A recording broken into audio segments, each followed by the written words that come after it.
"It's no wonder my uncle felt as if trouble were coming on him in such a place as this," said he. "It's enough to scare any man. I'll have a row of electric lamps up here inside of 6 months, and you won't know it again, with 1,000 candle power Swan and Edison right here in front of the hall door." The avenue opened into a broad expanse of turf, and the house lay before us.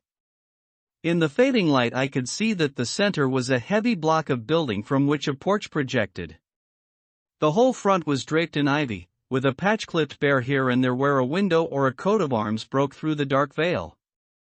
From this central block rose the twin towers, ancient, crenellated, and pierced with many loopholes.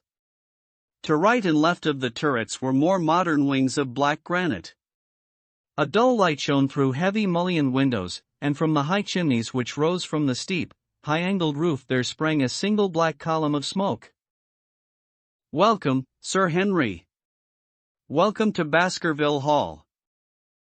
A tall man had stepped from the shadow of the porch to open the door of the wagonette. The figure of a woman was silhouetted against the yellow light of the hall. She came out and helped the man to hand down our bags.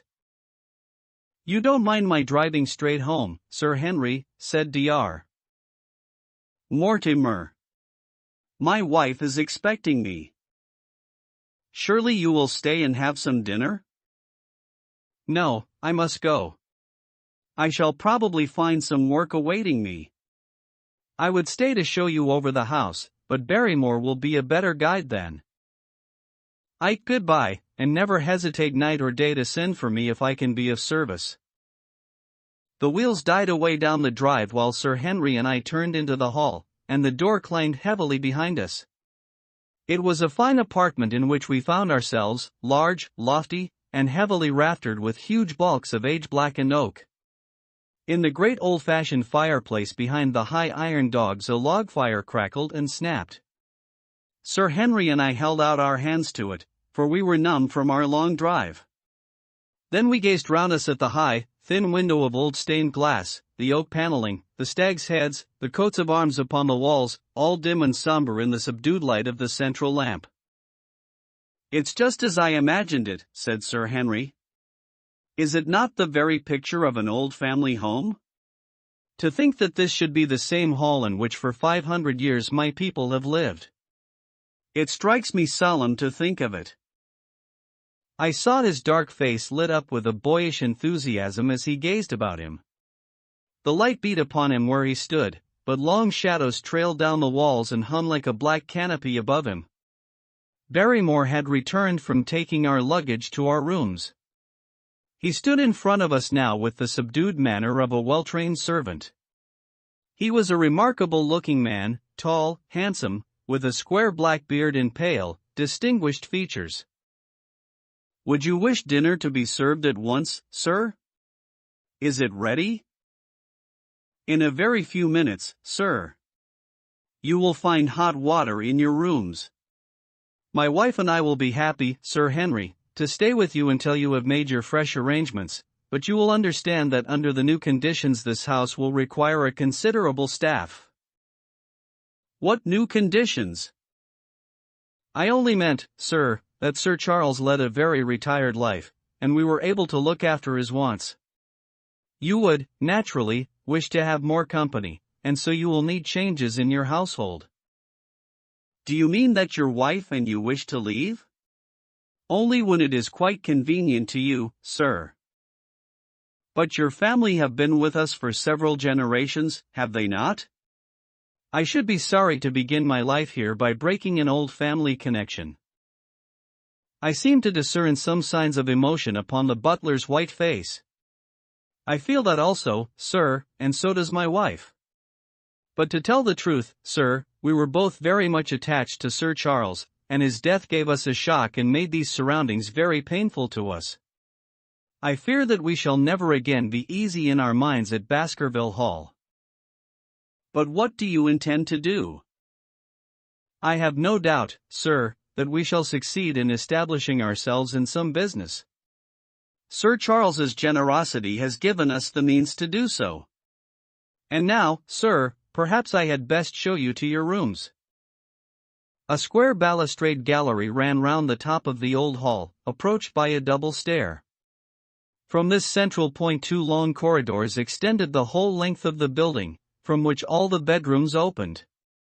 My own was in the same wing as Baskerville's and almost next door to it. These rooms appeared to be much more modern than the central part of the house, and the bright paper and numerous candles did something to remove the somber impression which our arrival had left upon my mind. But the dining room which opened out of the hall was a place of shadow and gloom. It was a long chamber with a step separating the dais where the family sat from the lower portion reserved for their dependents. At one end a minstrel's gallery overlooked it. Black beams shot across above our heads, with a smoke-darkened ceiling beyond them. With rows of flaring torches to light it up, and the color and rude hilarity of an old-time banquet, it might have softened, but now, when two black-clothed gentlemen sat in the little circle of light thrown by a shaded lamp, one's voice became hushed and one's spirit subdued. A dim line of ancestors, in every variety of dress, from the Elizabethan knight to the buck of the Regency, stared down upon us and daunted us by their silent company. We talked little, and I for one was glad when the meal was over and we were able to retire into the modern billiard room and smoke a cigarette. "My word, it isn't a very cheerful place," said Sir Henry. "I suppose one can tone down to it, but I feel a bit out of the picture at present. I don't wonder that my uncle got a little jumpy if he lived all alone in such a house as this. However, if it suits you, we will retire early tonight, and perhaps things may seem more cheerful in the morning." I drew aside my curtains before I went to bed and looked out from my window. It opened upon the grassy space which lay in front of the hall door. Beyond, two copses of trees moaned and swung in a rising wind. A half-moon broke through the rifts of racing clouds. In its cold light I saw beyond the trees a broken fringe of rocks, and the long, low curve of the melancholy moor. I closed the curtain, feeling that my last impression was in keeping with the rest. And yet it was not quite the last. I found myself weary and yet wakeful, tossing restlessly from side to side, seeking for the sleep which would not come. Far away a chiming clock struck out the quarters of the hours, but otherwise a deathly silence lay upon the old house. And then suddenly, in the very dead of the night, there came a sound to my ears, clear, resonant, and unmistakable. It was the sob of a woman, the muffled, strangling gasp of one who was torn by an uncontrollable sorrow. I sat up in bed and listened intently. The noise could not have been far away and was certainly in the house. For half an hour I waited with every nerve on the alert, but there came no other sound save the chiming clock and the rustle of the ivy on the wall. Chapter 7: The Stapletons of Merripit House. The fresh beauty of the following morning did something to efface from our minds the grim and grey impression which had been left upon both of us by our first experience of Baskerville Hall. As Sir Henry and I sat at breakfast, the sunlight flooded in through the high mullioned windows, throwing watery patches of color from the coats of arms which covered them. The dark paneling glowed like bronze in the golden rays, and it was hard to realize that this was indeed the chamber which had struck such a gloom into our souls upon the evening before. "I guess it is ourselves and not the house that we have to blame," said the baronet. "We were tired with our journey and chilled by our drive, so we took a grey view of the place. Now we are fresh and well, so it is all cheerful once more." "And yet it was not entirely a question of imagination," I answered. "Did you, for example, happen to hear someone, a woman I think, sobbing in the night?" "That is curious, for I did when I was half asleep fancy that I heard something of the sort. I waited quite a time, but there was no more of it, so I concluded that it was all a dream. I heard it distinctly, and I am sure that it was really the sob of a woman." "We must ask about this right away." He rang the bell and asked Barrymore whether he could account for our experience. It seemed to me that the pallid features of the butler turned a shade paler still as he listened to his master's question. "There are only two women in the house, Sir Henry," he answered. "One is the scullery maid, who sleeps in the other wing. The other is my wife, and I can answer for it that the sound could not have come from her. And yet he lied as he said it, for it chanced that after breakfast I met Mrs. Barrymore in the long corridor with the sun full upon her face. She was a large, impassive, heavy-featured woman with a stern-set expression of mouth. But her telltale eyes were red and glanced at me from between swollen lids. It was she, then, who wept in the night, and if she did so her husband must know it. Yet he had taken the obvious risk of discovery in declaring that it was not so. Why had he done this? And why did she weep so bitterly? Already round this pale-faced, handsome, black-bearded man there was gathering an atmosphere of mystery and of gloom. It was he who had been the first to discover the body of Sir Charles, and we had only his word for all the circumstances which led up to the old man's death. Was it possible that it was Barrymore, after all, whom we had seen in the cab in Regent Street? The beard might well have been the same. The cabman had described a somewhat shorter man, but such an impression might easily have been erroneous. How could I settle the point forever? Obviously the first thing to do was to see the Grimpen postmaster and find whether the test telegram had really been placed in Barrymore's own hands. Be the answer what it might, I should at least have something to report to Sherlock Holmes. Sir Henry had numerous papers to examine after breakfast, so that the time was propitious for my excursion. It was a pleasant walk of 4 miles along the edge of the moor, leading me at last to a small grey hamlet, in which 2 larger buildings, which proved to be the inn and the house of Dr. Mortimer, stood high above the rest. The postmaster, who was also the village grocer, had a clear recollection of the telegram. "Certainly, sir," said he, "I had the telegram delivered to Mr. Barrymore exactly as directed." "Who delivered it?" "My boy here. James, you delivered that telegram to Mr. Barrymore at the Hall last week, did you not?" "Yes, father, I delivered it." "Into his own hands?" I asked. "Well, he was up in the loft at the time, so that I could not put it into his own hands, but I gave it into Mrs. Barrymore's hands, and she promised to deliver it at once." "Did you see Mr. Barrymore?" "No, sir, I tell you he was in the loft." "If you didn't see him, how do you know he was in the loft?" "Well, surely his own wife ought to know where he is," said the postmaster testily. "Didn't he get the telegram? If there is any mistake it is for Mr. Barrymore himself to complain."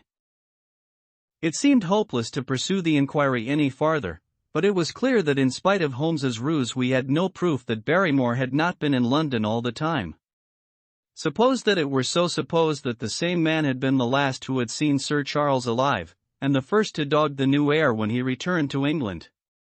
What then? Was he the agent of others, or had he some sinister design of his own? What interest could he have in persecuting the Baskerville family? I thought of the strange warning clipped out of the leading article of the Times. Was that his work, or was it possibly the doing of someone who was bent upon counteracting his schemes? The only conceivable motive was that which had been suggested by Sir Henry, that if the family could be scared away a comfortable and permanent home would be secured for the Barrymores. But surely such an explanation as that would be quite inadequate to account for the deep and subtle scheming which seemed to be weaving an invisible net round the young baronet. Holmes himself had said that no more complex case had come to him in all the long series of his sensational investigations. I prayed, as I walked back along the grey, lonely road, that my friend might soon be freed from his preoccupations and able to come down to take this heavy burden of responsibility from my shoulders. Suddenly my thoughts were interrupted by the sound of running feet behind me and by a voice which called me by name. I turned, expecting to see Dr. Mortimer, but to my surprise it was a stranger who was pursuing me. He was a small, slim, clean-shaven, prim-faced man, flaxen-haired and lean-jawed, between 30 and 40 years of age, dressed in a grey suit and wearing a straw hat. A tin box for botanical specimens hung over his shoulder and he carried a green butterfly net in one of his hands. You will, I am sure, excuse my presumption, Dr. Watson, said he as he came panting up to where I stood. Here on the moor we are homely folk and do not wait for formal introductions. You may possibly have heard my name from our mutual friend, Mortimer. I am Stapleton, of Merripit House. Your net and box would have told me as much, said I, for I knew that Mr. Stapleton was a naturalist. But how did you know me? I have been calling on Mortimer, and he pointed you out to me from the window of his surgery as you passed. As our road lay the same way, I thought that I would overtake you and introduce myself. I trust that Sir Henry is none the worse for his journey? He is very well, thank you. We were all rather afraid that after the sad death of Sir Charles the new baronet might refuse to live here. It is asking much of a wealthy man to come down and bury himself in a place of this kind, but I need not tell you that it means a very great deal to the countryside. Sir Henry has, I suppose, no superstitious fears in the matter? I do not think that it is likely. Of course you know the legend of the fiend dog which haunts the family? I have heard it. It is extraordinary how credulous the peasants are about here. Any number of them are ready to swear that they have seen such a creature upon the moor. He spoke with a smile, but I seemed to read in his eyes that he took the matter more seriously. The story took a great hold upon the imagination of Sir Charles, and I have no doubt that it led to his tragic end. But how? His nerves were so worked up that the appearance of any dog might have had a fatal effect upon his diseased heart. I fancy that he really did see something of the kind upon that last night in the yew alley. I feared that some disaster might occur, for I was very fond of the old man, and I knew that his heart was weak. How did you know that? My friend Mortimer told me. You think, then, that some dog pursued Sir Charles, and that he died of fright in consequence? Have you any better explanation? I have not come to any conclusion. Has Mr. Sherlock Holmes? The words took away my breath for an instant, but a glance at the placid face and steadfast eyes of my companion showed that no surprise was intended. It is useless for us to pretend that we do not know you, Dr. Watson, said he. The records of your detective have reached us here, and you could not celebrate him without being known yourself. When Mortimer told me your name, he could not deny your identity. If you are here, then it follows that Mr. Sherlock Holmes is interesting himself in the matter, and I am naturally curious to know what view he may take. I am afraid that I cannot answer that question. May I ask if he is going to honor us with a visit himself? He cannot leave town at present. He has other cases which engage his attention. What a pity! He might throw some light on that which is so dark to us. But as to your own researches, if there is any possible way in which I can be of service to you, I trust that you will command me.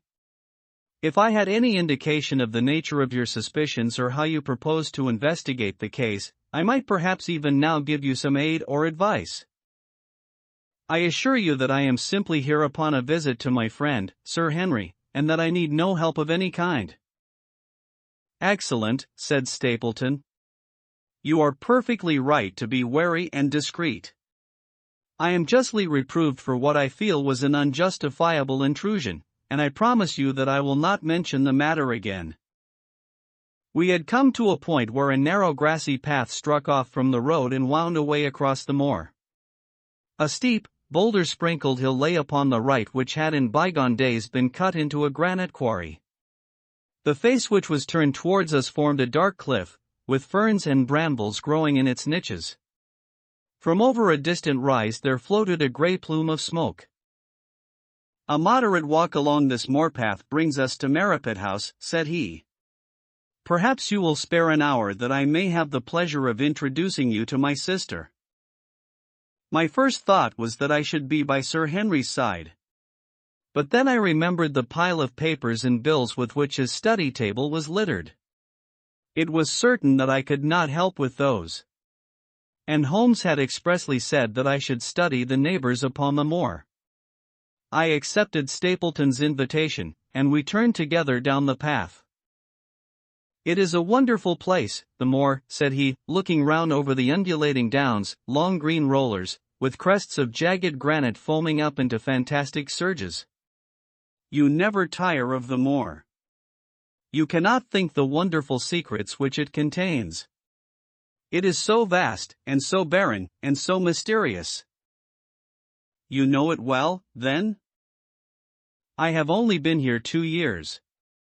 The residents would call me a newcomer. We came shortly after Sir Charles settled. But my tastes led me to explore every part of the country round, and I should think that there are few men who know it better than I do." "Is it hard to know?" "Very hard. You see, for example, this great plain to the north here with the queer hills breaking out of it. Do you observe anything remarkable about that? It would be a rare place for a gallop." "You would naturally think so, and the thought has cost several their lives before now. You noticed those bright green spots scattered thickly over it?" "Yes, they seem more fertile than the rest." Stapleton laughed. "That is the great Grimpen Mire," said he. "A false step yonder means death to man or beast. Only yesterday I saw one of the moor ponies wander into it. He never came out. I saw his head for quite a long time craning out of the bog-hole, but it sucked him down at last. Even in dry seasons it is a danger to cross it, but after these autumn rains it is an awful place. And yet I can find my way to the very heart of it and return alive. By George, there is another of those miserable ponies." Something brown was rolling and tossing among the green sedges. Then a long, agonized, writhing neck shot upward and a dreadful cry echoed over the moor. It turned me cold with horror, but my companion's nerves seemed to be stronger than mine. "It's gone," said he. "The mire has him. 2 and 2 days, and many more, perhaps, for they get in the way of going there in the dry weather and never know the difference until the mire has them in its clutches. It's a bad place, the great Grimpen Mire." "And you say you can penetrate it?" "Yes, there are 1 or 2 paths which a very active man can take. I have found them out." "But why should you wish to go into so horrible a place?" "Well, you see the hills beyond? They are really islands cut off on all sides by the impassable mire, which has crawled round them in the course of years. That is where the rare plants and the butterflies are, if you have the wit to reach them." "I shall try my luck some day." He looked at me with a surprised face. "For God's sake, put such an idea out of your mind," said he. "Your blood would be upon my head. I assure you that there would not be the least chance of your coming back alive. It is only by remembering certain complex landmarks that I am able to do it." "Hullo!" I cried. "What is that?" A long, low moan, indescribably sad, swept over the moor. It filled the whole air, and yet it was impossible to say whence it came. From a dull murmur it swelled into a deep roar, and then sank back into a melancholy, throbbing murmur once again. Stapleton looked at me with a curious expression in his face. "Queer place, the moor," said he. "But what is it?" "The peasants say it is the hound of the Baskervilles calling for its prey. I've heard it once or twice before, but never quite so loud." I looked round, with a chill of fear in my heart, at the huge swelling plain, mottled with the green patches of rushes. Nothing stirred over the vast expanse save a pair of ravens, which croaked loudly from a tor behind us. "You are an educated man.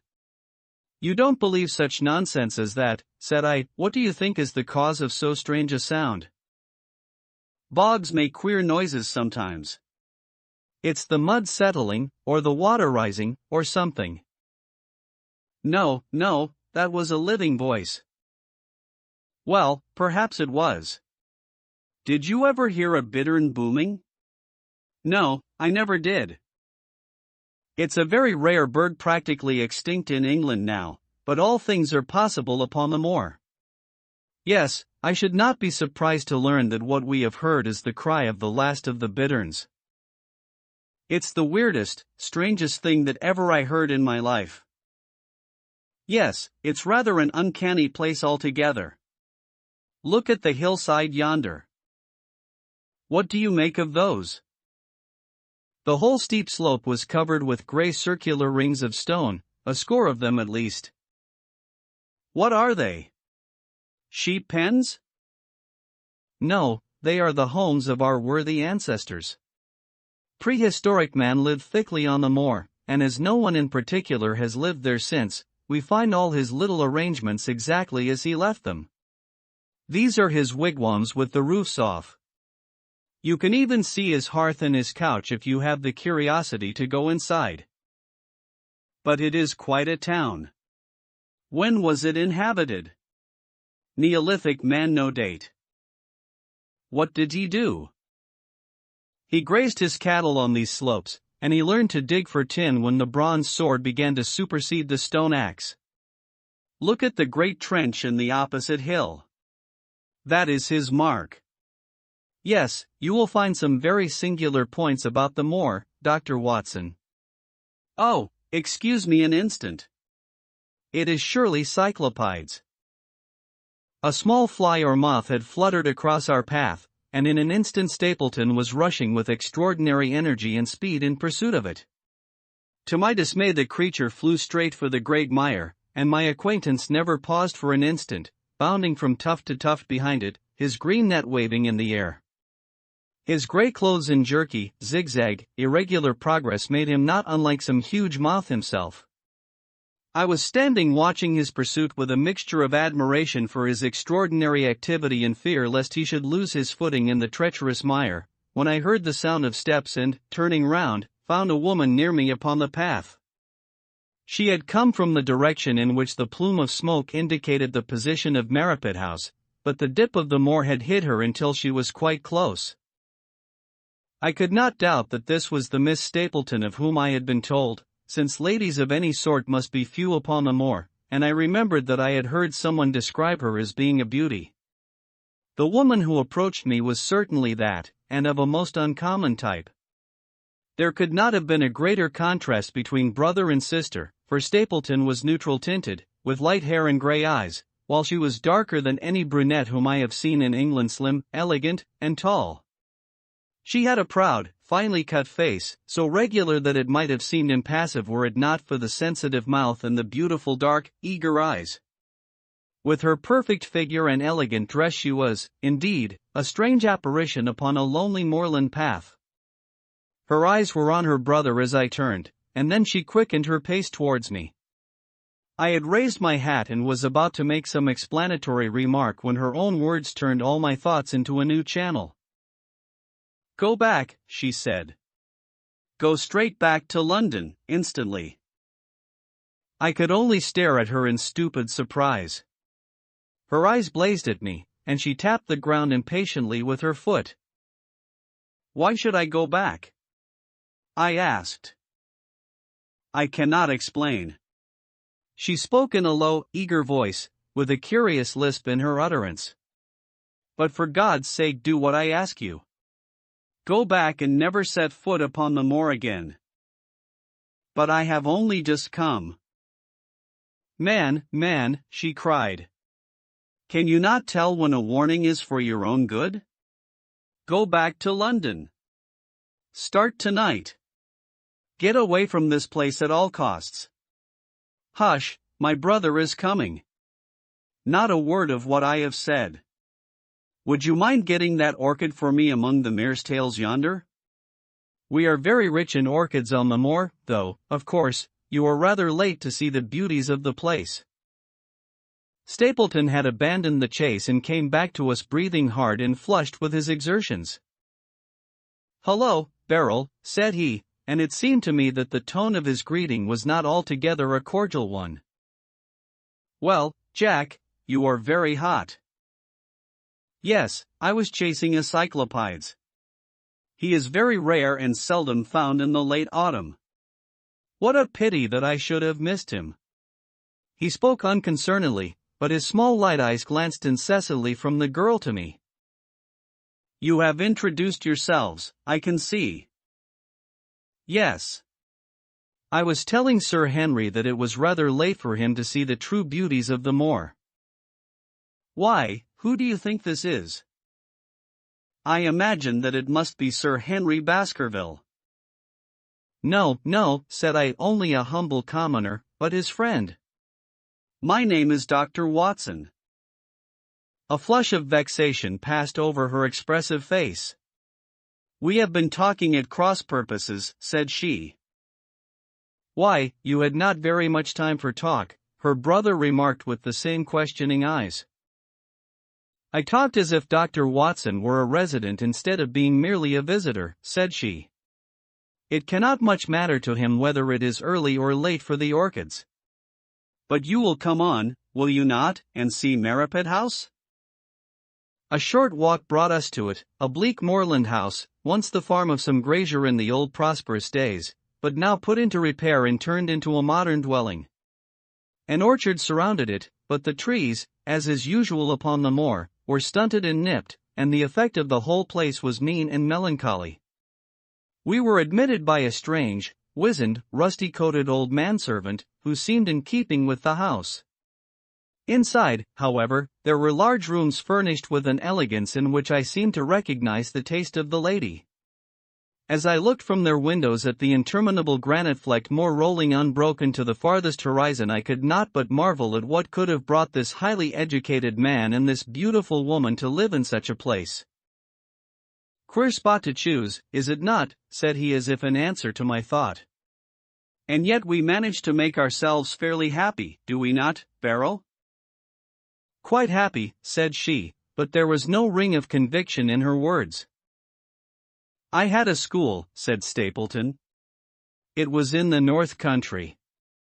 The work to a man of my temperament was mechanical and uninteresting, but the privilege of living with youth, of helping to mold those young minds, and of impressing them with one's own character and ideals was very dear to me.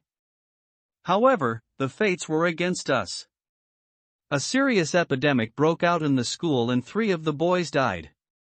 It never recovered from the blow, and much of my capital was irretrievably swallowed up. And yet, if it were not for the loss of the charming companionship of the boys, I could rejoice over my own misfortune, for, with my strong tastes for botany and zoology, I find an unlimited field of work here, and my sister is as devoted to nature as I am. All this, Dr. Watson, has been brought upon your head by your expression as you surveyed the moor out of our window. It certainly did cross my mind that it might be a little dull less for you, perhaps, than for your sister." "No, no, I am never dull," said she quickly. "We have books, we have our studies, and we have interesting neighbors. Dr. Mortimer is a most learned man in his own line. Poor Sir Charles was also an admirable companion. We knew him well and miss him more than I can tell. Do you think that I should intrude if I were to call this afternoon and make the acquaintance of Sir Henry?" "I am sure that he would be delighted." "Then perhaps you would mention that I propose to do so. We may in our humble way do something to make things more easy for him until he becomes accustomed to his new surroundings. Will you come upstairs, Dr. Watson, and inspect my collection of Lepidoptera? I think it is the most complete one in the southwest of England. By the time that you have looked through them, lunch will be almost ready."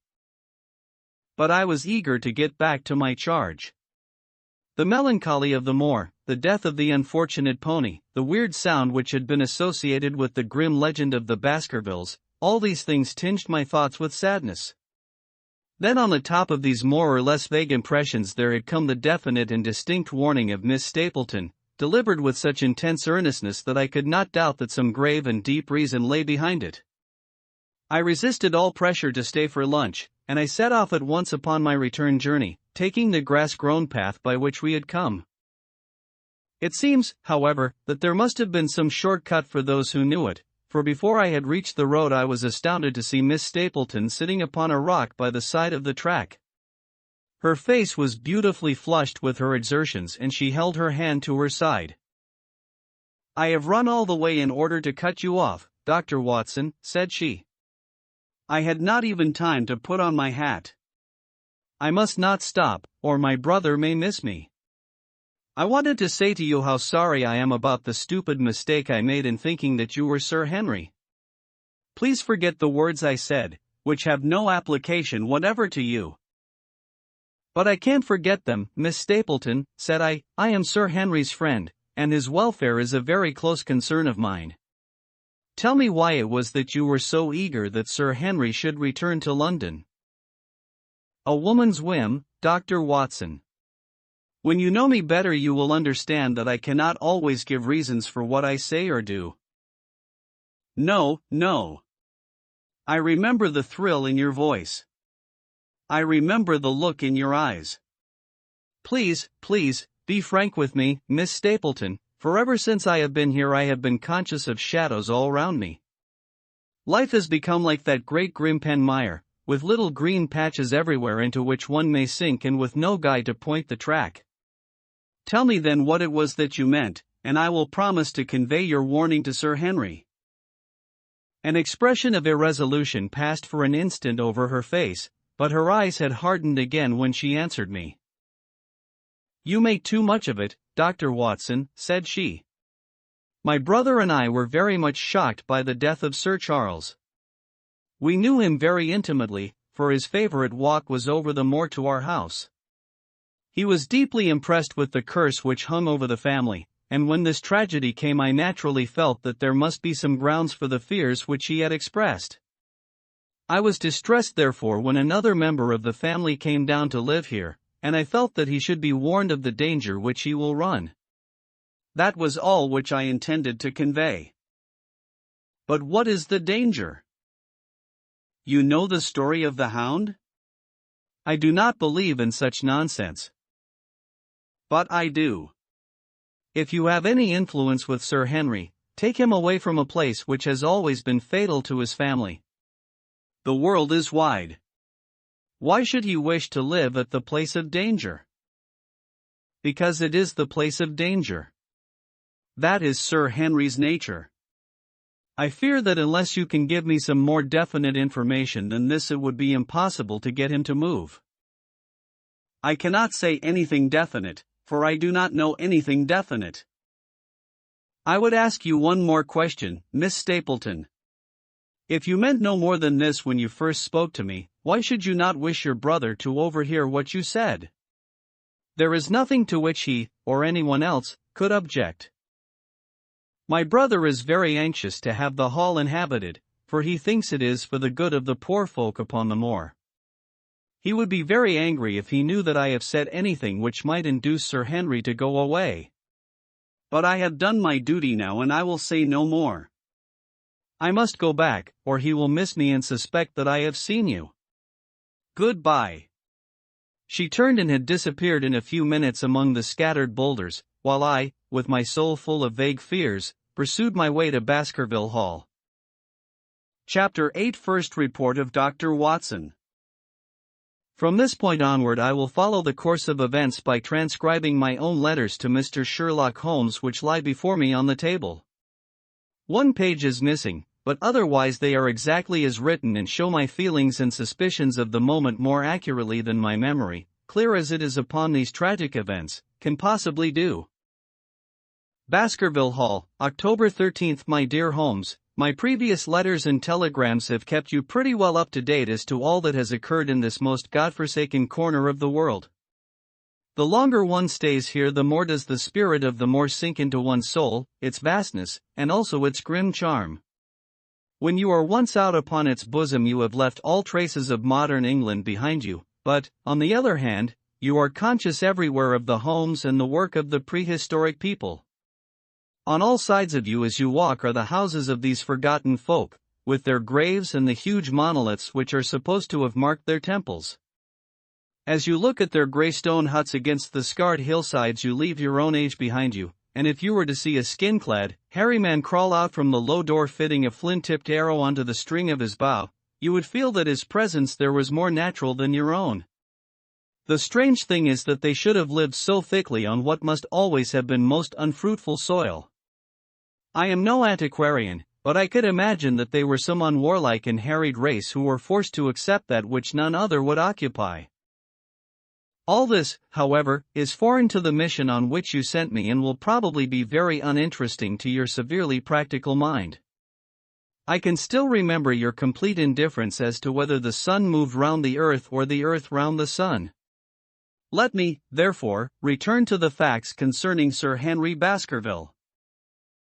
If you have not had any report within the last few days, it is because up to today there was nothing of importance to relate. Then a very surprising circumstance occurred, which I shall tell you in due course. But, first of all, I must keep you in touch with some of the other factors in the situation. One of these, concerning which I have said little, is the escaped convict upon the moor. There is strong reason now to believe that he has got right away, which is a considerable relief to the lonely householders of this district. A fortnight has passed since his flight, during which he has not been seen and nothing has been heard of him. It is surely inconceivable that he could have held out upon the moor during all that time. Of course, so far as his concealment goes, there is no difficulty at all. Any one of these stone huts would give him a hiding place. But there is nothing to eat unless he were to catch and slaughter one of the moor sheep. We think, therefore, that he is gone, and the outlying farmers sleep the better in consequence. We are 4 able-bodied men in this household, so that we could take good care of ourselves, but I confess that I have had uneasy moments when I have thought of the Stapletons. They live miles from any help. There are one maid, an old manservant, the sister, and the brother, the latter not a very strong man. They would be helpless in the hands of a desperate fellow like this Notting Hill criminal if he could once effect an entrance. Both Sir Henry and I were concerned at their situation, and it was suggested that Perkins the groom should go over to sleep there, but Stapleton would not hear of it. The fact is that our friend, the baronet, begins to display a considerable interest in our fair neighbor. It is not to be wondered at, for time hangs heavily in this lonely spot to an active man like him, and she is a very fascinating and beautiful woman. There is something tropical and exotic about her which forms a singular contrast to her cool and unemotional brother. Yet he also gives the idea of hidden fires. He is certainly a very marked influence over her, for I have seen her continually glance at him as she talked as if seeking approbation for what she said. I trust that he is kind to her. There is a dry glitter in his eyes and a firm set of his thin lips, which goes with a positive and possibly a harsh nature. You would find him an interesting study. He came over to call upon Baskerville on that first day, and the very next morning he took us both to show us the spot where the legend of the wicked Hugo is supposed to have had its origin. It was an excursion of some miles across the moor to a place which is so dismal that it might have suggested the story. We found a short valley between rugged tors which led to an open, grassy space flecked over with the white cotton grass. In the middle of it rose 2 great stones, worn and sharpened at the upper end until they looked like the huge corroding fangs of some monstrous beast. In every way it corresponded with the scene of the old tragedy. Sir Henry was much interested and asked Stapleton more than once whether he did really believe in the possibility of the interference of the supernatural in the affairs of men. He spoke lightly, but it was evident that he was very much in earnest. Stapleton was guarded in his replies, but it was easy to see that he said less than he might, and that he would not express his whole opinion out of consideration for the feelings of the baronet. He told us of similar cases, where families had suffered from some evil influence, and he left us with the impression that he shared the popular view upon the matter. On our way back we stayed for lunch at Maripet House, and it was there that Sir Henry made the acquaintance of Miss Stapleton. From the first moment that he saw her he appeared to be strongly attracted by her, and I am much mistaken if the feeling was not mutual. He referred to her again and again on our walk home, and since then hardly a day has passed that we have not seen something of the brother and sister. They dine here tonight, and there is some talk of our going to them next week. One would imagine that such a match would be very welcome to Stapleton, and yet I have more than once caught a look of the strongest disapprobation in his face when Sir Henry has been paying some attention to his sister.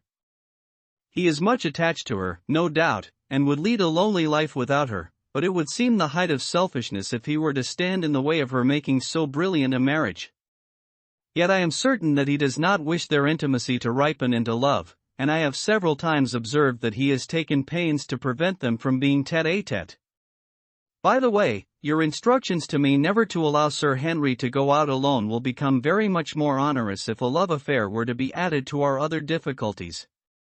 My popularity would soon suffer if I were to carry out your orders to the letter. The other day, Thursday, to be more exact, Dr. Mortimer lunched with us.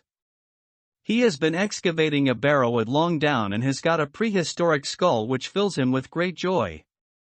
Never was there such a single-minded enthusiast as he. The Stapletons came in afterwards, and the good doctor took us all to the yew alley at Sir Henry's request to show us exactly how everything occurred upon that fatal night. It is a long, dismal walk, the yew alley, between two high walls of clipped hedge, with a narrow band of grass upon either side. At the far end is an old tumble-down summer-house. Halfway down is the moor gate, where the old gentleman left his cigar-ash. It is a white wooden gate with a latch. Beyond it lies the wide moor. I remembered your theory of the affair and tried to picture all that had occurred. As the old man stood there, he saw something coming across the moor, something which terrified him so that he lost his wits and ran until he died of sheer horror and exhaustion. There was the long, gloomy tunnel down which he fled. And from what? A sheepdog of the moor? Or a spectral hound, black, silent, and monstrous? Was there a human agency in the matter? Did the pale, watchful Barrymore know more than he cared to say? It was all dim and vague, but always there is the dark shadow of crime behind it. One other neighbor I have met since I wrote last. This is Mr. Frankland, of Laughter Hall, who lives some 4 miles to the south of us. He is an elderly man, red-faced, white-haired, and choleric. His passion is for the British law, and he has spent a large fortune in litigation. He fights for the mere pleasure of fighting and is equally ready to take up either side of a question, so that it is no wonder that he has found it a costly amusement. Sometimes he will shut up a right-of-way and defy the parish to make him open it. At others he will with his own hands tear down some other man's gate and declare that a path has existed there from time immemorial, defying the owner to prosecute him for trespass. He is learned in old manorial and communal rights, and he applies his knowledge sometimes in favor of the villagers of Fernworthy and sometimes against them, so that he is periodically either carried in triumph down the village street or else burned in effigy, according to his latest exploit. He is said to have about 7 lawsuits upon his hands at present, which will probably swallow up the remainder of his fortune and so draw his sting and leave him harmless for the future. Apart from the law, he seems a kindly, good-natured person, and I only mention him because you were particular that I should send some description of the people who surround us.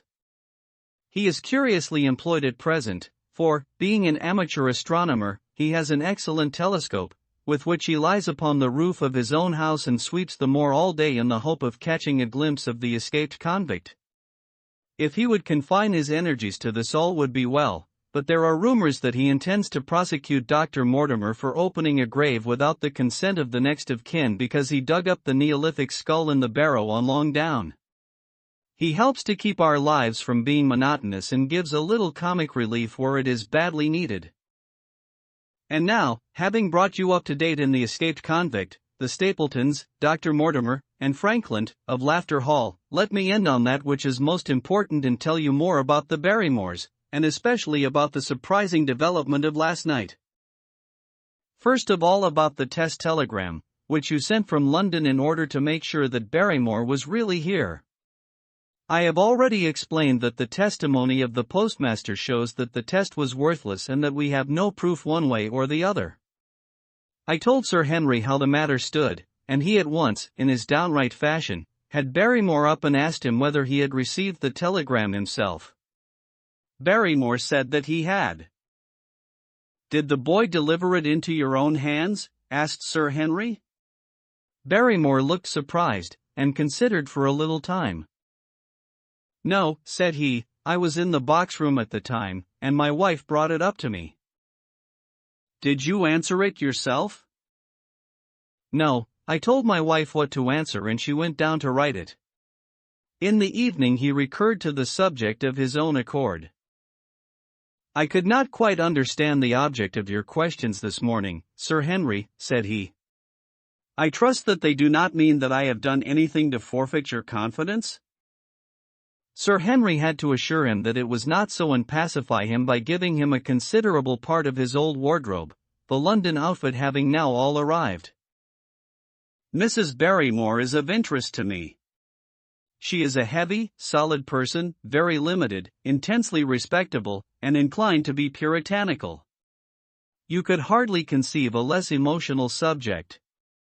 Yet I have told you how, on the first night here, I heard her sobbing bitterly, and since then I have more than once observed traces of tears upon her face. Some deep sorrow gnaws ever at her heart. Sometimes I wonder if she has a guilty memory which haunts her, and sometimes I suspect Barrymore of being a domestic tyrant. I have always felt that there was something singular and questionable in this man's character, but the adventure of last night brings all my suspicions to a head. And yet it may seem a small matter in itself. You are aware that I am not a very sound sleeper, and since I have been on guard in this house my slumbers have been lighter than ever. Last night, about 2 a.m, I was aroused by a stealthy step passing my room. I rose, opened my door, and peeped out. A long black shadow was trailing down the corridor. It was thrown by a man who walked softly down the passage with a candle held in his hand. He was in shirt and trousers, with no covering to his feet. I could merely see the outline, but his height told me that it was Barrymore. He walked very slowly and circumspectly, and there was something indescribably guilty and furtive in his whole appearance. I have told you that the corridor is broken by the balcony which runs round the hall, but that it is resumed upon the farther side. I waited until he had passed out of sight and then I followed him. When I came round the balcony he had reached the end of the farther corridor, and I could see from the glimmer of light through an open door that he had entered one of the rooms. Now, all these rooms are unfurnished and unoccupied, so that his expedition became more mysterious than ever. The light shone steadily as if he were standing motionless. I crept down the passage as noiselessly as I could and peeped round the corner of the door. Barrymore was crouching at the window with the candle held against the glass. His profile was half turned towards me, and his face seemed to be rigid with expectation as he stared out into the blackness of the moor. For some minutes he stood watching intently. Then he gave a deep groan and with an impatient gesture he put out the light. Instantly I made my way back to my room, and very shortly came the stealthy steps passing once more upon their return journey. Long afterwards, when I had fallen into a light sleep, I heard a key turn somewhere in a lock, but I could not tell whence the sound came. What it all means I cannot guess, but there is some secret business going on in this house of gloom which sooner or later we shall get to the bottom of. I do not trouble you with my theories, for you asked me to furnish you only with facts. I have had a long talk with Sir Henry this morning, and we have made a plan of campaign founded upon my observations of last night. I will not speak about it just now, but it should make my next report interesting reading. Chapter 9: The Light Upon the Moor, Second Report of Dr. Watson. Baskerville Hall, October 15. My dear Holmes, if I was compelled to leave you without much news during the early days of my mission, you must acknowledge that I am making up for lost time, and that events are now crowding thick and fast upon us.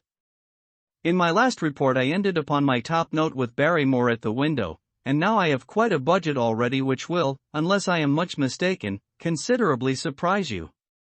Things have taken a turn which I could not have anticipated. In some ways they have within the last 48 hours become much clearer, and in some ways they have become more complicated.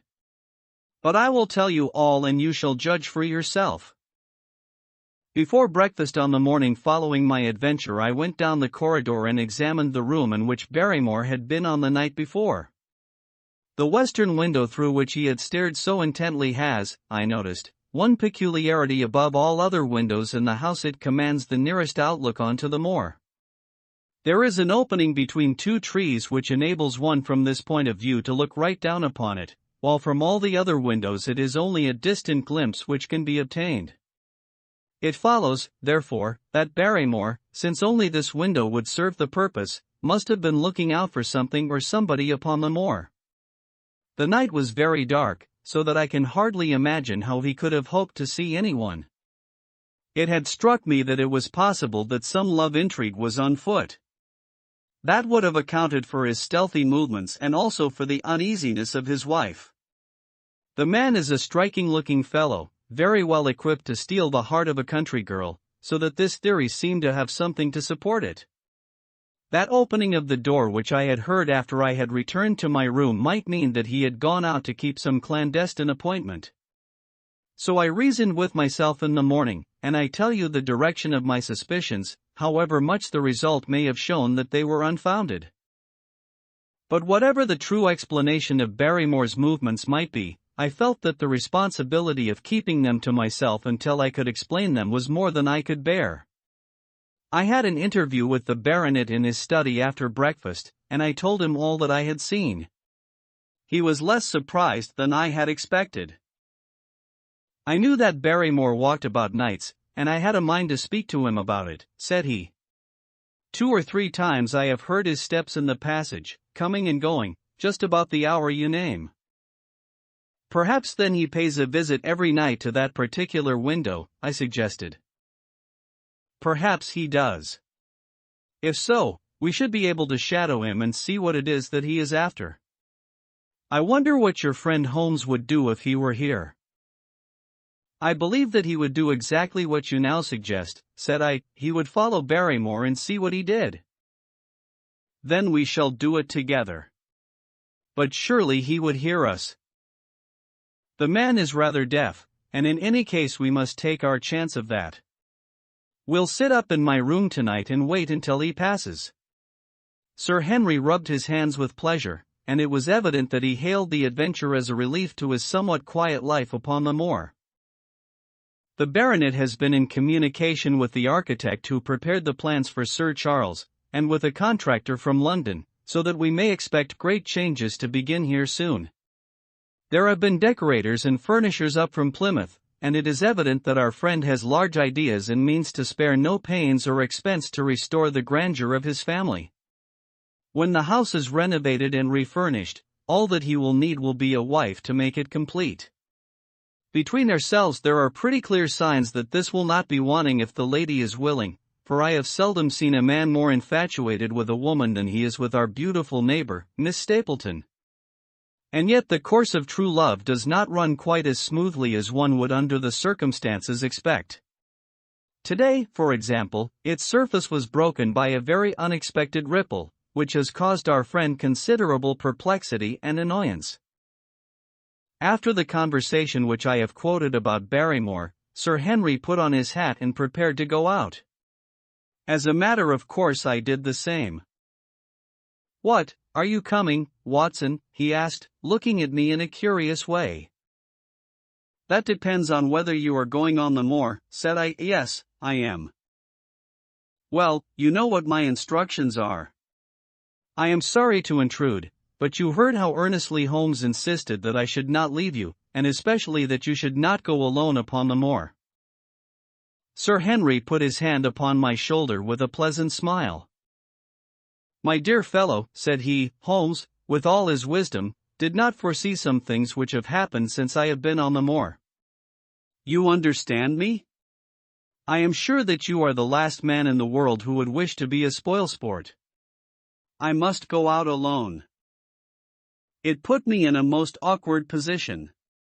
I was at a loss what to say or what to do, and before I had made up my mind he picked up his cane and was gone. But when I came to think the matter over, my conscience reproached me bitterly for having on any pretext allowed him to go out of my sight. I imagined what my feelings would be if I had to return to you and to confess that some misfortune had occurred through my disregard for your instructions. I assure you my cheeks flushed at the very thought. It might not even now be too late to overtake him, so I set off at once in the direction of Merripit House. I hurried along the road at the top of my speed without seeing anything of Sir Henry, until I came to the point where the moor path branches off. There, fearing that perhaps I had come in the wrong direction after all, I mounted a hill from which I could command a view, the same hill which is cut into the dark quarry. Thence I saw him at once. He was on the moor path about a quarter of a mile off, and a lady was by his side who could only be Miss Stapleton. It was clear that there was already an understanding between them and that they had met by appointment. They were walking slowly along in deep conversation, and I saw her making quick little movements of her hands as if she were very earnest in what she was saying, while he listened intently, and once or twice shook his head in strong dissent. I stood among the rocks watching them, very much puzzled as to what I should do next. To follow them and break into their intimate conversation seemed to be an outrage, and yet my clear duty was never for an instant to let him out of my sight. To act the spy upon a friend was a hateful task. Still, I could see no better course than to observe him from the hill, and to clear my conscience by confessing to him afterwards what I had done. It is true that if any sudden danger had threatened him I was too far away to be of use, and yet I am sure that you will agree with me that the position was very difficult, and that there was nothing more which I could do. Our friend, Sir Henry, and the lady had halted on the path and were standing deeply absorbed in their conversation, when I was suddenly aware that I was not the only witness of their interview. A wisp of green floating in the air caught my eye, and another glance showed me that it was carried on a stick by a man who was moving among the broken ground. It was Stapleton with his butterfly net. He was very much closer to the pair than I was, and he appeared to be moving in their direction. At this instant Sir Henry suddenly drew Miss Stapleton to his side. His arm was round her, but it seemed to me that she was straining away from him with her face averted. He stooped his head to hers, and she raised one hand as if in protest. Next moment I saw them spring apart and turn hurriedly round. Stapleton was the cause of the interruption. He was running wildly towards them, his absurd net dangling behind him. He gesticulated and almost danced with excitement in front of the lovers. What the scene meant I could not imagine, but it seemed to me that Stapleton was abusing Sir Henry, who offered explanations, which became more angry as the other refused to accept them. The lady stood by in haughty silence. Finally Stapleton turned upon his heel and beckoned in a peremptory way to his sister, who, after an irresolute glance at Sir Henry, walked off by the side of her brother. The naturalist's angry gestures showed that the lady was included in his displeasure. The baronet stood for a minute looking after them, and then he walked slowly back the way that he had come, his head hanging, the very picture of dejection. What all this meant I could not imagine, but I was deeply ashamed to have witnessed so intimate a scene without my friend's knowledge. I ran down the hill therefore and met the baronet at the bottom.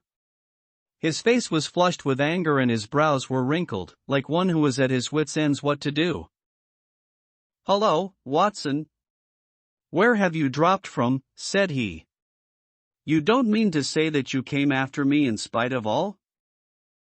I explained everything to him, how I had found it impossible to remain behind, how I had followed him, and how I had witnessed all that had occurred.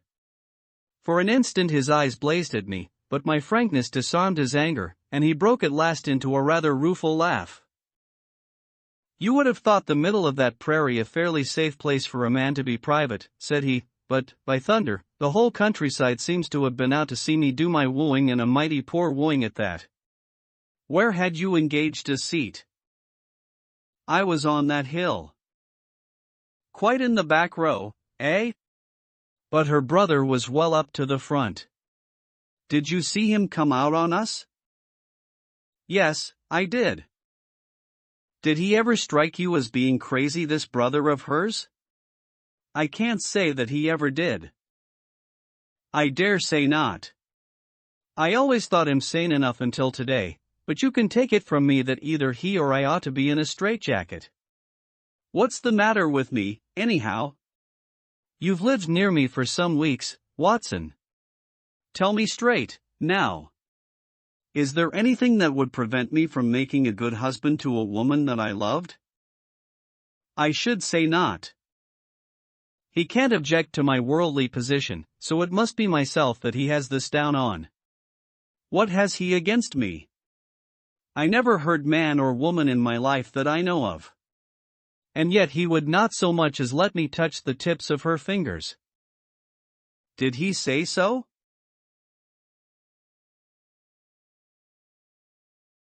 That, and a deal more. I tell you, Watson, I've only known her these few weeks, but from the first I just felt that she was made for me, and she was happy when she was with me, and that I'll swear. There's a light in a woman's eyes that speaks louder than words. But he has never let us get together, and it was only today for the first time that I saw a chance of having a few words with her alone. She was glad to meet me, but when she did it was not love that she would talk about, and she wouldn't have let me talk about it either if she could have stopped it. She kept coming back to it that this was a place of danger, and that she would never be happy until I had left it. I told her that since I had seen her I was in no hurry to leave it, and that if she really wanted me to go, the only way to work it was for her to arrange to go with me. With that I offered in as many words to marry her, but before she could answer, down came this brother of hers, running at us with a face on him like a madman. He was just white with rage, and those light eyes of his were blazing with fury. What was I doing with the lady? How dared I offer her attentions which were distasteful to her? Did I think that because I was a baronet I could do what I liked? If he had not been her brother I should have known better how to answer him. As it was I told him that my feelings towards his sister were such as I was not ashamed of, and that I hoped that she might honor me by becoming my wife. That seemed to make the matter no better, so that I lost my temper too, and I answered him rather more hotly than I should perhaps, considering that she was standing by. So it ended by his going off with her, as you saw, and here am I as badly puzzled a man as any in this county. Just tell me what it all means, Watson, and I'll owe you more than ever I can hope to pay. I tried one or two explanations, but, indeed, I was completely puzzled myself. Our friend's title, his fortune, his age, his character, and his appearance are all in his favor, and I know nothing against him unless it be this dark fate which runs in his family. That his advances should be rejected so brusquely without any reference to the lady's own wishes and that the lady should accept the situation without protest is very amazing. However, our conjectures were set at rest by a visit from Stapleton himself that very afternoon. He had come to offer apologies for his rudeness of the morning, and after a long private interview with Sir Henry in his study the upshot of their conversation was that the breach is quite healed, and that we are to dine at Merripit House next Friday as a sign of it. I don't say now that he isn't a crazy man, said Sir Henry. I can't forget the look in his eyes when he ran at me this morning, but I must allow that no man could make a more handsome apology than he has done. Did he give any explanation of his conduct? His sister is everything in his life, he says. That is natural enough, and I am glad that he should understand her value. They have always been together, and according to his account he has been a very lonely man with only her as a companion, so that the thought of losing her was really terrible to him.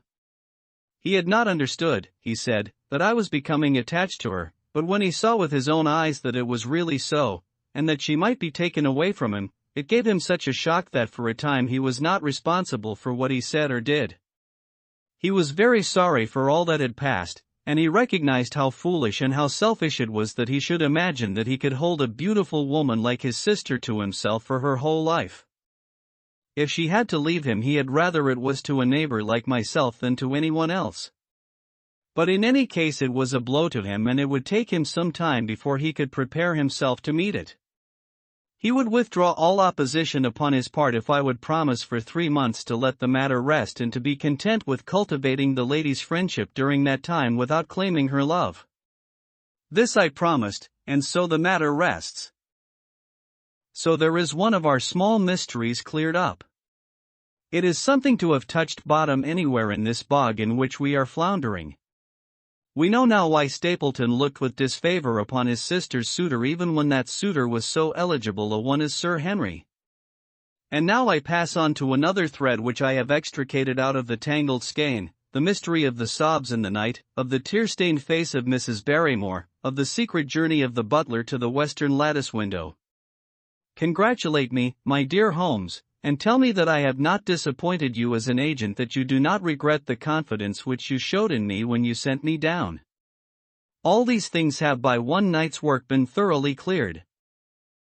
I have said by one night's work, but, in truth, it was by 2 nights' work, for on the first we drew entirely blank.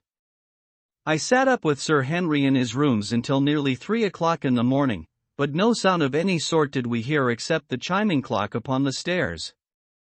It was a most melancholy vigil and ended by each of us falling asleep in our chairs. Fortunately we were not discouraged, and we determined to try again. The next night we lowered the lamp and sat smoking cigarettes without making the least sound.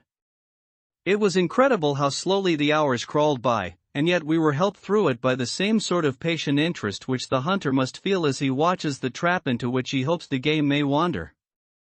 1 struck, and 2, and we had almost for the second time given it up in despair when in an instant we both sat bolt upright in our chairs with all our weary senses keenly on the alert once more. We had heard the creak of a step in the passage. Very stealthily we heard it pass along until it died away in the distance. Then the baronet gently opened his door and we set out in pursuit. Already our man had gone round the gallery and the corridor was all in darkness. Softly we stole along until we had come into the other wing. We were just in time to catch a glimpse of the tall, black-bearded figure, his shoulders rounded as he tiptoed down the passage. Then he passed through the same door as before, and the light of the candle framed it in the darkness and shot one single yellow beam across the gloom of the corridor. We shuffled cautiously towards it, trying every plank before we dared to put our whole weight upon it. We had taken the precaution of leaving our boots behind us, but, even so, the old boards snapped and creaked beneath our tread. Sometimes it seemed impossible that he should fail to hear our approach.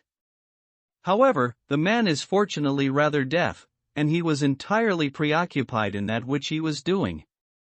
When at last we reached the door and peeped through, we found him crouching at the window, candle in hand, his white, intent face pressed against the pane, exactly as I had seen him 2 nights before. We had arranged no plan of campaign, but the baronet is a man to whom the most direct way is always the most natural. He walked into the room, and as he did so Barrymore sprang up from the window with a sharp hiss of his breath and stood, livid and trembling, before us. His dark eyes, glaring out of the white mask of his face, were full of horror and astonishment as he gazed from Sir Henry to me. "What are you doing here, Barrymore?" "Nothing, sir." His agitation was so great that he could hardly speak, and the shadows sprang up and down from the shaking of his candle. "It was the window, sir. I go round at night to see that they are fastened." "On the 2nd floor?" "Yes, sir, all the windows." "Look here, Barrymore," said Sir Henry sternly, "we have made up our minds to have the truth out of you, so it will save you trouble to tell it sooner rather than later. Come, now. No lies. What were you doing at that window?" The fellow looked at us in a helpless way, and he wrung his hands together like one who is in the last extremity of doubt and misery. "I was doing no harm, sir. I was holding a candle to the window." "And why were you holding a candle to the window?" "Don't ask me, Sir Henry, don't ask me. I give you my word, sir, that it is not my secret, and that I cannot tell it. If it concerned no one but myself I would not try to keep it from you." A sudden idea occurred to me, and I took the candle from the trembling hand of the butler. "He must have been holding it as a signal," said I. "Let us see if there is any answer." I held it as he had done, and stared out into the darkness of the night. Vaguely I could discern the black bank of the trees and the lighter expanse of the moor, for the moon was behind the clouds. And then I gave a cry of exultation, for a tiny pinpoint of yellow light had suddenly transfixed the dark veil, and glowed steadily in the center of the black square framed by the window. "There it is!" I cried. "No, no, sir, it is nothing at all," the butler broke in, "I assure you, sir." "Move your light across the window, Watson," cried the baronet. "See, the other moves also. Now, you rascal, do you deny that it is a signal? Come, speak up. Who is your confederate out yonder, and what is this conspiracy that is going on?" The man's face became openly defiant. "It is my business, and not yours." "I will not tell." "Then you leave my employment right away." "Very good, sir. If I must, I must." "And you go in disgrace. By thunder, you may well be ashamed of yourself. Your family has lived with mine for over 100 years under this roof, and here I find you deep in some dark plot against me." "No, no, sir, no, not against you." It was a woman's voice, and Mrs. Barrymore, paler and more horror-struck than her husband, was standing at the door. Her bulky figure in a shawl and skirt might have been comic were it not for the intensity of feeling upon her face. "We have to go, Eliza. This is the end of it." "You can pack our things," said the butler. "Oh, John, have I brought you to this?" "It is my doing, Sir Henry, all mine." "He has done nothing except for my sake and because I asked him." "Speak out, then. What does it mean?" "My unhappy brother is starving on the moor. We cannot let him perish at our very gates. The light is a signal to him that food is ready for him, and his light out yonder is to show the spot to which to bring it." "Then your brother is the escaped convict, Sir Selden, the criminal?" "That's the truth, sir," said Barrymore. "I said that it was not my secret and that I could not tell it to you. But now you have heard it, and you will see that if there was a plot it was not against you." This, then, was the explanation of the stealthy expeditions at night and the light at the window. Sir Henry and I both stared at the woman in amazement.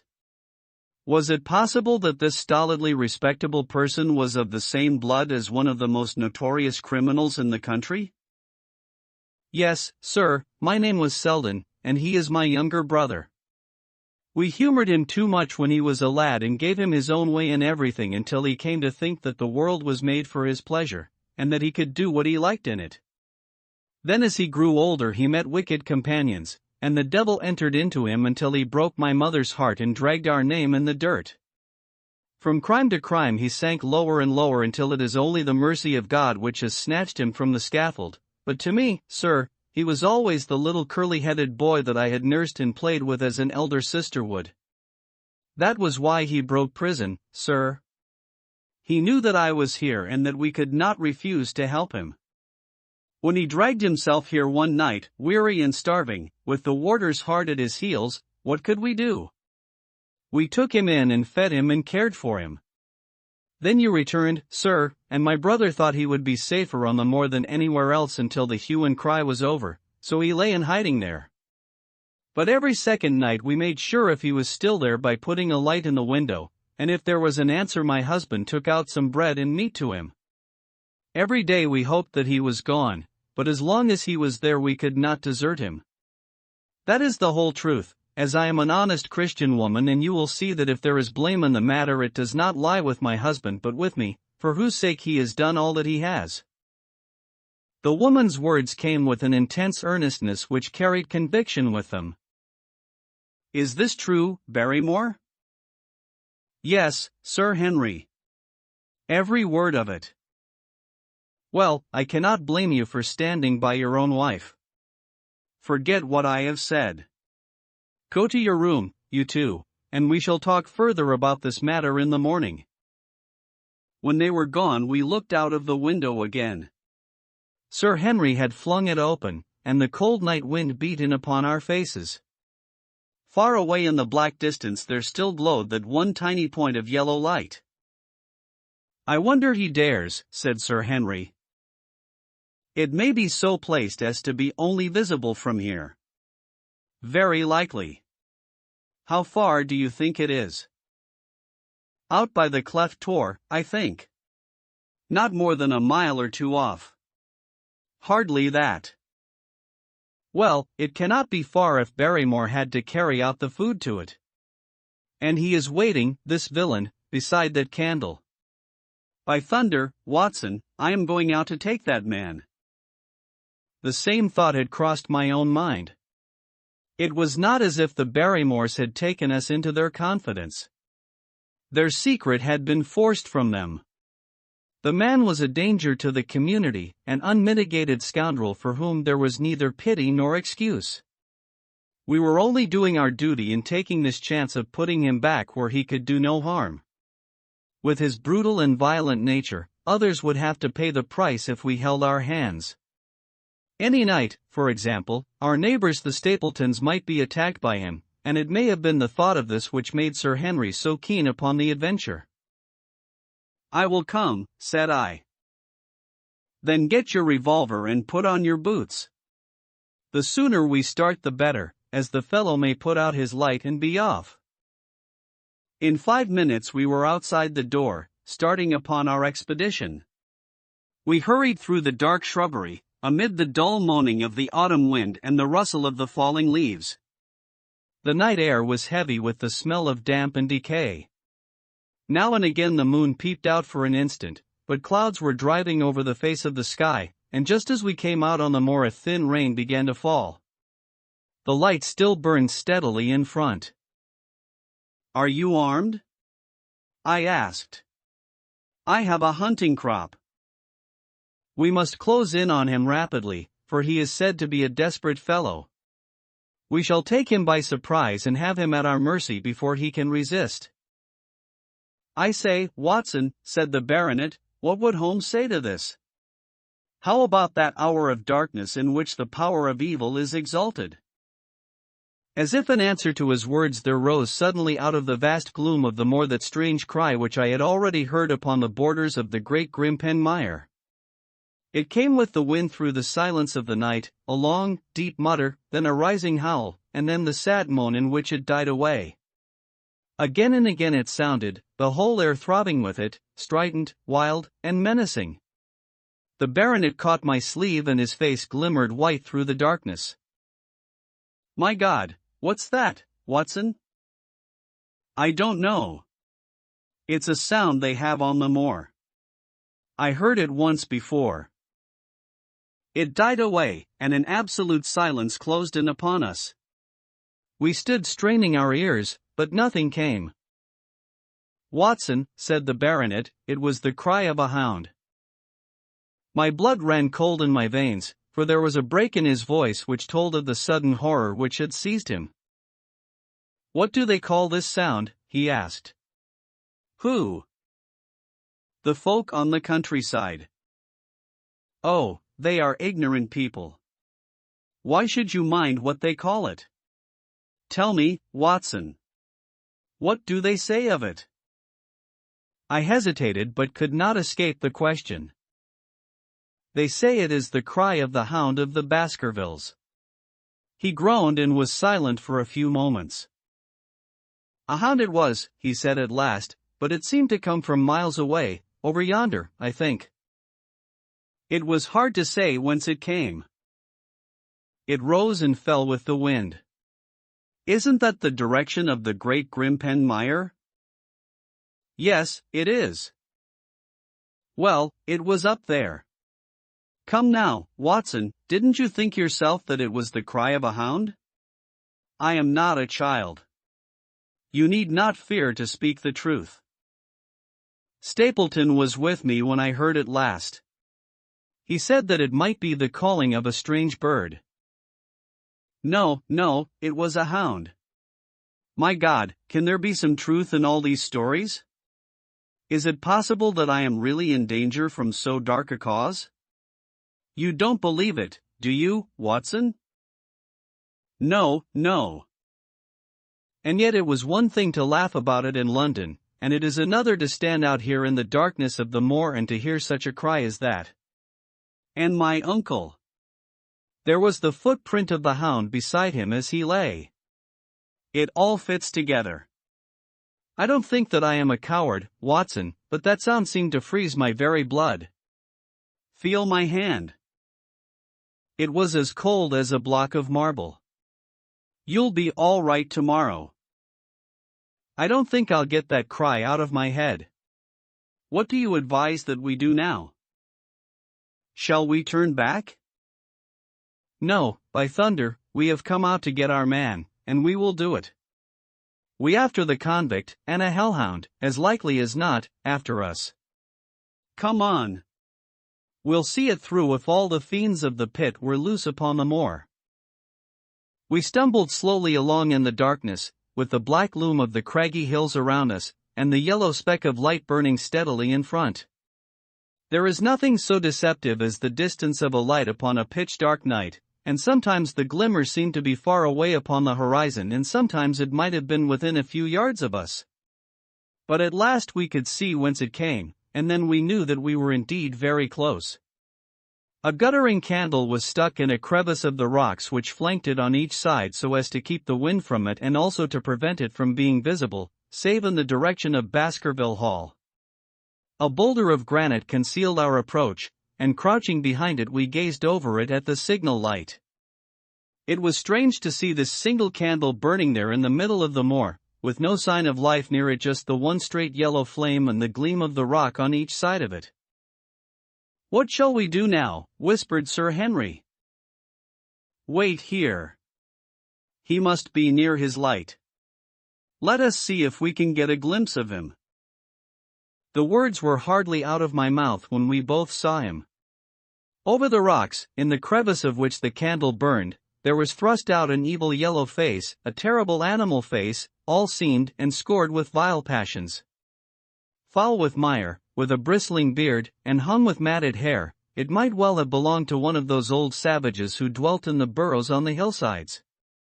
The light beneath him was reflected in his small, cunning eyes which peered fiercely to right and left through the darkness like a crafty and savage animal who has heard the steps of the hunters.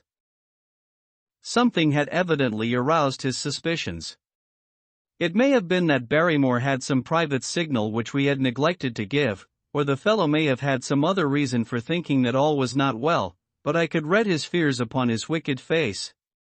Any instant he might dash out the light and vanish in the darkness. I sprang forward therefore, and Sir Henry did the same. At the same moment the convict screamed out a curse at us and hurled a rock which splintered up against the boulder which had sheltered us. I caught one glimpse of his short, squat, strongly built figure as he sprang to his feet and turned to run. At the same moment by a lucky chance the moon broke through the clouds. We rushed over the brow of the hill, and there was our man running with great speed down the other side, springing over the stones in his way with the activity of a mountain goat. A lucky long shot of my revolver might have crippled him, but I had brought it only to defend myself if attacked and not to shoot an unarmed man who was running away. We were both swift runners and in fairly good training, but we soon found that we had no chance of overtaking him. We saw him for a long time in the moonlight until he was only a small speck moving swiftly among the boulders upon the side of a distant hill. We ran and ran until we were completely blown, but the space between us grew ever wider. Finally we stopped and sat panting on two rocks, while we watched him disappearing in the distance. And it was at this moment that there occurred a most strange and unexpected thing. We had risen from our rocks and were turning to go home, having abandoned the hopeless chase. The moon was low upon the right, and the jagged pinnacle of a granite tor stood up against the lower curve of its silver disk. There, outlined as black as an ebony statue on that shining background, I saw the figure of a man upon the tor. Do not think that it was a delusion, Holmes. I assure you that I have never in my life seen anything more clearly. As far as I could judge, the figure was that of a tall, thin man. He stood with his legs a little separated, his arms folded, his head bowed, as if he were brooding over that enormous wilderness of peat and granite which lay before him. He might have been the very spirit of that terrible place. It was not the convict. This man was far from the place where the latter had disappeared. Besides, he was a much taller man. With a cry of surprise I pointed him out to the baronet, but in the instant during which I had turned to grasp his arm the man was gone. There was the sharp pinnacle of granite still cutting the lower edge of the moon, but its peak bore no trace of that silent and motionless figure. I wished to go in that direction and to search the tor, but it was some distance away. The baronet's nerves were still quivering from that cry, which recalled the dark story of his family, and he was not in the mood for fresh adventures. He had not seen this lonely man upon the tor and could not feel the thrill which his strange presence and his commanding attitude had given to me. "A warder, no doubt," said he. "The moor has been thick with them since this fellow escaped." Well, perhaps his explanation may be the right one, but I should like to have some further proof of it. Today we mean to communicate to the Princetown people where they should look for their missing man, but it is hard lines that we have not actually had the triumph of bringing him back as our own prisoner. Such are the adventures of last night, and you must acknowledge, my dear Holmes, that I have done you very well in the matter of a report. Much of what I tell you is no doubt quite irrelevant, but still I feel that it is best that I should let you have all the facts and leave you to select for yourself those which will be of most service to you in helping you to your conclusions. We are certainly making some progress. So far as the Barrymores go, we have found the motive of their actions, and that has cleared up the situation very much. But the moor with its mysteries and its strange inhabitants remains as inscrutable as ever. Perhaps in my next I may be able to throw some light upon this also. Best of all would it be if you could come down to us. In any case you will hear from me again in the course of the next few days. Chapter 10 Extract from the Diary of Dr. Watson. So far I have been able to quote from the reports which I have forwarded during these early days to Sherlock Holmes. Now, however, I have arrived at a point in my narrative where I am compelled to abandon this method and to trust once more to my recollections, aided by the diary which I kept at the time. A few extracts from the latter will carry me on to those scenes which are indelibly fixed in every detail upon my memory. I proceed, then, from the morning which followed our abortive chase of the convict and our other strange experiences upon the moor. October 16th. A dull and foggy day with a drizzle of rain. The house is banked in with rolling clouds, which rise now and then to show the dreary curves of the moor, with thin, silver veins upon the sides of the hills, and the distant boulders gleaming where the light strikes upon their wet faces. It is melancholy outside and in. The baronet is in a black reaction after the excitements of the night. I am conscious myself of a weight at my heart and a feeling of impending danger, ever-present danger, which is the more terrible because I am unable to define it. And have I not cause for such a feeling? Consider the long sequence of incidents which have all pointed to some sinister influence which is at work around us. There is the death of the last occupant of the hall, fulfilling so exactly the conditions of the family legend, and there are the repeated reports from peasants of the appearance of a strange creature upon the moor. Twice I have with my own ears heard the sound which resembled the distant baying of a hound. It is incredible, impossible, that it should really be outside the ordinary laws of nature. A spectral hound which leaves material footmarks and fills the air with its howling is surely not to be thought of. Stapleton may fall in with such a superstition, and Mortimer also, but if I have one quality upon earth it is common sense, and nothing will persuade me to believe in such a thing. To do so would be to descend to the level of these poor peasants, who are not content with a mere fiend dog but must needs describe him with hellfire shooting from his mouth and eyes. Holmes would not listen to such fancies, and I am his agent. But facts are facts, and I have twice heard this crying upon the moor. Suppose that there were really some huge hound loose upon it, that would go far to explain everything. But where could such a hound lie concealed? Where did it get its food? Where did it come from? How was it that no one saw it by day? It must be confessed that the natural explanation offers almost as many difficulties as the other. And always, apart from the hound, there is the fact of the human agency in London, the man in the cab, and the letter which warned Sir Henry against the moor. This at least was real, but it might have been the work of a protecting friend as easily as of an enemy. Where is that friend or enemy now? Has he remained in London, or has he followed us down here? Could he be the stranger whom I saw upon the tor? It is true that I have had only the one glance at him, and yet there are some things to which I am ready to swear. He is no one whom I have seen down here, and I have now met all the neighbors. The figure was far taller than that of Stapleton, far thinner than that of Frankland. Barrymore it might possibly have been, but we had left him behind us, and I am certain that he could not have followed us. A stranger then is still dogging us, just as a stranger dogged us in London. We have never shaken him off. If I could lay my hands upon that man, then at last we might find ourselves at the end of all our difficulties. To this one purpose I must now devote all my energies. My first impulse was to tell Sir Henry all my plans. My second and wisest one is to play my own game and speak as little as possible to anyone. He is silent and distrait. His nerves have been strangely shaken by that sound upon the moor. I will say nothing to add to his anxieties, but I will take my own steps to attain my own end. We had a small scene this morning after breakfast. Barrymore asked leave to speak with Sir Henry, and they were closeted in his study some little time. Sitting in the billiard room I more than once heard the sound of voices raised, and I had a pretty good idea what the point was which was under discussion. After a time the baronet opened his door and called for me. Barrymore considers that he has a grievance, he said. He thinks that it was unfair on our part to hunt his brother-in-law down when he, of his own free will, had told us the secret. The butler was standing very pale but very collected before us. I may have spoken too warmly, sir, said he, and if I have, I am sure that I beg your pardon.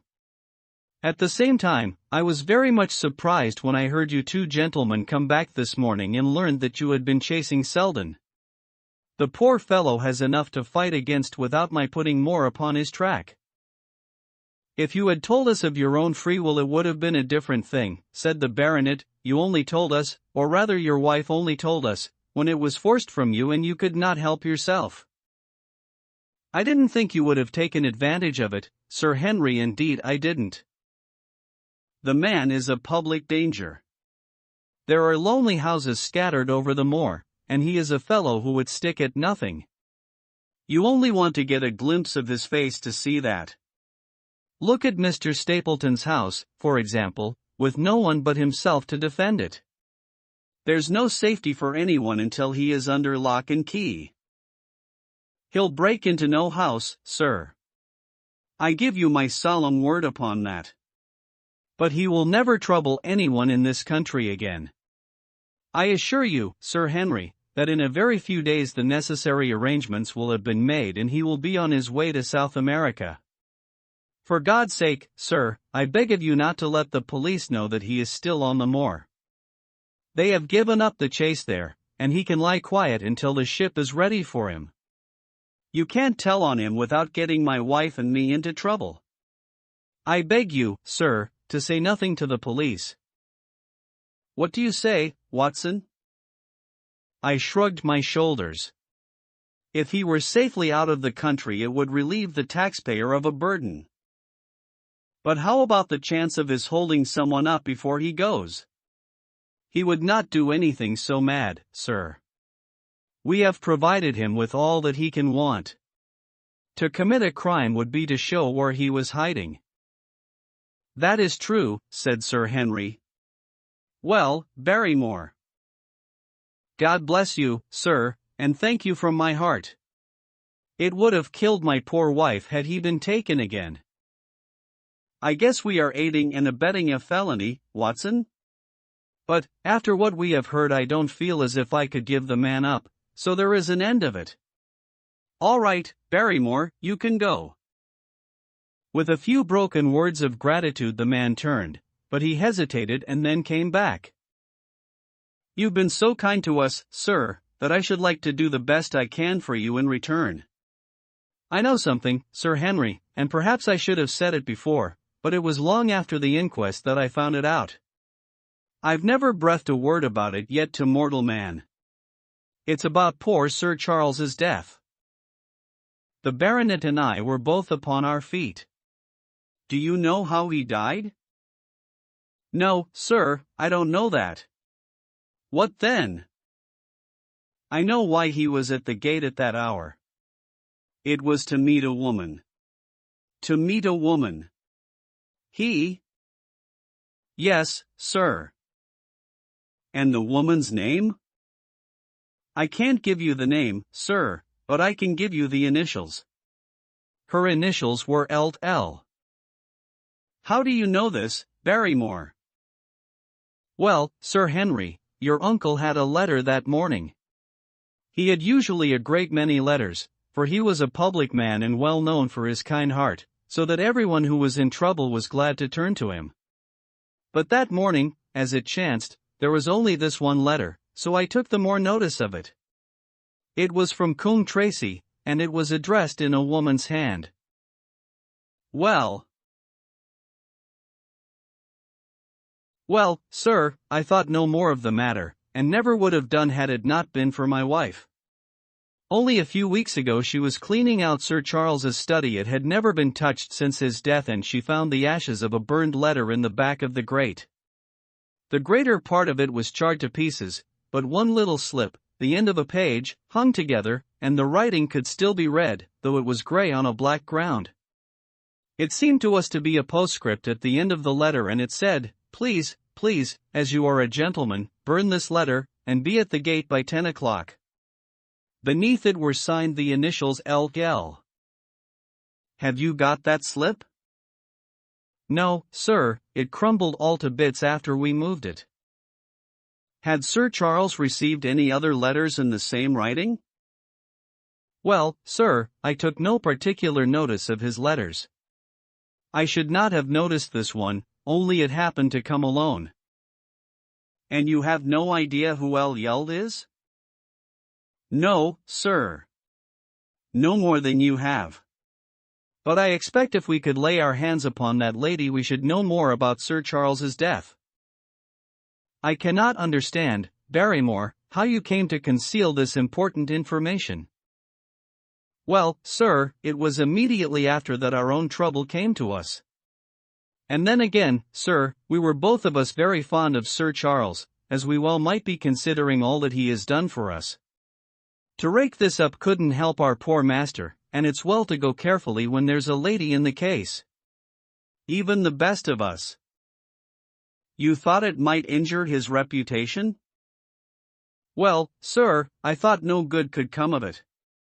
But now you have been kind to us, and I feel as if it would be treating you unfairly not to tell you all that I know about the matter. Very good, Barrymore, you can go. When the butler had left us, Sir Henry turned to me. Well, Watson, what do you think of this new light? It seems to leave the darkness rather blacker than before. So I think. But if we can only trace L, it should clear up the whole business. We have gained that much. We know that there is someone who has the facts if we can only find her. What do you think we should do? Let Holmes know all about it at once. It will give him the clue for which he has been seeking. I am much mistaken if it does not bring him down. I went at once to my room and drew up my report of the morning's conversation for Holmes. It was evident to me that he had been very busy of late, for the notes which I had from Baker Street were few and short, with no comments upon the information which I had supplied and hardly any reference to my mission.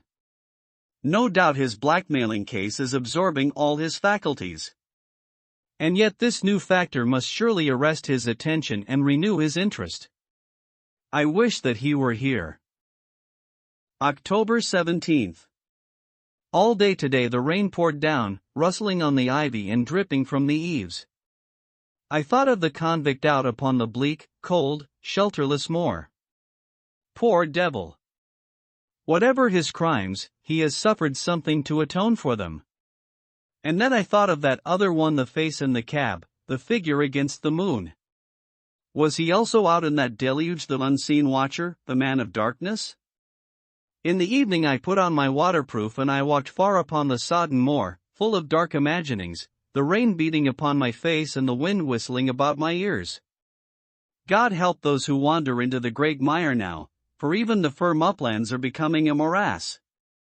I found the black tor upon which I had seen the solitary watcher, and from its craggy summit I looked out myself across the melancholy downs. Rain squalls drifted across their russet face, and the heavy, slate-colored clouds hung low over the landscape, trailing in gray wreaths down the sides of the fantastic hills. In the distant hollow on the left, half hidden by the mist, the two thin towers of Baskerville Hall rose above the trees. They were the only signs of human life which I could see, save only those prehistoric huts which lay thickly upon the slopes of the hills. Nowhere was there any trace of that lonely man whom I had seen on the same spot 2 nights before. As I walked back I was overtaken by Dr. Mortimer driving in his dog-cart over a rough moorland track which led from the outlying farmhouse of Fulmire. He has been very attentive to us, and hardly a day has passed that he has not called at the hall to see how we were getting on. He insisted upon my climbing into his dog-cart, and he gave me a lift homeward. I found him much troubled over the disappearance of his little spaniel. It had wandered on to the moor and had never come back. I gave him such consolation as I might, but I thought of the pony on the Grimpen mire, and I do not fancy that he will see his little dog again. By the way, Mortimer, said I as we jolted along the rough road, I suppose there are few people living within driving distance of this whom you do not know? Hardly any, I think. Can you, then, tell me the name of any woman whose initials are L.L.? He thought for a few minutes.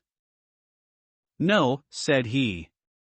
There are a few gypsies and laboring folk for whom I can answer, but among the farmers or gentry there is no one whose initials are those. Wait a bit though, he added after a pause. There is Laura Lyons. Her initials are L.L., but she lives in Coombe Tracey. Who is she? I asked. She is Franklin's daughter. What? Old Franklin the Crank? Exactly.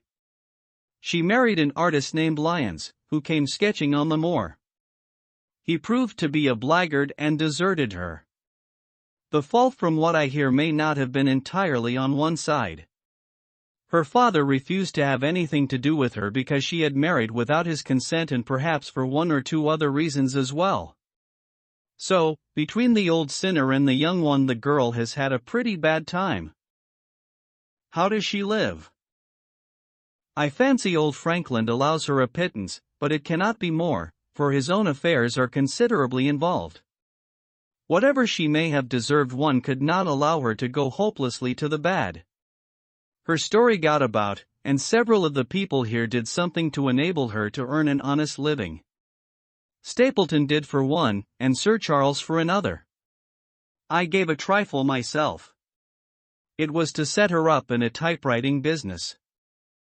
He wanted to know the object of my inquiries, but I managed to satisfy his curiosity without telling him too much, for there is no reason why we should take anyone into our confidence. Tomorrow morning I shall find my way to Coombe Tracey, and if I can see this Mrs. Laura Lyons, of equivocal reputation, a long step will have been made towards clearing one incident in this chain of mysteries. I am certainly developing the wisdom of the serpent, for when Mortimer pressed his questions to an inconvenient extent I asked him casually to what type Franklin's skull belonged, and so heard nothing but craniology for the rest of our drive. I have not lived for years with Sherlock Holmes for nothing. I have only one other incident to record upon this tempestuous and melancholy day. This was my conversation with Barrymore just now, which gives me one more strong card which I can play in due time. Mortimer had stayed to dinner, and he and the baronet played écarté afterwards. The butler brought me my coffee into the library, and I took the chance to ask him a few questions. Well, said I, has this precious relation of yours departed, or is he still lurking out yonder? I don't know, sir. I hope to heaven that he is gone, for he has brought nothing but trouble here. I've not heard of him since I left out food for him last, and that was 3 days ago. Did you see him then? No, sir, but the food was gone when next I went that way. Then he was certainly there? So you would think, sir, unless it was the other man who took it. I sat with my coffee cup halfway to my lips and stared at Barrymore. You know that there is another man then? Yes, sir, there is another man upon the moor. Have you seen him? No, sir.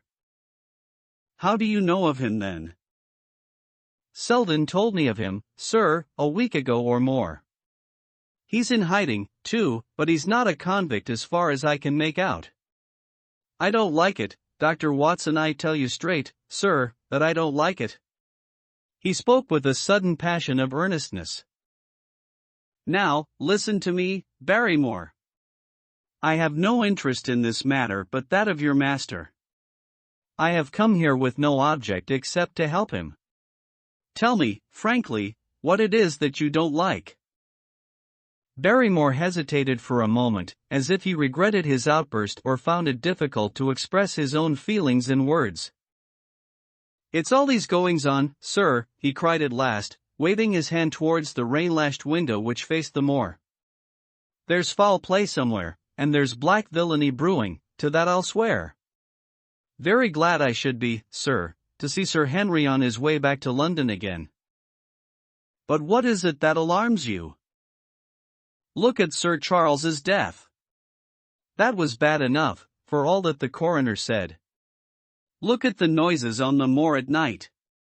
There's not a man would cross it after sundown if he was paid for it. Look at this stranger hiding out yonder, and watching and waiting. What's he waiting for? What does it mean?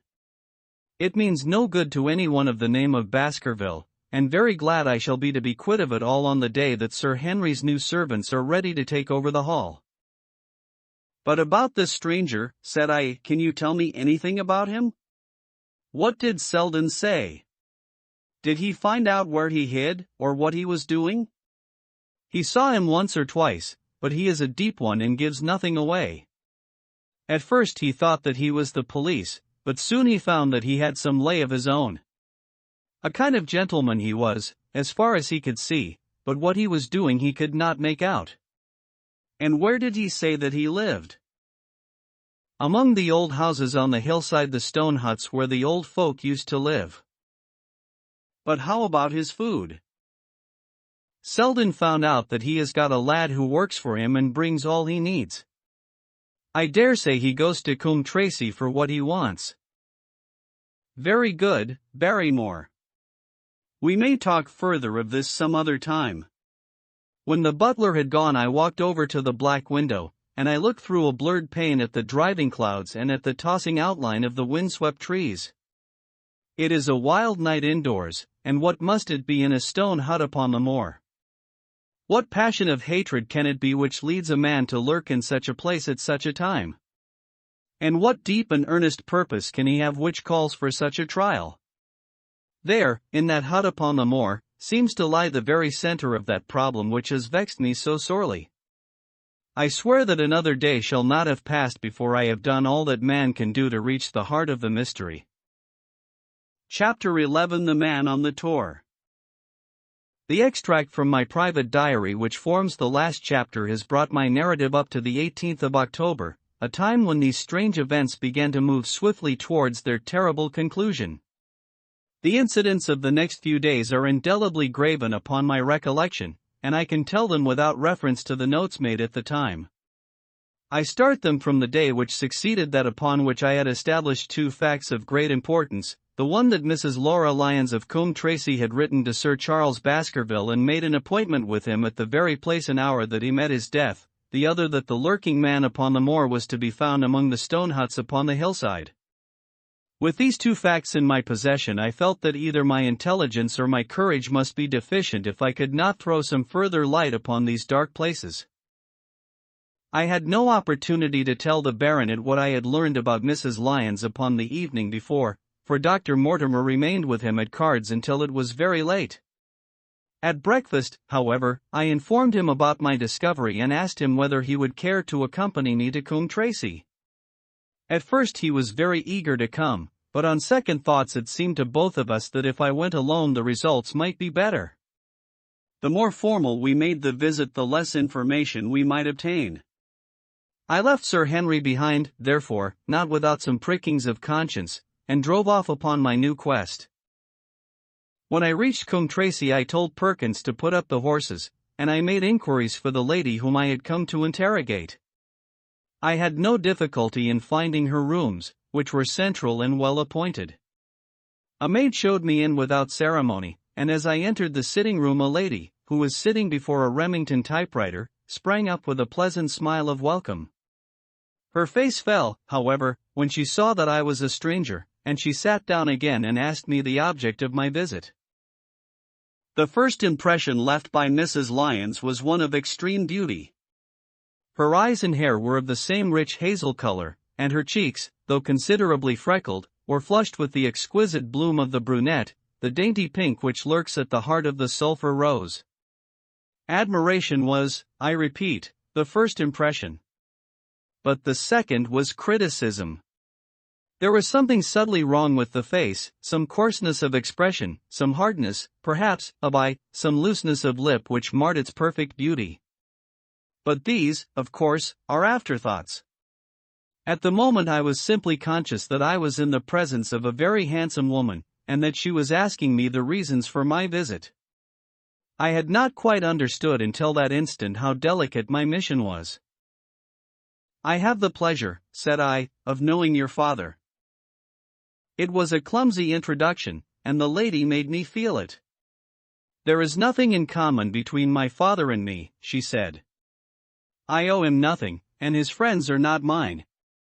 If it were not for the late Sir Charles Baskerville and some other kind hearts I might have starved for all that my father cared.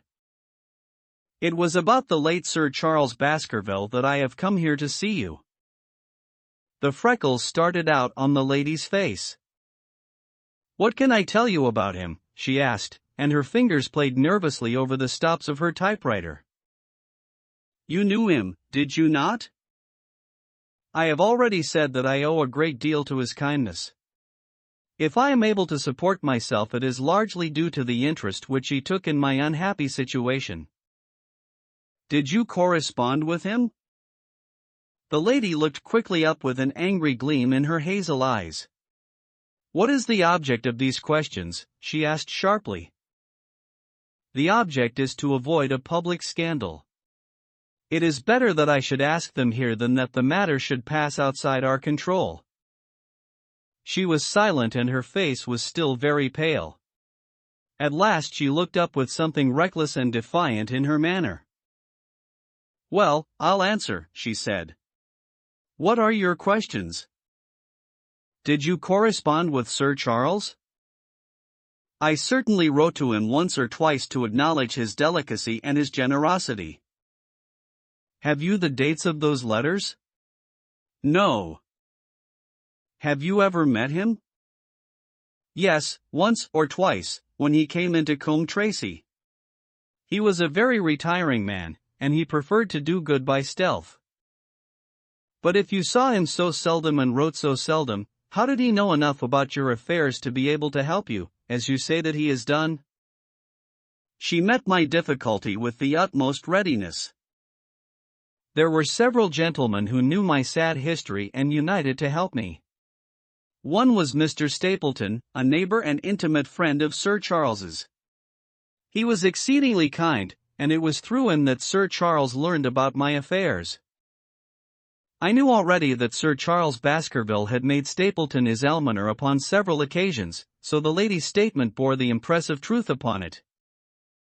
"Did you ever write to Sir Charles asking him to meet you?" I continued.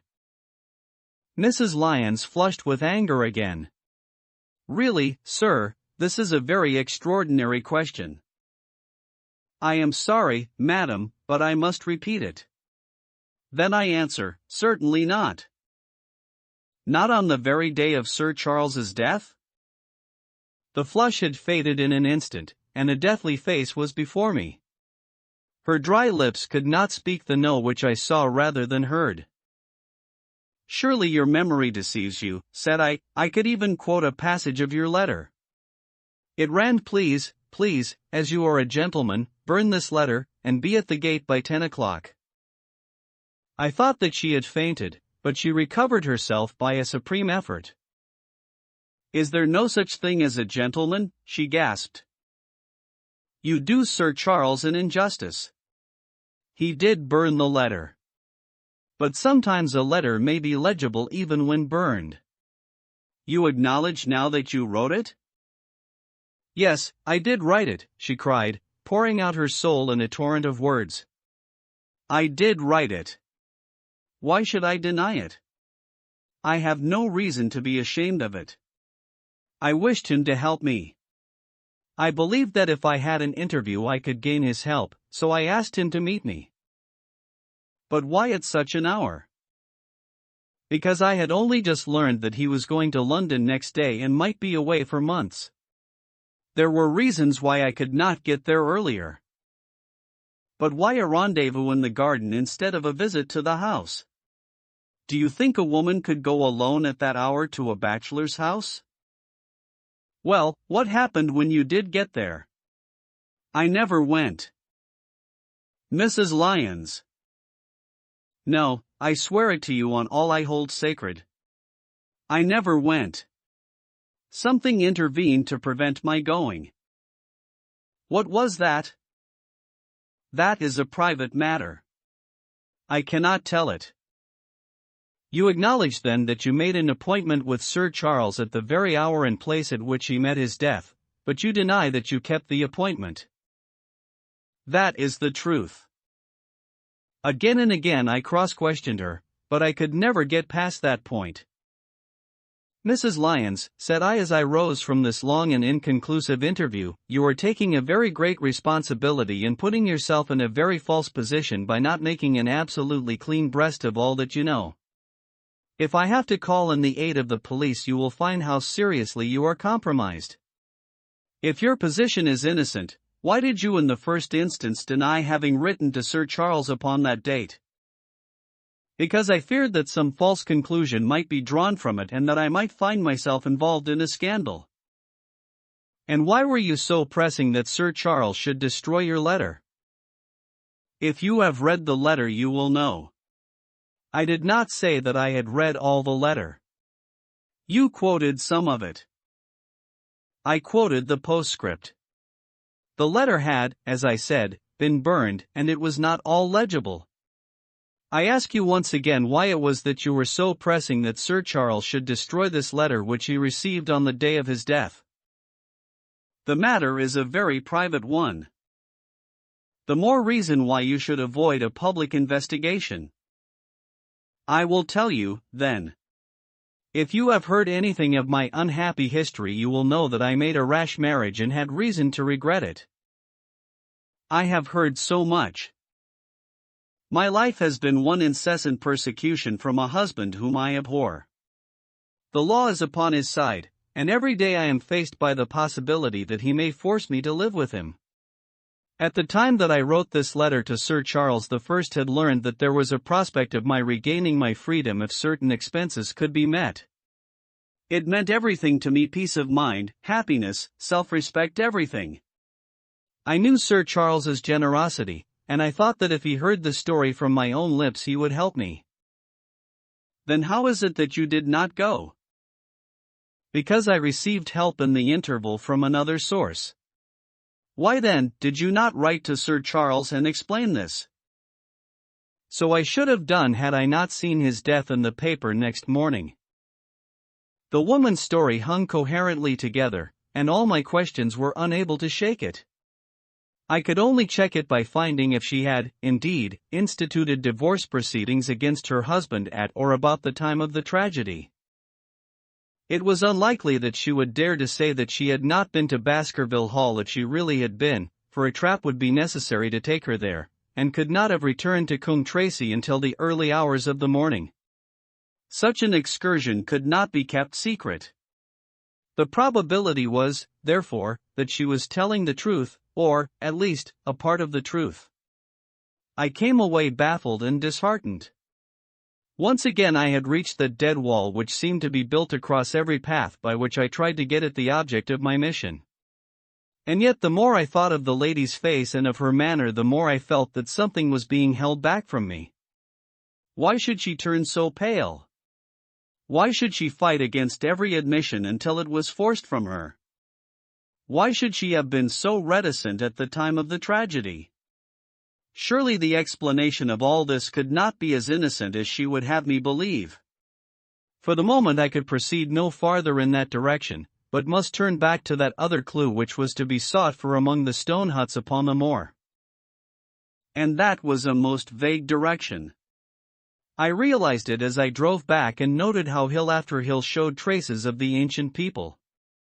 Barrymore's only indication had been that the stranger lived in one of these abandoned huts, and many hundreds of them were scattered throughout the length and breadth of the moor.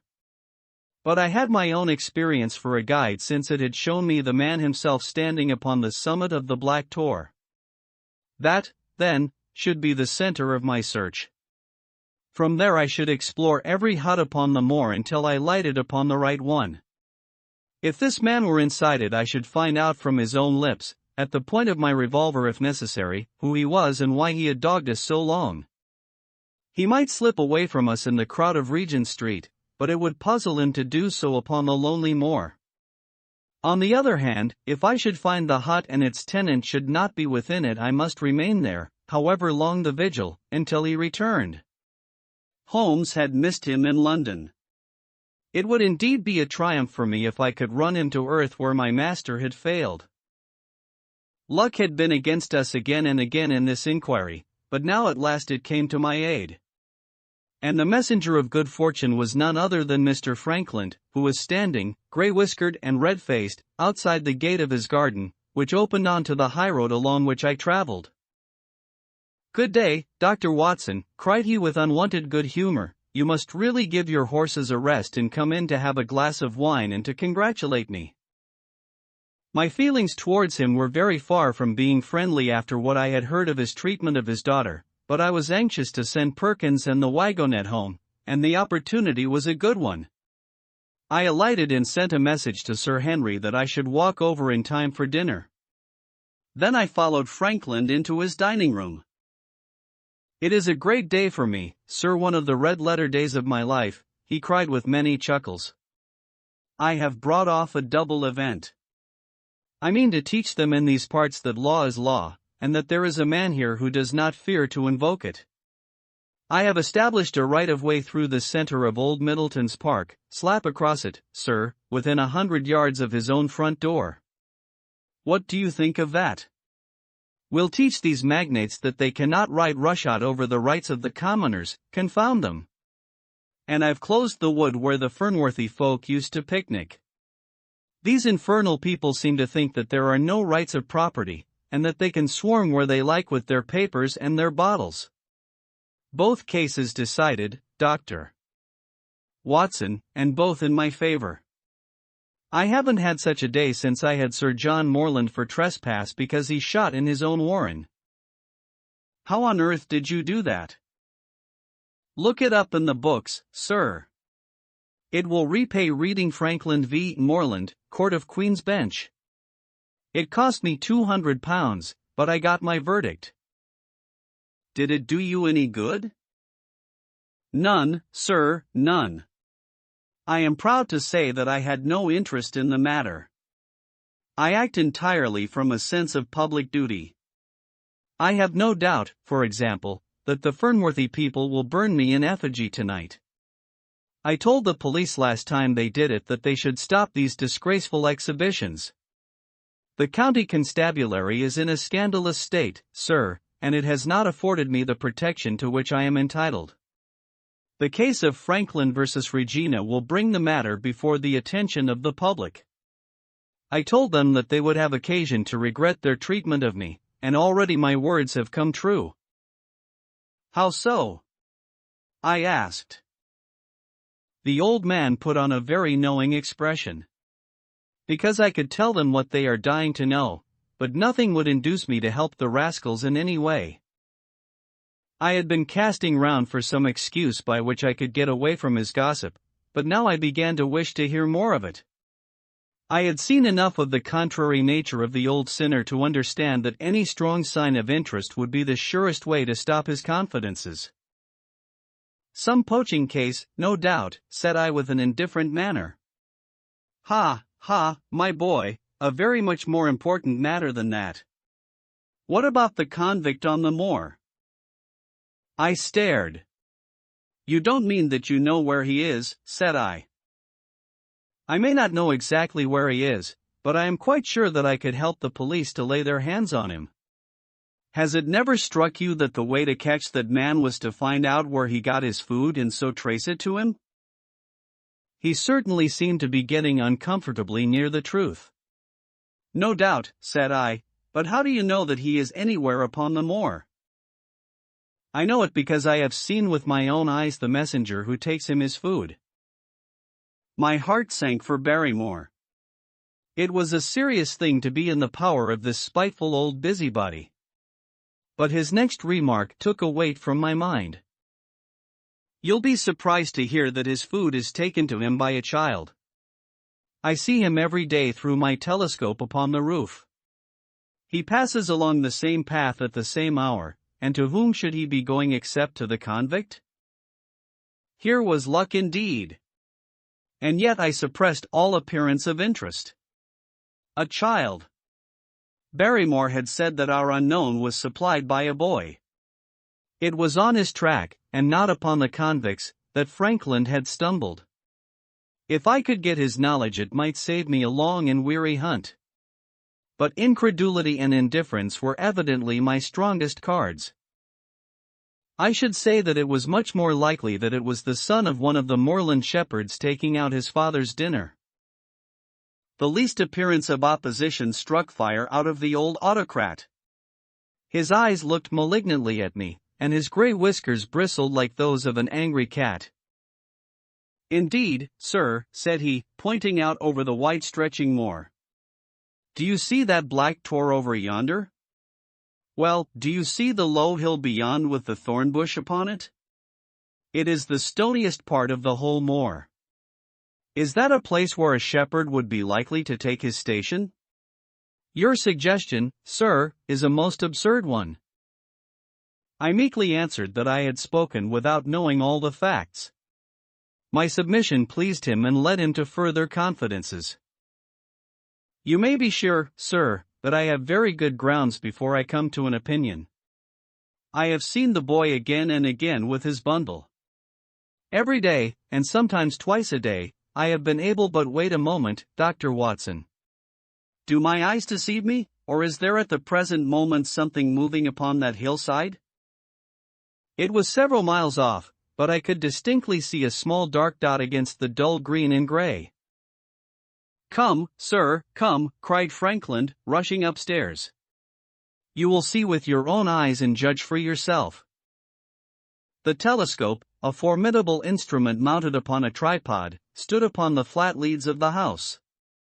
Frankland clapped his eye to it and gave a cry of satisfaction. Quick, Dr. Watson, quick, before he passes over the hill. There he was, sure enough, a small urchin with a little bundle upon his shoulder, toiling slowly up the hill. When he reached the crest, I saw the ragged, uncouth figure outlined for an instant against the cold blue sky. He looked round him with a furtive and stealthy air, as one who dreads pursuit. Then he vanished over the hill. Well, am I right? Certainly, there is a boy who seems to have some secret errand. And what the errand is even a county constable could guess. But not one word shall they have from me, and I bind you to secrecy also, Dr. Watson. Not a word. You understand. Just as you wish. They have treated me shamefully. When the facts come out in Frankland versus Regina, I venture to think that a thrill of indignation will run through the country. Nothing would induce me to help the police in any way. For all they cared, it might have been me, instead of my effigy, which these rascals burned at the stake. Surely you are not going. You will help me to empty the decanter in honor of this great occasion. But I resisted all his solicitations and succeeded in dissuading him from his announced intention of walking home with me. I kept the road as long as his eye was on me, and then I struck off across the moor and made for the stony hill over which the boy had disappeared. Everything was working in my favor, and I swore that it should not be through lack of energy or perseverance that I should miss the chance which fortune had thrown in my way. The sun was already sinking when I reached the summit of the hill, and the long slopes beneath me were all golden green on one side and grey shadow on the other. A haze lay low upon the farthest skyline, out of which jutted the fantastic shapes of Belliver and Vixentor. Over the wide expanse there was no sound and no movement. One great grey bird, a gull or curlew, soared aloft in the blue heaven. He and I seemed to be the only living things between the huge arch of the sky and the desert beneath it. The barren scene, the sense of loneliness, and the mystery and urgency of my task all struck a chill into my heart. The boy was nowhere to be seen. But down beneath me in a cleft of the hills there was a circle of the old stone huts, and in the middle of them there was one which retained sufficient roof to act as a screen against the weather. My heart leaped within me as I saw it. This must be the burrow where the stranger lurked. At last my foot was on the threshold of his hiding place. His secret was within my grasp. As I approached the hut, walking as warily as Stapleton would do when with poised net he drew near the settled butterfly, I satisfied myself that the place had indeed been used as a habitation. A vague pathway among the boulders led to the dilapidated opening which served as a door. All was silent within. The unknown might be lurking there, or he might be prowling on the moor.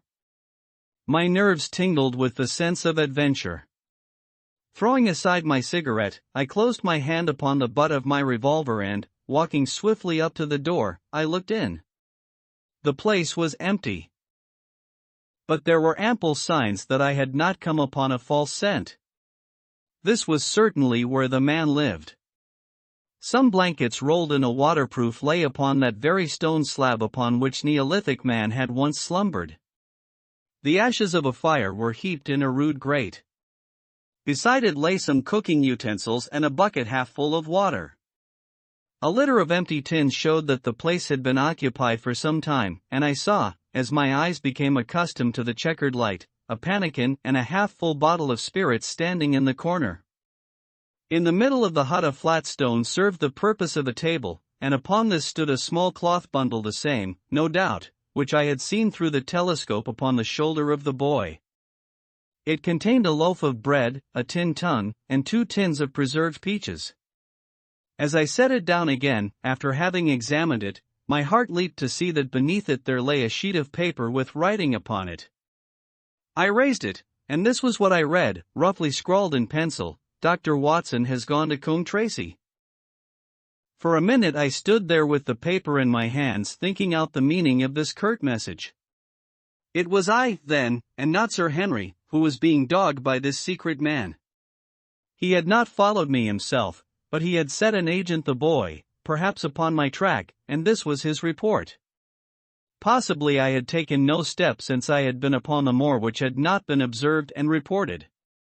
Always there was this feeling of an unseen force, a fine net drawn round us with infinite skill and delicacy, holding us so lightly that it was only at some supreme moment that one realized that one was indeed entangled in its meshes. If there was one report there might be others, so I looked round the hut in search of them. There was no trace, however, of anything of the kind, nor could I discover any sign which might indicate the character or intentions of the man who lived in this singular place, save that he must be of Spartan habits and cared little for the comforts of life. When I thought of the heavy rains and looked at the gaping roof, I understood how strong and immutable must be the purpose which had kept him in that inhospitable abode. Was he our malignant enemy, or was he by chance our guardian angel? I swore that I would not leave the hut until I knew. Outside the sun was sinking low and the west was blazing with scarlet and gold. Its reflection was shot back in ruddy patches by the distant pools which lay amid the great Grimpen mire. There were the 2 towers of Baskerville Hall, and there a distant blur of smoke which marked the village of Grimpen. Between the two, behind the hill, was the house of the Stapletons. All was sweet and mellow and peaceful in the golden evening light, and yet as I looked at them my soul shared none of the peace of nature but quivered at the vagueness and the terror of that interview which every instant was bringing nearer. With tingling nerves but a fixed purpose, I sat in the dark recess of the hut and waited with somber patience for the coming of its tenant. And then at last I heard him. Far away came the sharp clink of a boot striking upon a stone. Then another and yet another, coming nearer and nearer.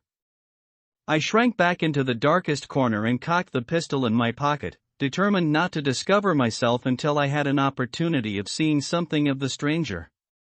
There was a long pause which showed that he had stopped. Then once more the footsteps approached and a shadow fell across the opening of the hut. "It is a lovely evening, my dear Watson," said a well-known voice. "I really think that you will be more comfortable outside than in." Chapter 12 Death on the Moor.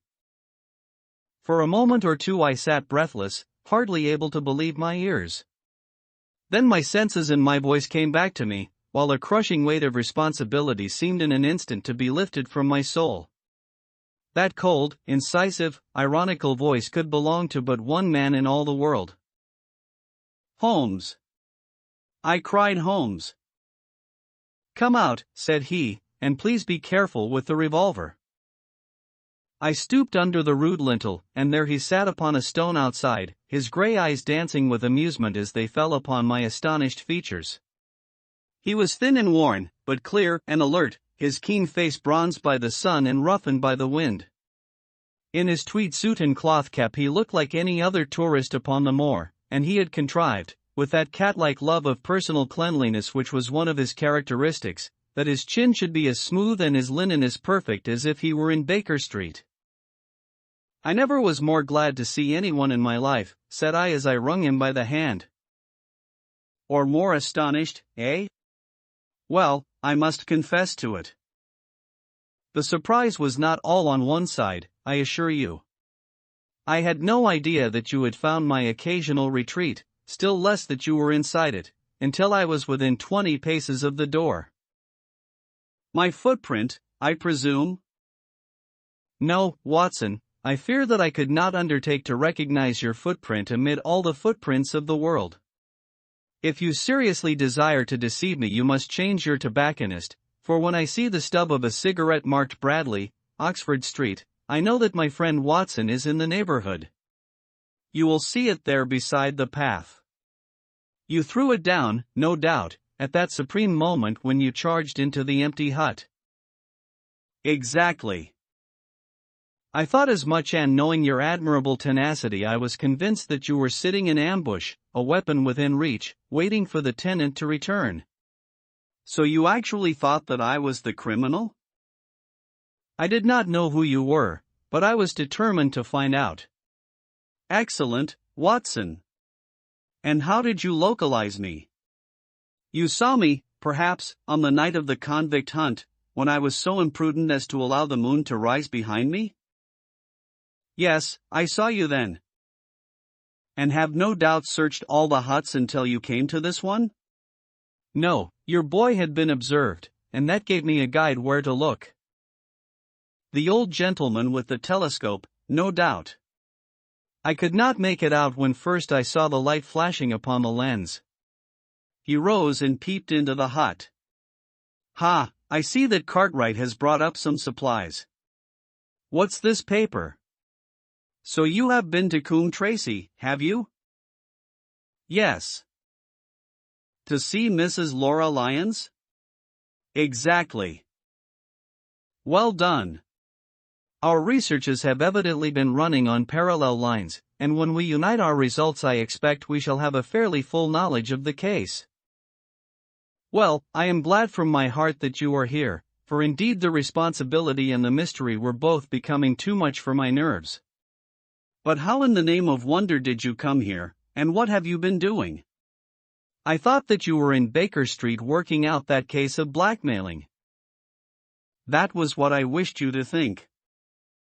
Then you use me, and yet do not trust me. I cried with some bitterness.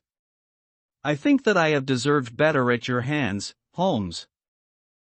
My dear fellow, you have been invaluable to me in this as in many other cases, and I beg that you will forgive me if I have seemed to play a trick upon you. In truth, it was partly for your own sake that I did it, and it was my appreciation of the danger which you ran which led me to come down and examine the matter for myself. Had I been with Sir Henry and you as confident that my point of view would have been the same as yours, and my presence would have warned our very formidable opponents to be on their guard.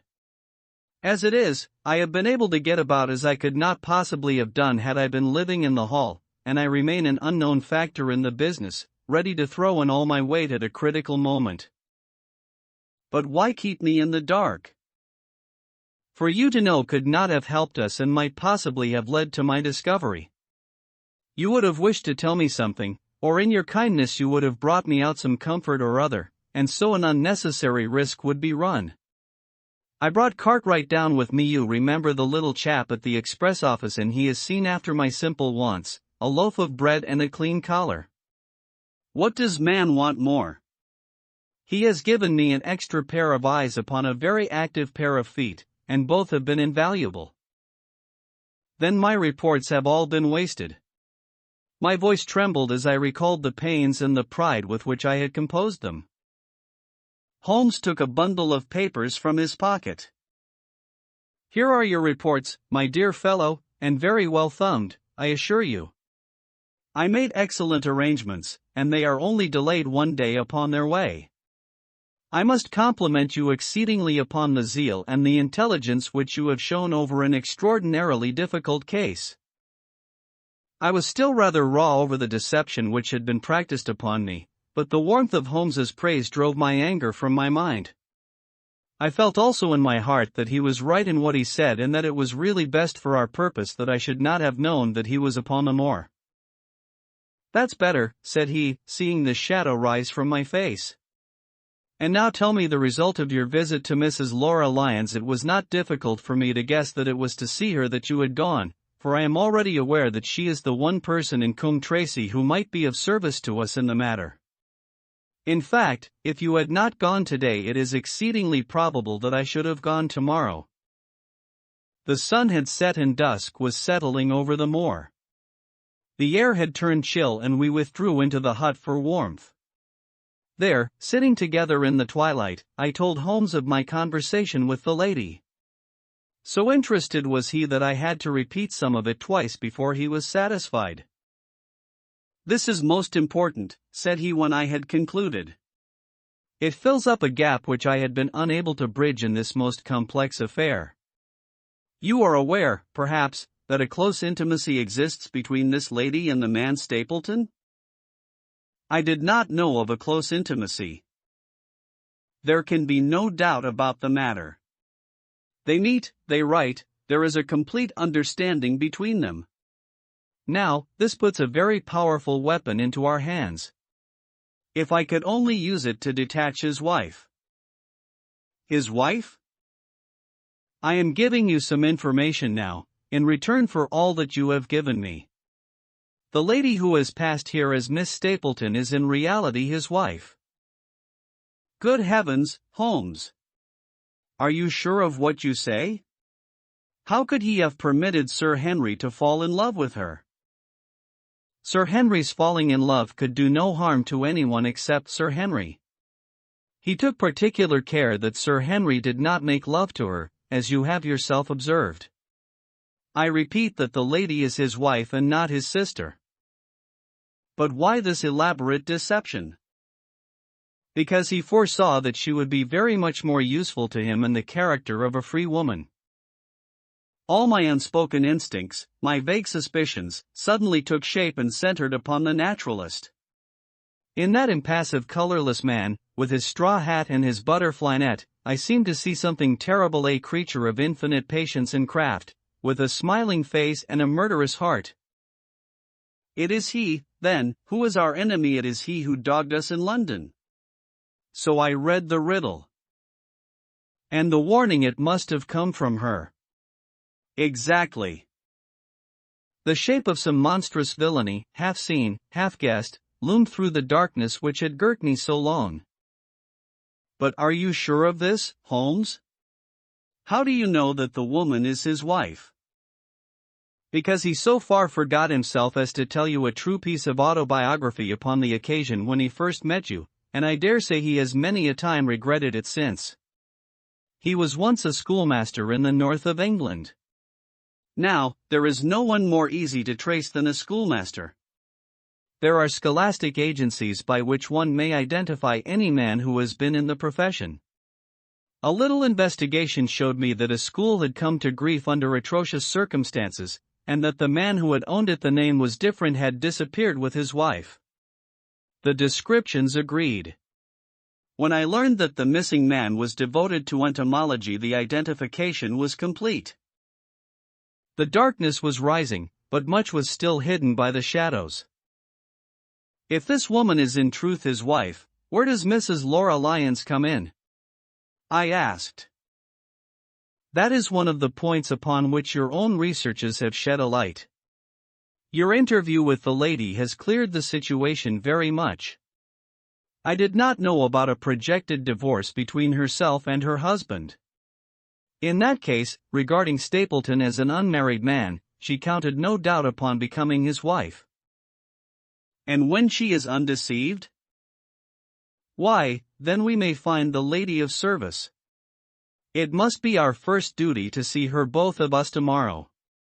Don't you think, Watson, that you are away from your charge rather long?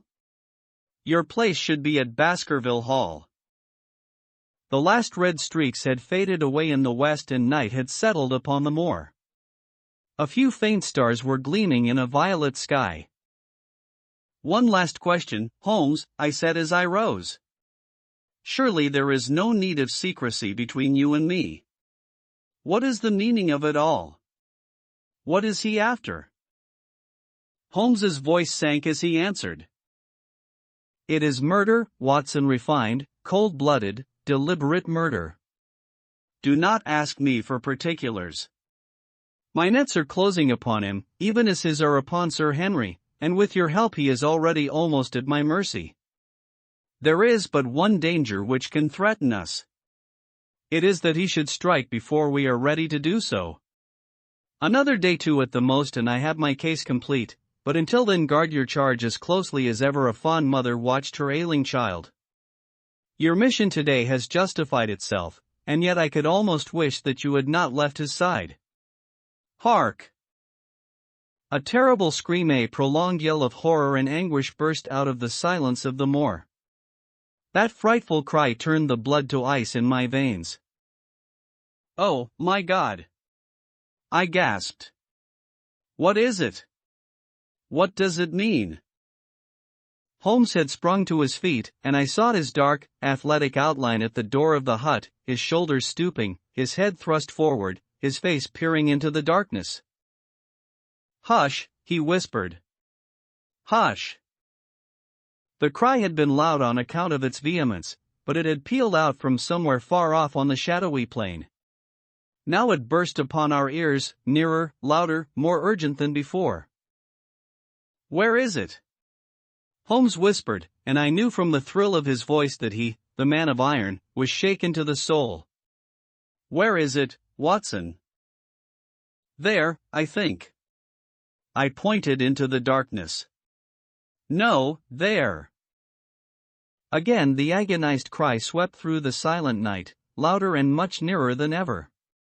And a new sound mingled with it, a deep, muttered rumble, musical and yet menacing, rising and falling like the low, constant murmur of the sea. The hound, cried Holmes. Come, Watson, come. Great heavens, if we are too late. He had started running swiftly over the moor, and I had followed at his heels.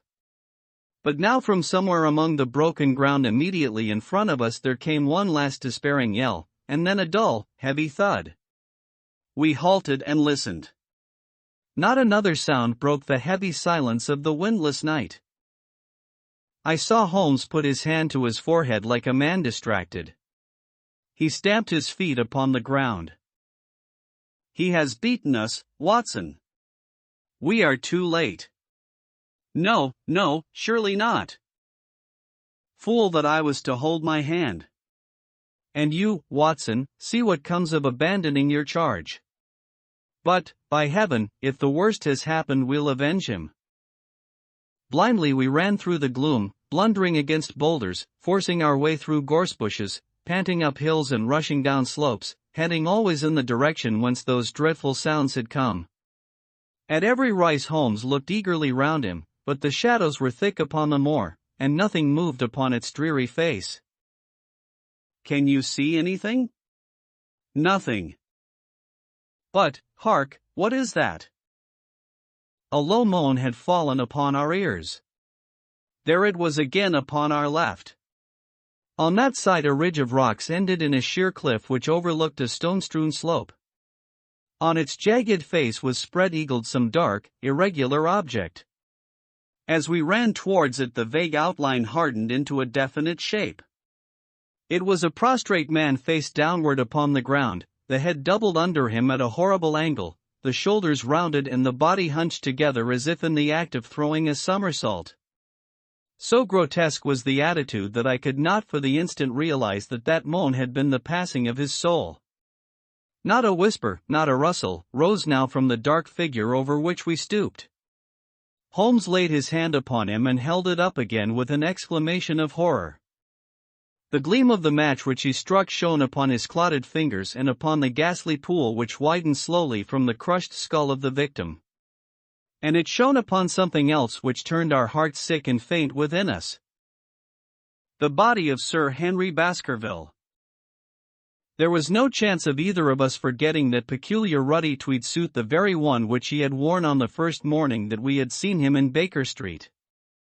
We caught the one clear glimpse of it, and then the match flickered and went out, even as the hope had gone out of our souls. Holmes groaned, and his face glimmered white through the darkness. The brute! The brute!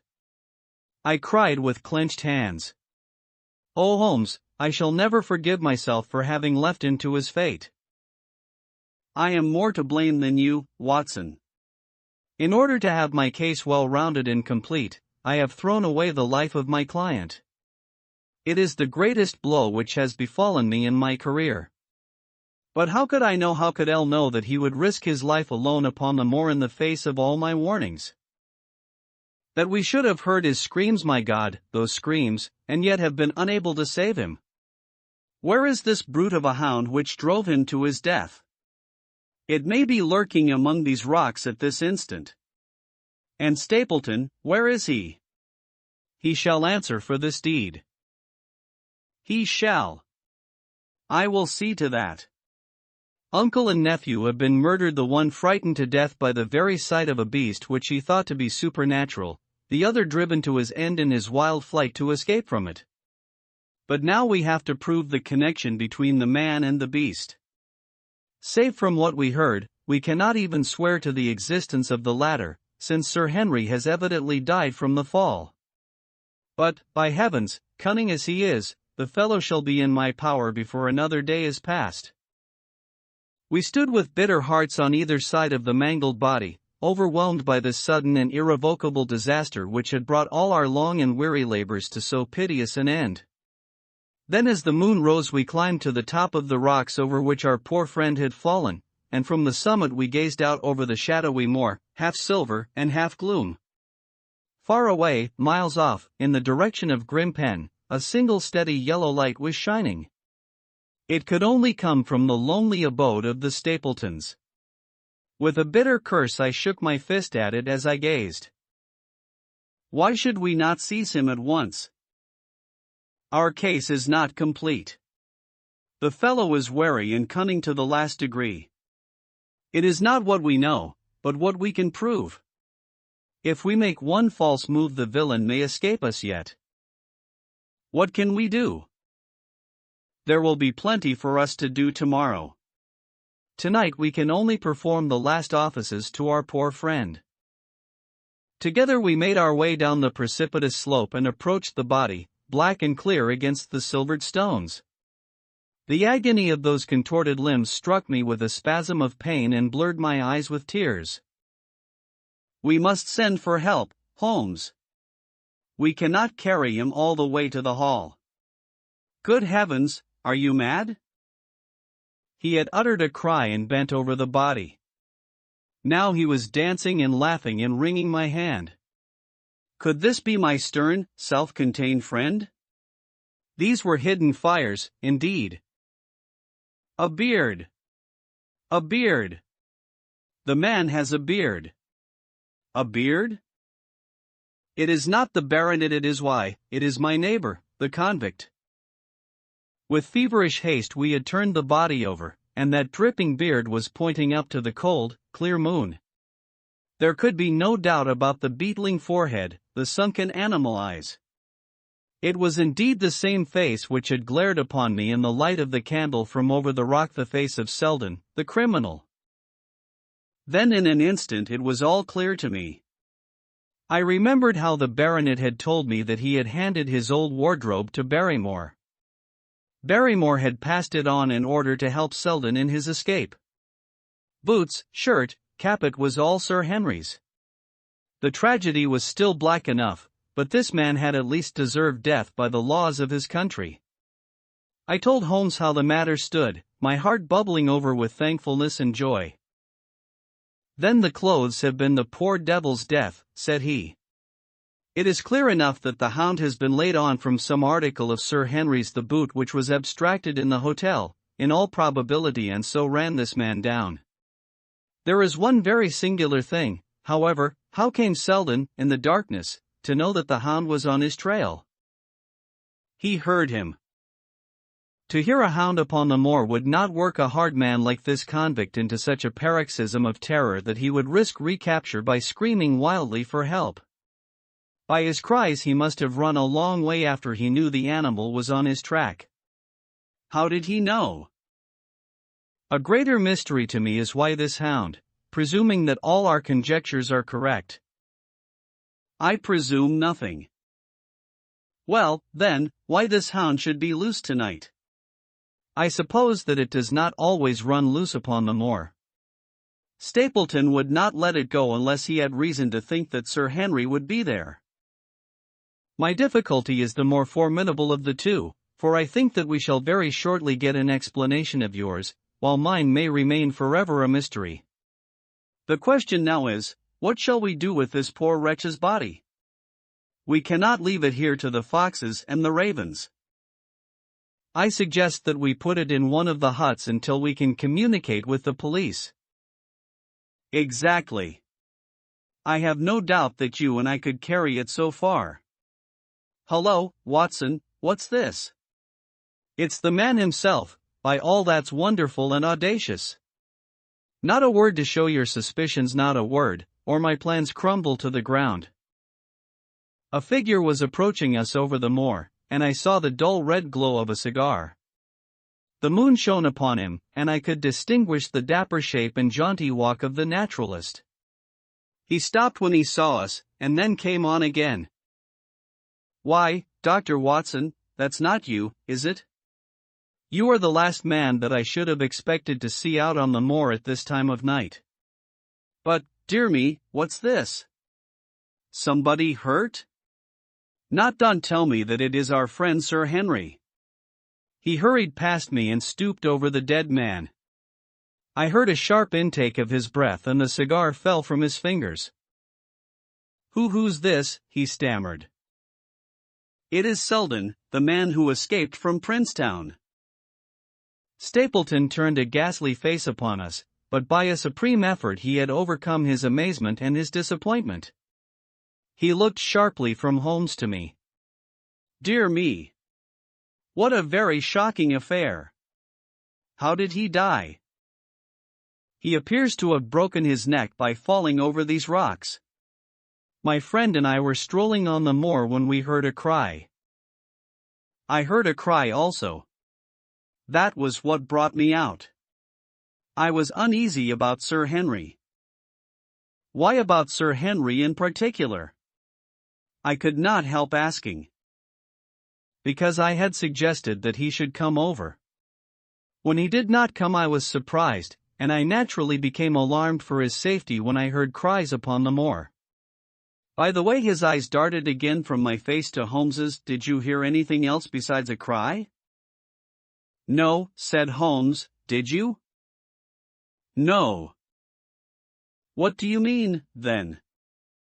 Oh, you know the stories that the peasants tell about a phantom hound, and so on. It is said to be heard at night upon the moor. I was wondering if there were any evidence of such a sound tonight. We heard nothing of the kind, said I. And what is your theory of this poor fellow's death? I have no doubt that anxiety and exposure have driven him off his head. He has rushed about the moor in a crazy state and eventually fallen over here and broken his neck. That seems the most reasonable theory, said Stapleton, and he gave a sigh which I took to indicate his relief. What do you think about it, Mr. Sherlock Holmes? My friend bowed his compliments. You are quick at identification, said he. We have been expecting you in these parts since Dr. Watson came down. You are in time to see a tragedy. Yes, indeed. I have no doubt that my friend's explanation will cover the facts. I will take an unpleasant remembrance back to London with me tomorrow. Oh, you return tomorrow?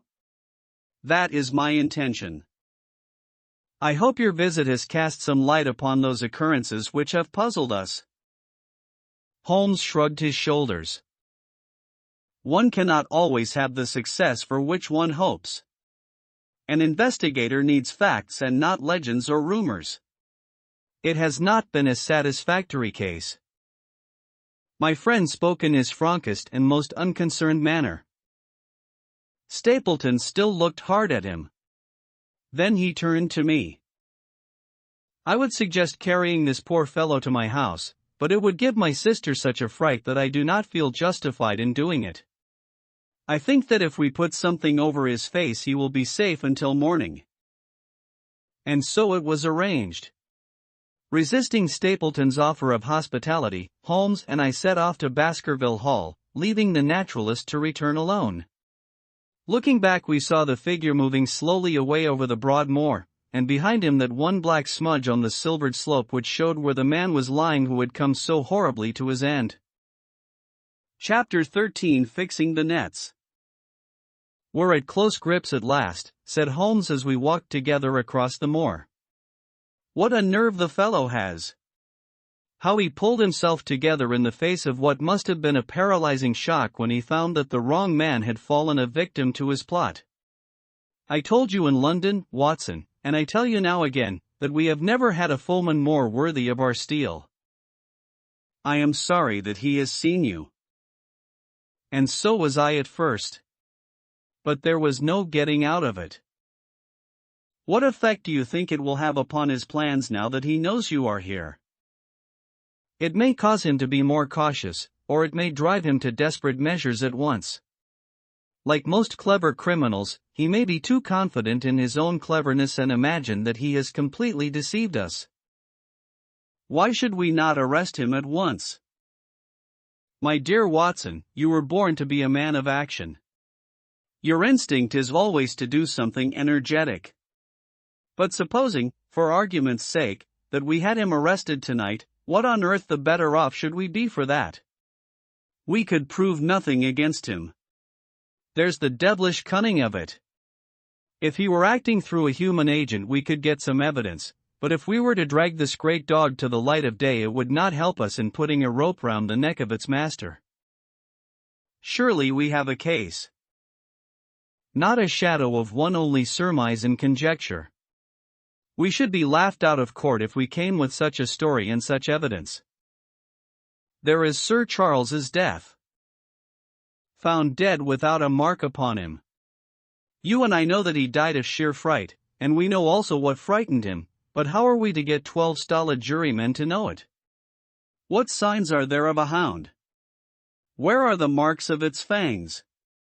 Of course we know that a hound does not bite a dead body and that Sir Charles was dead before ever the brute overtook him. But we have to prove all this, and we are not in a position to do it. Well, then, tonight? We are not much better off tonight. Again, there was no direct connection between the hound and the man's death. We never saw the hound. We heard it, but we could not prove that it was running upon this man's trail. There is a complete absence of motive.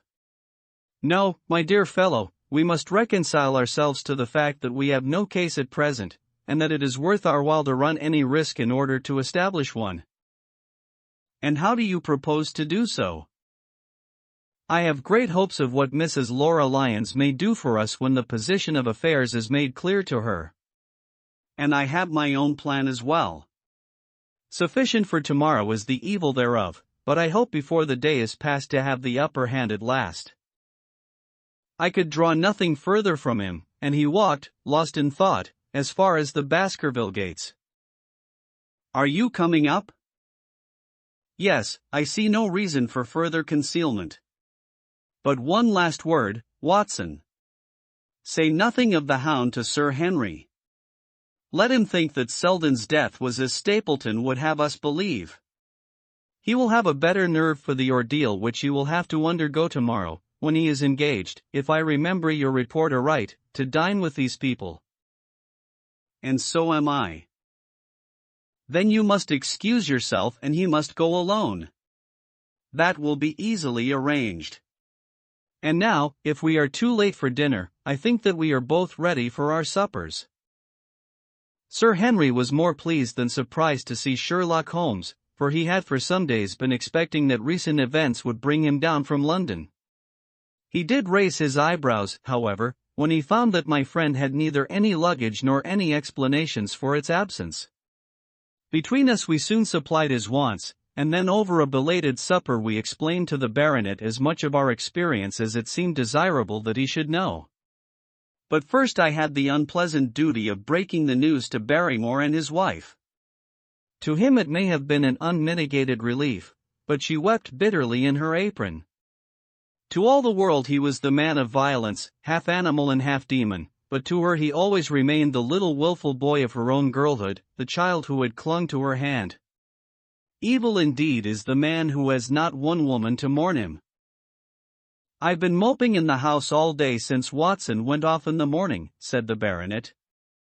I guess I should have some credit, for I have kept my promise. If I hadn't sworn not to go about alone I might have had a more lively evening, for I had a message from Stapleton asking me over there. I have no doubt that you would have had a more lively evening, said Holmes drily. By the way, I don't suppose you appreciate that we have been mourning over you as having broken your neck? Sir Henry opened his eyes. How was that? This poor wretch was dressed in your clothes. I fear your servant who gave them to him may get into trouble with the police. That is unlikely. There was no mark on any of them, as far as I know. That's lucky for him. In fact, it's lucky for all of you, since you are all on the wrong side of the law in this matter. I am not sure that as a conscientious detective my first duty is not to arrest the whole household. Watson's reports are most incriminating documents. But how about the case? Asked the baronet. Have you made anything out of the tangle? I don't know that Watson and I are much the wiser since we came down. I think that I shall be in a position to make the situation rather more clear to you before long. It has been an exceedingly difficult and most complicated business. There are several points upon which we still want light, but it is coming all the same. We've had one experience, as Watson has no doubt told you. We heard the hound on the moor, so I can swear that it is not all empty superstition. I had something to do with dogs when I was out west, and I know one when I hear one. If you can muzzle that one and put him on a chain, I'll be ready to swear you are the greatest detective of all time. I think I will muzzle him and chain him all right if you will give me your help. Whatever you tell me to do I will do. Very good, and I will ask you also to do it blindly, without always asking the reason. Just as you like. If you will do this, I think the chances are that our little problem will soon be solved. I have no doubt. He stopped suddenly and stared fixedly up over my head into the air. The lamp beat upon his face, and so intent was it and so still that it might have been that of a clear-cut classical statue, a personification of alertness and expectation. "What is it?" we both cried. I could see as he looked down that he was repressing some internal emotion. His features were still composed, but his eyes shone with amused exultation.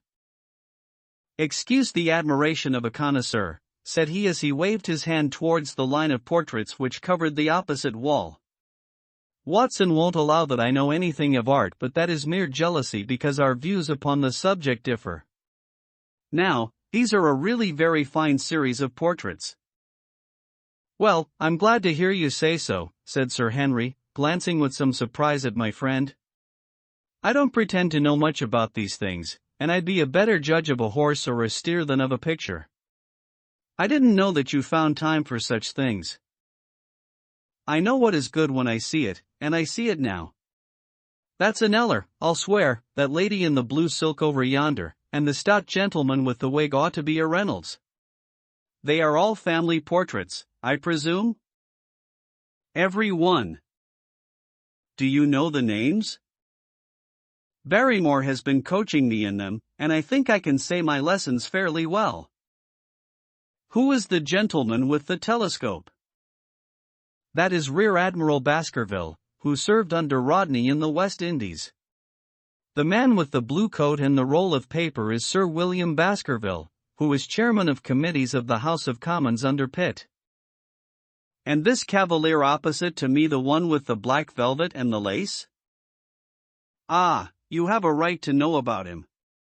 That is the cause of all the mischief, the wicked Hugo, who started the Hound of the Baskervilles.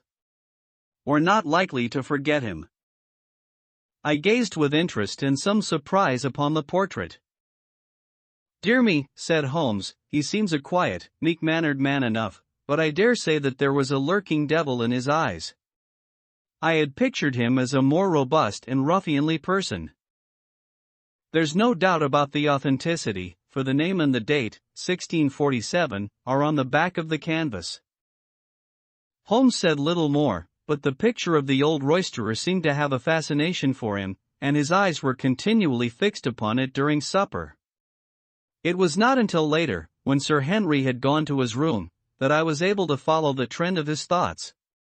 He led me back into the banqueting hall, his bedroom candle in his hand, and he held it up against the time-stained portrait on the wall. "Do you see anything there?" I looked at the broad-plumed hat, the curling lovelocks, the white lace collar, and the straight, severe face which was framed between them. It was not a brutal countenance, but it was prim, hard, and stern, with a firm-set, thin-lipped mouth, and a coldly intolerant eye. "Is it like anyone you know?" "There is something of Sir Henry about the jaw." "Just a suggestion, perhaps. But wait an instant." He stood upon a chair, and, holding up the light in his left hand, he curved his right arm over the broad hat and round the long ringlets. "Good heavens!" I cried in amazement. The face of Stapleton had sprung out of the canvas. "Ha, you see it now. My eyes have been trained to examine faces and not their trimmings.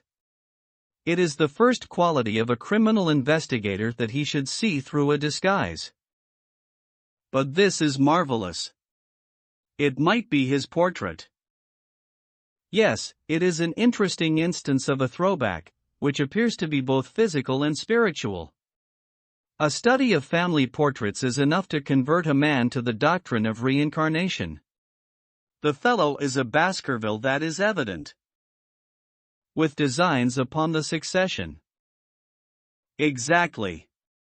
This chance of the picture has supplied us with one of our most obvious missing links. We have him, Watson, we have him, and I dare swear that before tomorrow night he will be fluttering in our net as helpless as one of his own butterflies.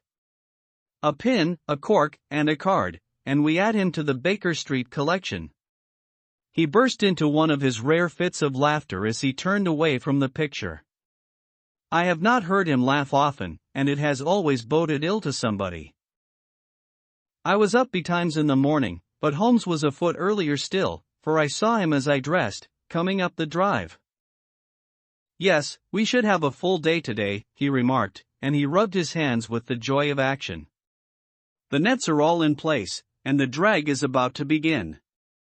We'll know before the day is out whether we have caught our big, lean-jawed pike, or whether he has got through the meshes." "Have you been on the moor already?" "I have sent a report from Grimpen to Princetown as to the death of Selden. I think I can promise that none of you will be troubled in the matter. And I have also communicated with my faithful Cartwright, who would certainly have pined away at the door of my hut, as a dog does at his master's grave, if I had not set his mind at rest about my safety." "What is the next move?" "To see Sir Henry." "Ah, here he is." "Good morning, Holmes," said the baronet. "You look like a general who is planning a battle with his chief of the staff." "That is the exact situation. Watson was asking for orders. And so do I." "Very good. You are engaged, as I understand, to dine with our friends the Stapletons tonight. I hope that you will come also.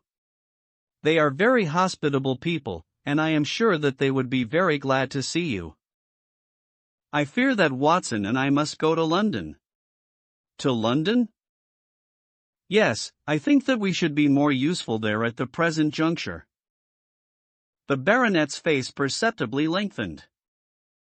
"I hoped that you were going to see me through this business. The hall and the moor are not very pleasant places when one is alone." "My dear fellow, you must trust me implicitly and do exactly what I tell you. You can tell your friends that we should have been happy to have come with you, but that urgent business required us to be in town. We hope very soon to return to Devonshire. Will you remember to give them that message?" "If you insist upon it." "There is no alternative, I assure you." I saw by the baronet's clouded brow that he was deeply hurt by what he regarded as our desertion. "When do you desire to go?" he asked coldly. "Immediately after breakfast. We will drive into Coombe Tracey, but Watson will leave his things as a pledge that he will come back to you. Watson, you will send a note to Stapleton to tell him that you regret that you cannot come." "I have a good mind to go to London with you," said the baronet. "Why should I stay here alone?" "Because it is your post of duty. Because you gave me your word that you would do as you were told, and I tell you to stay." "All right, then, I'll stay." One more direction. I wish you to drive to Maripit House. Send back your trap, however, and let them know that you intend to walk home." "To walk across the moor?" "Yes. But that is the very thing which you have so often cautioned me not to do. This time you may do it with safety. If I had not every confidence in your nerve and courage I would not suggest it, but it is essential that you should do it." "Then I will do it." "And as you value your life, do not go across the moor in any direction save along the straight path which leads from Maripit House to the Grimpen Road, and is your natural way home." "I will do just what you say." "Very good. I should be glad to get away as soon after breakfast as possible, so as to reach London in the afternoon." I was much astounded by this program, though I remembered that Holmes had said to Stapleton on the night before that his visit would terminate next day. It had not crossed my mind, however, that he would wish me to go with him, nor could I understand how we could both be absent at a moment which he himself declared to be critical. There was nothing for it, however, but implicit obedience, so we bade goodbye to our rueful friend, and a couple of hours afterwards we were at the station of Coombe Tracey and had dispatched the trap upon its return journey. A small boy was waiting upon the platform. "Any orders, sir?" You will take this train to town, Cartwright. The moment you arrive you will send a wire to Sir Henry Baskerville, in my name, to say that if he finds the pocketbook which I have dropped he is to send it by registered post to Baker Street. Yes, sir. And ask at the station office if there is a message for me. The boy returned with a telegram, which Holmes handed to me. It ran, "Wire received. Coming down with unsigned warrant. Arrive 5:40. Lestrade." That is in answer to mine of this morning. He is the best of the professionals, I think, and we may need his assistance. Now, Watson, I think that we cannot employ our time better than by calling upon your acquaintance, Mrs. Laura Lyons. His plan of campaign was beginning to be evident. He would use the baronet in order to convince the Stapletons that we were really gone, while we should actually return at the instant when we were likely to be needed. That telegram from London, if mentioned by Sir Henry to the Stapletons, must remove the last suspicions from their minds. Already I seem to see our nets drawing closer around that lean-jawed pike. Mrs. Laura Lyons was in her office, and Sherlock Holmes opened his interview with a frankness and directness which considerably amazed her. "I am investigating the circumstances which attended the death of the late Sir Charles Baskerville," said he. "My friend here, Dr. Watson, has informed me of what you have communicated, and also of what you have withheld in connection with that matter." "What have I withheld?" she asked defiantly. "You have confessed that you asked Sir Charles to be at the gate at 10 o'clock. We know that that was the place and hour of his death. You have withheld what the connection is between these events." "There is no connection." "In that case the coincidence must indeed be an extraordinary one. But I think that we shall succeed in establishing a connection, after all. I wish to be perfectly frank with you, Mrs. Lyons. We regard this case as one of murder, and the evidence may implicate not only your friend Mr. Stapleton but his wife as well." The lady sprang from her chair. "His wife," she cried. "The fact is no longer a secret. The person who has passed for his sister is really his wife." Mrs. Lyons had resumed her seat. Her hands were grasping the arms of her chair, and I saw that the pink nails had turned white with the pressure of her grip. "His wife," she said again. "His wife. He is not a married man." Sherlock Holmes shrugged his shoulders. "Prove it to me. Prove it to me. And if you can do so." The fierce flash of her eyes said more than any words. "I have come prepared to do so," said Holmes, drawing several papers from his pocket. "Here is a photograph of the couple taken in York 4 years ago. It is endorsed Mr. and Mrs. Vandeleur, but you will have no difficulty in recognizing him, and her also, if you know her by sight. Here are 3 written descriptions by trustworthy witnesses of Mr. and Mrs. Vandeleur, who at that time kept St. Oliver's private school. Read them and see if you can doubt the identity of these people." She glanced at them, and then looked up at us with the set, rigid face of a desperate woman. "Mr. Holmes," she said, "this man had offered me marriage on condition that I could get a divorce from my husband. He has lied to me, the villain, in every conceivable way. Not one word of truth has he ever told me. And why? I imagined that all was for my own sake. But now I see that I was never anything but a tool in his hands. Why should I preserve faith with him who never kept any with me? Why should I try to shield him from the consequences of his own wicked acts? Ask me what you like, and there is nothing which I shall hold back. One thing I swear to you, and that is that when I wrote the letter I never dreamed of any harm to the old gentleman, who had been my kindest friend." "I entirely believe you, madam," said Sherlock Holmes. "The recital of these events must be very painful to you, and perhaps it will make it easier if I tell you what occurred, and you can check me if I make any material mistake. The sending of this letter was suggested to you by Stapleton?" He dictated it. I presume that the reason he gave was that you would receive help from Sir Charles for the legal expenses connected with your divorce? Exactly. And then after you had sent the letter he dissuaded you from keeping the appointment? He told me that it would hurt his self-respect that any other man should find the money for such an object, and that though he was a poor man himself he would devote his last penny to removing the obstacles which divided us. He appears to be a very consistent character. And then you heard nothing until you read the reports of the death in the paper? No. And he made you swear to say nothing about your appointment with Sir Charles? He did. He said that the death was a very mysterious one, and that I should certainly be suspected if the facts came out. He frightened me into remaining silent. Quite so. But you had your suspicions? She hesitated and looked down. I knew him, she said. But if he had kept faith with me I should always have done so with him. I think that on the whole you have had a fortunate escape, said Sherlock Holmes. You have had him in your power and he knew it, and yet you are alive. You have been walking for some months very near to the edge of a precipice. We must wish you good morning now, Mrs. Lyons, and it is probable that you will very shortly hear from us again.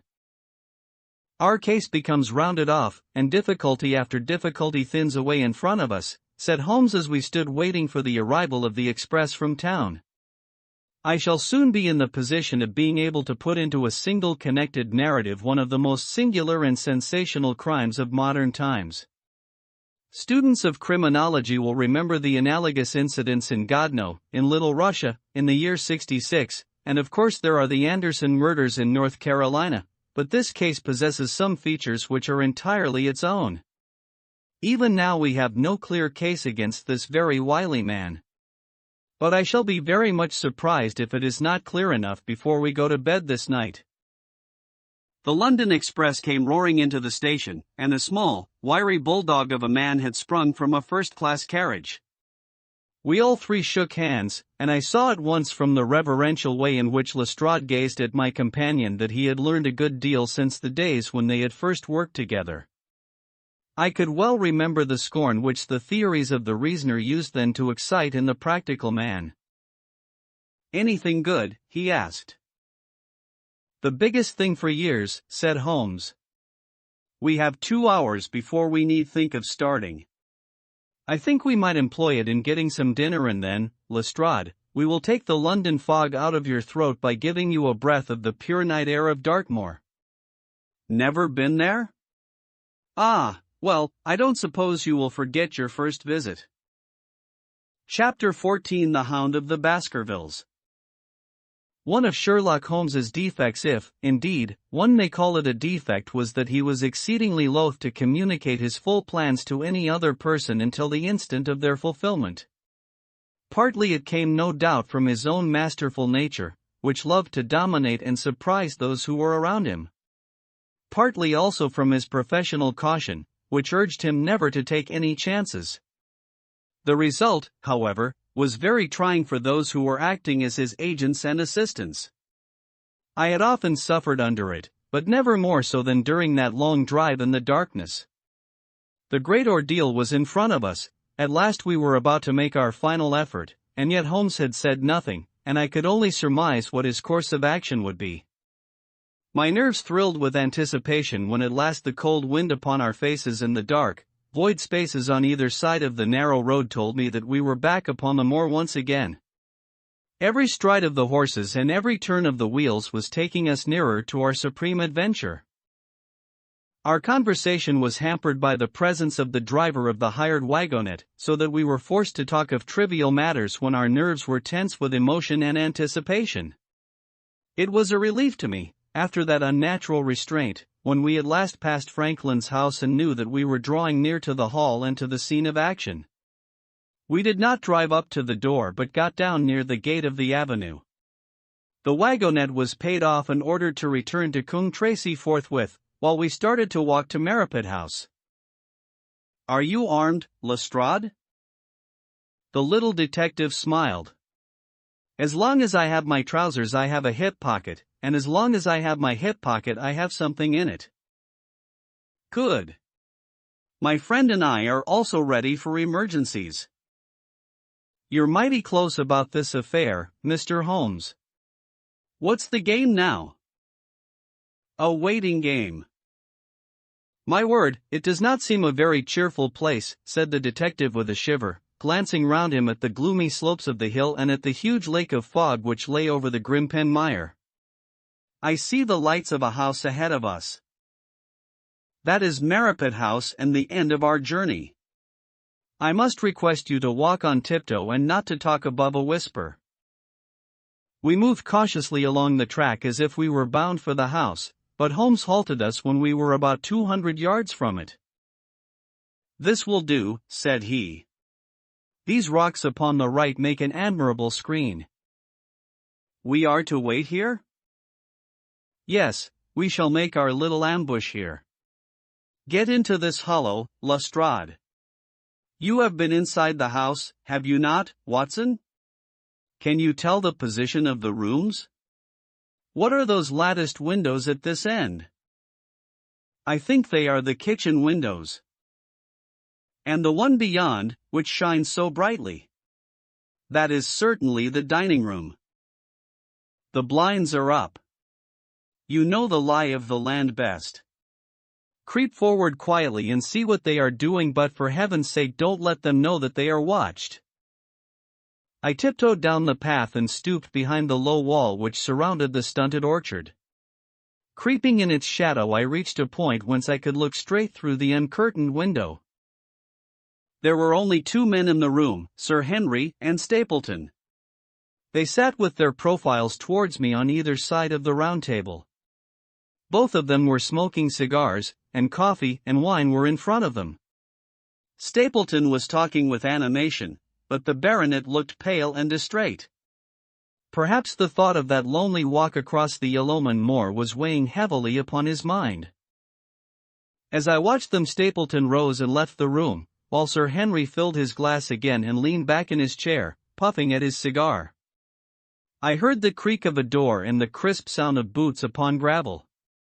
The steps passed along the path on the other side of the wall under which I crouched. Looking over, I saw the naturalist pause at the door of an outhouse in the corner of the orchard. A key turned in a lock, and as he passed in there was a curious scuffling noise from within.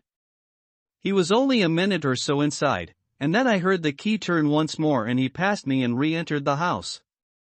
I saw him rejoin his guest, and I crept quietly back to where my companions were waiting to tell them what I had seen. You say, Watson, that the lady is not there? Holmes asked when I had finished my report. No. Where can she be, then, since there is no light in any other room except the kitchen? I cannot think where she is. I have said that over the great Grimpen Mire there hung a dense, white fog. It was drifting slowly in our direction and banked itself up like a wall on that side of us, low but thick and well defined. The moon shone on it, and it looked like a great shimmering ice field, with the heads of the distant tors as rocks borne upon its surface. Holmes's face was turned towards it, and he muttered impatiently as he watched its sluggish drift. It's moving towards us, Watson. Is that serious? Very serious, indeed, the one thing upon earth which could have disarranged my plans. He can't be very long, now. It is already 10 o'clock. Our success and even his life may depend upon his coming out before the fog is over the path. The night was clear and fine above us. The stars shone cold and bright, while a half-moon bathed the whole scene in a soft, uncertain light. Before us lay the dark bulk of the house, its serrated roof and bristling chimneys hard outlined against the silver-spangled sky. Broad bars of golden light from the lower windows stretched across the orchard and the moor. One of them was suddenly shut off. The servants had left the kitchen. There only remained the lamp in the dining room where the two men, the murderous host and the unconscious guest, still chatted over their cigars. Every minute that white woolly plain which covered one half of the moor was drifting closer and closer to the house. Already the first thin wisps of it were curling across the golden square of the lighted window. The farther wall of the orchard was already invisible, and the trees were standing out of a swirl of white vapor. As we watched it, the fog wreaths came crawling round both corners of the house and rolled slowly into one dense bank on which the upper floor and the roof floated like a strange ship upon a shadowy sea. Holmes struck his hand passionately upon the rock in front of us and stamped his feet in his impatience. If he isn't out in a quarter of an hour, the path will be covered. In half an hour we won't be able to see our hands in front of us. Shall we move farther back upon higher ground? Yes, I think it would be as well. So as the fog bank flowed onward, we fell back before it until we were half a mile from the house, and still that dense white sea, with the moon silvering its upper edge, swept slowly and inexorably on. "We are going too far," said Holmes. "We dare not take the chance of his being overtaken before he can reach us. At all costs we must hold our ground where we are." He dropped on his knees and clapped his ear to the ground. "Thank God, I think that I hear him coming." A sound of quick steps broke the silence of the moor. Crouching among the stones, we stared intently at the silver-tipped bank in front of us. The steps grew louder, and through the fog, as through a curtain, there stepped the man whom we were awaiting. He looked round him in surprise as he emerged into the clear, starlit night. Then he came swiftly along the path, passed close to where we lay, and went on up the long slope behind us. As he walked, he glanced continually over either shoulder, like a man who was ill at ease. "Hist!" cried Holmes, and I heard the sharp click of a cocking pistol. "Look out! It's coming!" There was a thin, crisp, continuous patter from somewhere in the heart of that crawling bank. The cloud was within 50 yards of where we lay, and we glared at it, all three, uncertain what horror was about to break from the heart of it. I was at Holmes's elbow, and I glanced for an instant at his face. It was pale and exultant, his eyes shining brightly in the moonlight. But suddenly they started forward in a rigid, fixed stare, and his lips parted in amazement. At the same instant Lestrade gave a yell of terror and threw himself face downward upon the ground. I sprang to my feet, my inert hand grasping my pistol, my mind paralyzed by the dreadful shape which had sprung out upon us from the shadows of the fog. A hound it was, an enormous coal-black hound, but not such a hound as mortal eyes have ever seen. Fire burst from its open mouth, its eyes glowed with a smoldering glare, its muzzle and hackles and dewlap were outlined in flickering flame. Never in the delirious dream of a disordered brain could anything more savage, more appalling, more hellish be conceived than that dark form and savage face which broke upon us out of the wall of fog. With long bounds the huge black creature was leaping down the track, following hard upon the footsteps of our friend. So paralyzed were we by the apparition that we allowed him to pass before we had recovered our nerve. Then Holmes and I both fired together, and the creature gave a hideous howl, which showed that one at least had hit him. He did not pause, however, but bounded onward. Far away on the path we saw Sir Henry looking back, his face white in the moonlight, his hands raised in horror, glaring helplessly at the frightful thing which was hunting him down. But that cry of pain from the hound had blown all our fears to the winds. If he was vulnerable, he was mortal, and if we could wound him, we could kill him. Never have I seen a man run as Holmes ran that night. I am reckoned fleet of foot, but he outpaced me as much as I outpaced the little professional. In front of us as we flew up the track we heard scream after scream from Sir Henry and the deep roar of the hound. I was in time to see the beast spring upon its victim, hurl him to the ground, and worry at his throat. But the next instant Holmes had emptied 5 barrels of his revolver into the creature's flank. With a last howl of agony and a vicious snap in the air, it rolled upon its back, 4 feet pawing furiously, and then fell limp upon its side. I stooped, panting, and pressed my pistol to the dreadful, shimmering head, but it was useless to press the trigger. The giant hound was dead. Sir Henry lay insensible where he had fallen. We tore away his collar, and Holmes breathed a prayer of gratitude when we saw that there was no sign of a wound and that the rescue had been in time. Already our friend's eyelids shivered and he made a feeble effort to move. Lestrade thrust his brandy flask between the baronet's teeth, and 2 frightened eyes were looking up at us. "My God," he whispered. "What was it? What, in heaven's name, was it?" "It's dead, whatever it is," said Holmes. "We've laid the family ghost once and forever." In mere size and strength it was a terrible creature which was lying stretched before us. It was not a pure bloodhound and it was not a pure mastiff, but it appeared to be a combination of the two, gaunt, savage, and as large as a small lioness. Even now in the stillness of death, the huge jaws seemed to be dripping with a bluish flame and the small, deep-set, cruel eyes were ringed with fire. I placed my hand upon the glowing muzzle, and as I held them up my own fingers smoldered and gleamed in the darkness. "Phosphorus," I said. "A cunning preparation of it," said Holmes, sniffing at the dead animal. "There is no smell which might have interfered with his power of scent. We owe you a deep apology, Sir Henry, for having exposed you to this fright. I was prepared for a hound, but not for such a creature as this. And the fog gave us little time to receive him. You have saved my life, having first endangered it. Are you strong enough to stand? Give me another mouthful of that brandy and I shall be ready for anything. So, now, if you will help me up. What do you propose to do?" "To leave you here. You are not fit for further adventures tonight. If you will wait, one or other of us will go back with you to the hall." He tried to stagger to his feet, but he was still ghastly pale and trembling in every limb. We helped him to a rock, where he sat shivering with his face buried in his hands. "We must leave you now," said Holmes. "The rest of our work must be done, and every moment is of importance. We have our case, and now we only want our man. It's 1,000 to 1 against our finding him at the house," he continued as we retraced our steps swiftly down the path. "Those shots must have told him that the game was up. We were some distance off, and this fog may have deadened them. He followed the hound to call him off of that, you may be certain. No, he's gone by this time.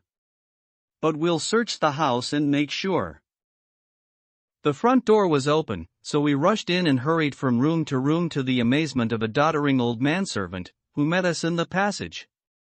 There was no light save in the dining room, but Holmes caught up the lamp and left no corner of the house unexplored. No sign could we see of the man whom we were chasing. On the upper floor, however, one of the bedroom doors was locked. "There's someone in here," cried Lestrade. "I can hear a movement. Open this door." A faint moaning and rustling came from within. Holmes struck the door just over the lock with the flat of his foot and it flew open. Pistol in hand, we all three rushed into the room. But there was no sign within it of that desperate and defiant villain whom we expected to see. Instead, we were faced by an object so strange and so unexpected that we stood for a moment staring at it in amazement.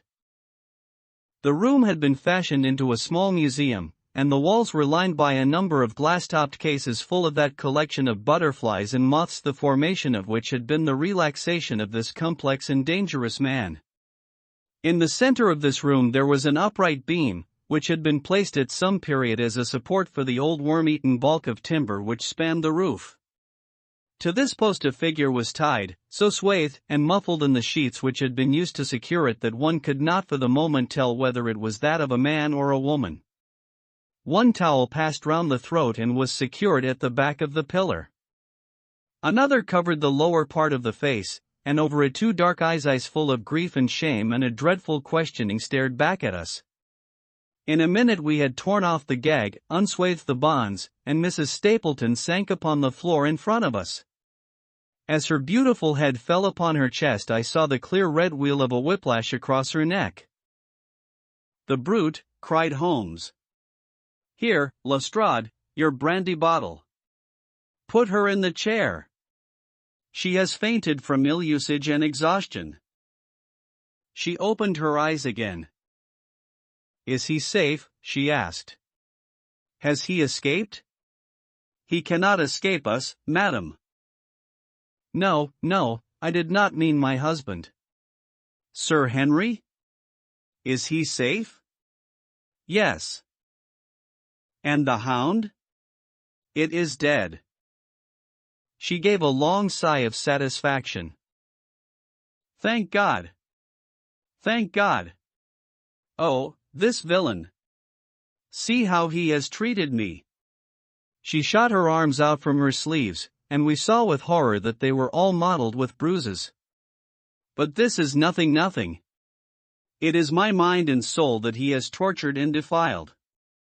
I could endure it all, ill usage, solitude, a life of deception, everything, as long as I could still cling to the hope that I had his love, but now I know that in this also I have been his dupe and his tool." She broke into passionate sobbing as she spoke. "You bear him no good will, madam," said Holmes. "Tell us then where we shall find him. If you have ever aided him in evil, help us now and so atone." "There is but one place where he can have fled," she answered. "There is an old tin mine on an island in the heart of the mire. It was there that he kept his hound, and there also he had made preparations so that he might have a refuge. That is where he would fly." The fog bank lay like white wool against the window. Holmes held the lamp towards it. "See," said he. "No one could find his way into the Grimpen mire tonight."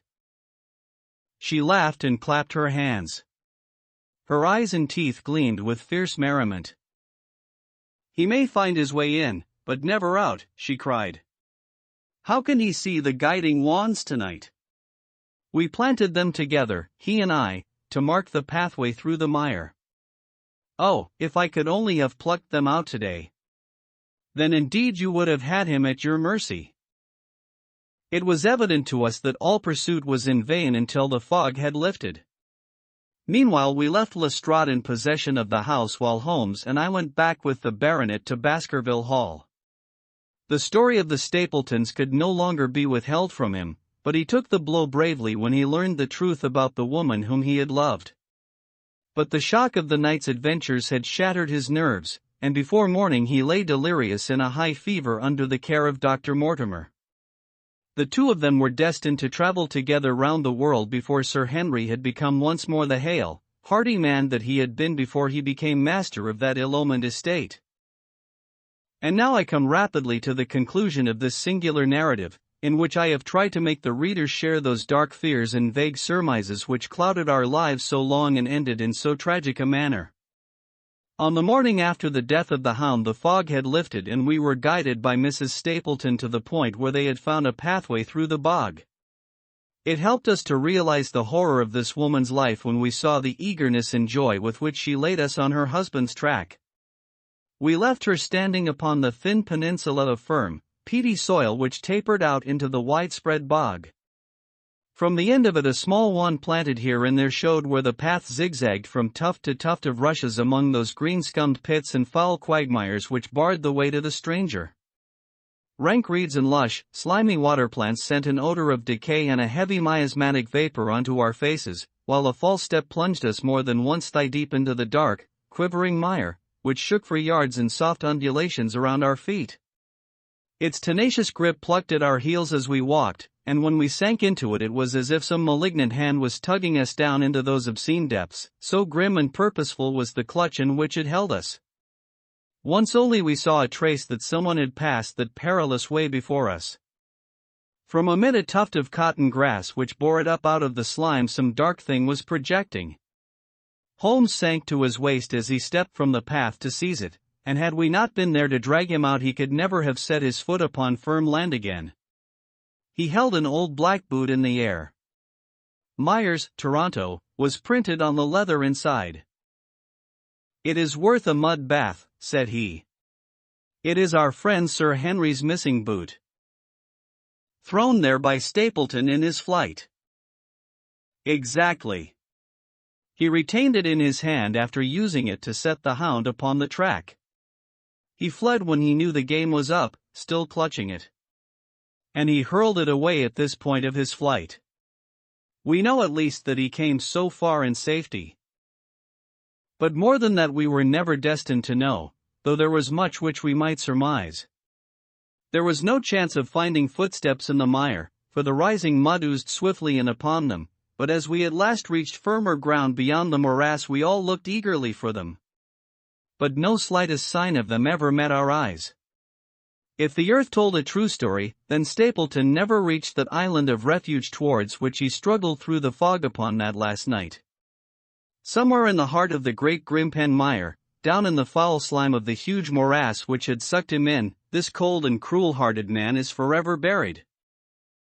Many traces we found of him in the bog-girt island where he had hid his savage ally. A huge driving wheel and a shaft half filled with rubbish showed the position of an abandoned mine. Beside it were the crumbling remains of the cottages of the miners, driven away no doubt by the foul reek of the surrounding swamp. In one of these a staple and chain with a quantity of gnawed bones showed where the animal had been confined. A skeleton with a tangle of brown hair adhering to it lay among the debris. "A dog," said Holmes. "By Jove, a curly-haired spaniel. Poor Mortimer will never see his pet again. Well, I do not know that this place contains any secret which we have not already fathomed. He could hide his hound, but he could not hush its voice, and hence came those cries which even in daylight were not pleasant to hear. On an emergency he could keep the hound in the outhouse at Maripit, but it was always a risk, and it was only on the supreme day, which he regarded as the end of all his efforts, that he dared do it. This paste in the tin is no doubt the luminous mixture with which the creature was daubed.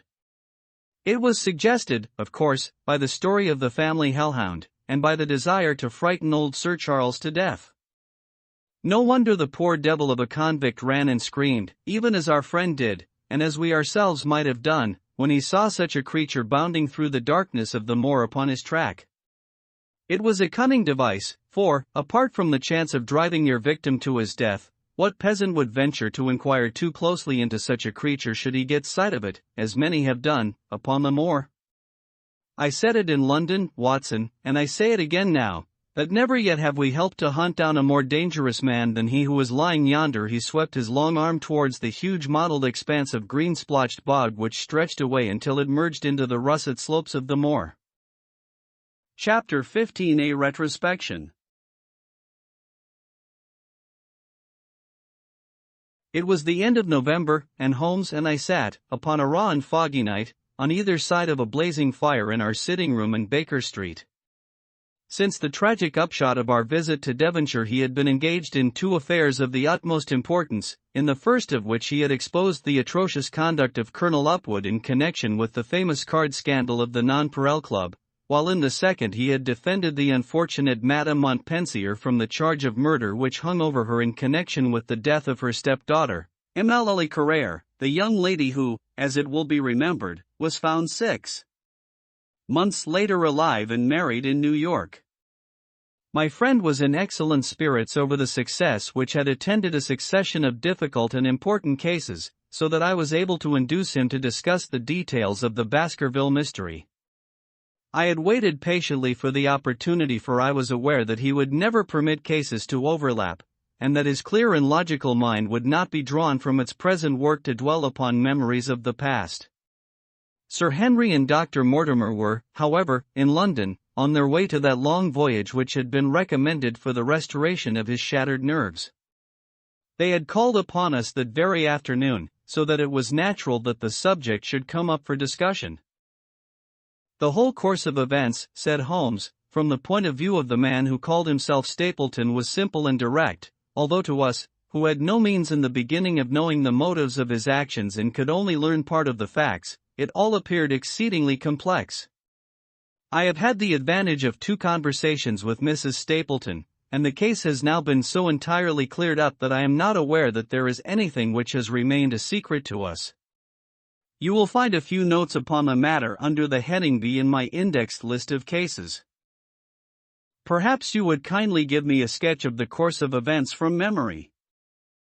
Certainly, though I cannot guarantee that I carry all the facts in my mind. Intense mental concentration has a curious way of blotting out what is past. The barrister who has his case at his fingers' ends and is able to argue with an expert upon his own subject finds that a week or two of the courts will drive it all out of his head once more. So each of my cases displaces the last, and MLLE Carrere has blurred my recollection of Baskerville Hall. Tomorrow some other little problem may be submitted to my notice which will in turn dispossess the fair French lady and the infamous Upwood. So far as the case of the hound goes, however, I will give you the course of events as nearly as I can, and you will suggest anything which I may have forgotten. My inquiries show beyond all question that the family portrait did not lie, and that this fellow was indeed a Baskerville. He was a son of that Roger Baskerville, the younger brother of Sir Charles, who fled with a sinister reputation to South America, where he was said to have died unmarried. He did, as a matter of fact, marry, and had one child, this fellow, whose real name is the same as his father's. He married Beryl Garcia, one of the beauties of Costa Rica, and, having purloined a considerable sum of public money, he changed his name to Vandala and fled to England, where he established a school in the east of Yorkshire. His reason for attempting this special line of business was that he had struck up an acquaintance with a consumptive tutor upon the voyage home, and that he had used this man's ability to make the undertaking a success. Fraser, the tutor, died however, and the school which had begun well sank from disrepute into infamy. The Vandalas found it convenient to change their name to Stapleton, and he brought the remains of his fortune, his schemes for the future, and his taste for entomology to the south of England. I learned at the British Museum that he was a recognized authority upon the subject, and that the name of Vandala has been permanently attached to a certain moth which he had, in his Yorkshire days, been the first to describe. We now come to that portion of his life which has proved to be of such intense interest to us. The fellow had evidently made inquiry and found that only 2 lives intervened between him and a valuable estate.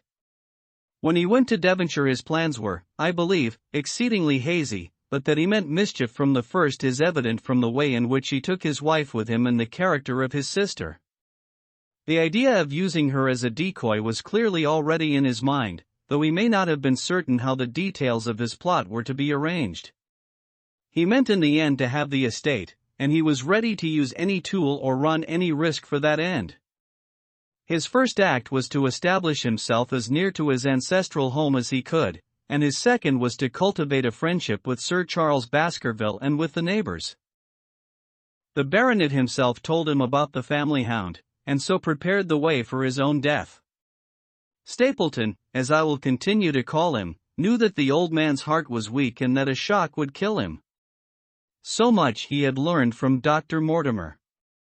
He had heard also that Sir Charles was superstitious and had taken this grim legend very seriously. His ingenious mind instantly suggested a way by which the baronet could be done to death, and yet it would be hardly possible to bring home the guilt to the real murderer. Having conceived the idea, he proceeded to carry it out with considerable finesse. An ordinary schemer would have been content to work with a savage hound. The use of artificial means to make the creature diabolical was a flash of genius upon his part. The dog he bought in London from Ross and Mangles, the dealers in Fulham Road. It was the strongest and most savage in their possession. He brought it down by the North Devon line and walked a great distance over the moor so as to get it home without exciting any remarks.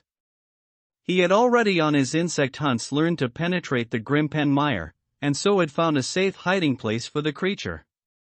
Here he kennelled it and waited his chance. But it was some time coming. The old gentleman could not be decoyed outside of his grounds at night.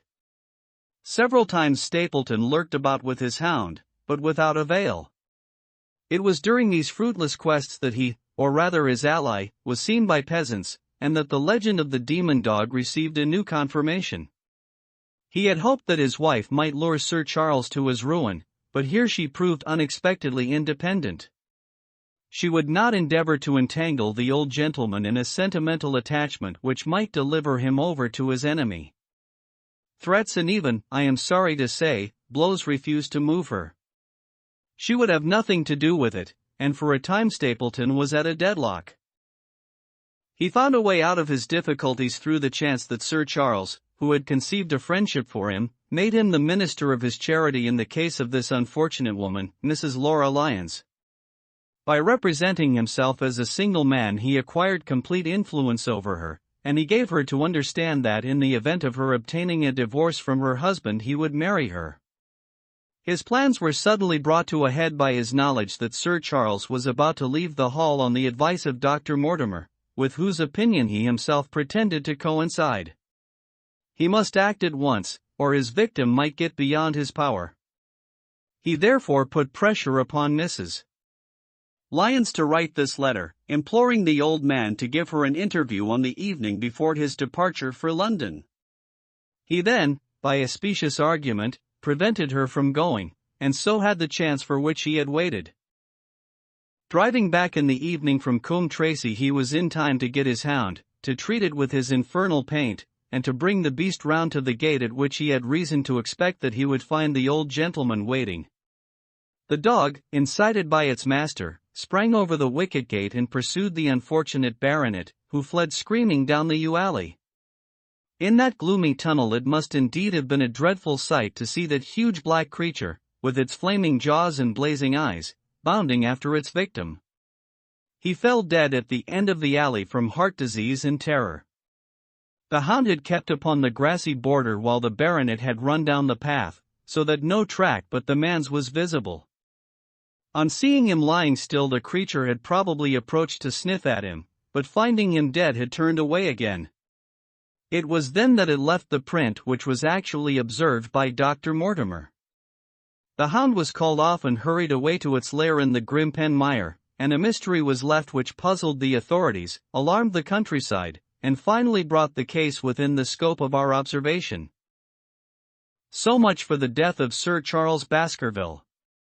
You perceive the devilish cunning of it, for really it would be almost impossible to make a case against the real murderer. His only accomplice was one who could never give him away, and the grotesque, inconceivable nature of the device only served to make it more effective. Both of the women concerned in the case, Mrs. Stapleton and Mrs. Laura Lyons, were left with a strong suspicion against Stapleton. Mrs. Stapleton knew that he had designs upon the old man, and also of the existence of the hound. Mrs. Lyons knew neither of these things, but had been impressed by the death occurring at the time of an uncancelled appointment which was only known to him. However, both of them were under his influence, and he had nothing to fear from them. The first half of his task was successfully accomplished, but the more difficult still remained. It is possible that Stapleton did not know of the existence of an heir in Canada. In any case, he would very soon learn it from his friend Dr. Mortimer, and he was told by the latter all details about the arrival of Henry Baskerville. Stapleton's first idea was that this young stranger from Canada might possibly be done to death in London without coming down to Devonshire at all. He distrusted his wife ever since she had refused to help him in laying a trap for the old man, and he dared not leave her long out of his sight for fear he should lose his influence over her. It was for this reason that he took her to London with him. They lodged, I find, at the Mexborough Private Hotel, in Craven Street, which was actually one of those called upon by my agent in search of evidence. Here he kept his wife imprisoned in her room while he, disguised in a beard, followed Dr. Mortimer to Baker Street and afterwards to the station and to the Northumberland Hotel. His wife had some inkling of his plans, but she had such a fear of her husband, a fear founded upon brutal ill-treatment, that she dare not write to warn the man whom she knew to be in danger. If the letter should fall into Stapleton's hands, her own life would not be safe. Eventually, as we know, she adopted the expedient of cutting out the words which would form the message, and addressing the letter in a disguised hand. It reached the baronet, and gave him the first warning of his danger. It was very essential for Stapleton to get some article of Sir Henry's attire so that, in case he was driven to use the dog, he might always have the means of setting him upon his track.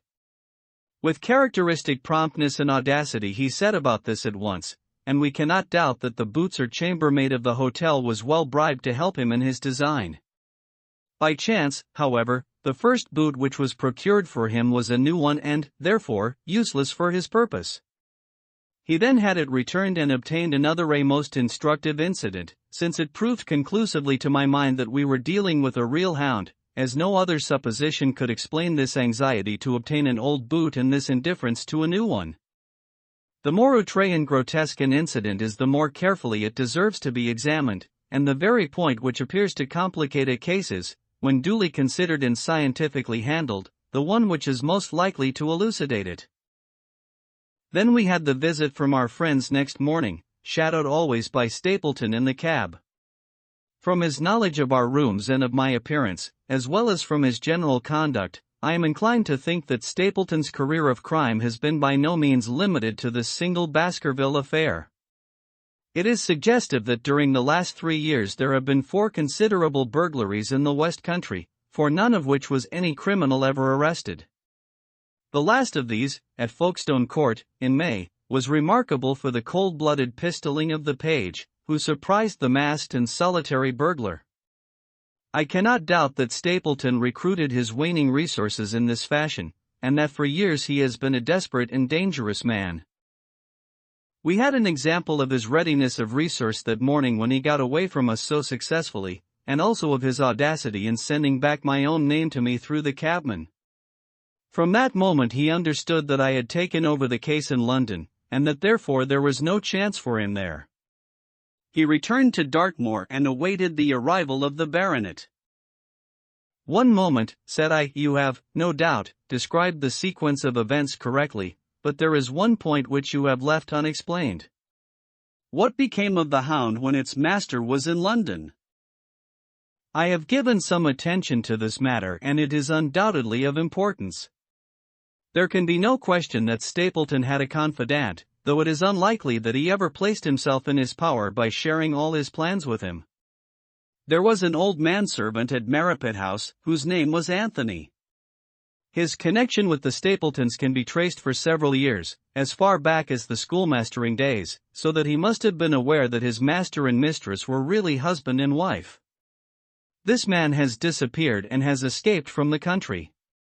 It is suggestive that Anthony is not a common name in England, while Antonio is so in all Spanish or Spanish-American countries. The man, like Mrs. Stapleton herself, spoke good English, but with a curious lisping accent. I have myself seen this old man cross the Grimpen Mire by the path which Stapleton had marked out.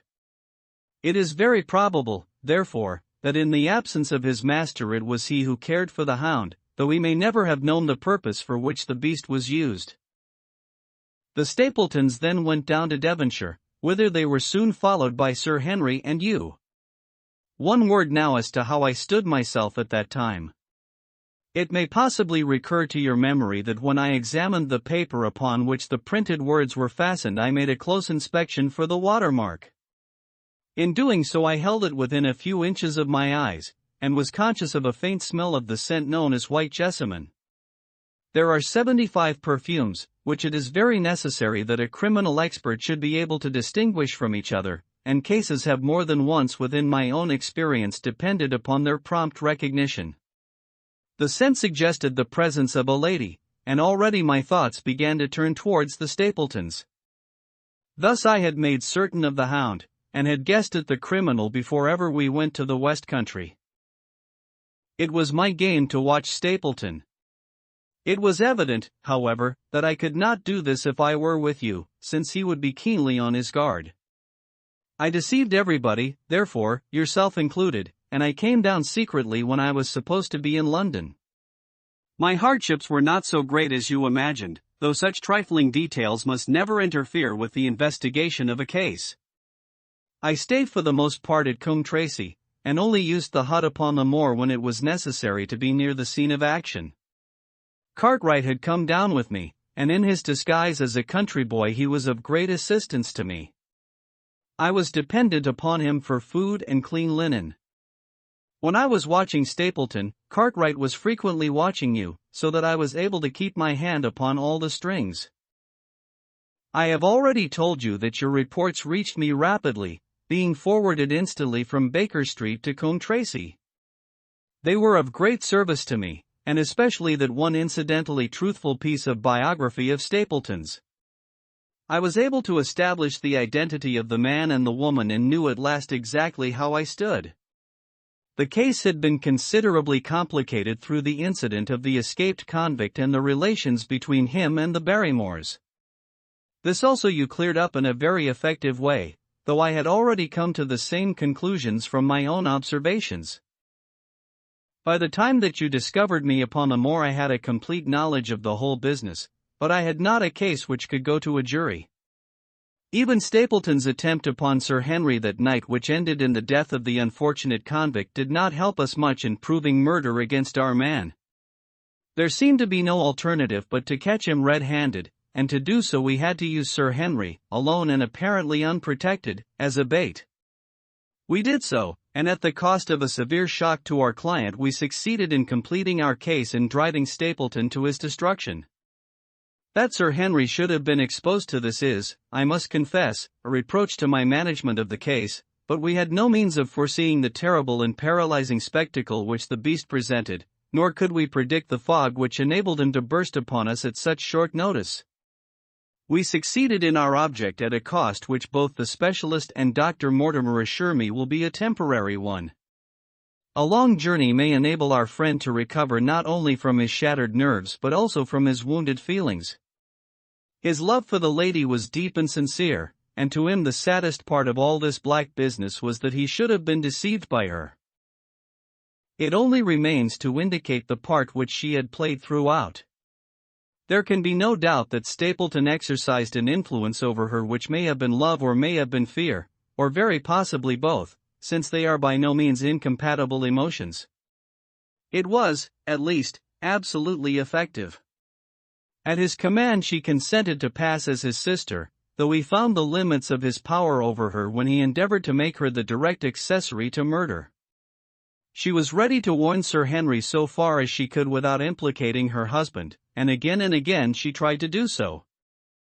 Stapleton himself seems to have been capable of jealousy, and when he saw the baronet paying court to the lady, even though it was part of his own plan, still he could not help interrupting with a passionate outburst which revealed the fiery soul which his self-contained manner so cleverly concealed. By encouraging the intimacy he made it certain that Sir Henry would frequently come to Merripit House and that he would sooner or later get the opportunity which he desired.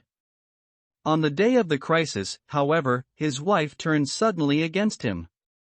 She had learned something of the death of the convict, and she knew that the hound was being kept in the outhouse on the evening that Sir Henry was coming to dinner.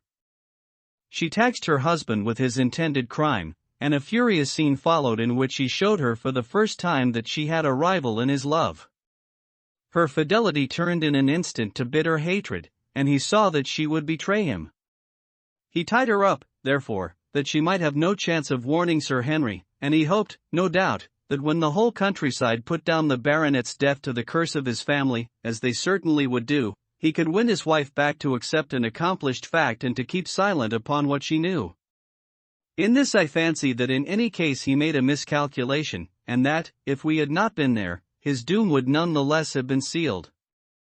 A woman of Spanish blood does not condone such an injury so lightly.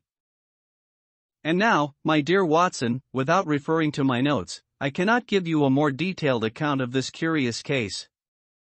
I do not know that anything essential has been left unexplained. He could not hope to frighten Sir Henry to death as he had done the old uncle with his bogey hound. The beast was savage and half-starved.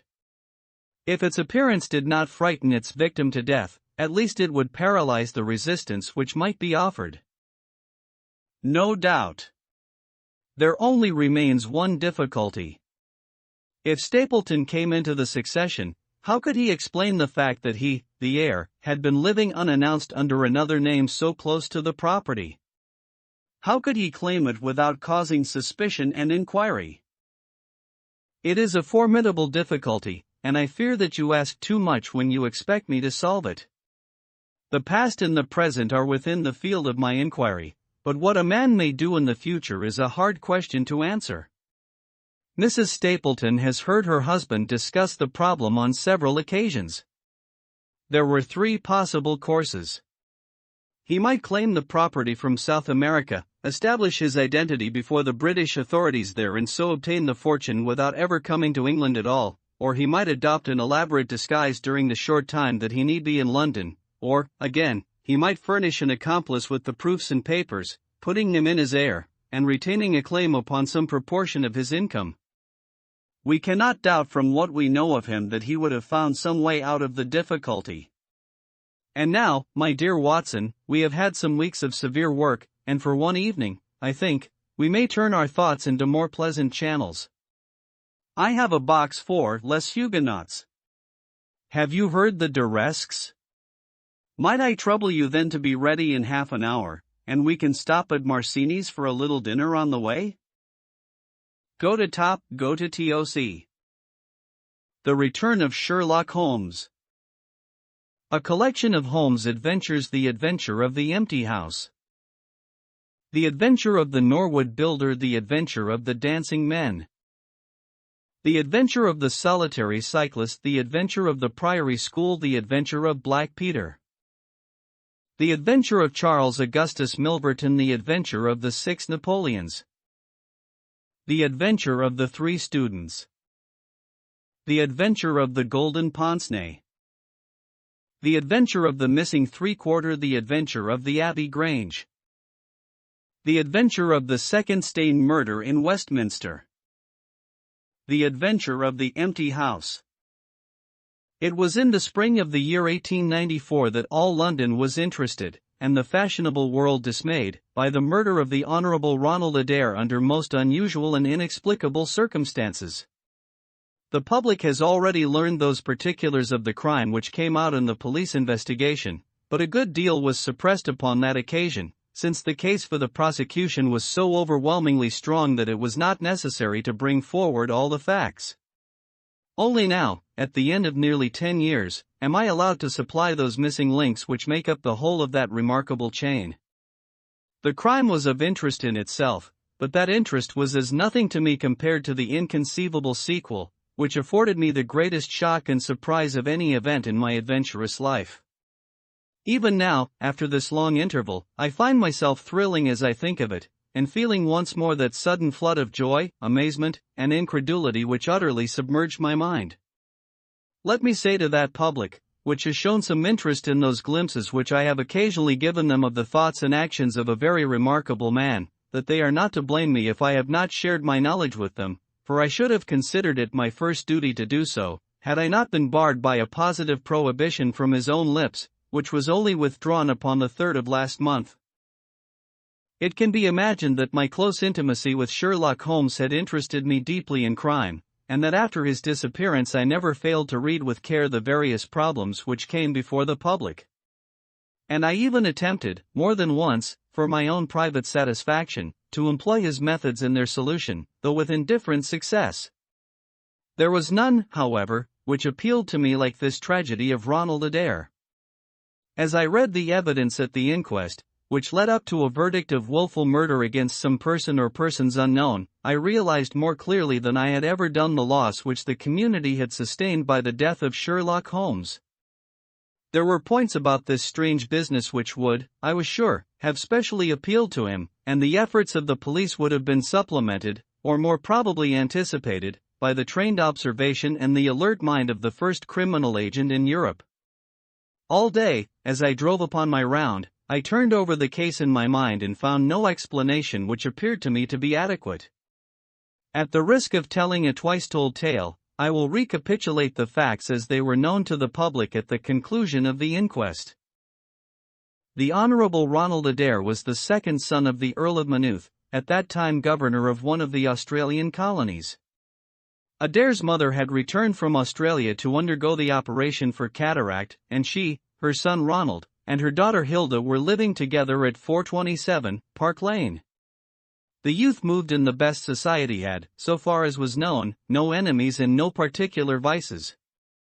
He had been engaged to Miss Edith Woodley, of Carstairs, but the engagement had been broken off by mutual consent some months before, and there was no sign that it had left any very profound feeling behind it. For the rest, the man's life moved in a narrow and conventional circle, for his habits were quiet and his nature unemotional. Yet it was upon this easygoing young aristocrat that death came, in most strange and unexpected form, between the hours of 10 and 11:20 on the night of March 30, 1894. Ronald Adair was fond of cards playing continually, but never for such stakes as would hurt him. He was a member of the Baldwin, the Cavendish, and the Bagatelle card clubs. It was shown that, after dinner on the day of his death, he had played a rubber of whist at the latter club. He had also played there in the afternoon. The evidence of those who had played with him, Mr. Murray, Sir John Hardy, and Colonel Moran, showed that the game was whist, and that there was a fairly equal fall of the cards. Adair might have lost £5, but not more. His fortune was a considerable one, and such a loss could not in any way affect him. He had played nearly every day at one club or other, but he was a cautious player, and usually rose a winner. It came out in evidence that, in partnership with Colonel Moran, he had actually won as much as £420 in a sitting, some weeks before, from Godfrey Milner and Lord Balmoral. So much for his recent history as it came out at the inquest. On the evening of the crime, he returned from the club exactly at 10. His mother and sister were out spending the evening with a relation. The servant deposed that she heard him enter the front room on the second floor, generally used as his sitting room. She had lit a fire there, and as it smoked she had opened the window. No sound was heard from the room until 11:20, the hour of the return of Lady Maynooth and her daughter. Desiring to say good night, she attempted to enter her son's room. The door was locked on the inside, and no answer could be got to their cries and knocking. Help was obtained, and the door forced. The unfortunate young man was found lying near the table. His head had been horribly mutilated by an expanding revolver bullet, but no weapon of any sort was to be found in the room. On the table lay 2 banknotes for £10 each and £17.10 in silver and gold, the money arranged in little piles of varying amount. There were some figures also upon a sheet of paper, with the names of some club friends opposite to them, from which it was conjectured that before his death he was endeavoring to make out his losses or winnings at cards. A minute examination of the circumstances served only to make the case more complex. In the first place, no reason could be given why the young man should have fastened the door upon the inside. There was the possibility that the murderer had done this, and had afterwards escaped by the window. The drop was at least 20 feet, however, and a bed of crocuses in full bloom lay beneath. Neither the flowers nor the earth showed any sign of having been disturbed, nor were there any marks upon the narrow strip of grass which separated the house from the road. Apparently, therefore, it was the young man himself who had fastened the door. But how did he come by his death? No one could have climbed up to the window without leaving traces. Suppose a man had fired through the window, he would indeed be a remarkable shot who could with a revolver inflict so deadly a wound. Again, Park Lane is a frequented thoroughfare. There is a cab stand within 100 yards of the house. No one had heard a shot. And yet there was the dead man and there the revolver bullet, which had mushroomed out, as soft-nosed bullets will, and so inflicted a wound which must have caused instantaneous death. Such were the circumstances of the Park Lane mystery, which were further complicated by entire absence of motive, since, as I have said, young Adair was not known to have any enemy, and no attempt had been made to remove the money or valuables in the room. All day I turned these facts over in my mind, endeavoring to hit upon some theory which could reconcile them all, and to find that line of least resistance which my poor friend had declared to be the starting point of every investigation. I confess that I made little progress. In the evening I strolled across the park, and found myself about 6 o'clock at the Oxford Street end of Park Lane. A group of loafers upon the pavements, all staring up at a particular window, directed me to the house which I had come to see. A tall, thin man with colored glasses, whom I strongly suspected of being a plainclothes detective, was pointing out some theory of his own, while the others crowded round to listen to what he said. I got as near him as I could, but his observations seemed to me to be absurd, so I withdrew again in some disgust. As I did so, I struck against an elderly, deformed man, who had been behind me, and I knocked down several books which he was carrying.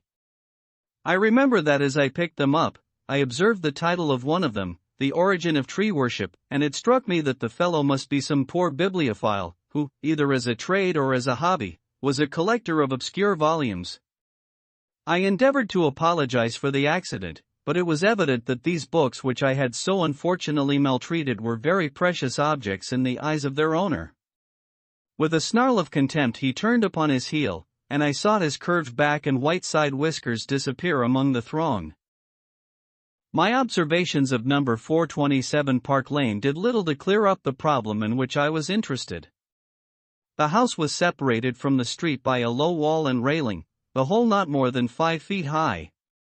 It was perfectly easy, therefore, for anyone to get into the garden, but the window was entirely inaccessible, since there was no water pipe or anything which could help the most active man to climb it. More puzzled than ever, I retraced my steps to Kensington. I had not been in my study 5 minutes when the maid entered to say that a person desired to see me. To my astonishment, it was none other than my strange old book collector, his sharp, wizen face peering out from a frame of white hair, and his precious volumes, a dozen of them at least, wedged under his right arm. "You're surprised to see me, sir," said he, in a strange, croaking voice. I acknowledged that I was. "Well, I've a conscience, sir, and when I chanced to see you go into this house, as I came hobbling after you, I thought to myself, I'll just step in and see that kind gentleman, and tell him that if I was a bit gruff in my manner there was not any harm meant, and that I am much obliged to him for picking up my books." "You make too much of a trifle," said I. "May I ask how you knew who I was?" "Well, sir, if it isn't too great a liberty, I am a neighbor of yours, for you'll find my little bookshop at the corner of Church Street, and very happy to see you, I am sure. Maybe you collect yourself, sir. Here's British Birds, and Catullus, and the Holy Wara bargain, every one of them. With 5 volumes you could just fill that gap on that second shelf. It looks untidy, does it not, sir?" I moved my head to look at the cabinet behind me. When I turned again, Sherlock Holmes was standing smiling at me across my study table. I rose to my feet, stared at him for some seconds in utter amazement, and then it appears that I must have fainted for the first and the last time in my life. Certainly a grey mist swirled before my eyes, and when it cleared I found my collar ends undone and the tingling aftertaste of brandy upon my lips. Holmes was bending over my chair, his flask in his hand. "My dear Watson," said the well-remembered voice, "I owe you 1,000 apologies. I had no idea that you would be so affected." I gripped him by the arms. "Holmes," I cried. "Is it really you? Can it indeed be that you are alive? Is it possible that you succeeded in climbing out of that awful abyss?" "Wait a moment," said he. "Are you sure that you are really fit to discuss things? I have given you a serious shock by my unnecessarily dramatic reappearance." "I am all right, but indeed, Holmes, I can hardly believe my eyes. Good heavens! To think that you of all men should be standing in my study." Again I gripped him by the sleeve, and felt the thin, sinewy arm beneath it. "Well, you're not a spirit anyhow," said I. "My dear chap, I'm overjoyed to see you. Sit down, and tell me how you came alive out of that dreadful chasm." He sat opposite to me, and lit a cigarette in his old, nonchalant manner. He was dressed in the seedy frock coat of the book merchant, but the rest of that individual lay in a pile of white hair and old books upon the table. Holmes looked even thinner and keener than of old, but there was a dead white tinge in his aquiline face which told me that his life recently had not been a healthy one. "I am glad to stretch myself, Watson," said he. It is no joke when a tall man has to take a foot off his stature for several hours on end. Now, my dear fellow, in the matter of these explanations, we have, if I may ask for your cooperation, a hard and dangerous night's work in front of us. Perhaps it would be better if I gave you an account of the whole situation when that work is finished. I am full of curiosity. I should much prefer to hear now. You'll come with me tonight? When you like and where you like. This is, indeed, like the old days. We shall have time for a mouthful of dinner before we need go. Well, then, about that chasm. I had no serious difficulty in getting out of it, for the very simple reason that I never was in it. You never were in it? No, Watson, I never was in it. My note to you was absolutely genuine. I had little doubt that I had come to the end of my career when I perceived the somewhat sinister figure of the late Professor Moriarty standing upon the narrow pathway which led to safety. I read an inexorable purpose in his gray eyes.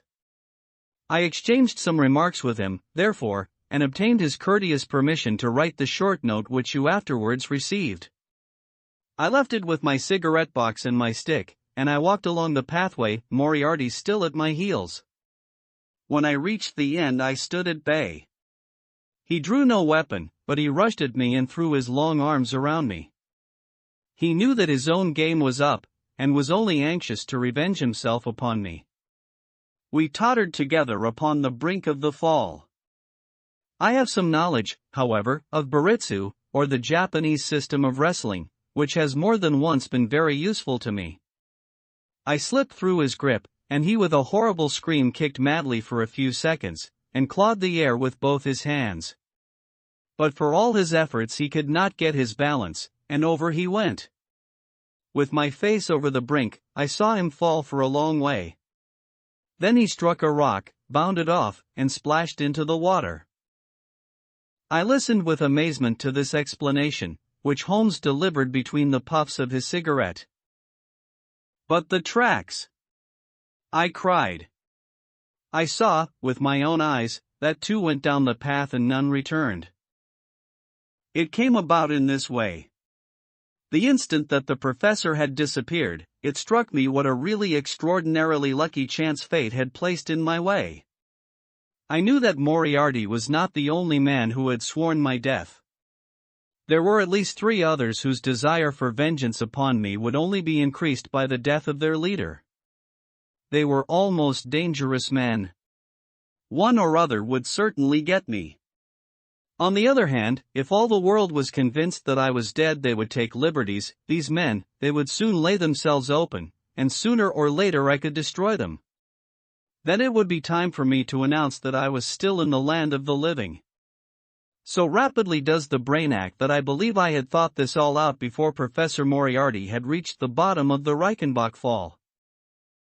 I stood up and examined the rocky wall behind me. In your picturesque account of the matter, which I read with great interest some months later, you assert that the wall was sheer. That was not literally true. A few small footholds presented themselves, and there was some indication of a ledge. The cliff is so high that to climb it all was an obvious impossibility, and it was equally impossible to make my way along the wet path without leaving some tracks. I might, it is true, have reversed my boots, as I have done on similar occasions, but the sight of 3 sets of tracks in one direction would certainly have suggested a deception. On the whole, then, it was best that I should risk the climb. It was not a pleasant business, Watson. The fall roared beneath me. I am not a fanciful person, but I give you my word that I seemed to hear Moriarty's voice screaming at me out of the abyss. A mistake would have been fatal. More than once, as tufts of grass came out on my hand or my foot slipped in the wet notches of the rock, I thought that I was gone. But I struggled upward, and at last I reached a ledge several feet deep and covered with soft green moss, where I could lie unseen, in the most perfect comfort. There I was stretched, when you, my dear Watson, and all your following were investigating in the most sympathetic and inefficient manner the circumstances of my death. At last, when you had all formed your inevitable and totally erroneous conclusions, you departed for the hotel, and I was left alone. I had imagined that I had reached the end of my adventures, but a very unexpected occurrence showed me that there were surprises still in store for me. A huge rock, falling from above, boomed past me, struck the path, and bounded over into the chasm. For an instant I thought that it was an accident, but a moment later, looking up, I saw a man's head against the darkening sky, and another stone struck the very ledge upon which I was stretched, within a foot of my head. Of course, the meaning of this was obvious. Moriarty had not been alone. A Confederate, and even that one glance had told me how dangerous a man that Confederate was, had kept guard while the professor had attacked me. From a distance, unseen by me, he had been a witness of his friend's death and of my escape. He had waited, and then making his way round to the top of the cliff, he had endeavored to succeed where his comrade had failed. I did not take long to think about it, Watson. Again I saw that grim face look over the cliff, and I knew that it was the precursor of another stone. I scrambled down onto the path. I don't think I could have done it in cold blood. It was 100 times more difficult than getting up. But I had no time to think of the danger, for another stone sang past me as I hung by my hands from the edge of the ledge. Halfway down I slipped, but, by the blessing of God, I landed, torn and bleeding, upon the path. I took to my heels, did 10 miles over the mountains in the darkness, and a week later I found myself in Florence, with the certainty that no one in the world knew what had become of me. I had only one confidant, my brother Mycroft.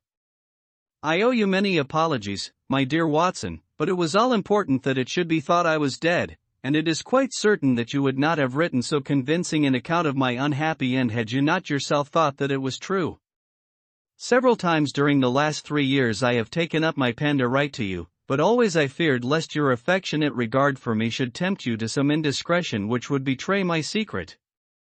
For that reason I turned away from you this evening when you upset my books, for I was in danger at the time, and any show of surprise and emotion upon your part might have drawn attention to my identity and led to the most deplorable and irreparable results.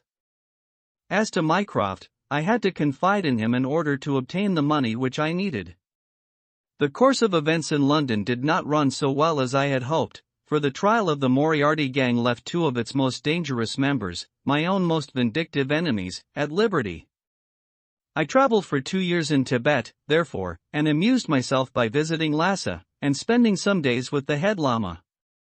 You may have read of the remarkable explorations of a Norwegian named Sigerson, but I am sure that it never occurred to you that you were receiving news of your friend. I then passed through Persia, looked in at Mecca, and paid a short but interesting visit to the Khalifa at Khartoum, the results of which I have communicated to the Foreign Office. Returning to France, I spent some months in a research into the coltar derivatives, which I conducted in a laboratory at Montpellier, in the south of France. Having concluded this to my satisfaction and learning that only one of my enemies was now left in London, I was about to return when my movements were hastened by the news of this very remarkable Park Lane mystery, which not only appealed to me by its own merits, but which seemed to offer some most peculiar personal opportunities. I came over at once to London, called in my own person at Baker Street, threw Mrs. Hudson into violent hysterics, and found that Mycroft had preserved my rooms and my papers exactly as they had always been. So it was, my dear Watson, that at 2 o'clock today I found myself in my old armchair in my own old room, and only wishing that I could have seen my old friend Watson in the other chair which he has so often adorned. Such was the remarkable narrative to which I listened on that April evening, a narrative which would have been utterly incredible to me had it not been confirmed by the actual sight of the tall, spare figure and the keen, eager face, which I had never thought to see again. In some manner he had learned of my own sad bereavement, and his sympathy was shown in his manner rather than in his words. "Work is the best antidote to sorrow, my dear Watson," said he, "and I have a piece of work for us both tonight which, if we can bring it to a successful conclusion, will in itself justify a man's life on this planet." In vain I begged him to tell me more. "You will hear and see enough before morning," he answered. "We have 3 years of the past to discuss. Let that suffice until 9:30, when we start upon the notable adventure of the empty house. It was indeed like old times when, at that hour, I found myself seated beside him in a hansom, my revolver in my pocket, and the thrill of adventure in my heart. Holmes was cold and stern and silent. As the gleam of the street lamps flashed upon his austere features, I saw that his brows were drawn down in thought and his thin lips compressed. I knew not what wild beast we were about to hunt down in the dark jungle of criminal London, but I was well assured, from the bearing of this master huntsman, that the adventure was a most grave one, while the sardonic smile which occasionally broke through his ascetic gloom boded little good for the object of our quest. I had imagined that we were bound for Baker Street, but Holmes stopped the cab at the corner of Cavendish Square. I observed that as he stepped out he gave a most searching glance to right and left, and at every subsequent street corner he took the utmost pains to assure that he was not followed. Our route was certainly a singular one. Holmes's knowledge of the byways of London was extraordinary, and on this occasion he passed rapidly and with an assured step through a network of mews and stables, the very existence of which I had never known. We emerged at last into a small road, lined with old, gloomy houses, which led us into Manchester Street, and so to Blandford Street. Here he turned swiftly down a narrow passage, passed through a wooden gate into a deserted yard, and then opened with a key the back door of a house. We entered together, and he closed it behind us. The place was pitch dark, but it was evident to me that it was an empty house. Our feet creaked and crackled over the bare planking, and my outstretched hand touched a wall from which the paper was hanging in ribbons. Holmes's cold, thin fingers closed round my wrist and led me forward down a long hall, until I dimly saw the murky fanlight over the door. Here Holmes turned suddenly to the right and we found ourselves in a large, square, empty room, heavily shadowed in the corners, but faintly lit in the center from the lights of the street beyond. There was no lamp near, and the window was thick with dust, so that we could only just discern each other's figures within. My companion put his hand upon my shoulder and his lips close to my ear. "Do you know where we are?" he whispered. "Surely that is Baker Street," I answered, staring through the dim window. "Exactly. We are in Camden House, which stands opposite to our own old quarters." "But why are we here?" "Because it commands so excellent a view of that picturesque pile. Might I trouble you, my dear Watson, to draw a little nearer to the window, taking every precaution not to show yourself, and then to look up at our old rooms, the starting point of so many of your little fairy tales? We will see if my 3 years of absence have entirely taken away my power to surprise you." I crept forward and looked across at the familiar window. As my eyes fell upon it, I gave a gasp and a cry of amazement. The blind was down, and a strong light was burning in the room. The shadow of a man who was seated in a chair within was thrown in hard, black outline upon the luminous screen of the window. There was no mistaking the poise of the head, the squareness of the shoulders, the sharpness of the features. The face was turned half round, and the effect was that of one of those black silhouettes which our grandparents loved to frame. It was a perfect reproduction of Holmes. So amazed was I that I threw out my hand to make sure that the man himself was standing beside me. He was quivering with silent laughter. "Well," said he. "Good heavens!" I cried. "It is marvelous. I trust that age doth not wither nor custom stale my infinite variety," said he, and I recognized in his voice the joy and pride which the artist takes in his own creation. "It really is rather like me, is it not? I should be prepared to swear that it was you." The credit of the execution is due to Monsieur Oscar Meunier, of Grenoble, who spent some days in doing the molding. It is a bust in wax. The rest I arranged myself during my visit to Baker Street this afternoon. But why? Because, my dear Watson, I had the strongest possible reason for wishing certain people to think that I was there when I was really elsewhere. And you thought the rooms were watched? I knew that they were watched. By whom?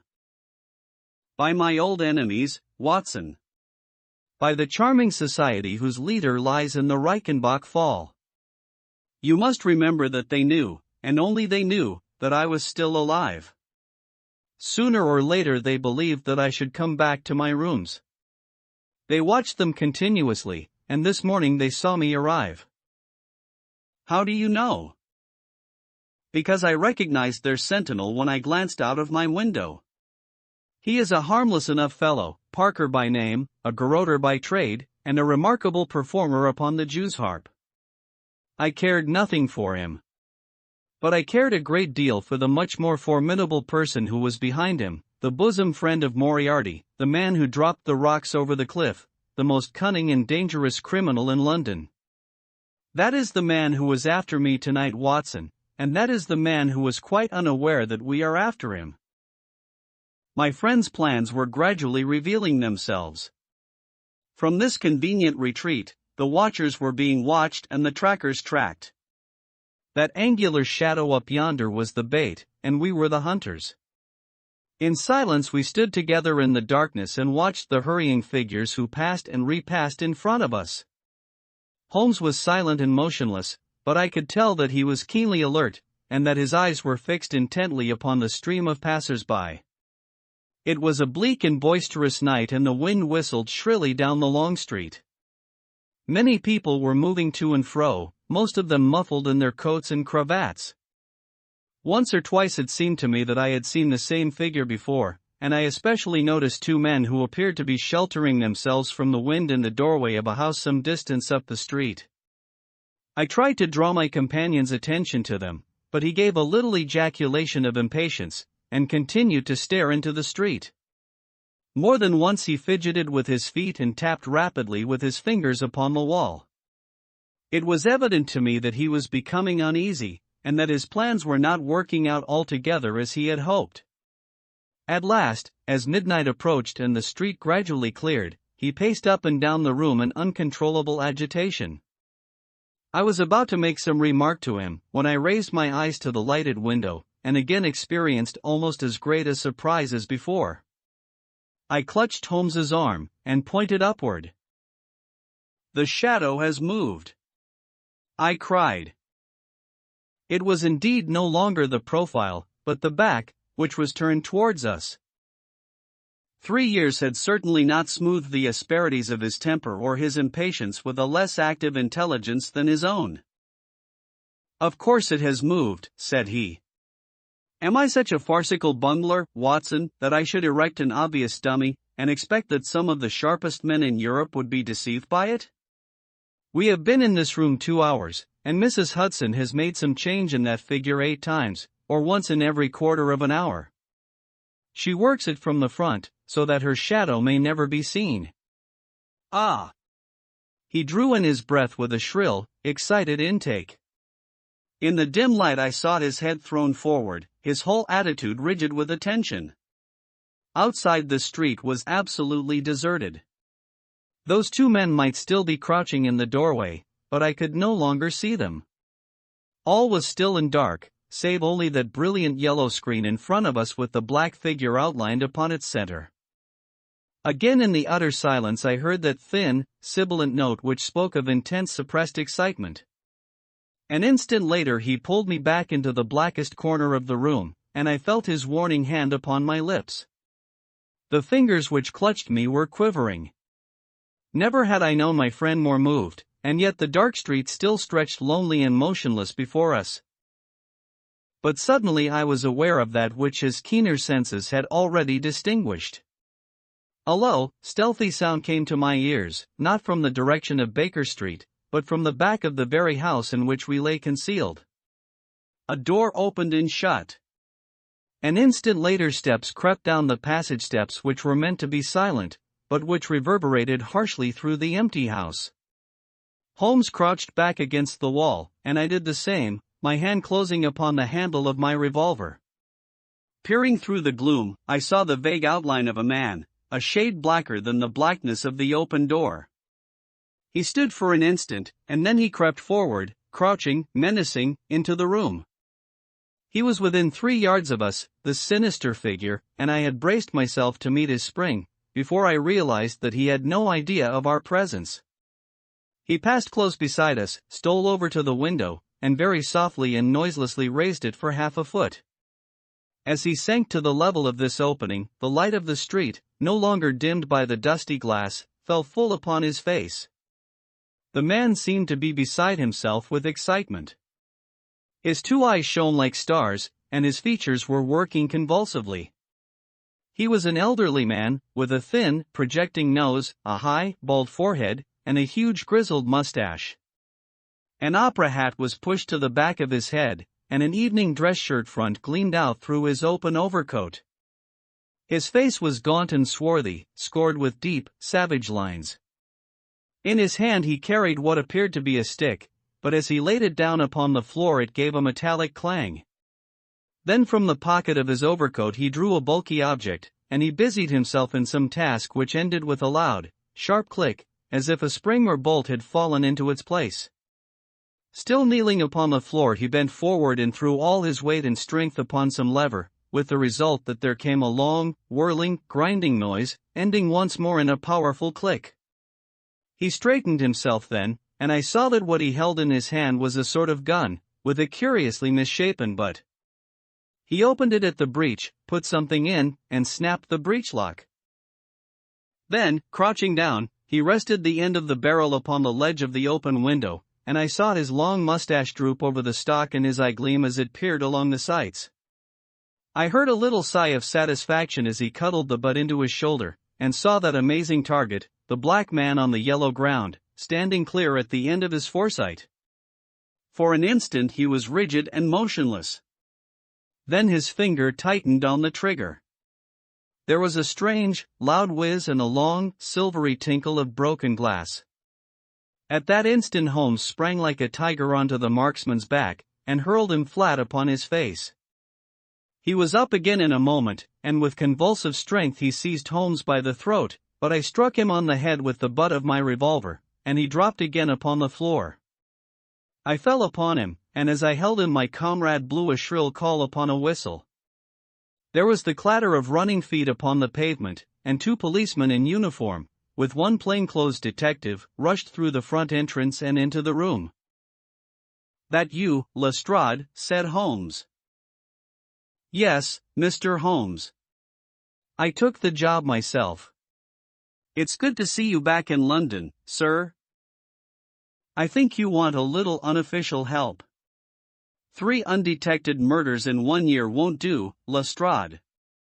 But you handled the Molesey mystery with less than your usual, that's to say, you handled it fairly well." We had all risen to our feet, our prisoner breathing hard, with a stalwart constable on each side of him. Already a few loiterers had begun to collect in the street. Holmes stepped up to the window, closed it, and dropped the blinds. Lestrade had produced 2 candles, and the policemen had uncovered their lanterns. I was able at last to have a good look at our prisoner. It was a tremendously virile and yet sinister face which was turned towards us. With the brow of a philosopher above and the jaw of a sensualist below, the man must have started with great capacities for good or for evil. But one could not look upon his cruel blue eyes, with their drooping, cynical lids, or upon the fierce, aggressive nose and the threatening, deep-lined brow, without reading nature's plainest danger signals. He took no heed of any of us, but his eyes were fixed upon Holmes's face with an expression in which hatred and amazement were equally blended. "You fiend," he kept on muttering. "You clever, clever fiend." "Ah, Colonel," said Holmes, arranging his rumpled collar. "Journeys end in lovers' meetings, as the old play says. I don't think I have had the pleasure of seeing you since you favored me with those attentions as I lay on the ledge above the Reichenbach fall." The colonel still stared at my friend like a man in a trance. "You cunning, cunning fiend," was all that he could say. "I have not introduced you yet," said Holmes. "This, gentlemen, is Colonel Sebastian Moran, once of Her Majesty's Indian Army, and the best heavy game shot that our Eastern Empire has ever produced. I believe I am correct, Colonel, in saying that your bag of tigers still remains unrivaled? The fierce old man said nothing, but still glared at my companion. With his savage eyes and bristling mustache, he was wonderfully like a tiger himself. I wonder that my very simple stratagem could deceive so old a shikari, said Holmes. It must be very familiar to you. Have you not tethered a young kid under a tree, lain above it with your rifle, and waited for the bait to bring up your tiger? This empty house is my tree, and you are my tiger. You have possibly had other guns in reserve in case there should be several tigers, or in the unlikely supposition of your own aim failing you. These, he pointed around, are my other guns. The parallel is exact. Colonel Moran sprang forward with a snarl of rage, but the constables dragged him back. The fury upon his face was terrible to look at. I confess that you had one small surprise for me, said Holmes. I did not anticipate that you would yourself make use of this empty house and this convenient front window. I had imagined you as operating from the street, where my friend, Lestrade, and his merry men were awaiting you. With that exception, all has gone as I expected. Colonel Moran turned to the official detective. You may or may not have just cause for arresting me, said he, but at least there can be no reason why I should submit to the jibes of this person. If I am in the hands of the law, let things be done in a legal way. Well, that's reasonable enough, said Lestrade. Nothing further you have to say, Mr. Holmes, before we go? Holmes had picked up the powerful airgun from the floor, and was examining its mechanism. An admirable and unique weapon, said he, noiseless and of tremendous power. I knew von Herder, the blind German mechanic, who constructed it to the order of the late Professor Moriarty. For years I have been aware of its existence, though I have never before had the opportunity of handling it. I commend it very specially to your attention, Lestrade, and also the bullets which fit it. You can trust us to look after that, Mr. Holmes, said Lestrade, as the whole party moved towards the door. Anything further to say? Only to ask what charge you intend to prefer. What charge, sir? Why, of course, the attempted murder of Mr. Sherlock Holmes. Not so, Lestrade. I do not propose to appear in the matter at all. To you, and to you only, belongs the credit of the remarkable arrest which you have effected. Yes, Lestrade, I congratulate you. With your usual happy mixture of cunning and audacity, you have got him. Got him. Got whom, Mr. Holmes? The man that the whole force has been seeking in vain, Colonel Sebastian Moran, who shot the Honorable Ronald Adair with an expanding bullet from an airgun through the open window of the second-floor front of number 427 Park Lane, upon the 30th of last month. That's the charge, Lestrade. And now, Watson, if you can endure the draft from a broken window, I think that half an hour in my study over a cigar may afford you some profitable amusement. Our old chambers had been left unchanged through the supervision of Mycroft Holmes and the immediate care of Mrs. Hudson. As I entered I saw, it is true, an unwanted tidiness, but the old landmarks were all in their place. There were the chemical corner and the acid-stained, deal-top table. There upon a shelf was the row of formidable scrapbooks and books of reference which many of our fellow citizens would have been so glad to burn. The diagrams, the violin case, and the pipe rack, even the Persian slipper which contained the tobacco, all met my eyes as I glanced round me. There were two occupants of the room, one, Mrs. Hudson, who beamed upon us both as we entered, the other, the strange dummy which had played so important a part in the evening's adventures. It was a wax-colored model of my friend, so admirably done that it was a perfect facsimile. It stood on a small pedestal table with an old dressing gown of Holmes's so draped round it that the illusion from the street was absolutely perfect. I hope you observed all precautions, Mrs. Hudson, said Holmes. I went to it on my knees, sir, just as you told me. Excellent. You carried the thing out very well. Did you observe where the bullet went? Yes, sir. I'm afraid it has spoilt your beautiful bust, for it passed right through the head and flattened itself on the wall. I picked it up from the carpet. Here it is. Holmes held it out to me. A soft revolver bullet, as you perceive, Watson. There's genius in that, for who would expect to find such a thing fired from an airgun? All right, Mrs. Hudson. I am much obliged for your assistance. And now, Watson, let me see you in your old seat once more, for there are several points which I should like to discuss with you. He had thrown off the seedy frock coat, and now he was the Holmes of old in the mouse-colored dressing-gown which he took from his effigy. The old shikari's nerves have not lost their steadiness, nor his eyes their keenness, said he, with a laugh, as he inspected the shattered forehead of his bust. Plumb in the middle of the back of the head and smack through the brain. He was the best shot in India, and I expect that there are few better in London. Have you heard the name? No, I have not. Well, such is fame.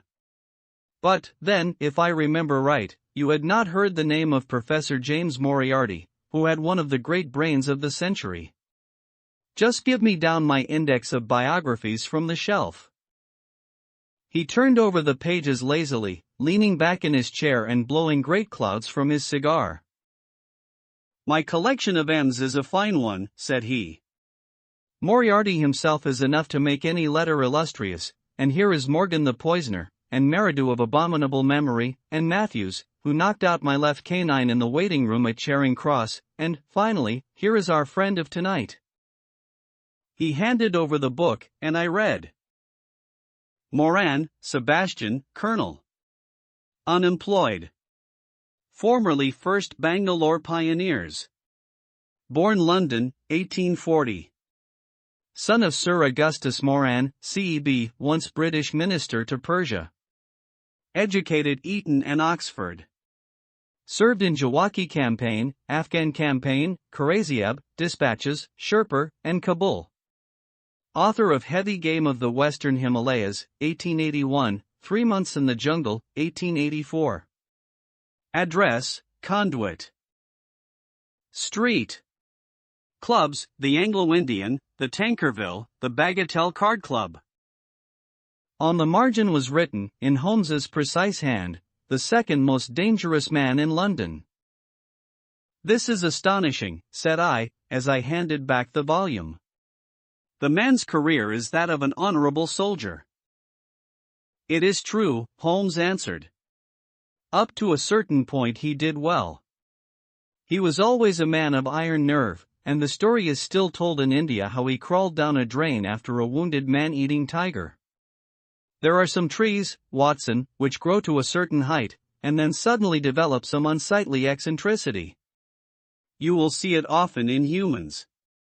I have a theory that the individual represents in his development the whole procession of his ancestors, and that such a sudden turn to good or evil stands for some strong influence which came into the line of his pedigree.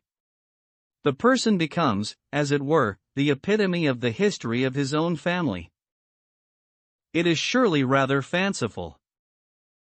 Well, I don't insist upon it. Whatever the cause, Colonel Moran began to go wrong. Without any open scandal, he still made India too hot to hold him.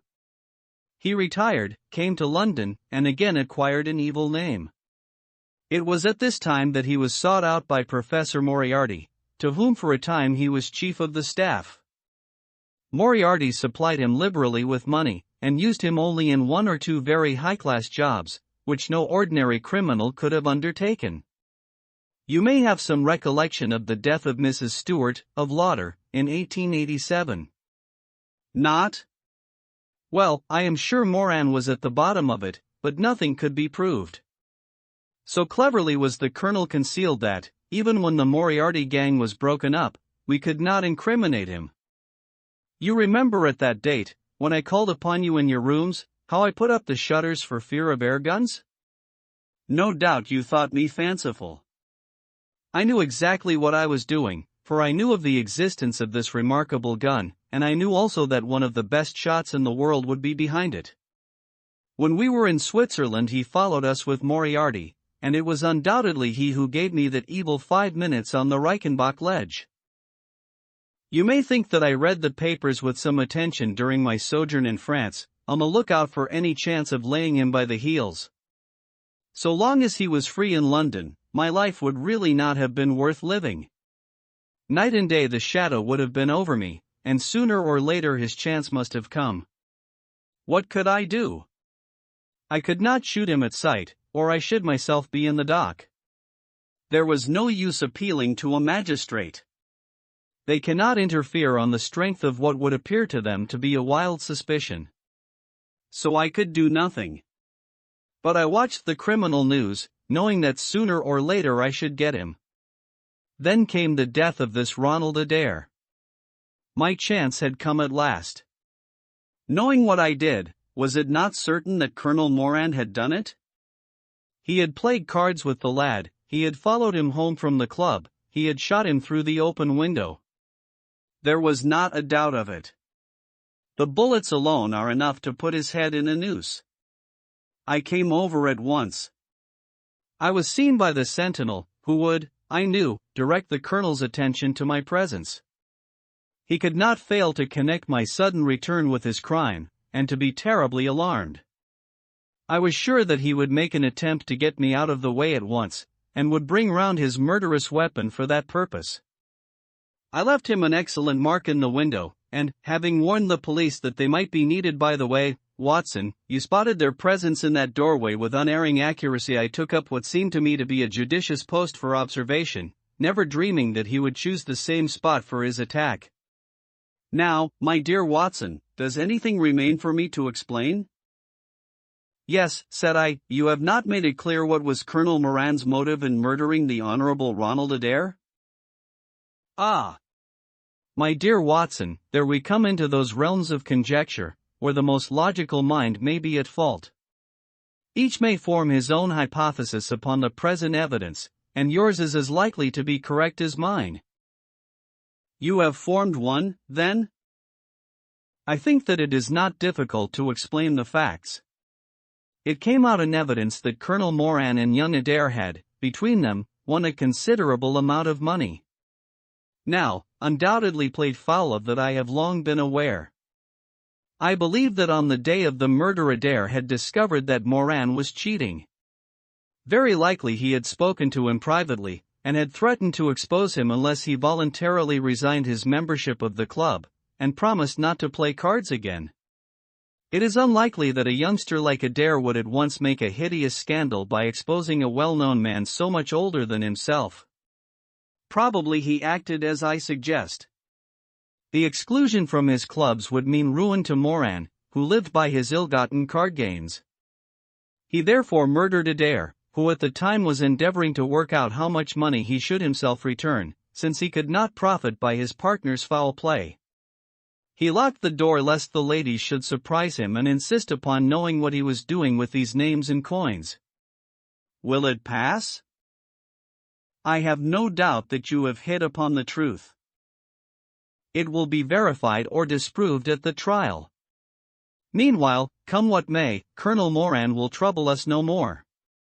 The famous air gun of von Herder will embellish the Scotland Yard Museum, and once again Mr. Sherlock Holmes is free to devote his life to examining those interesting little problems which the complex life of London so plentifully presents.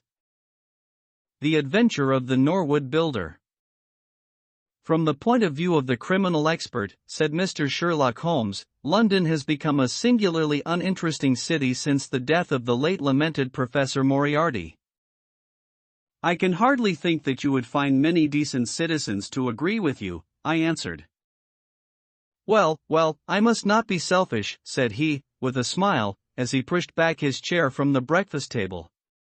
The community is certainly the gainer, and no one the loser, save the poor out-of-work specialist, whose occupation has gone. With that man in the field, one's morning paper presented infinite possibilities. Often it was only the smallest trace, Watson, the faintest indication, and yet it was enough to tell me that the great malignant brain was there, as the gentlest tremors of the edges of the web remind one of the foul spider which lurks in the center. Petty thefts, wanton assaults, purposeless outrage to the man who held the clue, all could be worked into one connected whole. To the scientific student of the higher criminal world, no capital in Europe offered the advantages which London then possessed. But now he shrugged his shoulders in humorous deprecation of the state of things which he had himself done so much to produce.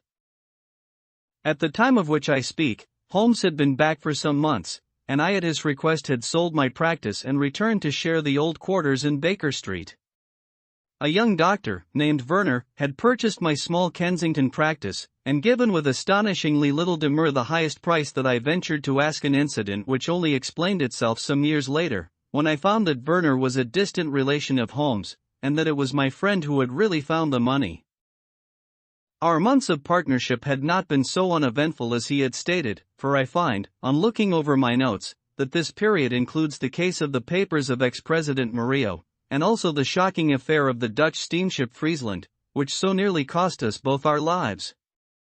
His cold and proud nature was always averse, however, from anything in the shape of public applause, and he bound me in the most stringent terms to say no further word of himself, his methods, or his successes, a prohibition which, as I have explained, has only now been removed. Mr. Sherlock Holmes was leaning back in his chair after his whimsical protest, and was unfolding his morning paper in a leisurely fashion, when our attention was arrested by a tremendous ring at the bell, followed immediately by a hollow drumming sound, as if someone were beating on the outer door with his fist. As it opened, there came a tumultuous rush into the hall, rapid feet clattered up the stair, and an instant later a wild-eyed and frantic young man, pale, disheveled, and palpitating, burst into the room. He looked from one to the other of us, and under our gaze of inquiry he became conscious that some apology was needed for this unceremonious entry. "I'm sorry, Mr. Holmes," he cried. "You mustn't blame me. I am nearly mad. Mr. Holmes, I am the unhappy John Hector McFarlane." He made the announcement as if the name alone would explain both his visit and its manner, but I could see, by my companion's unresponsive face, that it meant no more to him than to me. "Have a cigarette, Mr. McFarlane," said he, pushing his case across. "I am sure that, with your symptoms, my friend Dr. Watson here would prescribe a sedative. The weather has been so very warm these last few days. Now, if you feel a little more composed, I should be glad if you would sit down in that chair, and tell us very slowly and quietly who you are, and what it is that you want. You mentioned your name, as if I should recognize it, but I assure you that, beyond the obvious facts that you are a bachelor, a solicitor, a Freemason, and an asthmatic, I know nothing whatever about you." Familiar as I was with my friend's methods, it was not difficult for me to follow his deductions, and to observe the untidiness of attire, the sheaf of legal papers, the watch charm, and the breathing which had prompted them. Our client, however, stared in amazement. "Yes, I am all that, Mr. Holmes, and, in addition, I am the most unfortunate man at this moment in London. For heaven's sake, don't abandon me, Mr. Holmes. If they come to arrest me before I have finished my story, make them give me time, so that I may tell you the whole truth. I could go to jail happy if I knew that you were working for me outside." "Arrest you," said Holmes.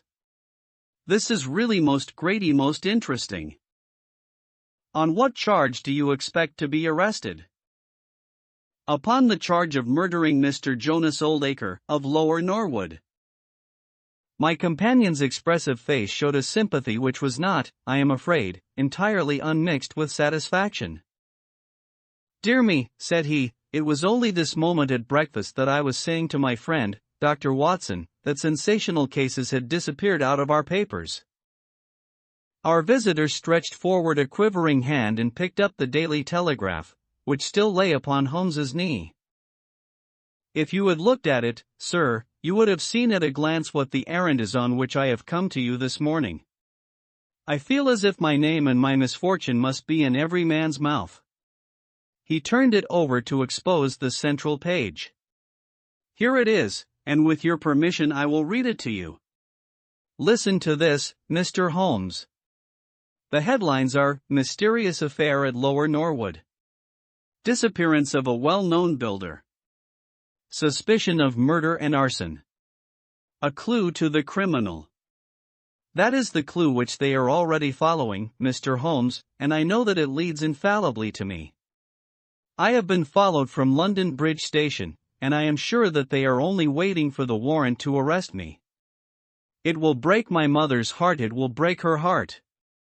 He wrung his hands in an agony of apprehension, and swayed backward and forward in his chair. I looked with interest upon this man, who was accused of being the perpetrator of a crime of violence. He was flaxen-haired and handsome, in a washed-out negative fashion, with frightened blue eyes, and a clean-shaven face, with a weak, sensitive mouth. His age may have been about 27, his dress and bearing that of a gentleman. From the pocket of his light summer overcoat protruded the bundle of endorsed papers which proclaimed his profession. "We must use what time we have," said Holmes. "Watson, would you have the kindness to take the paper and to read the paragraph in question?" Underneath the vigorous headlines which our client had quoted, I read the following suggestive narrative. Late last night, or early this morning, an incident occurred at Lower Norwood which points, it is feared, to a serious crime.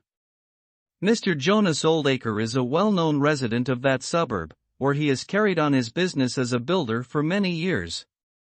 Mr. Oldacre is a bachelor, 52 years of age, and lives in Deep Dean House, at the Sydenham end of the road of that name. He has had the reputation of being a man of eccentric habits, secretive and retiring. For some years he has practically withdrawn from the business, in which he is said to have amassed considerable wealth. A small timber yard still exists, however, at the back of the house, and last night, about 12 o'clock, an alarm was given that one of the stacks was on fire. The engines were soon upon the spot, but the dry wood burned with great fury, and it was impossible to arrest the conflagration until the stack had been entirely consumed.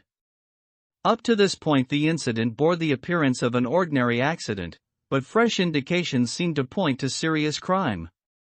Surprise was expressed at the absence of the master of the establishment from the scene of the fire, and an inquiry followed, which showed that he had disappeared from the house. An examination of his room revealed that the bed had not been slept in, that a safe which stood in it was open, that a number of important papers were scattered about the room, and finally, that there were signs of a murderous struggle, slight traces of blood being found within the room, and an oaken walking stick, which also showed stains of blood upon the handle. It is known that Mr. Jonas Oldacre had received a late visitor in his bedroom upon that night, and the stick found has been identified as the property of this person, who was a young London solicitor named John Hector McFarlane, junior partner of Graham and McFarlane, of 426 Gresham Buildings, E.C.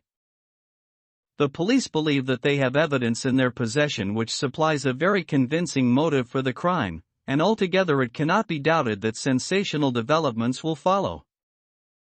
Later, it is rumored as we go to press that Mr. John Hector McFarlane has actually been arrested on the charge of the murder of Mr. Jonas Oldacre. It is at least certain that a warrant has been issued. There have been further and sinister developments in the investigation at Norwood. Besides the signs of a struggle in the room of the unfortunate builder, it is now known that the French windows of his bedroom, which is on the ground floor, were found to be open, that there were marks as if some bulky object had been dragged across to the woodpile, and, finally, it is asserted that charred remains have been found among the charcoal ashes of the fire. The police theory is that a most sensational crime has been committed, that the victim was clubbed to death in his own bedroom, his papers rifled, and his dead body dragged across to the woodstack, which was then ignited so as to hide all traces of the crime. The conduct of the criminal investigation has been left in the experienced hands of Inspector Lestrade, of Scotland Yard, who is following up the clues with his accustomed energy and sagacity. Sherlock Holmes listened with closed eyes and fingertips together to this remarkable account. "The case has certainly some points of interest," said he, in his languid fashion. "May I ask, in the first place, Mr. McFarlane, how it is that you are still at liberty, since there appears to be enough evidence to justify your arrest?" I live at Torrington Lodge, Blackheath, with my parents, Mr. Holmes, but last night, having to do business very late with Mr. Jonas Oldacre, I stayed at an hotel in Norwood, and came to my business from there. I knew nothing of this affair until I was in the train, when I read what you have just heard. I at once saw the horrible danger of my position, and I hurried to put the case into your hands. I have no doubt that I should have been arrested either at my city office or at my home. A man followed me from London Bridge Station, and I have no doubt, great heaven! What is that? It was a clang of the bell, followed instantly by heavy steps upon the stair. A moment later, our old friend Lestrade appeared in the doorway. Over his shoulder I caught a glimpse of one or two uniformed policemen outside. "Mr. John Hector McFarlane," said Lestrade. Our unfortunate client rose with a ghastly face. "I arrest you for the wilful murder of Mr. Jonas Oldacre, of Lower Norwood." McFarlane turned to us with a gesture of despair, and sank into his chair once more like one who was crushed. "One moment, Lestrade," said Holmes. "Half an hour more or less can make no difference to you, and the gentleman was about to give us an account of this very interesting affair, which might aid us in clearing it up." "I think there will be no difficulty in clearing it up," said Lestrade, grimly. "None the less, with your permission, I should be much interested to hear his account." "Well, Mr. Holmes, it is difficult for me to refuse you anything, for you have been of use to the force once or twice in the past, and we owe you a good turn at Scotland Yard," said Lestrade. "At the same time I must remain with my prisoner, and I am bound to warn him that anything he may say will appear in evidence against him." "I wish nothing better," said our client. "All I ask is that you should hear and recognize the absolute truth." Lestrade looked at his watch. "I'll give you half an hour," said he. "I must explain first," said McFarlane, "that I knew nothing of Mr. Jonas Oldacre. His name was familiar to me, for many years ago my parents were acquainted with him, but they drifted apart. I was very much surprised therefore, when yesterday, about 3 o'clock in the afternoon, he walked into my office in the city. But I was still more astonished when he told me the object of his visit. He had in his hand several sheets of a notebook, covered with scribbled writing. Here they are, and he laid them on my table. "Here is my will," said he. "I want you, Mr. McFarlane, to cast it into proper legal shape. I will sit here while you do so." I set myself to copy it, and you can imagine my astonishment when I found that, with some reservations, he had left all his property to me. He was a strange little ferret-like man, with white eyelashes, and when I looked up at him I found his keen gray eyes fixed upon me with an amused expression. I could hardly believe my own as I read the terms of the will, but he explained that he was a bachelor with hardly any living relation, that he had known my parents in his youth, and that he had always heard of me as a very deserving young man, and was assured that his money would be in worthy hands. Of course, I could only stammer out my thanks. The will was duly finished, signed, and witnessed by my clerk. This is it on the blue paper, and these slips, as I have explained, are the rough draft. Mr. Jonas Oldacre then informed me that there were a number of documents, building leases, title deeds, mortgages, scrip, and so forth, which it was necessary that I should see and understand. He said that his mind would not be easy until the whole thing was settled, and he begged me to come out to his house at Norwood that night, bringing the will with me, and to arrange matters. Remember, my boy, not one word to your parents about the affair until everything is settled. We will keep it as a little surprise for them." He was very insistent upon this point, and made me promise it faithfully. You can imagine, Mr. Holmes, that I was not in a humor to refuse him anything that he might ask. He was my benefactor, and all my desire was to carry out his wishes in every particular. I sent a telegram home, therefore, to say that I had important business on hand, and that it was impossible for me to say how late I might be. Mr. Oldacre had told me that he would like me to have supper with him at 9, as he might not be home before that hour. I had some difficulty in finding his house, however, and it was nearly 1/2 past before I reached it. I found him. One moment, said Holmes. Who opened the door? A middle-aged woman, who was, I suppose, his housekeeper. And it was she, I presume, who mentioned your name. Exactly, said McFarlane. Pray proceed. McFarlane wiped his damp brow, and then continued his narrative. I was shown by this woman into a sitting room, where a frugal supper was laid out. Afterwards, Mr. Jonas Oldacre led me into his bedroom, in which there stood a heavy safe. This he opened and took out a mass of documents, which we went over together. It was between 11 and 12 when we finished. He remarked that we must not disturb the housekeeper. He showed me out through his own French window, which had been open all this time. Was the blind down? Asked Holmes. I will not be sure, but I believe that it was only half down. Yes, I remember how he pulled it up in order to swing open the window. I could not find my stick, and he said, "Never mind, my boy, I shall see a good deal of you now, I hope, and I will keep your stick until you come back to claim it." I left him there, the safe open, and the papers made up in packets upon the table. It was so late that I could not get back to Blackheath, so I spent the night at the Anerley Arms, and I knew nothing more until I read of this horrible affair in the morning. "Anything more that you would like to ask, Mr. Holmes?" said Lestrade, whose eyebrows had gone up once or twice during this remarkable explanation. "Not until I have been to Blackheath." "You mean to Norwood," said Lestrade. "Oh, yes, no doubt that is what I must have meant," said Holmes, with his enigmatical smile. Lestrade had learned by more experiences than he would care to acknowledge that brain could cut through that which was impenetrable to him. I saw him look curiously at my companion. "I think I should like to have a word with you presently, Mr. Sherlock Holmes," said he. "Now, Mr. McFarlane, 2 of my constables are at the door, and there is a four-wheeler waiting." The wretched young man arose, and with a last beseeching glance at us walked from the room. The officers conducted him to the cab, but Lestrade remained. Holmes had picked up the pages which formed the rough draft of the will, and was looking at them with the keenest interest upon his face. "There are some points about that document, Lestrade, are there not?" said he, pushing them over. The official looked at them with a puzzled expression.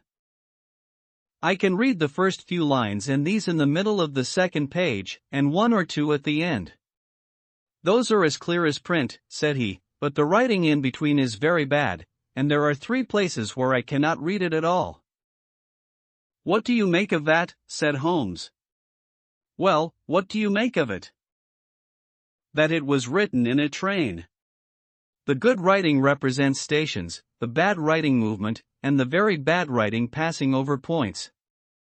A scientific expert would pronounce at once that this was drawn up on a suburban line, since nowhere save in the immediate vicinity of a great city could there be so quick a succession of points. Granting that his whole journey was occupied in drawing up the will, then the train was an express, only stopping once between Norwood and London Bridge. Lestrade began to laugh. "You are too many for me when you begin to get on your theories, Mr. Holmes," said he. "How does this bear on the case?" "Well, it corroborates the young man's story to the extent that the will was drawn up by Jonas Oldacre in his journey yesterday. It is curious, is it not, that a man should draw up so important a document in so haphazard a fashion? It suggests that he did not think it was going to be of much practical importance. If a man drew up a will which he did not intend ever to be effective, he might do it so." "Well, he drew up his own death warrant at the same time," said Lestrade. "Oh, you think so? Don't you?" "Well, it is quite possible, but the case is not clear to me yet." "Not clear? Well, if that isn't clear, what could be clear? Here is a young man who learns suddenly that, if a certain older man dies, he will succeed to a fortune. What does he do? He says nothing to anyone, but he arranges that he shall go out on some pretext to see his client that night. He waits until the only other person in the house is in bed, and then in the solitude of a man's room he murders him, burns his body in the woodpile, and departs to a neighboring hotel. The bloodstains in the room and also on the stick are very slight. It is probable that he imagined his crime to be a bloodless one, and hoped that if the body were consumed it would hide all traces of the method of his death, traces which, for some reason, must have pointed to him. Is not all this obvious? It strikes me, my good Lestrade, as being just a trifle too obvious, said Holmes. You do not add imagination to your other great qualities, but if you could for one moment put yourself in the place of this young man, would you choose the very night after the will had been made to commit your crime? Would it not seem dangerous to you to make so very close a relation between the two incidents? Again, would you choose an occasion when you are known to be in the house, when a servant has let you in? And, finally, would you take the great pains to conceal the body, and yet leave your own stick as a sign that you were the criminal? Confess, Lestrade, that all this is very unlikely. As to the stick, Mr. Holmes, you know as well as I do that a criminal is often flurried, and does such things, which a cool man would avoid. He was very likely afraid to go back to the room. Give me another theory that would fit the facts. I could very easily give you half a dozen, said Holmes. Here, for example, is a very possible and even probable one. I make you a free present of it. The older man is showing documents which are of evident value. A passing tramp sees them through the window, the blind of which is only half down. Exit the solicitor. Enter the tramp. He seizes a stick, which he observes there, kills old Acre, and departs after burning the body. Why should the tramp burn the body? For the matter of that, why should McFarlane? To hide some evidence. Possibly the tramp wanted to hide that any murder at all had been committed. And why did the tramp take nothing? Because they were papers that he could not negotiate. Lestrade shook his head, though it seemed to me that his manner was less absolutely assured than before. Well, Mr. Sherlock Holmes, you may look for your tramp, and while you are finding him we will hold on to our man. The future will show which is right. Just notice this point, Mr. Holmes, that so far as we know, none of the papers were removed, and that the prisoner is the one man in the world who had no reason for removing them, since he was heir at law, and would come into them in any case. My friend seemed struck by this remark. I don't mean to deny that the evidence is in some ways very strongly in favor of your theory, said he. I only wish to point out that there are other theories possible. As you say, the future will decide. Good morning. I dare say that in the course of the day I shall drop in at Norwood and see how you are getting on. When the detective departed, my friend rose and made his preparations for the day's work with the alert air of a man who has a congenial task before him. My first movement, Watson, said he, as he bustled into his frock-coat, must, as I said, be in the direction of Blackheath. And why not Norwood? Because we have in this case one singular incident coming close to the heels of another singular incident. The police are making the mistake of concentrating their attention upon the second, because it happens to be the one which is actually criminal. But it is evident to me that the logical way to approach the case is to begin by trying to throw some light upon the first incident the curious will, so suddenly made, and to so unexpected an air. It may do something to simplify what followed. No, my dear fellow, I don't think you can help me. There is no prospect of danger, or I should not dream of stirring out without you. I trust that when I see you in the evening, I will be able to report that I have been able to do something for this unfortunate youngster, who has thrown himself upon my protection. It was late when my friend returned, and I could see, by a glance at his haggard and anxious face, that the high hopes with which he had started had not been fulfilled. For an hour he droned away upon his violin, endeavoring to soothe his own ruffled spirits. At last he flung down the instrument, and plunged into a detailed account of his misadventures. "It's all going wrong, Watson, all as wrong as it can go." I kept a bold face before Lestrade, but, upon my soul, I believe that for once the fellow is on the right track and we are on the wrong. All my instincts are one way, and all the facts are the other, and I much fear that British juries have not yet attained that pitch of intelligence when they will give the preference to my theories over Lestrade's facts. "Did you go to Blackheath?" "Yes, Watson, I went there, and I found very quickly that the late lamented Oldacre was a pretty considerable blackguard. The father was away in search of his son. The mother was at home, a little, fluffy, blue-eyed person, in a tremor of fear and indignation. Of course, she would not admit even the possibility of his guilt. But she would not express either surprise or regret over the fate of Oldacre. On the contrary, she spoke of him with such bitterness that she was unconsciously considerably strengthening the case of the police for, of course, if her son had heard her speak of the man in this fashion, it would predispose him towards hatred and violence. He was more like a malignant and cunning ape than a human being, said she, and he always was, ever since he was a young man." "You knew him at that time," said I. "Yes, I knew him well. In fact, he was an old suitor of mine. Thank heaven that I had the sense to turn away from him and to marry a better, if poorer, man. I was engaged to him, Mr. Holmes, when I heard a shocking story of how he had turned a cat loose in an aviary, and I was so horrified at his brutal cruelty that I would have nothing more to do with him." She rummaged in a bureau, and presently she produced a photograph of a woman, shamefully defaced and mutilated with a knife. "That is my own photograph," she said. "He sent it to me in that state, with his curse, upon my wedding morning." "Well," said I, "at least he has forgiven you now, since he has left all his property to your son." "Neither my son nor I want anything from Jonas Oldacre, dead or alive," she cried, with a proper spirit. "There is a God in heaven, Mr. Holmes, and that same God who has punished that wicked man will show, in his own good time, that my son's hands are guiltless of his blood." Well, I tried one or two leads, but could get at nothing which would help our hypothesis, and several points which would make against it. I gave it up at last and off I went to Norwood.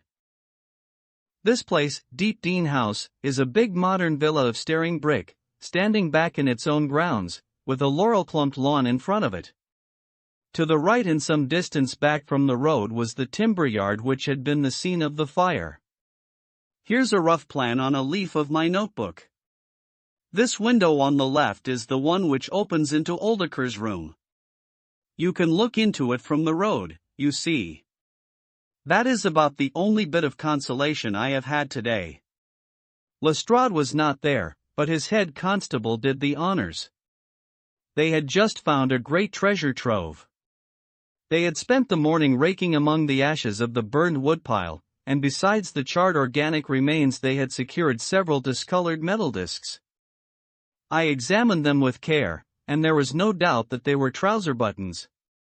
I even distinguished that one of them was marked with the name of Hyams, who was Oldacre's tailor. I then worked the lawn very carefully for signs and traces, but this drought has made everything as hard as iron. Nothing was to be seen save that some body or bundle had been dragged through a low privet hedge which is in a line with the wood pile. All that, of course, fits in with the official theory. I crawled about the lawn with an August sun on my back, but I got up at the end of an hour no wiser than before. Well, after this fiasco I went into the bedroom and examined that also. The bloodstains were very slight, mere smears and discolorations, but undoubtedly fresh. The stick had been removed, but there also the marks were slight. There is no doubt about the stick belonging to our client. He admits it. Footmarks of both men could be made out on the carpet, but none of any third person, which again is a trick for the other side. They were piling up their score all the time and we were at a standstill. Only one little gleam of hope did I get, and yet it amounted to nothing. I examined the contents of the safe, most of which had been taken out and left on the table. The papers had been made up into sealed envelopes, one or two of which had been opened by the police. They were not, so far as I could judge, of any great value, nor did the bank book show that Mr. Oldacre was in such very affluent circumstances. But it seemed to me that all the papers were not there. There were allusions to some deeds, possibly the more valuable, which I could not find. This, of course, if we could definitely prove it, would turn Lestrade's argument against himself, for who would steal a thing if he knew that he would shortly inherit it? Finally, having drawn every other cover and picked up no cent, I tried my luck with the housekeeper. Mrs. Lexington is her name, a little, dark, silent person, with suspicious and sidelong eyes. She could tell us something if she would, I am convinced of it. But she was as close as wax. Yes, she had let Mr. McFarlane in at 9:30. She wished her hand had withered before she had done so. She had gone to bed at 10:30. Her room was at the other end of the house, and she could hear nothing of what had passed. Mr. McFarlane had left his hat, and to the best of her had been awakened by the alarm of fire. Her poor, dear master had certainly been murdered. Had he any enemies? Well, every man had enemies, but Mr. Oldacre kept himself very much to himself, and only met people in the way of business. She had seen the buttons, and was sure that they belonged to the clothes which he had worn last night. The woodpile was very dry, for it had not rained for a month. It burned like tinder, and by the time she reached the spot, nothing could be seen but flames. She and all the firemen smelled the burned flesh from inside it. She knew nothing of the papers, nor of Mr. Oldacre's private affairs. So, my dear Watson, there's my report of a failure. And yet, he clenched his thin hands in a paroxysm of conviction. I know it's all wrong. I feel it in my bones. There is something that has not come out, and that housekeeper knows it. There was a sort of sulky defiance in her eyes, which only goes with guilty knowledge. However, there's no good talking any more about it, Watson, but unless some lucky chance comes our way, I fear that the Norwood disappearance case will not figure in that chronicle of our successes which I foresee that a patient public will sooner or later have to endure. Surely, said I, the man's appearance would go far with any jury? That is a dangerous argument, my dear Watson. You remember that terrible murderer, Bert Stevens, who wanted us to get him off in '87? Was there ever a more mild-mannered, Sunday school young man? It is true. Unless we succeed in establishing an alternative theory, this man is lost. You can hardly find a flaw in the case which can now be presented against him, and all further investigation has served to strengthen it. By the way, there is one curious little point about those papers which may serve us as the starting point for an inquiry. On looking over the bank book, I found that the low state of the balance was principally due to large checks which have been made out during the last year to Mr. Cornelius. I confess that I should be interested to know who this Mr. Cornelius may be with whom a retired builder has such very large transactions. Is it possible that he has had a hand in the affair? Cornelius might be a broker, but we have found no scrip to correspond with these large payments. Failing any other indication, my researches must now take the direction of an inquiry at the bank for the gentleman who has cashed these checks. But I fear, my dear fellow, that our case will end ingloriously by Lestrade hanging our client, which will certainly be a triumph for Scotland Yard. I do not know how far Sherlock Holmes took any sleep that night, but when I came down to breakfast I found him pale and harassed, his bright eyes the brighter for the dark shadows round them. The carpet round his chair was littered with cigarette ends and with the early editions of the morning papers. An open telegram lay upon the table. "What do you think of this, Watson?" he asked, tossing it across. It was from Norwood, and ran as follows. Important fresh evidence to hand. McFarlane's guilt definitely established. Advise you to abandon case.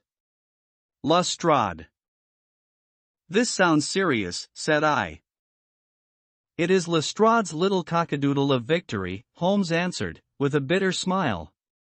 And yet it may be premature to abandon the case. After all, important fresh evidence is a two-edged thing, and may possibly cut in a very different direction to that which Lestrade imagines. Take your breakfast, Watson, and we will go out together and see what we can do. I feel as if I shall need your company and your moral support today. My friend had no breakfast himself, for it was one of his peculiarities that in his more intense moments he would permit himself no food, and I have known him presume upon his iron strength until he has fainted from pure inanition. At present I cannot spare energy and nerve force for digestion, he would say in answer to my medical remonstrances. I was not surprised, therefore, when this morning he left his untouched meal behind him, and started with me for Norwood. A crowd of morbid sightseers were still gathered round Deep Dean House, which was just such a suburban villa as I had pictured. Within the gates Lestrade met us, his face flushed with victory, his manner grossly triumphant.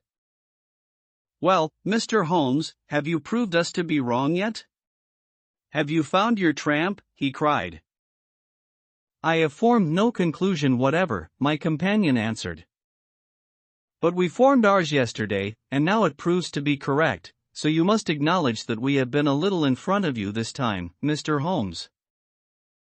You certainly have the air of something unusual having occurred, said Holmes. Lestrade laughed loudly. You don't like being beaten any more than the rest of us do, said he. A man can't expect always to have it his own way, can he, Dr. Watson?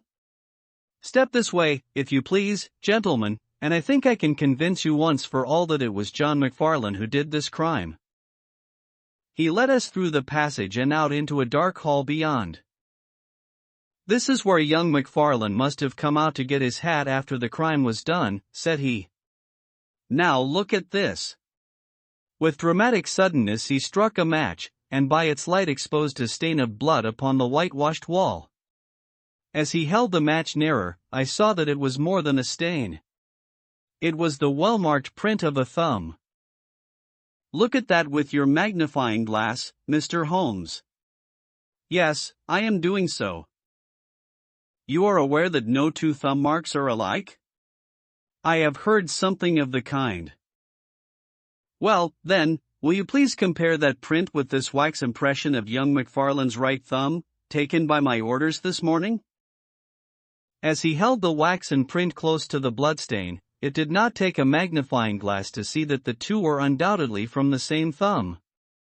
It was evident to me that our unfortunate client was lost. That is final, said Lestrade. Yes, that is final, I involuntarily echoed. It is final, said Holmes. Something in his tone caught my ear, and I turned to look at him. An extraordinary change had come over his face. It was writhing with inward merriment. His two eyes were shining like stars. It seemed to me that he was making desperate efforts to restrain a convulsive attack of laughter. Dear me! Dear me, he said at last. Well, now, who would have thought it? And how deceptive appearances may be, to be sure. Such a nice young man to look at. It is a lesson to us not to trust our own judgment, is it not, Lestrade? Yes, some of us are a little too much inclined to be cocksure, Mr. Holmes, said Lestrade. The man's insolence was maddening, but we could not resent it. What a providential thing that this young man should press his right thumb against the wall in taking his hat from the peg. Such a very natural action, too, if you come to think of it. Holmes was outwardly calm, but his whole body gave a wriggle of suppressed excitement as he spoke. By the way, Lestrade, who made this remarkable discovery? It was the housekeeper, Mrs. Lexington, who drew the night constable's attention to it. Where was the night constable? He remained on guard in the bedroom where the crime was committed, so as to see that nothing was touched. But why didn't the police see this mark yesterday? Well, we had no particular reason to make a careful examination of the hall. Besides, it's not in a very prominent place, as you see. No, of course not. I suppose there is no doubt that the mark was there yesterday? Lestrade looked at Holmes as if he thought he was going out of his mind. I confess that I was myself surprised both at his hilarious manner and at his rather wild observation. I don't know whether you think that McFarlane came out of jail in the dead of the night in order to strengthen the evidence against himself, said Lestrade.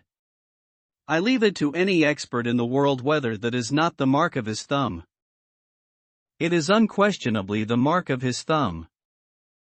There, that's enough, said Lestrade. I am a practical man, Mr. Holmes, and when I have got my evidence I come to my conclusions. If you have anything to say, you will find me writing my report in the sitting room. Holmes had recovered his equanimity, though I still seemed to detect gleams of amusement in his expression. Dear me, this is a very sad development, Watson, is it not? Said he. And yet there are singular points about it which hold out some hopes for our client. I am delighted to hear it, said I, heartily. I was afraid it was all up with him. I would hardly go so far as to say that, my dear Watson. The fact is that there is one really serious flaw in this evidence to which our friend attaches so much importance. Indeed, Holmes. What is it? Only this, that I know that mark was not there when I examined the hall yesterday. And now, Watson, let us have a little stroll round in the sunshine. With a confused brain, but with a heart into which some warmth of hope was returning, I accompanied my friend in a walk round the garden. Holmes took each face of the house in turn, and examined it with great interest. He then led the way inside, and went over the whole building from basement to attic. Most of the rooms were unfurnished, but none the less Holmes inspected them all minutely. Finally, on the top corridor, which ran outside 3 untenanted bedrooms, he again was seized with a spasm of merriment. There are really some very unique features about this case, Watson, said he. I think it is time now that we took our friend Lestrade into our confidence.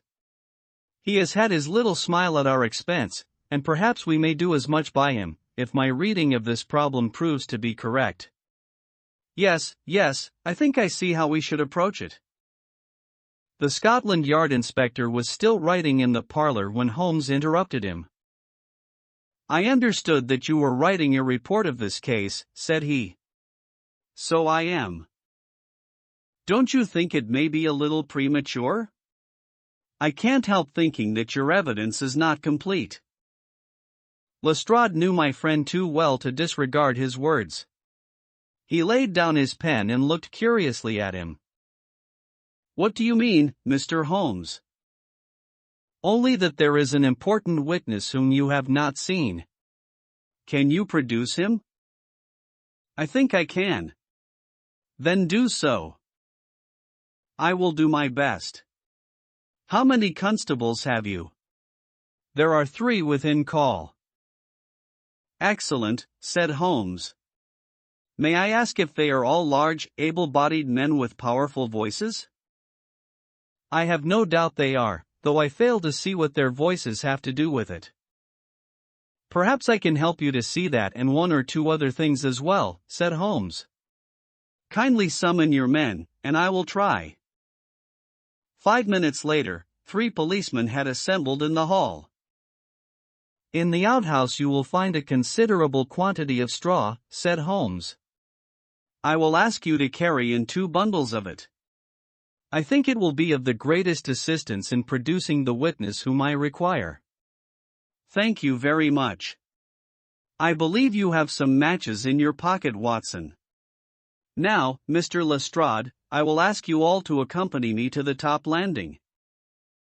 As I have said, there was a broad corridor there, which ran outside 3 empty bedrooms. At one end of the corridor we were all marshaled by Sherlock Holmes, the constables grinning and Lestrade staring at my friend with amazement, expectation, and derision chasing each other across his features. Holmes stood before us with the air of a conjurer who was performing a trick. Would you kindly send one of your constables for 2 buckets of water? Put the straw on the floor here, free from the wall on either side. Now I think that we are all ready. Lestrade's face had begun to grow red and angry. I don't know whether you are playing a game with us, Mr. Sherlock Holmes, said he. If you know anything, you can surely say it without all this tomfoolery. I assure you, my good Lestrade, that I have an excellent reason for everything that I do. You may possibly remember that you chaffed me a little, some hours ago, when the sun seemed on your side of the hedge, so you must not grudge me a little pomp and ceremony now. Might I ask you, Watson, to open that window, and then to put a match to the edge of the straw?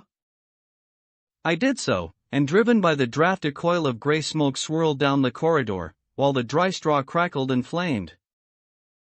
Now we must see if we can find this witness for you, Lestrade. Might I ask you all to join in the cry of fire? Now then, 1, 2, 3. Fire, we all yelled. Thank you. I will trouble you once again. Fire. Just once more, gentlemen, and all together. Fire. The shout must have rung over Norwood. It had hardly died away when an amazing thing happened. A door suddenly flew open out of what appeared to be solid wall at the end of the corridor, and a little, wizened man darted out of it, like a rabbit out of its burrow. Capital, said Holmes, calmly. Watson, a bucket of water over the straw. That will do. Lestrade, allow me to present you with your principal missing witness, Mr. Jonas Oldacre. The detective stared at the newcomer with blank amazement. The latter was blinking in the bright light of the corridor, and peering at us and at the smoldering fire. It was an odious face, crafty, vicious, malignant, with shifty, light gray eyes and white lashes. What's this, then, said Lestrade, at last. What have you been doing all this time, eh? Oldacre gave an uneasy laugh, shrinking back from the furious red face of the angry detective. I have done no harm. No harm? You have done your best to get an innocent man hanged. If it wasn't for this gentleman here, I am not sure that you would not have succeeded. The wretched creature began to whimper. I am sure, sir, it was only my practical joke. Oh. A joke, was it? You won't find the laugh on your side, I promise you. Take him down, and keep him in the sitting room until I come. Mr. Holmes, he continued, when they had gone, I could not speak before the constables, but I don't mind saying, in the presence of Dr. Watson, that this is the brightest thing that you have done yet, though it is a mystery to me how you did it. You have saved an innocent man's life, and you have prevented a very grave scandal, which would have ruined my reputation in the force. Holmes smiled, and clapped Lestrade upon the shoulder. Instead of being ruined, my good sir, you will find that your reputation has been enormously enhanced. Just make a few alterations in that report which you are writing, and they will understand how hard it is to throw dust in the eyes of Inspector Lestrade. And you don't want your name to appear? Not at all. The work is its own reward. Perhaps I shall get the credit also at some distant day, when I permit my zealous historian to lay out his fool's cap once more, Watson? Well, now, let us see where this rat has been lurking. A lath and plaster partition had been run across the passage 6 feet from the end, with a door cunningly concealed in it. It was lit within by slits under the eaves. A few articles of furniture and a supply of food and water were within, together with a number of books and papers. There's the advantage of being a builder, said Holmes, as we came out. He was able to fix up his own little hiding place without any confederate save, of course, that precious housekeeper of his, whom I should lose no time in adding to your bag, Lestrade. I'll take your advice. But how did you know of this place, Mr. Holmes? I made up my mind that the fellow was in hiding in the house. When I paced one corridor and found it 6 feet shorter than the corresponding one below, it was pretty clear where he was. I thought he had not the nerve to lie quiet before an alarm of fire. We could, of course, have gone in and taken him, but it amused me to make him reveal himself. Besides, I owed you a little mystification, Lestrade, for your chaff in the morning. Well, sir, you certainly got equal with me on that. But how in the world did you know that he was in the house at all? The thumb mark, Lestrade. You said it was final, and so it was, in a very different sense. I knew it had not been there the day before. I pay a good deal of attention to matters of detail, as you may have observed, and I had examined the hall, and was sure that the wall was clear. Therefore, it had been put on during the night. But how?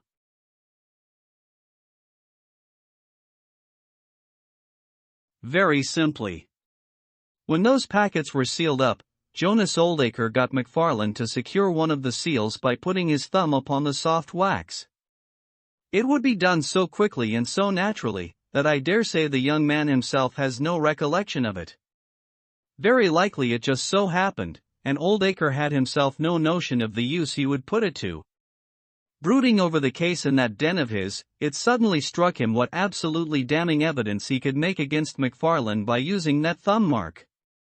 It was the simplest thing in the world for him to take a wax impression from the seal, to moisten it in as much blood as he could get from a pinprick, and to put the mark upon the wall during the night, either with his own hand or with that of his housekeeper.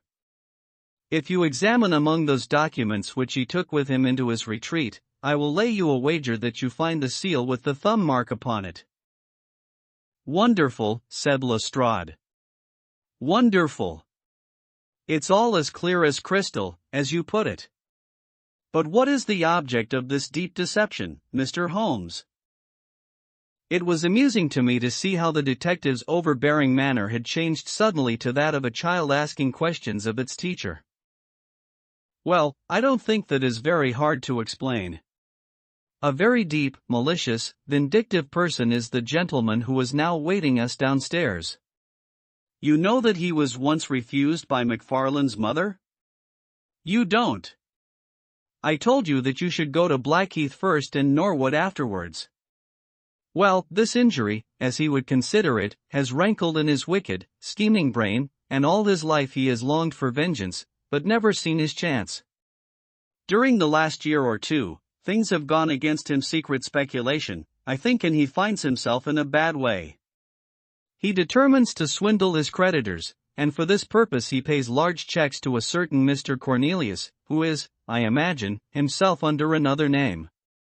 I have not traced these checks yet, but I have no doubt that they were banked under that name at some provincial town where Oldacre from time to time led a double existence.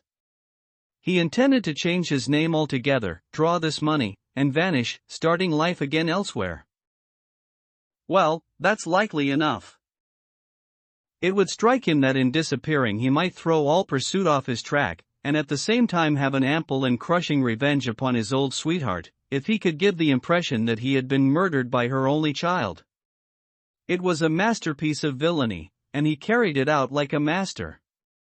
The idea of the will, which would give an obvious motive for the crime, the secret visit unknown to his own parents, the retention of the stick, the blood, and the animal remains and buttons in the woodpile, all were admirable. It was a net from which it seemed to me, a few hours ago, that there was no possible escape. But he had not that supreme gift of the artist, the knowledge of when to stop. He wished to improve that which was already perfect, to draw the rope tighter yet round the neck of his unfortunate victim, and so he ruined all. Let us descend, Lestrade. There are just one or two questions that I would ask him. The malignant creature was seated in his own parlor, with a policeman upon each side of him. It was a joke, my good sir, a practical joke, nothing more, he whined incessantly. I assure you, sir, that I simply concealed myself in order to see the effect of my disappearance, and I am sure that you would not be so unjust as to imagine that I would have allowed any harm to befall poor young Mr. McFarlane. That's for a jury to decide, said Lestrade. Anyhow, we shall have you on a charge of conspiracy, if not for attempted murder. And you'll probably find that your creditors will impound the banking account of Mr. Cornelius," said Holmes. The little man started, and turned his malignant eyes upon my friend. "I have to thank you for a good deal," said he. "Perhaps I'll pay my debt someday." Holmes smiled indulgently. "I fancy that, for some few years, you will find your time very fully occupied," said he. "By the way, what was it you put into the woodpile besides your old trousers? A dead dog, or rabbits, or what? You won't tell? Dear me, how very unkind of you." Well, I dare say that a couple of rabbits would account both for the blood and for the charred ashes. If ever you write an account, Watson, you can make rabbits serve your turn. The Adventure of the Dancing Men. Holmes had been seated for some hours in silence with his long, thin back curved over a chemical vessel in which he was brewing a particularly malodorous product. His head was sunk upon his breast, and he looked from my point of view like a strange, lank bird, with dull gray plumage and a black top-knot. "So, Watson," said he, suddenly, "you do not propose to invest in South African securities?" I gave a start of astonishment. Accustomed as I was to Holmes's curious faculties, the sudden intrusion into my most intimate thoughts was utterly inexplicable. "How on earth do you know that?" I asked. He wheeled round upon his stool, with a steaming test tube in his hand, and a gleam of amusement in his deep-set eyes. "Now, Watson, confess yourself utterly taken aback," said he. "I am." "I ought to make you sign a paper to that effect." "Why?" "Because in 5 minutes you will say that it is all so absurdly simple." "I am sure that I shall say nothing of the kind. You see, my dear Watson," he propped his test tube in the rack, and began to lecture with the air of a professor addressing his class. "It is not really difficult to construct a series of inferences, each dependent upon its predecessor and each simple in itself. If, after doing so, one simply knocks out all the central inferences and presents one's audience with the starting point and the conclusion, one may produce a startling, though possibly a meretricious, effect. Now, it was not really difficult, by an inspection of the groove between your left forefinger and thumb, to feel sure that you did not propose to invest your small capital in the gold fields." "I see no connection." "Very likely not, but I can quickly show you a close connection. Here are the missing links of the very simple chain. 1. You had chalk between your left finger and thumb when you returned from the club last night. 2. You put chalk there when you play billiards, to steady the cue. 3. You never play billiards except with Thurston. For, you told me, 4 weeks ago, that Thurston had an option on some South African property which would expire in a month, and which he desired you to share with him. 5. Your checkbook is locked in my drawer, and you have not asked for the key. 6. You do not propose to invest your money in this manner." "How absurdly simple!" I cried. "Quite so," said he, a little nettled. "Every problem becomes very childish when once it is explained to you. Here is an unexplained one. See what you can make of that, friend Watson." He tossed a sheet of paper upon the table, and turned once more to his chemical analysis. I looked with amazement at the absurd hieroglyphics upon the paper. "Why, Holmes, it is a child's drawing," I cried. "Oh, that's your idea. What else should it be?" "That is what Mr. Hilton Cubitt, of Writing Thorpe Manor, Norfolk, is very anxious to know." This little conundrum came by the first post, and he was to follow by the next train. "There's a ring at the bell, Watson." I should not be very much surprised if this were he. A heavy step was heard upon the stairs, and an instant later there entered a tall, ruddy, clean-shaven gentleman, whose clear eyes and florid cheeks told of a life led far from the fogs of Baker Street. He seemed to bring a whiff of his strong, fresh, bracing, East Coast air with him as he entered. Having shaken hands with each of us, He was about to sit down, when his eye rested upon the paper with the curious markings, which I had just examined and left upon the table. "Well, Mr. Holmes, what do you make of these?" he cried. "They told me that you were fond of queer mysteries, and I don't think you can find a queerer one than that. I sent the paper on ahead, so that you might have time to study it before I came." "It is certainly rather a curious production," said Holmes. At first sight it would appear to be some childish prank. "It consists of a number of absurd little figures dancing across the paper upon which they are drawn. Why should you attribute any importance to so grotesque an object?" "I never should, Mr. Holmes. But my wife does. It is frightening her to death. She says nothing, but I can see terror in her eyes. That's why I want to sift the matter to the bottom." Holmes examining the drawing. Holmes held up the paper so that the sunlight shone full upon it. It was a page torn from a notebook. The markings were done in pencil, and ran in this way.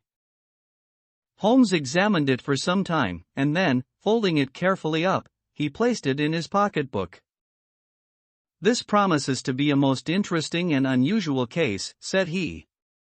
"You gave me a few particulars in your letter, Mr. Hilton Cubitt, but I should be very much obliged if you would kindly go over it all again for the benefit of my friend, Dr. Watson." "I'm not much of a storyteller," said our visitor, nervously clasping and unclasping his great, strong hands. "You'll just ask me anything that I don't make clear." "I'll begin at the time of my marriage last year, but I want to say first of all that, though I'm not a rich man, my people have been at Wrightingthorpe for a matter of 5 centuries, and there is no better known family in the county of Norfolk. Last year I came up to London for the Jubilee, and I stopped at a boarding house in Russell Square, because Parker, the vicar of our parish, was staying in it. There was an American young lady there. Patrick was the name. Elsie Patrick. In some way we became friends, until before my month was up I was as much in love as man could be. We were quietly married at a registry office, and we returned to Norfolk a wedded couple. You'll think it very mad, Mr. Holmes, that a man of a good old family should marry a wife in this fashion, knowing nothing of her past or of her people, but if you saw her and knew her, it would help you to understand. She was very straight about it, was Elsie. I can't say that she did not give me every chance of getting out of it if I wished to do so. I have had some very disagreeable associations in my life, said she. I wish to forget all about them. I would rather never allude to the past, for it is very painful to me. If you take me, Hilton, you will take a woman who has nothing that she need be personally ashamed of, but you will have to be content with my word for it, and to allow me to be silent as to all that passed up to the time when I became yours. If these conditions are too hard, then go back to Norfolk, and leave me to the lonely life in which you found me. It was only the day before our wedding that she said those very words to me. I told her that I was content to take her on her own terms, and I have been as good as my word. Well, we have been married now for a year, and very happy we have been. But about a month ago, at the end of June, I saw for the first time signs of trouble. One day my wife received a letter from America. I saw the American stamp. She turned deadly white, read the letter, and threw it into the fire. She made no allusion to it afterwards, and I made none, for a promise is a promise, but she has never known an easy hour from that moment. There is always a look of fear upon her face, a look as if she were waiting and expecting. She would do better to trust me. She would find that I was her best friend. But until she speaks, I can say nothing. Mind you, she is a truthful woman, Mr. Holmes, and whatever trouble there may have been in her past life, it has been no fault of hers. I am only a simple Norfolk squire, but there is not a man in England who ranks his family honor more highly than I do. She knows it well, and she knew it well before she married me. She would never bring any stain upon it, of that I am sure. Well, now I come to the queer part of my story. About a week ago, it was the Tuesday of last week, I found on one of the windowsills a number of absurd little dancing figures like these upon the paper. They were scrawled with chalk. I thought that it was the stable boy who had drawn them, but the lad swore he knew nothing about it. Anyhow, they had come there during the night. I had them washed out, and I only mentioned the matter to my wife afterwards. To my surprise, she took it very seriously, and begged me if any more came to let her see them. None did come for a week, and then yesterday morning I found this paper lying on the sundial in the garden. I showed it to Elsie, and down she dropped in a dead faint. Since then she has looked like a woman in a dream, half dazed, and with terror always lurking in her eyes. It was then that I wrote and sent the paper to you, Mr. Holmes. It was not a thing that I could take to the police, for they would have laughed at me, but you will tell me what to do. I am not a rich man, but if there is any danger threatening my little woman, I would spend my last copper to shield her. He was a fine creature, this man of the old English soil, simple, straight, and gentle, with his great, earnest blue eyes and broad, comely face. His love for his wife and his trust in her shone in his features. Holmes had listened to his story with the utmost attention, and now he sat for some time in silent thought. "Don't you think, Mr. Cubitt," said he, at last, "that your best plan would be to make a direct appeal to your wife, and to ask her to share her secret with you?" Hilton Cubitt shook his massive head. "A promise is a promise, Mr. Holmes. If Elsie wished to tell me, she would. If not, it is not for me to force her confidence. But I am justified in taking my own line, and I will. Then I will help you with all my heart. In the first place, have you heard of any strangers being seen in your neighborhood?" "No. I presume that it is a very quiet place. Any fresh face would cause comment?" "In the immediate neighborhood, yes. But we have several small watering places not very far away. And the farmers take in lodgers." These hieroglyphics have evidently a meaning. If it is a purely arbitrary one, it may be impossible for us to solve it. If, on the other hand, it is systematic, I have no doubt that we shall get to the bottom of it. But this particular sample is so short that I can do nothing, and the facts which you have brought me are so indefinite that we have no basis for an investigation. I would suggest that you return to Norfolk, that you keep a keen lookout, and that you take an exact copy of any fresh dancing men which may appear. It is 1,000 pities that we have not a reproduction of those which were done in chalk upon the windowsill. Make a discreet inquiry also as to any strangers in the neighborhood. When you have collected some fresh evidence, come to me again. That is the best advice which I can give you, Mr. Hilton Cubitt. If there are any pressing fresh developments, I shall be always ready to run down and see you in your Norfolk home." The interview left Sherlock Holmes very thoughtful, and several times in the next few days I saw him take his slip of paper from his notebook and look long and earnestly at the curious figures inscribed upon it. He made no allusion to the affair, however, until one afternoon a fortnight or so later. I was going out when he called me back. "You had better stay here, Watson."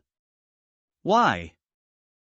"Because I had a wire from Hilton Cubitt this morning." "You remember Hilton Cubitt, of the dancing men?" "He was to reach Liverpool Street at 1:20. He may be here at any moment." "I gather from his wire that there have been some new incidents of importance." We had not long to wait, for our Norfolk squire came straight from the station as fast as a hansom could bring him. He was looking worried and depressed, with tired eyes and a lined forehead. "It's getting on my nerves, this business, Mr. Holmes," said he, as he sank, like a wearied man, into an armchair. "It's bad enough to feel that you are surrounded by unseen, unknown folk, who have some kind of design upon you, but when, in addition to that, you know that it is just killing your wife by inches, then it becomes as much as flesh and blood can endure. She's wearing away under it, just wearing away before my eyes." "Has she said anything yet?" "No, Mr. Holmes, she has not. And yet there have been times when the poor girl has wanted to speak, and yet could not quite bring herself to take the plunge. I have tried to help her, but I dare say I did it clumsily, and scared her from it. She has spoken about my old family, and our reputation in the county, and our pride in our unsullied honor, and I always felt it was leading to the point, but somehow it turned off before we got there. But you have found out something for yourself? A good deal, Mr. Holmes. I have several fresh dancing men pictures for you to examine, and, what is more important, I have seen the fellow. What, the man who draws them? Yes, I saw him at his work. But I will tell you everything in order. When I got back after my visit to you, the very first thing I saw next morning was a fresh crop of dancing men. They had been drawn in chalk upon the black wooden door of the tool house, which stands beside the lawn in full view of the front windows. I took an exact copy, and here it is. He unfolded a paper and laid it upon the table. Here is a copy of the hieroglyphics. Graphic. Excellent, said Holmes. Excellent. Pray continue. When I had taken the copy, I rubbed out the marks, but, 2 mornings later, a fresh inscription had appeared. I have a copy of it here. Holmes rubbed his hands and chuckled with delight. Our material is rapidly accumulating, said he. 3 days later a message was left scrawled upon paper, and placed under a pebble upon the sundial. Here it is. The characters are, as you see, exactly the same as the last one. After that I determined to lie in wait, so I got out my revolver and I sat up in my study, which overlooks the lawn and garden. About 2 in the morning I was seated by the window, all being dark save for the moonlight outside, when I heard steps behind me, and there was my wife in her dressing gown. She implored me to come to bed. I told her frankly that I wished to see who it was who played such absurd tricks upon us. She answered that it was some senseless practical joke, and that I should not take any notice of it. If it really annoys you, Hilton, we might go and travel, you and I, and so avoid this nuisance. What, be driven out of our own house by a practical joker, said I, why, we should have the whole county laughing at us. Well, come to bed, said she, and we can discuss it in the morning. Suddenly, as she spoke, I saw her white face grow whiter yet in the moonlight, and her hand tightened upon my shoulder. Something was moving in the shadow of the tool house. I saw a dark, creeping figure which crawled round the corner and squatted in front of the door. Seizing my pistol, I was rushing out, when my wife threw her arms round me and held me with convulsive strength. I tried to throw her off, but she clung to me most desperately. At last I got clear, but by the time I had opened the door and reached the house the creature was gone. He had left a trace of his presence, however, for there on the door was the very same arrangement of dancing men which had already twice appeared, and which I have copied on that paper. There was no other sign of the fellow anywhere, though I ran all over the grounds. And yet the amazing thing is that he must have been there all the time, for when I examined the door again in the morning, he had scrawled some more of his pictures under the line which I had already seen. Have you that fresh drawing? Yes, it is very short, but I made a copy of it, and here it is. Again he produced a paper. The new dance was in this form. Tell me, said Holmes, and I could see by his eyes that he was much excited, was this a mere addition to the first, or did it appear to be entirely separate? It was on a different panel of the door. Excellent. This is far the most important of all for our purpose. It fills me with hopes. Now, Mr. Hilton Cubitt, please continue your most interesting statement. I have nothing more to say, Mr. Holmes, except that I was angry with my wife that night for having held me back when I might have caught the skulking rascal. She said that she feared that I might come to harm. For an instant it had crossed my mind that perhaps what she really feared was that he might come to harm, for I could not doubt that she knew who this man was, and what he meant by these strange signals. But there is a tone in my wife's voice, Mr. Holmes, and a look in her eyes which forbid doubt, and I am sure that it was indeed my own safety that was in her mind.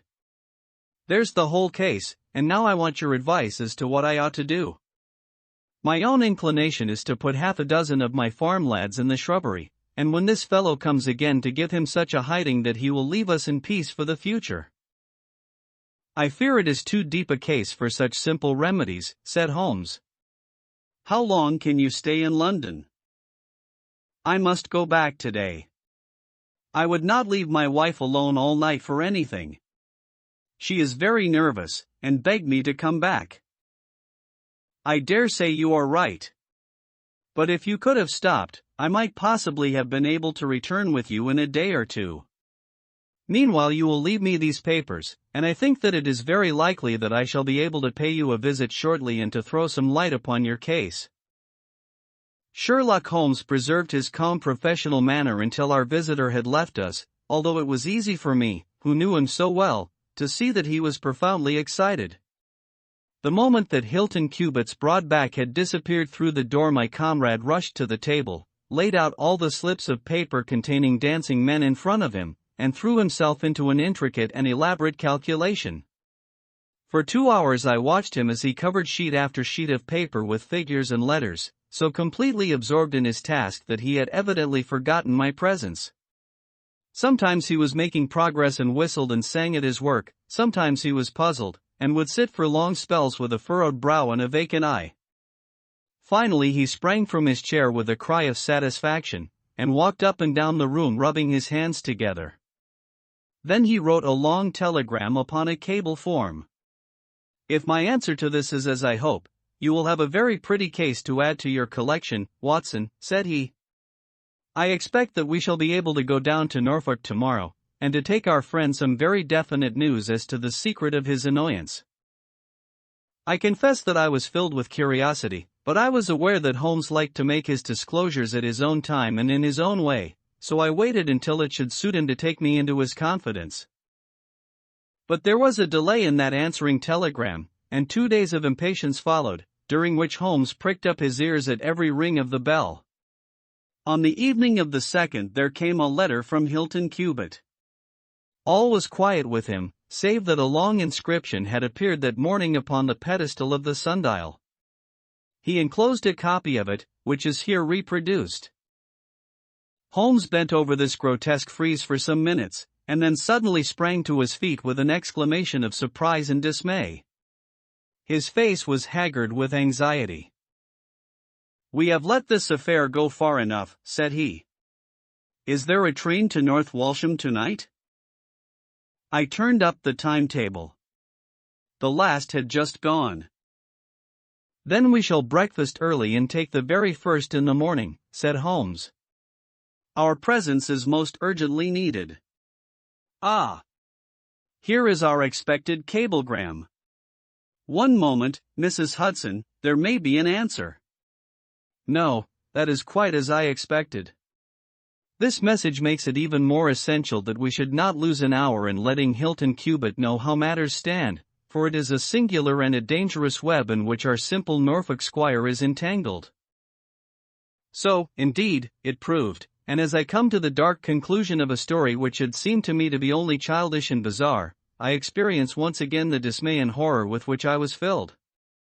Would that I had some brighter ending to communicate to my readers, but these are the chronicles of fact, and I must follow to their dark crisis the strange chain of events which for some days made writing Thorpe Manor a household word through the length and breadth of England.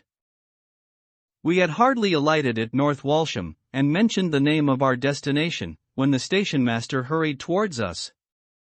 "I suppose that you are the detectives from London," said he. A look of annoyance passed over Holmes's face. "What makes you think such a thing?" "Because Inspector Martin from Norwich has just passed through." "But maybe you are the surgeons. She's not dead, or wasn't by last accounts." "You may be in time to save her yet, though it be for the gallows." Holmes's brow was dark with anxiety. "We are going to Riding Thorpe Manor," said he, "but we have heard nothing of what has passed there." "It's a terrible business," said the station-master. "They are shot, both Mr. Hilton Cubit and his wife. She shot him and then herself, so the servants say." He's dead and her life is despaired of. Dear, dear, one of the oldest families in the county of Norfolk, and one of the most honored. Without a word Holmes hurried to a carriage, and during the long 7 miles drive he never opened his mouth. Seldom have I seen him so utterly despondent. He had been uneasy during all our journey from town, and I had observed that he had turned over the morning papers with anxious attention, but now this sudden realization of his worst fears left him in a blank melancholy. He leaned back in his seat, lost in gloomy speculation.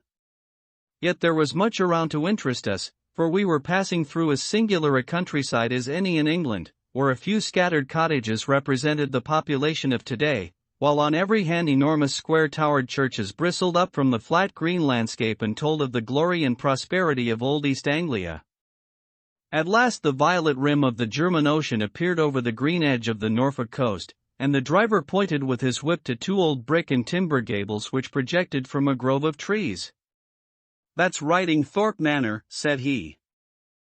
As we drove up to the porticoed front door, I observed in front of it, beside the tennis lawn, the black tool house and the pedestaled sundial with which we had such strange associations.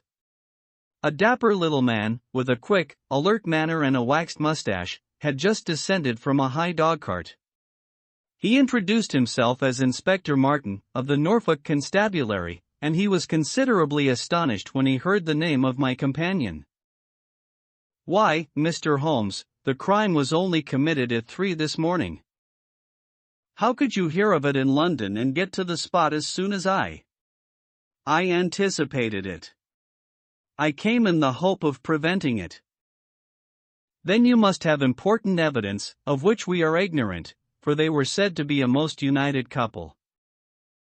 "I have only the evidence of the dancing men," said Holmes. "I will explain the matter to you later.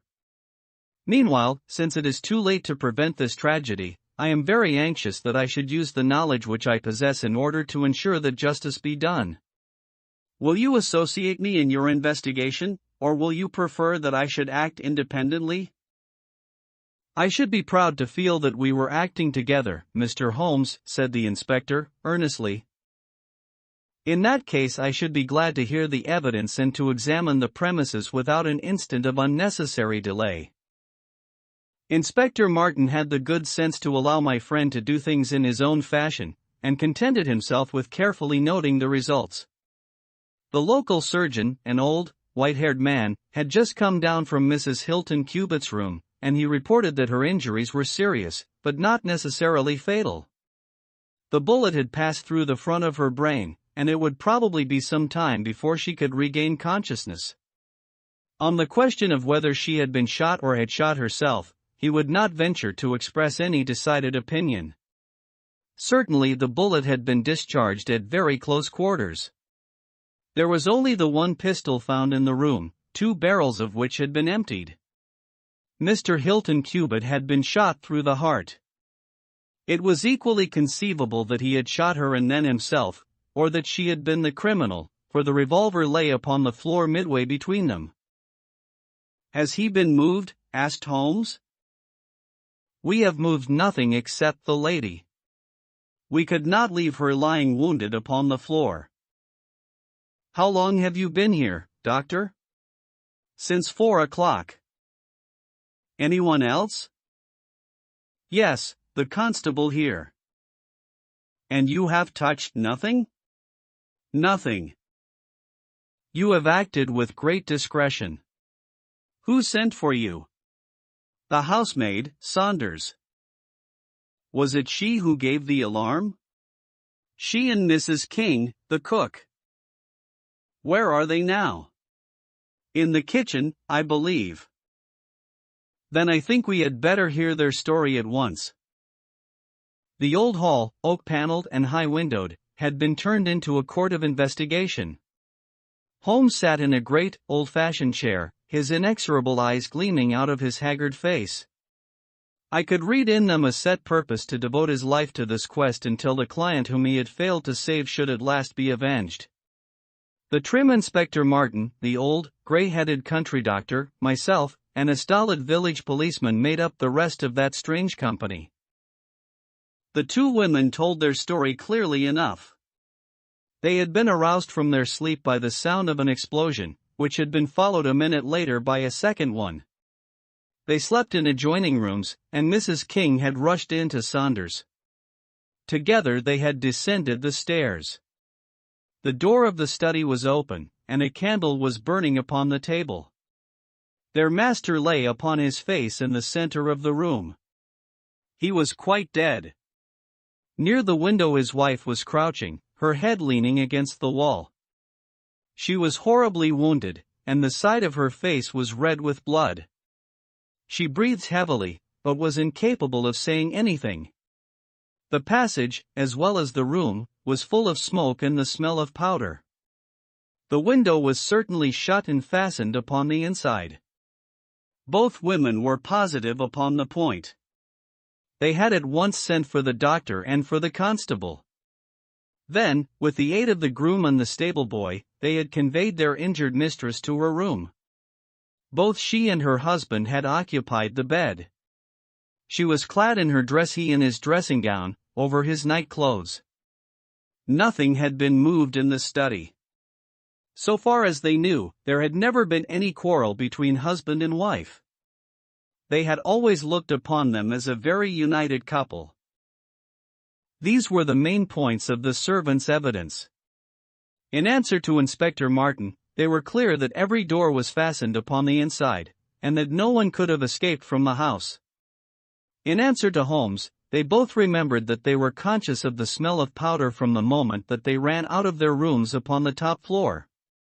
"I commend that fact very carefully to your attention," said Holmes to his professional colleague. "And now I think that we are in a position to undertake a thorough examination of the room." The study proved to be a small chamber, lined on three sides with books, and with a writing table facing an ordinary window, which looked out upon the garden. Our first attention was given to the body of the unfortunate squire, whose huge frame lay stretched across the room. His disordered dress showed that he had been hastily aroused from sleep. The bullet had been fired at him from the front, and had remained in his body, after penetrating the heart. His death had certainly been instantaneous and painless. There was no powder marking either upon his dressing gown or on his hands. According to the country surgeon, the lady had stains upon her face, but none upon her hand. "The absence of the latter means nothing, though its presence may mean everything," said Holmes. "Unless the powder from a badly fitting cartridge happens to spurt backward, one may fire many shots without leaving a sign.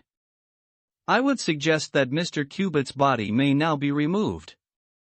I suppose, doctor, you have not recovered the bullet which wounded the lady?" "A serious operation will be necessary before that can be done. But there are still 4 cartridges in the revolver. 2 have been fired in 2 wounds inflicted, so that each bullet can be accounted for." "So it would seem," said Holmes. "Perhaps you can account also for the bullet which has so obviously struck the edge of the window?"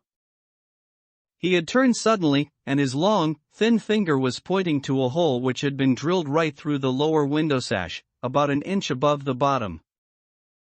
"By George!" cried the inspector. "However did you see that?" "Because I looked for it." "Wonderful," said the country doctor. "You are certainly right, sir." "Then a third shot has been fired, and therefore a third person must have been present." "But who could that have been, and how could he have got away?" "That is the problem which we are now about to solve," said Sherlock Holmes. "You remember, Inspector Martin, when the servants said that on leaving their room they were at once conscious of a smell of powder, I remarked that the point was an extremely important one?" "Yes, sir, but I confess I did not quite follow you." "It suggested that at the time of the firing, the window as well as the door of the room had been open. Otherwise the fumes of powder could not have been blown so rapidly through the house. A draft in the room was necessary for that. Both door and window were only open for a very short time, however." "How do you prove that?" "Because the candle was not guttered." "Capital," cried the inspector. Capital. Feeling sure that the window had been open at the time of the tragedy, I conceived that there might have been a third person in the affair, who stood outside this opening and fired through it. Any shot directed at this person might hit the sash. I looked, and there, sure enough, was the bullet mark. But how came the window to be shut and fastened? The woman's first instinct would be to shut and fasten the window. But, hello! What is this? It was a lady's handbag which stood upon the study table, a trim little handbag of crocodile skin and silver. Holmes opened it and turned the contents out. There were 20 50-pound notes of the Bank of England, held together by an India rubber band, nothing else. "This must be preserved, for it will figure in the trial," said Holmes, as he handed the bag with its contents to the inspector. "It is now necessary that we should try to throw some light upon this third bullet, which has clearly, from the splintering of the wood, been fired from inside the room. I should like to see Mrs. King, the cook, again. You said, Mrs. King, that you were awakened by a loud explosion. When you said that, did you mean that it seemed to you to be louder than the second one?" "Well, sir, it wakened me from my sleep, so it is hard to judge. But it did seem very loud. You don't think that it might have been two shots fired almost at the same instant?" "I am sure I couldn't say, sir. I believe that it was undoubtedly so. I rather think, Inspector Martin, that we have now exhausted all that this room can teach us. If you will kindly step round with me, we shall see what fresh evidence the garden has to offer." A flower bed extended up to the study window, and we all broke into an exclamation as we approached it. The flowers were trampled down, and the soft soil was imprinted all over with footmarks. Large, masculine feet they were, with peculiarly long, sharp toes. Holmes hunted about among the grass and leaves like a retriever after a wounded bird. Then, with a cry of satisfaction, he bent forward and picked up a little brazen cylinder. "I thought so," said he. "The revolver had an ejector, and here is the third cartridge. I really think, Inspector Martin, that our case is almost complete." The country inspector's face had shown his intense amazement at the rapid and masterful progress of Holmes's investigation.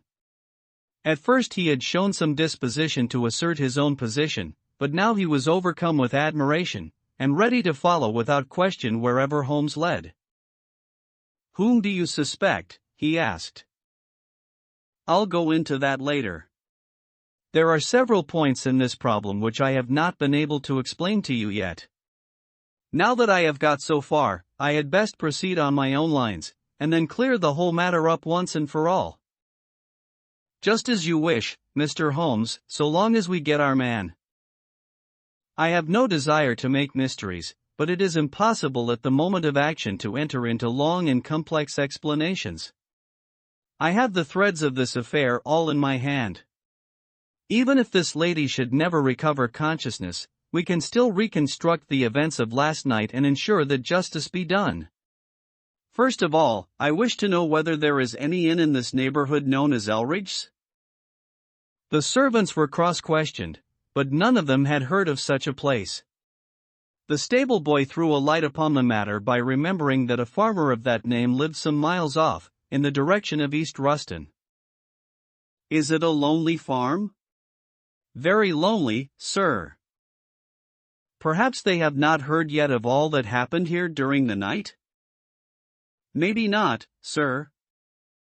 Holmes thought for a little, and then a curious smile played over his face. "Saddle a horse, my lad," said he. "I shall wish you to take a note to Elridge's farm." He took from his pocket the various slips of the dancing men. With these in front of him, he worked for some time at the study table. Finally he handed a note to the boy, with directions to put it into the hands of the person to whom it was addressed, and especially to answer no questions of any sort which might be put to him. I saw the outside of the note, addressed in straggling, irregular characters, very unlike Holmes's usual precise hand. It was consigned to Mr. Abe Slaney, Elridge's Farm, East Ruston, Norfolk. I think, Inspector, Holmes remarked, that you would do well to telegraph for an escort, as, if my calculations prove to be correct, you may have a particularly dangerous prisoner to convey to the county jail. The boy who takes this note could no doubt forward your telegram. If there is an afternoon train to town, Watson, I think we should do well to take it, as I have a chemical analysis of some interest to finish, and this investigation draws rapidly to a close. When the youth had been dispatched with the note, Sherlock Holmes gave his instructions to the servants. If any visitor were to call asking for Mrs. Hilton Cubitt, no information should be given as to her condition, but he was to be shown at once into the drawing-room. He impressed these points upon them with the utmost earnestness. Finally he led the way into the drawing-room, with the remark that the business was now out of our hands, and that we must while away the time as best we might until we could see what was in store for us. The doctor had departed to his patients, and only the inspector and myself remained. I think that I can help you to pass an hour in an interesting and profitable manner, said Holmes, drawing his chair up to the table, and spreading out in front of him the various papers upon which were recorded the antics of the dancing men. As to you, friend Watson, I owe you every atonement for having allowed your natural curiosity to remain so long unsatisfied. To you, Inspector, the whole incident may appeal as a remarkable professional study. I must tell you, first of all, the interesting circumstances connected with the previous consultations which Mr. Hilton Cubitt has had with me in Baker Street. He then shortly recapitulated the facts which have already been recorded. I have here in front of me these singular productions, at which one might smile, had they not proved themselves to be the forerunners of so terrible a tragedy. I am fairly familiar with all forms of secret writings, and am myself the author of a trifling monograph upon the subject, in which I analyze 160 separate ciphers, but I confess that this is entirely new to me. The object of those who invented the system has apparently been to conceal that these characters convey a message, and to give the idea that they are the mere random sketches of children. Having once recognized, however, that the symbol stood for letters, and having applied the rules which guide us in all forms of secret writings, the solution was easy enough. The first message submitted to me was so short that it was impossible for me to do more than to say, with some confidence, that the symbol stood for E. As you are aware, E is the most common letter in the English alphabet, and it predominates to so marked an extent that even in a short sentence one would expect to find it most often. Out of 15 symbols in the first message, 4 were the same, so it was reasonable to set this down as E. It is true that in some cases the figure was bearing a flag, and in some cases not, but it was probable, from the way in which the flags were distributed, that they were used to break the sentence up into words. I accepted this as a hypothesis, and noted that E was represented by. But now came the real difficulty of the inquiry. The order of the English letters after E is by no means well marked, and any preponderance which may be shown in an average of a printed sheet may be reversed in a single short sentence. Speaking roughly, T, A, O, I, N, S, H, R, D, and L are the numerical order in which letters occur, but T, A, O, and I are very nearly abreast of each other, and it would be an endless task to try each combination until a meaning was arrived at. I therefore waited for fresh material.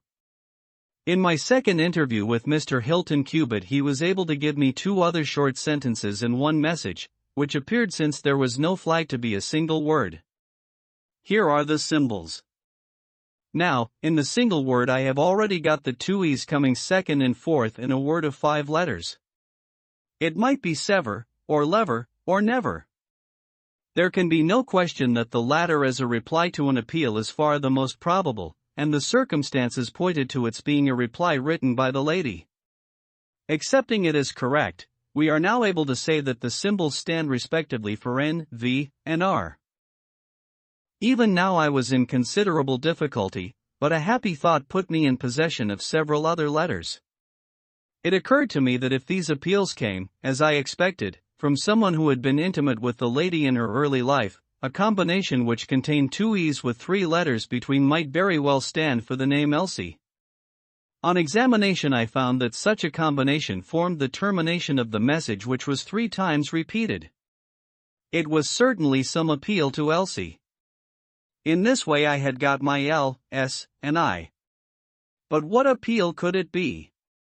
There were only 4 letters in the word which preceded Elsie, and it ended in E. Surely the word must be come. I tried all other 4 letters ending in E, but could find none to fit the case. So now I was in possession of C, O, and M, and I was in a position to attack the first message once more, dividing it into words and putting dots for each symbol which was still unknown. So treated, it worked out in this fashion. M.air, ESL.ne. Now the first letter can only be A, which is a most useful discovery, since it occurs no fewer than 3 times in this short sentence, and the H is also apparent in the second word. Now it becomes am here A.e slain. Or, filling in the obvious vacancies in the name. Am here Abe Slaney. I had so many letters now that I could proceed with considerable confidence to the second message, which worked out in this fashion. A-E-L-R-I. E-S. Here I could only make sense by putting T and G for the missing letters, and supposing that the name was that of some house or inn at which the writer was staying. Inspector Martin and I had listened with the utmost interest to the full and clear account of how my friend had produced results which had led to so complete a command over our difficulties. "What did you do then, sir?" asked the inspector. I had every reason to suppose that this Abe Slaney was an American, since Abe is an American contraction, and since a letter from America had been the starting point of all the trouble. I had also every cause to think that there was some criminal secret in the matter. The lady's allusions to her past, and her refusal to take her husband into her confidence, both pointed in that direction. I therefore cabled to my friend, Wilson Hargreave, of the New York Police Bureau, who has more than once made use of my knowledge of London crime. I asked him whether the name of Abe Slaney was known to him. Here is his reply: the most dangerous crook in Chicago. On the very evening upon which I had his answer, Hilton Cubitt sent me the last message from Slaney. Working with known letters, it took this form: Elsie.re. Are to meet thy go. The addition of a P and a D completed a message which showed me that the rascal was proceeding from persuasion to threats, and my knowledge of the crooks of Chicago prepared me to find that he might very rapidly put his words into action. I at once came to Norfolk with my friend and colleague, Dr. Watson, but, unhappily, only in time to find that the worst had already occurred. "It is a privilege to be associated with you in the handling of a case," said the inspector, warmly. "You will excuse me, however, if I speak frankly to you. You are only answerable to yourself, but I have to answer to my superiors. If this Abe Slaney, living at Elridge's, is indeed the murderer, and if he has made his escape while I am seated here, I should certainly get into serious trouble." "You need not be uneasy. He will not try to escape." "How do you know?" "To fly would be a confession of guilt." "Then let us go arrest him. I expect him here every instant." "But why should he come?" "Because I have written and asked him." "But this is incredible, Mr. Holmes." "Why should he come because you have asked him? Would not such a request rather rouse his suspicions and cause him to fly?" "I think I have known how to frame the letter," said Sherlock Holmes. "In fact, if I am not very much mistaken, here is the gentleman himself coming up the drive." A man was striding up the path which led to the door. He was a tall, handsome, swarthy fellow, clad in a suit of gray flannel, with a Panama hat, a bristling black beard, and a great, aggressive hooked nose, and flourishing a cane as he walked. He swaggered up a path as if the place belonged to him, and we heard his loud, confident peal at the bell. "I think, gentlemen," said Holmes, quietly, "that we had best take up our position behind the door. Every precaution is necessary when dealing with such a fellow. You will need your handcuffs, Inspector." You can leave the talking to me." We waited in silence for a minute, one of those minutes which one can never forget. Then the door opened and the man stepped in. In an instant Holmes clapped a pistol to his head, and Martin slipped the handcuffs over his wrists. It was all done so swiftly and deftly that the fellow was helpless before he knew that he was attacked. He glared from one to the other of us with a pair of blazing black eyes. Then he burst into a bitter laugh. "Well, gentlemen, you have the drop on me this time. I seem to have knocked up against something hard. But I came here in answer to a letter from Mrs. Hilton Cubitt. Don't tell me that she is in this? Don't tell me that she helped to set a trap for me? Mrs. Hilton Cubitt was seriously injured, and is at death's door." The man gave a hoarse cry of grief, which rang through the house. "You're crazy," he cried, fiercely. "It was he that was hurt, not she. Who would have hurt little Elsie? I may have threatened her, God forgive me, but I would not have touched a hair of her pretty head." "Take it back, you. Say that she is not hurt." "She was found badly wounded, by the side of her dead husband." He sank with a deep groan on the settee and buried his face in his manacled hands. For 5 minutes he was silent. Then he raised his face once more, and spoke with the cold composure of despair. "I have nothing to hide from you, gentlemen," said he.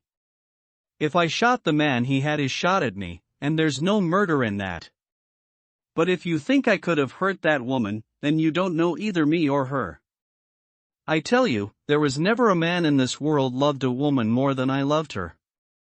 I had a right to her. She was pledged to me years ago. Who was this Englishman that he should come between us? I tell you that I had the first right to her, and that I was only claiming my own. She broke away from your influence when she found the man that you are," said Holmes, sternly. "She fled from America to avoid you, and she married an honorable gentleman in England.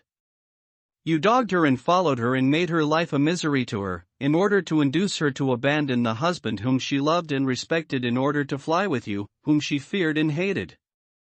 You have ended by bringing about the death of a noble man and driving his wife to suicide.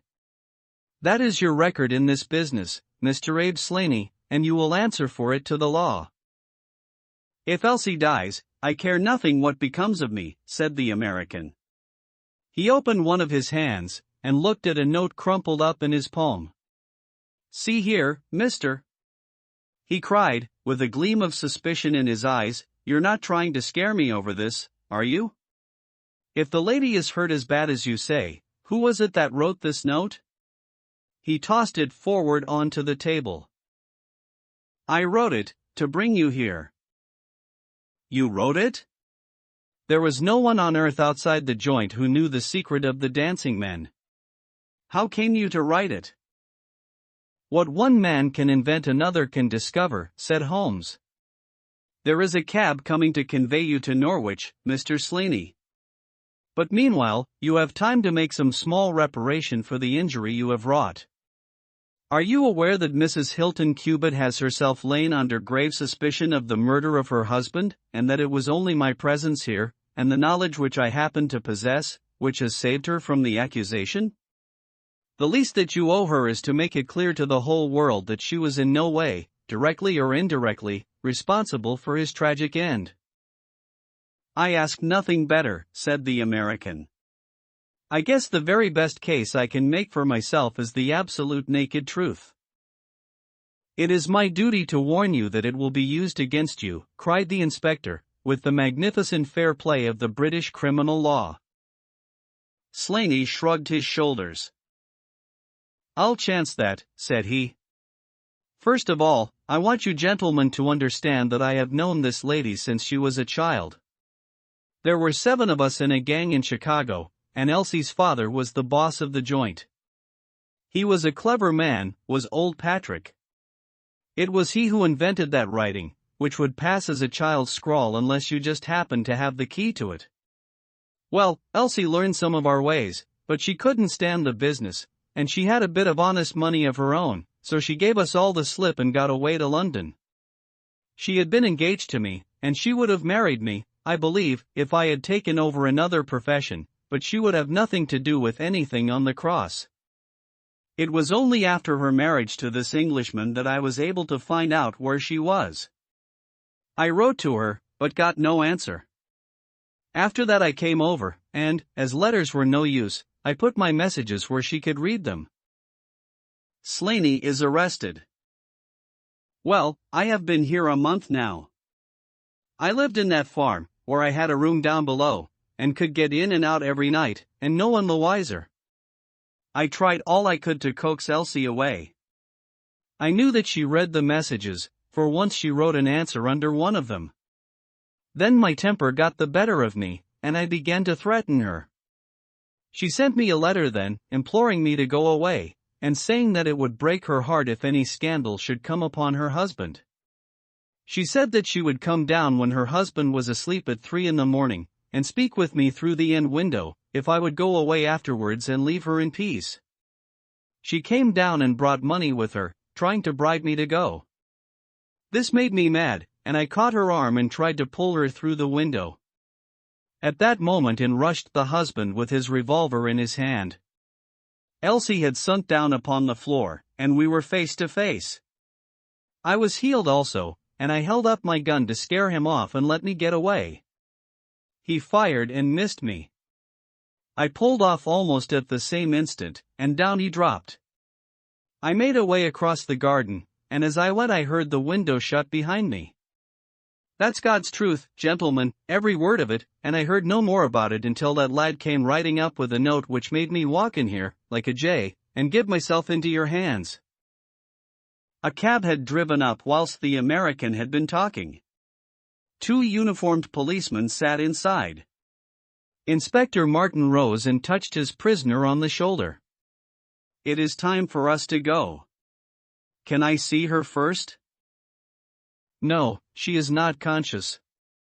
Mr. Sherlock Holmes, I only hope that if ever again I have an important case, I shall have the good fortune to have you by my side.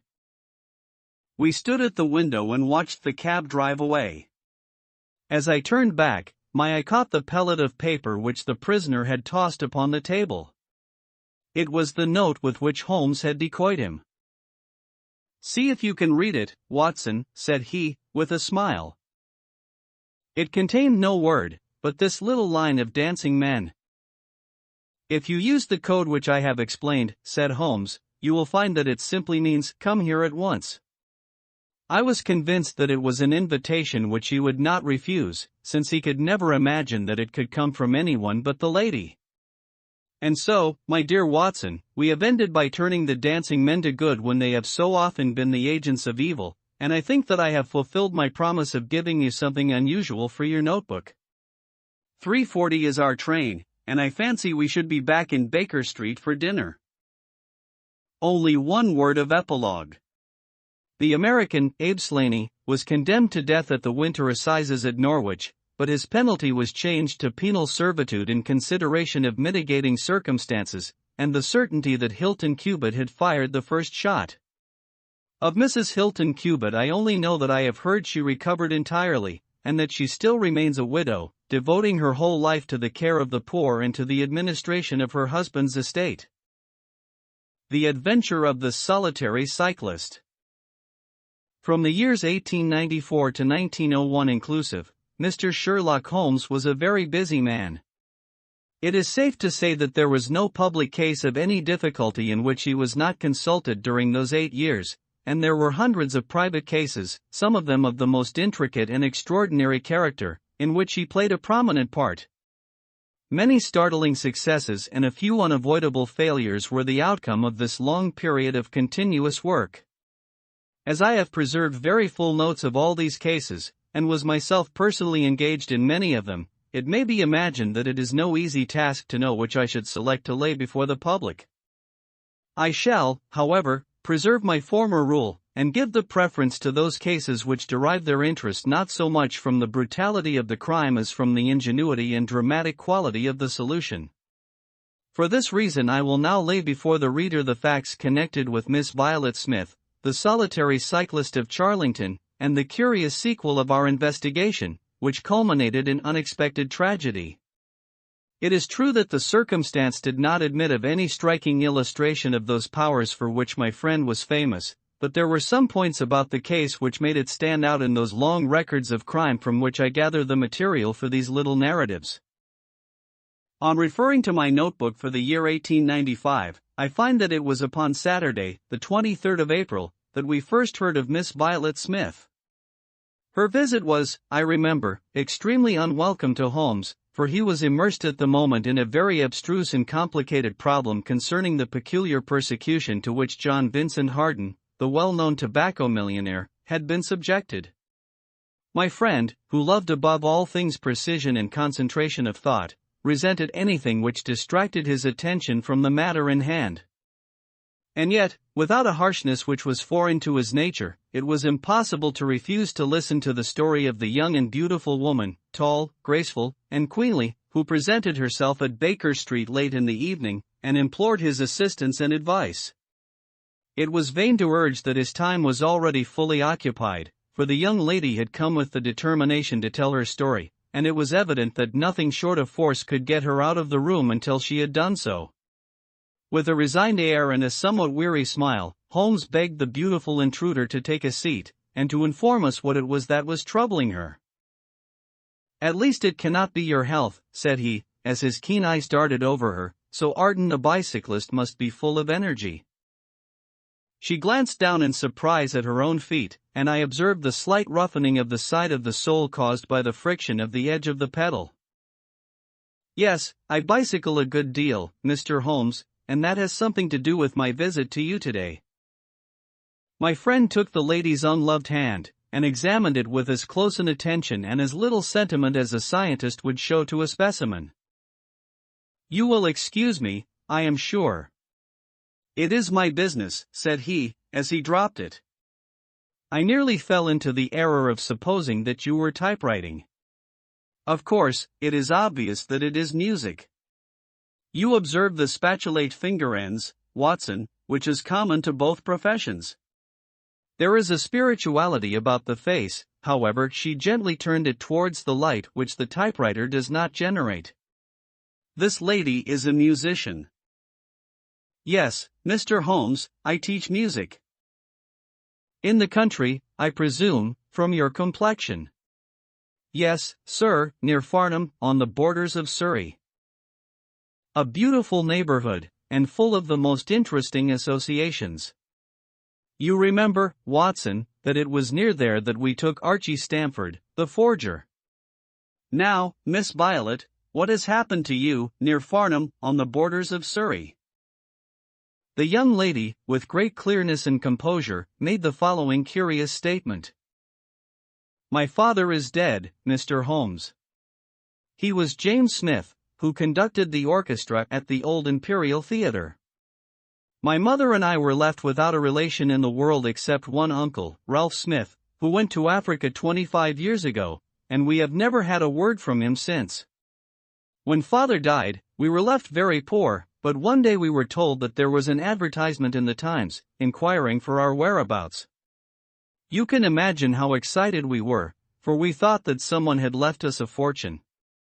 We went at once to the lawyer whose name was given in the paper. There we met two gentlemen, Mr. Carruthers and Mr. Woodley, who were home on a visit from South Africa. They said that my uncle was a friend of theirs, that he had died some months before in great poverty in Johannesburg, and that he had asked them with his last breath to hunt up his relations, and see that they were in no want. It seemed strange to us that Uncle Ralph, who took no notice of us when he was alive, should be so careful to look after us when he was dead, but Mr. Carruthers explained that the reason was that my uncle had just heard of the death of his brother, and so felt responsible for our fate." "Excuse me," said Holmes. "When was this interview?" "Last December, 4 months ago." "Pray proceed." "Mr. Woodley seemed to me to be a most odious person. He was forever making eyes at me, a coarse, puffy-faced, red-mustached young man, with his hair plastered down on each side of his forehead. I thought that he was perfectly hateful, and I was sure that Cyril would not wish me to know such a person. "Oh, Cyril is his name," said Holmes, smiling. The young lady blushed and laughed. "Yes, Mr. Holmes, Cyril Morton, an electrical engineer, and we hope to be married at the end of the summer." Dear me, how did I get talking about him? What I wished to say was that Mr. Woodley was perfectly odious, but that Mr. Carruthers, who was a much older man, was more agreeable. He was a dark, sallow, clean-shaven, silent person, but he had polite manners and a pleasant smile. He inquired how we were left, and on finding that we were very poor, he suggested that I should come and teach music to his only daughter, aged 10. I said that I did not like to leave my mother, on which he suggested that I should go home to her every weekend, and he offered me 100 a year, which was certainly splendid pay. So it ended by my accepting, and I went down to Chiltern Grange, about 6 miles from Farnham. Mr. Carruthers was a widower, but he had engaged a lady housekeeper, a very respectable, elderly person, called Mrs. Dixon, to look after his establishment. The child was a dear, and everything promised well. Mr. Carruthers was very kind and very musical, and we had most pleasant evenings together. Every weekend I went home to my mother in town. The first flaw in my happiness was the arrival of the red-mustached Mr. Woodley. He came for a visit of a week, and oh, it seemed 3 months to me. He was a dreadful person, a bully to everyone else, but to me something infinitely worse. He made odious love to me, boasted of his wealth, said that if I married him I could have the finest diamonds in London, and finally, when I would have nothing to do with him, he seized me in his arms one day after dinner. He was hideously strong and swore that he would not let me go until I had kissed him. Mr. Carruthers came in and tore him from me, on which he turned upon his own host, knocking him down and cutting his face open. That was the end of his visit, as you can imagine. Mr. Carruthers apologized to me next day, and assured me that I should never be exposed to such an insult again. I have not seen Mr. Woodley since. And now, Mr. Holmes, I come at last to the special thing which has caused me to ask your advice today. You must know that every Saturday forenoon I ride on my bicycle to Farnham Station, in order to get the 12:22 to town. The road from Chiltern Grange is a lonely one, and at one spot it is particularly so, for it lies for over a mile between Charlington Heath upon one side and the woods which lie round Charlington Hall upon the other. You could not find a more lonely tract of road anywhere, and it is quite rare to meet so much as a cart, or a peasant, until you reach the high road near Crooksbury Hill. 2 weeks ago I was passing this place, when I chanced to look back over my shoulder, and about 200 yards behind me I saw a man, also on a bicycle. He seemed to be a middle-aged man, with a short, dark beard.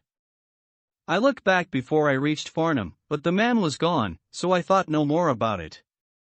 But you can imagine how surprised I was, Mr. Holmes, when, on my return on the Monday, I saw the same man on the same stretch of road. My astonishment was increased when the incident occurred again, exactly as before, on the following Saturday and Monday. He always kept his distance and did not molest me in any way, but still it certainly was very odd. I mentioned it to Mr. Carruthers, who seemed interested in what I said, and told me that he had ordered a horse and trap, so that in future I should not pass over these lonely roads without some companion. The horse and trap were to have come this week, but for some reason they were not delivered, and again I had to cycle to the station. That was this morning. You can think that I looked out when I came to Charlington Heath, and there, sure enough, was the man, exactly as he had been the 2 weeks before. He always kept so far from me that I could not clearly see his face, but it was certainly someone whom I did not know. He was dressed in a dark suit with a cloth cap. The only thing about his face that I could clearly see was his dark beard. Today I was not alarmed, but I was filled with curiosity, and I determined to find out who he was and what he wanted. I slowed down my machine, but he slowed down his. Then I stopped altogether, but he stopped also. Then I laid a trap for him. There is a sharp turning of the road, and I pedaled very quickly round this, and then I stopped and waited. I expected him to shoot round and pass me before he could stop. But he never appeared. Then I went back and looked round the corner. I could see a mile of road, but he was not on it. To make it the more extraordinary, there was no side road at this point down which he could have gone. Holmes chuckled and rubbed his hands. "This case certainly presents some features of its own," said he. "How much time elapsed between your turning the corner and your discovery that the road was clear?" 2 or 3 minutes. Then he could not have retreated down the road, and you say that there are no side roads? None. Then he certainly took a footpath on one side or the other. It could not have been on the side of the heath, or I should have seen him. So, by the process of exclusion, we arrive at the fact that he made his way toward Charlington Hall, which, as I understand, is situated in its own grounds on one side of the road. Anything else? Nothing, Mr. Holmes, save that I was so perplexed that I felt I should not be happy until I had seen you and had your advice. Holmes sat in silence for some little time. "Where is the gentleman to whom you are engaged?" he asked at last. "He is in the Midland Electrical Company, at Coventry." "He would not pay you a surprise visit?" "Oh, Mr. Holmes! As if I should not know him! Have you had any other admirers?" "Several before I knew Cyril." "And since?" "There was this dreadful man, Woodley, if you can call him an admirer." "No one else?" Our fair client seemed a little confused. "Who was he?" asked Holmes. "Oh, it may be a mere fancy of mine, but it had seemed to me sometimes that my employer, Mr. Carruthers, takes a great deal of interest in me. We are thrown rather together. I play his accompaniments in the evening. He has never said anything. He is a perfect gentleman. But a girl always knows." "Ha!" Holmes looked grave. "What does he do for a living?" "He is a rich man." "No carriages or horses?" "Well, at least he is fairly well-to-do. But he goes into the city 2 or 3 times a week. He is deeply interested in South African gold shares. You will let me know any fresh development, Miss Smith." "I am very busy just now, but I will find time to make some inquiries into your case. In the meantime, take no step without letting me know. Goodbye, and I trust that we shall have nothing but good news from you." "It is part of the settled order of nature that such a girl should have followers," said Holmes. He pulled at his meditative pipe, but for choice not on bicycles in lonely country roads. "Some secretive lover, beyond all doubt. But there are curious and suggestive details about the case, Watson." "That he should appear only at that point?" "Exactly. Our first effort must be to find who are the tenants of Charlington Hall. Then, again, how about the connection between Carruthers and Woodley, since they appear to be men of such a different type? How came they both to be so keen upon looking up Ralph Smith's relations? One more point. What sort of a menage is it which pays double the market price for a governess but does not keep a horse, although 6 miles from the station? Odd, Watson, very odd. You will go down?" "No, my dear fellow, you will go down. This may be some trifling intrigue, and I cannot break my other important research for the sake of it. On Monday you will arrive early at Farnham, you will conceal yourself near Charlington Heath, you will observe these facts for yourself, and act as your own judgment advises. Then, having inquired as to the occupants of the hall, you will come back to me and report. And now, Watson, not another word of the matter until we have a few solid stepping stones on which we may hope to get across to our solution. We had ascertained from the lady that she went down upon the Monday by the train which leaves Waterloo at 9:50, so I started early and caught the 9:13. At Farnham Station I had no difficulty in being directed to Charlington Heath. It was impossible to mistake the scene of the young lady's adventure, for the road runs between the open heath on one side and an old yew hedge upon the other, surrounding a park which is studded with magnificent trees. There was a main gateway of lichen-studded stone, each side pillar surmounted by mouldering heraldic emblems, but besides this central carriage drive I observed several points where there were gaps in the hedge and paths leading through them. The house was invisible from the road, but the surroundings all spoke of gloom and decay. The heath was covered with golden patches of flowering gorse, gleaming magnificently in the light of the bright spring sunshine. Behind one of these clumps I took up my position, so as to command both the gateway of the hall and a long stretch of the road upon either side. It had been deserted when I left it, but now I saw a cyclist riding down it from the opposite direction to that in which I had come. He was clad in a dark suit, and I saw that he had a black beard. On reaching the end of the Charlington grounds, he sprang from his machine and led it through a gap in the hedge, disappearing from my view. A quarter of an hour passed, and then a second cyclist appeared. This time it was the young lady coming from the station. I saw her look about her as she came to the Charlington hedge. An instant later the man emerged from his hiding place, sprang upon his cycle, and followed her. In all the broad landscape those were the only moving figures, the graceful girl sitting very straight upon her machine, and the man behind her bending low over his handlebar with a curiously furtive suggestion in every movement. She looked back at him and slowed her pace. He slowed also.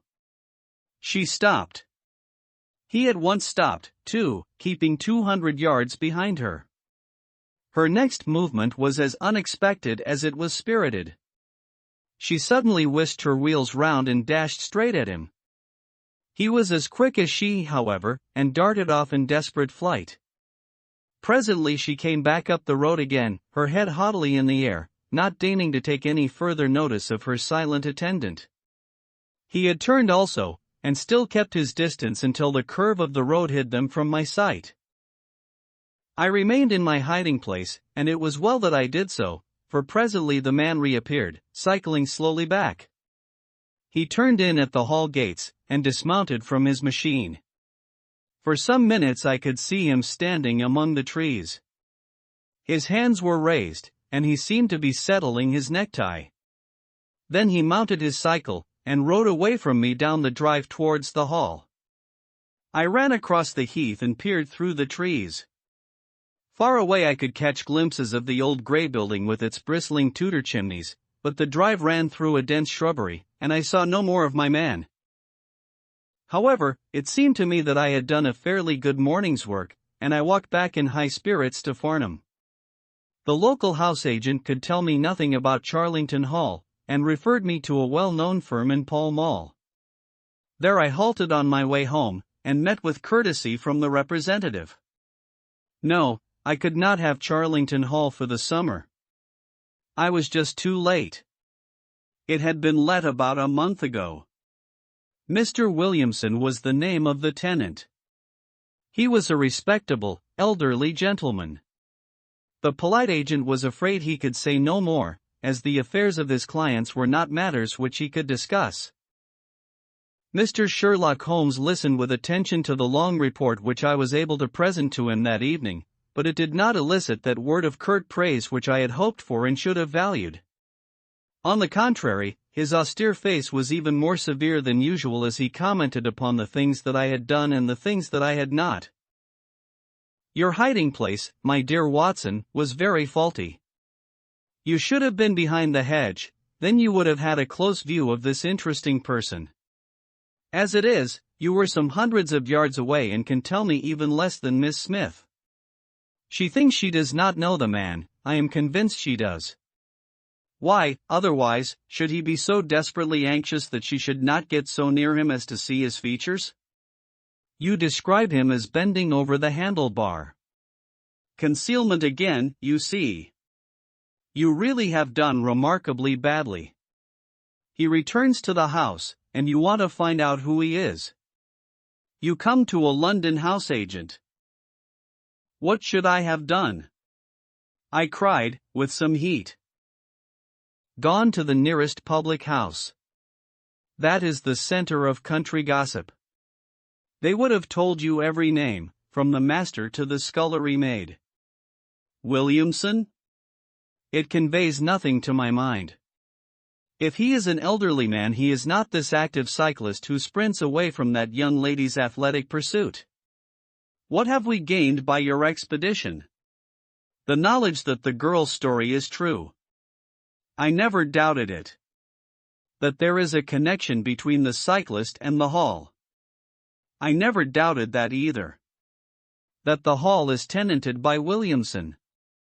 Who's the better for that? Well, my dear sir, don't look so depressed. We can do little more until next Saturday, and in the meantime I may make 1 or 2 inquiries myself. Next morning, we had a note from Miss Smith, recounting shortly and accurately the very incidents which I had seen, but the pith of the letter lay in the postscript. I am sure that you will respect my confidence, Mr. Holmes, when I tell you that my place here has become difficult, owing to the fact that my employer has proposed marriage to me. I am convinced that his feelings are most deep and most honorable.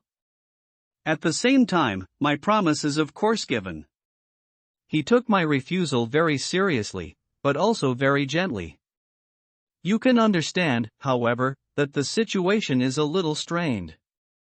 Our young friend seems to be getting into deep waters, said Holmes, thoughtfully, as he finished the letter. The case certainly presents more features of interest and more possibility of development than I had originally thought. I should be none the worse for a quiet, peaceful day in the country, and I am inclined to run down this afternoon and test 1 or 2 theories which I have formed. Holmes's quiet day in the country had a singular termination, for he arrived at Baker Street late in the evening, with a cut lip and a discolored lump upon his forehead, besides a general air of dissipation which would have made his own person the fitting object of a Scotland Yard investigation. He was immensely tickled by his own adventures and laughed heartily as he recounted them. I get so little active exercise that it is always a treat, said he. You are aware that I have some proficiency in the good old British sport of boxing. Occasionally, it is of service. Today, for example, I should have come to very ignominious grief without it. I begged him to tell me what had occurred. I found that country pub which I had already recommended to your notice, and there I made my discreet inquiries. I was in the bar, and a garrulous landlord was giving me all that I wanted. Williamson is a white-bearded man, and he lives alone with a small staff of servants at the hall.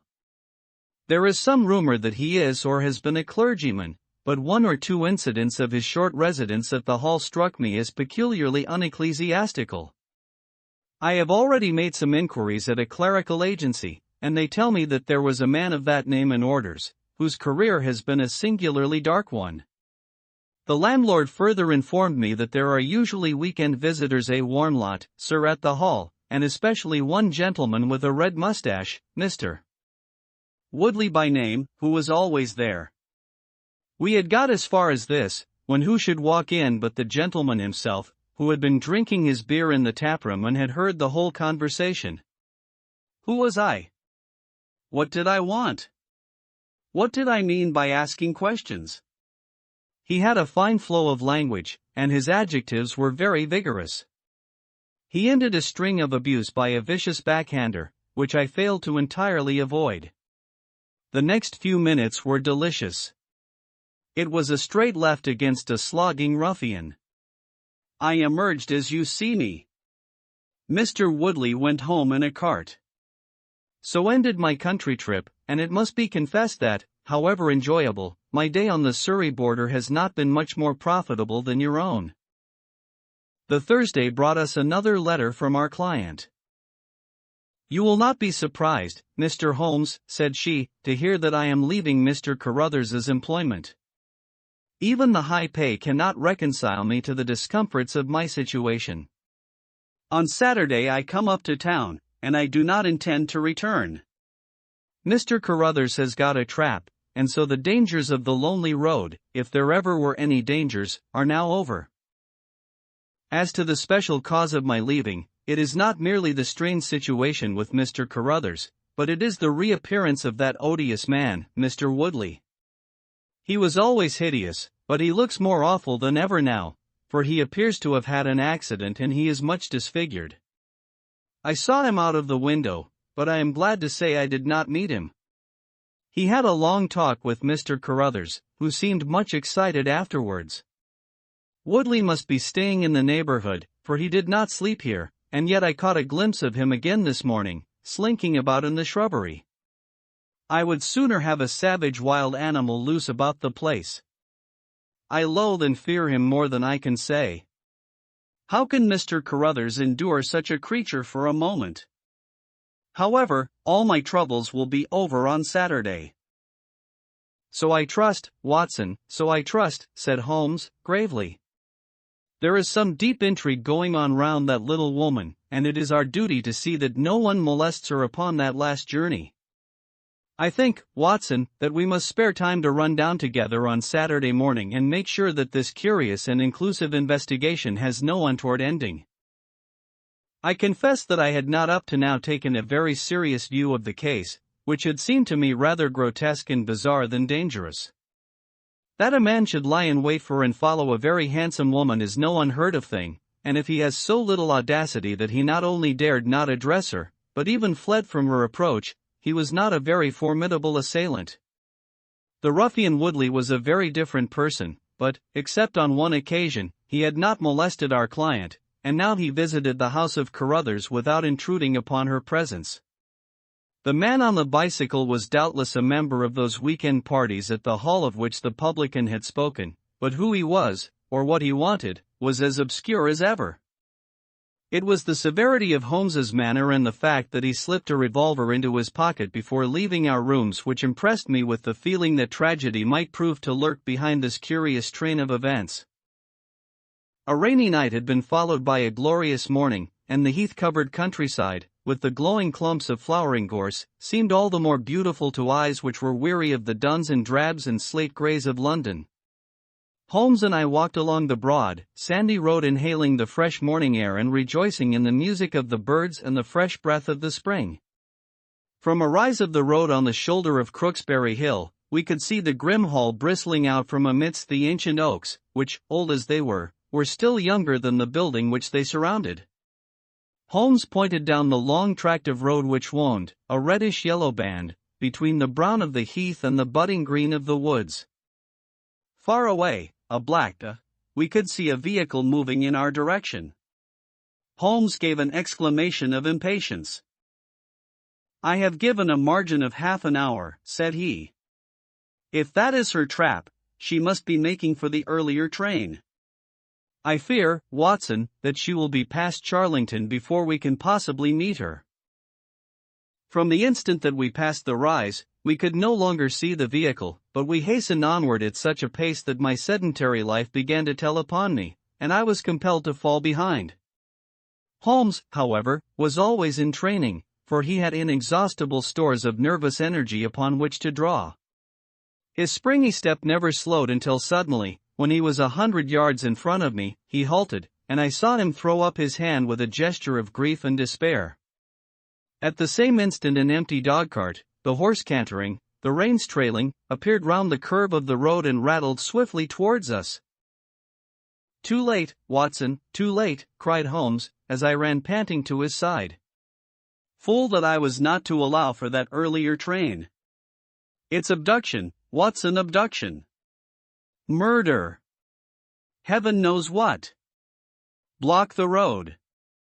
Stop the horse. That's right. Now, jump in, and let us see if I can repair the consequences of my own blunder." We had sprung into the dogcart, and Holmes, after turning the horse, gave it a sharp cut with the whip, and we flew back along the road. As we turned the curve, the whole stretch of road between the hall and the heath was opened up. I grasped Holmes's arm. "That's the man," I gasped. A solitary cyclist was coming towards us. His head was down and his shoulders rounded, as he put every ounce of energy that he possessed onto the pedals. He was flying like a racer. Suddenly he raised his bearded face, saw us close to him, and pulled up, springing from his machine. That coal-black beard was in singular contrast to eyes were as bright as if he had a fever. He stared at us and at the dog-cart. Then a look of amazement came over his face. "Hello!" "Stop there," he shouted, holding his bicycle to block our road. "Where did you get that dog-cart?" "Pull up, man," he yelled, drawing a pistol from his side. "Pull up, I say, or, by George, I'll put a bullet into your horse." Holmes threw the reins into my lap and sprang down from the cart. "You're the man we want to see." "Where is Miss Violet Smith?" he said, in his quick, clear way. "That's what I'm asking you." "You're in her dog-cart. You ought to know where she is." We met the dog-cart on the road. There was no one in it. We drove back to help the young lady. "Good Lord! Good Lord! What shall I do?" cried the stranger, in an ecstasy of despair. "They've got her, that hellhound Woodley and the blackguard parson." "Come, man, come, if you really are her friend. "Stand by me and we'll save her, if I have to leave my carcass in Charlington Wood." He ran distractedly, his pistol in his hand, towards a gap in the hedge. Holmes followed him, and I, leaving the horse grazing beside the road, followed Holmes. "This is where they came through," said he, pointing to the marks of several feet upon the muddy path. "Hullo! Stop a minute. Who's this in the bush?" It was a young fellow about 17, dressed like an ostler, with leather cords and gaiters. He lay upon his back, his knees drawn up, a terrible cut upon his head. He was insensible, but alive. A glance at his wound told me that it had not penetrated the bone. "That's Peter, the groom," cried the stranger. "He drove her. The beasts have pulled him off and clubbed him. Let him lie, we can't do him any good, but we may save her from the worst fate that can befall a woman." We ran frantically down the path, which wound among the trees. We had reached the shrubbery which surrounded the house when Holmes pulled up. "They didn't go to the house. Here are their marks on the left here, beside the laurel bushes." "Ah! I said so." As he spoke, a woman's shrill scream, a scream which vibrated with a frenzy of horror, burst from the thick, green clump of bushes in front of us.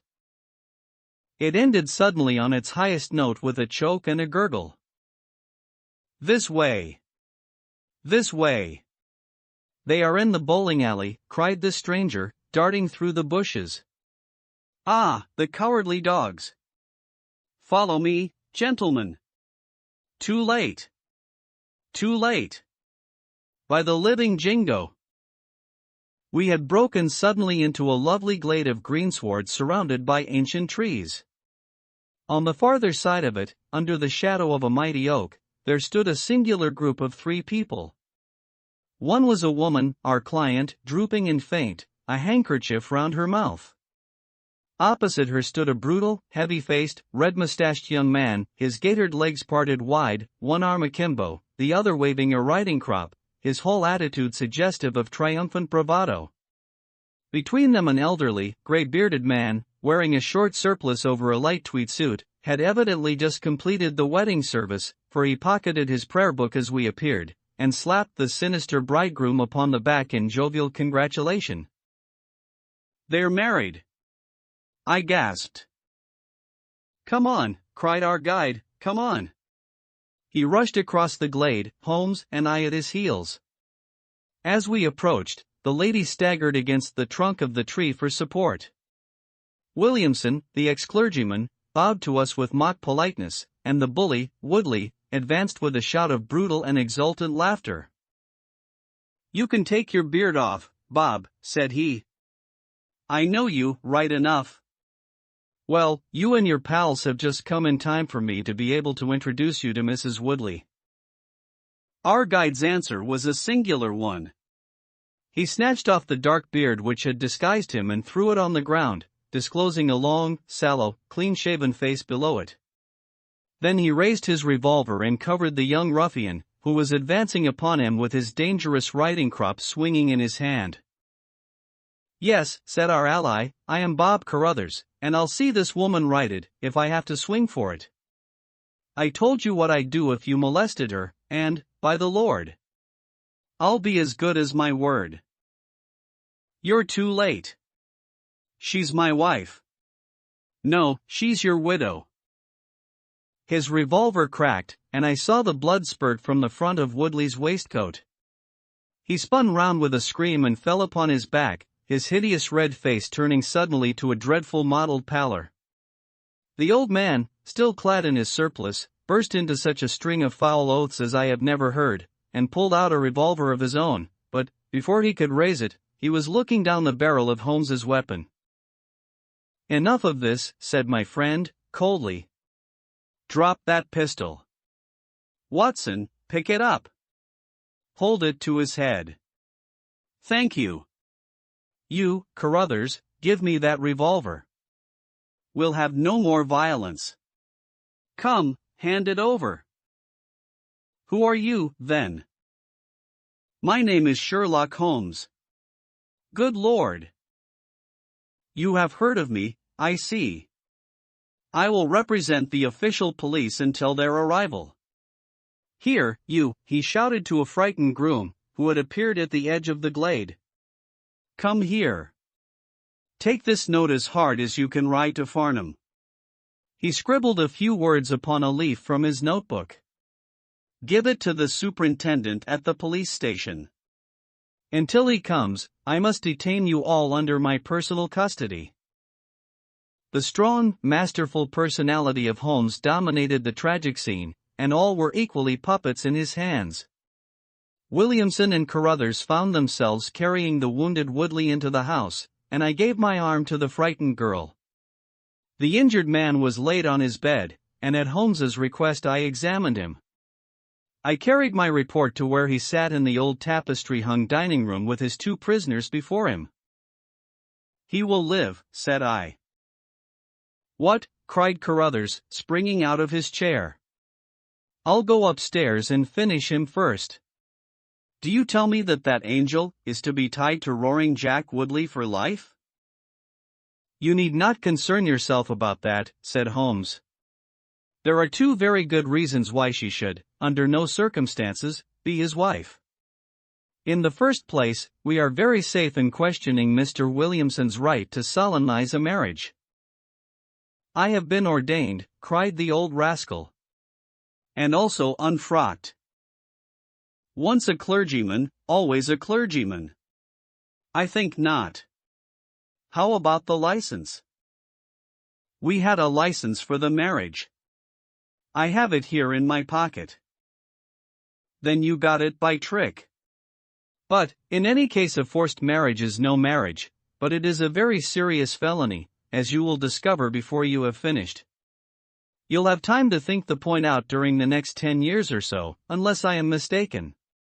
As to you, Carruthers, you would have done better to keep your pistol in your pocket." "I begin to think so, Mr. Holmes, but when I thought of all the precaution I had taken to shield this girl, for I loved her, Mr. Holmes, and it is the only time that ever I knew what love was, it fairly drove me mad to think that she was in the power of the greatest brute and bully in South Africa, a man whose name is a holy terror from Kimberley to Johannesburg.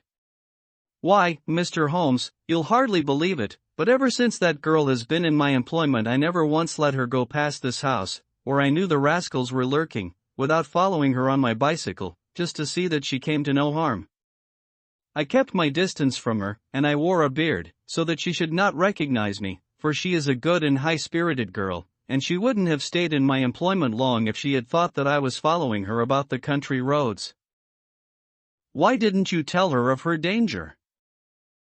"Because then, again, she would have left me, and I couldn't bear to face that. Even if she couldn't love me, it was a great deal to me just to see her dainty form about the house, and to hear the sound of her voice." "Well," said I, "you call it love, Mr. Carruthers, but I should call it selfishness. Maybe the two things go together. Anyhow, I couldn't let her go. Besides, with this crowd about, it was well that she should have someone near to look after her. Then, when the cable came, I knew they were bound to make a move. What cable? Carruthers took a telegram from his pocket. That's it, said he. It was short and concise. The old man is dead. Said Holmes. I think I see how things worked, and I can understand how this message would, as you say, bring them to a head. But while you wait, you might tell me what you can. The old reprobate with the surplice burst into a volley of bad language. By heaven, said he, if you squeal on us, Bob Carruthers, I'll serve you as you served Jack Woodley. You can bleat about the girl to your heart's content, for that's your own affair, but if you round on your pals to this plainclothes copper, it will be the worst day's work that ever you did. Your reverence need not be excited, said Holmes, lighting a cigarette. The case is clear enough against you, and all I ask is a few details for my private curiosity. However, if there's any difficulty in your telling me, I'll do the talking, and then you will see how far you have a chance of holding back your secrets. In the first place, 3 of you came from South Africa on this game, you Williamson, you Carruthers, and Woodley. Lie number 1, said the old man, I never saw either of them until 2 months ago, and I have never been in Africa in my life, so you can put that in your pipe and smoke it, Mr. Busybody Holmes. What he says is true, said Carruthers. Well, 2 of you came over. His reverence is our own homemade article. You had known Ralph Smith in South Africa. You had reason to believe he would not live long. You found out that his niece would inherit his fortune. How's that, eh? Carruthers nodded and Williamson swore. She was next of kin, no doubt, and you were aware that the old fellow would make no will. Couldn't read or write, said Carruthers. So you came over, the 2 of you, and hunted up the girl. The idea was that one of you was to marry her, and the other have a share of the plunder. For some reason, Woodley was chosen as the husband. Why was that? We played cards for her on the voyage. He won. I see. You got the young lady into your service, and there Woodley was to do the courting.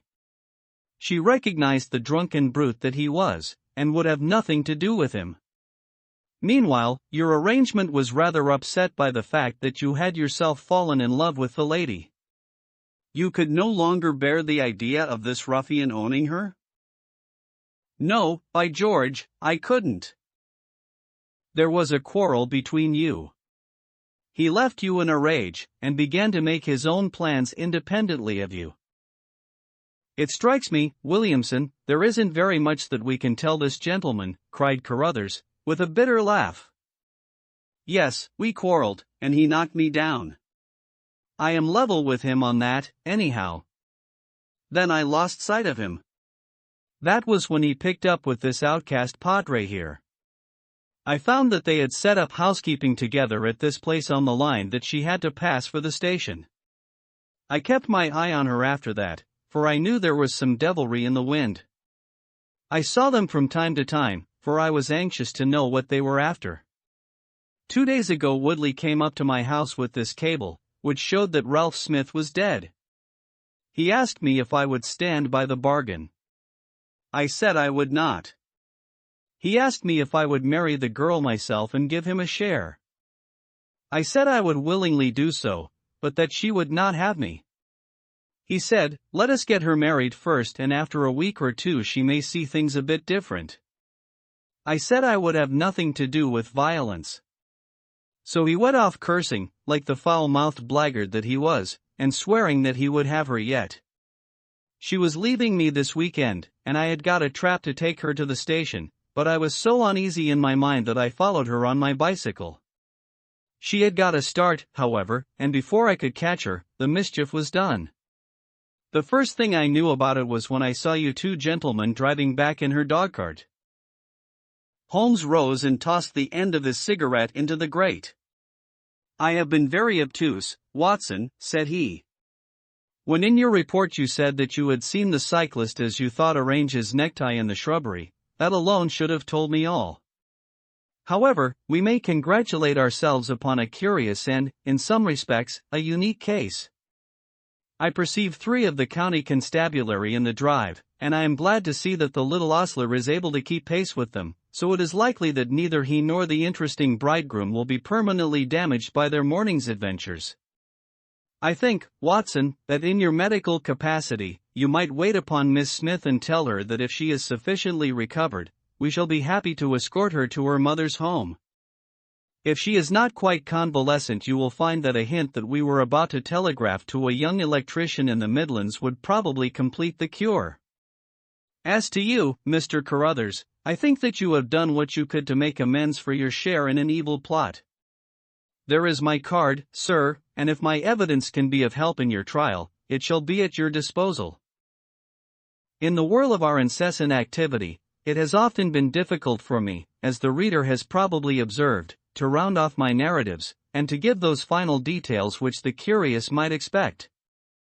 Each case has been the prelude to another, and the crisis once over, the actors have passed forever out of our busy lives.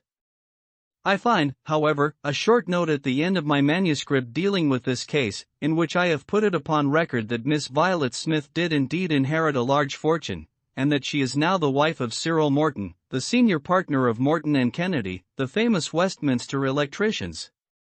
Williamson and Woodley were both tried for abduction and assault, the former getting 7 years, the latter 10.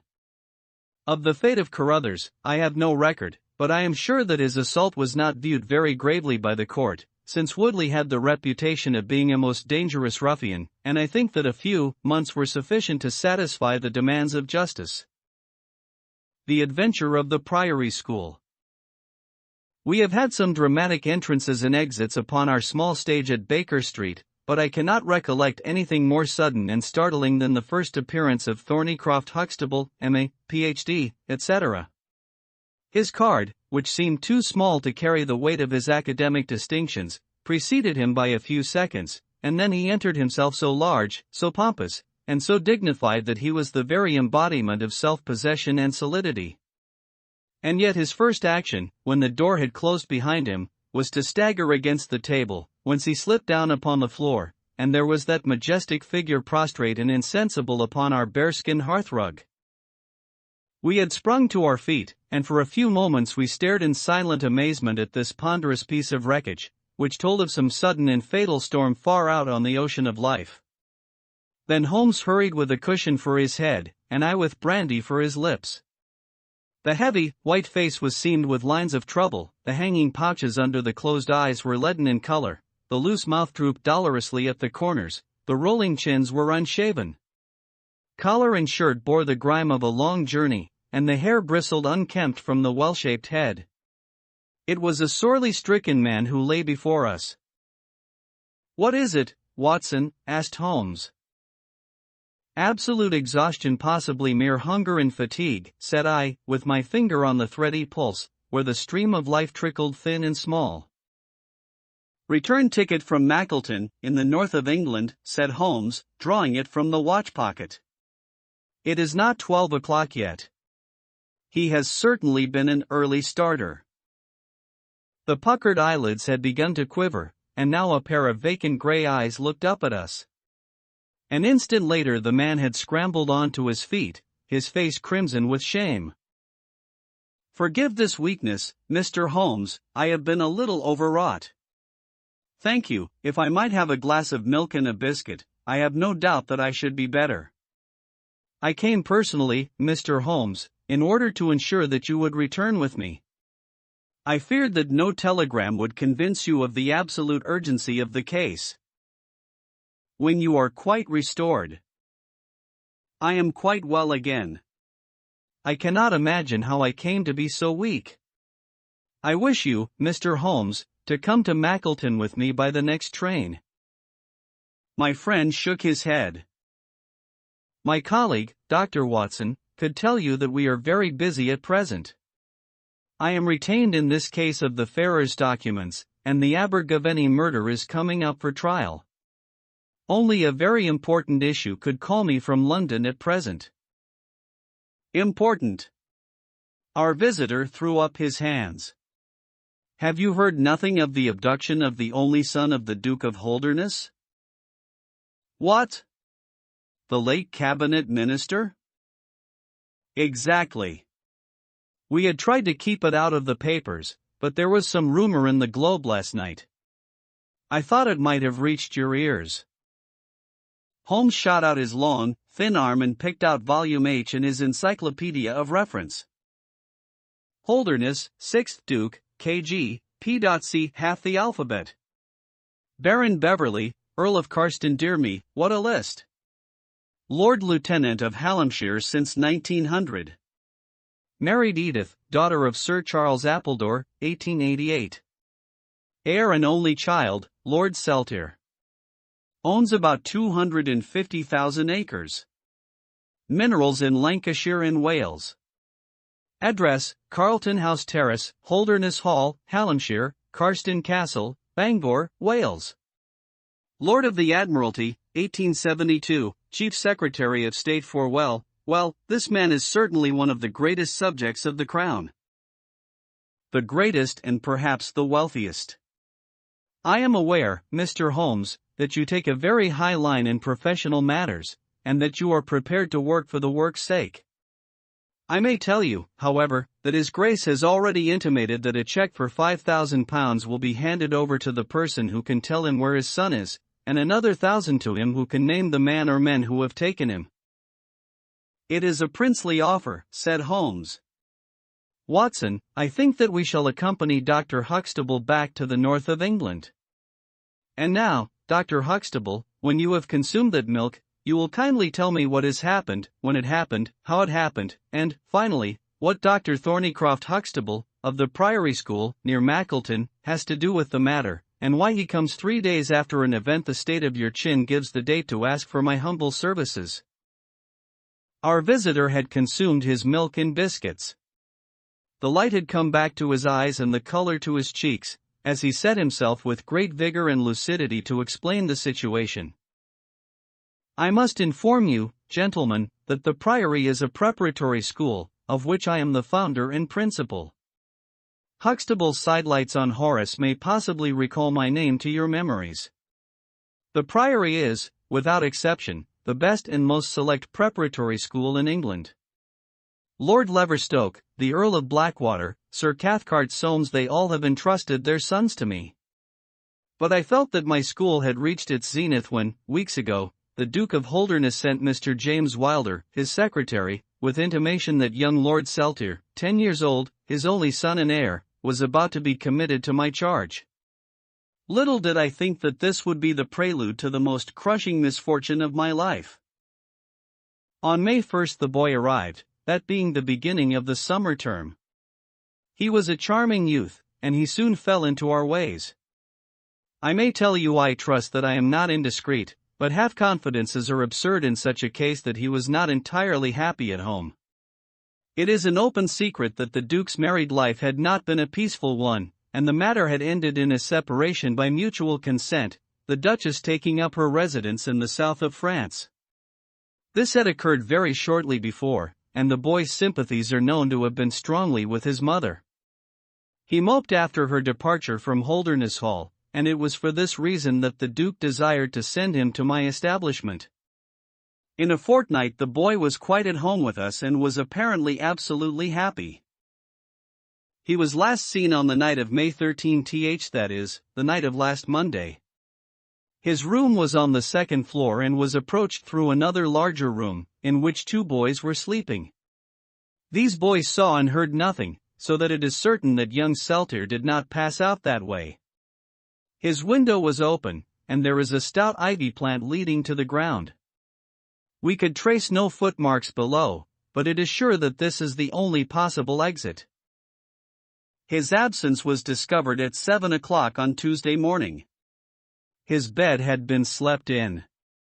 He had dressed himself fully, before going off, in his usual school suit of black Eton jacket and dark grey trousers. There were no signs that anyone had entered the room, and it is quite certain that anything in the nature of cries or one struggle would have been heard, since Caunter, the elder boy in the inner room, is a very light sleeper. When Lord Salteur's disappearance was discovered, I at once called a roll of the whole establishment, boys, masters, and servants. It was then that we ascertained that Lord Salteur had not been alone in his flight. Heidegger, the German master, was missing. His room was on the second floor, at the farther end of the building, facing the same way as Lord Salteur's. His bed had also been slept in, but he had apparently gone away partly dressed, since his shirt and socks were lying on the floor. He had undoubtedly let himself down by the ivy, for we could see the marks of his feet where he had landed on the lawn. His bicycle was kept in a small shed beside this lawn, and it also was gone. He had been with me for 2 years, and came with the best references, but he was a silent, morose man, not very popular either with masters or boys. No trace could be found of the fugitives, and now, on Thursday morning, we are as ignorant as we were on Tuesday. Inquiry was, of course, made at once at Holderness Hall. It is only a few miles away, and we imagined that, in some sudden attack of homesickness, he had gone back to his father, but nothing had been heard of him. The Duke is greatly agitated, and, as to me, you have seen yourselves the state of nervous prostration to which the suspense and the responsibility have reduced me. Mr. Holmes, if ever you put forward your full powers, I implore you to do so now, for never in your life could you have a case which is more worthy of them. Sherlock Holmes had listened with the utmost intentness to the statement of the unhappy schoolmaster. His drawn brows and the deep furrow between them showed that he needed no exhortation to concentrate all his attention upon a problem which, apart from the tremendous interests involved, must appeal so directly to his love of the complex and the unusual. He now drew out his notebook and jotted down 1 or 2 memoranda. "You have been very remiss in not coming to me sooner," said he, severely. "You start me on my investigation with a very serious handicap. It is inconceivable, for example, that this ivy in this lawn would have yielded nothing to an expert observer. I am not to blame, Mr. Holmes. His Grace was extremely desirous to avoid all public scandal. He was afraid of his family unhappiness being dragged before the world. He has a deep horror of anything of the kind." "But there has been some official investigation?" "Yes, sir, and it has proved most disappointing. An apparent clue was at once obtained, since a boy and a young man were reported to have been seen leaving a neighboring station by an early train. Only last night we had news that the couple had been hunted down in Liverpool, and they proved to have no connection whatever with the matter in hand. Then it was that in my despair and disappointment, after a sleepless night, I came straight to you by the early train." "I suppose the local investigation was relaxed while this false clue was being followed up?" "It was entirely dropped. So that 3 days have been wasted. The affair has been most deplorably handled. I feel it and admit it. And yet the problem should be capable of ultimate solution. I shall be very happy to look into it. Have you been able to trace any connection between the missing boy and this German master?" "None at all." "Was he in the master's class?" "No, he never exchanged a word with him, so far as I know." "That is certainly very singular. Had the boy a bicycle?" "No." "Was any other bicycle missing?" "No." "Is that certain?" "Quite." "Well, now, you do not mean to seriously suggest that this German rode off upon a bicycle in the dead of the night, bearing the boy in his arms?" "Certainly not." "Then what is the theory in your mind?" "The bicycle may have been a blind. It may have been hidden somewhere, and the pair gone off on foot." "Quite so, but it seems rather an absurd blind, does it not? Were there other bicycles in this shed?" "Several." Would he not have hidden a couple, had he desired to give the idea that they had gone off upon them? I suppose he would. Of course he would. The blind theory won't do. But the incident is an admirable starting point for an investigation. After all, a bicycle is not an easy thing to conceal or to destroy. One other question. Did anyone call to see the boy on the day before he disappeared? No. Did he get any letters? Yes, one letter. From whom? From his father. Do you open the boy's letters? No. How do you know it was from the father? The coat of arms was on the envelope, and it was addressed in the Duke's peculiar stiff hand. Besides, the Duke remembers having written. When had he a letter before that? Not for several days. Had he ever one from France? No, never. You see the point of my questions, of course. Either the boy was carried off by force or he went of his own free will. In the latter case, you would expect that some prompting from outside would be needed to make so young a lad do such a thing. If he has had no visitors, that prompting must have come in letters, hence I try to find out who were his correspondents. I fear I cannot help you much. His only correspondent, so far as I know, was his own father. Who wrote to him on the very day of his disappearance? Were the relations between father and son very friendly? His Grace is never very friendly with anyone. He is completely immersed in large public questions, and is rather inaccessible to all ordinary emotions. But he was always kind to the boy in his own way. But the sympathies of the latter were with the mother? Yes. Did he say so? No. The Duke, then? Good heaven, no. Then how could you know? I have had some confidential talks with Mr. James Wilder, His Grace's secretary. It was he who gave me the information about Lord Salter's feelings. I see. By the way, that last letter of the Duke's, was it found in the boy's room after he was gone? No, he had taken it with him. I think, Mr. Holmes, it is time that we were leaving for Euston. I will order a four-wheeler. In a quarter of an hour, we shall be at your service. If you are telegraphing home, Mr. Huxtable, it would be well to allow the people in your neighborhood to imagine that the inquiry is still going on in Liverpool, or wherever else that red herring led your pack. In the meantime I will do a little quiet work at your own doors, and perhaps the scent is not so cold but that two old hounds like Watson and myself may get a sniff of it. That evening found us in the cold, bracing atmosphere of the Peak Country, in which Dr. Huxtable's famous school is situated. It was already dark when we reached it.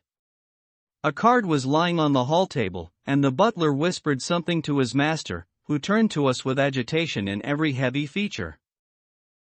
"The Duke is here," said he. "The Duke and Mr. Wilder are in the study. Come, gentlemen, and I will introduce you." I was, of course, familiar with the pictures of the famous statesman, but the man himself was very different from his representation. He was a tall and stately person, scrupulously dressed, with a drawn, thin face, and a nose which was grotesquely curved and long. His complexion was of a dead pallor, which was more startling by contrast with a long, dwindling beard of vivid red, which flowed down over his white waistcoat with his watch chain gleaming through its fringe. Such was the stately presence who looked stonily at us from the center of Dr. Huxtable's hearthrug. Beside him stood a very young man, whom I understood to be Wilder, the private secretary. He was small, nervous, alert, with intelligent light blue eyes and mobile features. It was he who at once, in an incisive and positive tone, opened the conversation.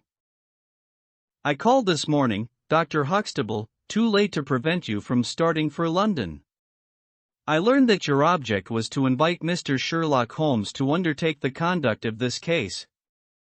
His Grace is surprised, Dr. Huxtable, that you should have taken such a step without consulting him. When I learned that the police had failed.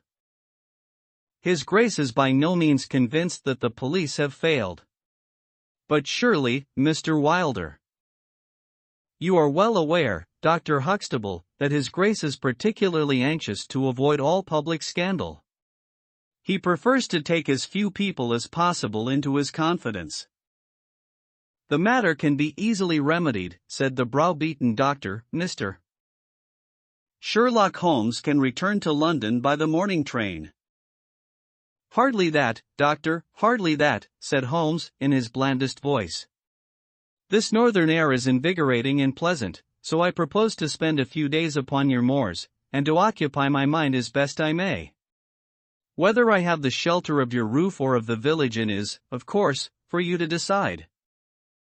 I could see that the unfortunate doctor was in the last stage of indecision, from which he was rescued by the deep, sonorous voice of the red-bearded Duke, which boomed out like a dinner gong.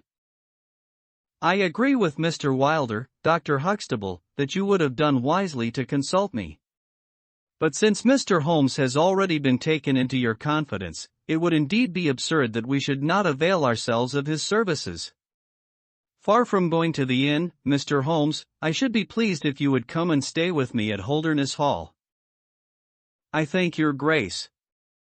For the purposes of my investigation, I think that it would be wiser for me to remain at the scene of the mystery. Just as you like, Mr. Holmes. Any information which Mr. Wilder or I can give you is, of course, at your disposal. It will probably be necessary for me to see you at the hall, said Holmes. I would only ask you now, sir, whether you have formed any explanation in your own mind as to the mysterious disappearance of your son? No, sir, I have not. Excuse me if I allude to that which is painful to you, but I have no alternative. Do you think that the Duchess had anything to do with the matter? The great minister showed perceptible hesitation. I do not think so, he said, at last. The other most obvious explanation is that the child has been kidnapped for the purpose of levying ransom. You have not had any demand of the sort? No, sir. One more question, Your Grace. I understand that you wrote to your son upon the day when this incident occurred. No, I wrote upon the day before. Exactly. But he received it on that day? Yes.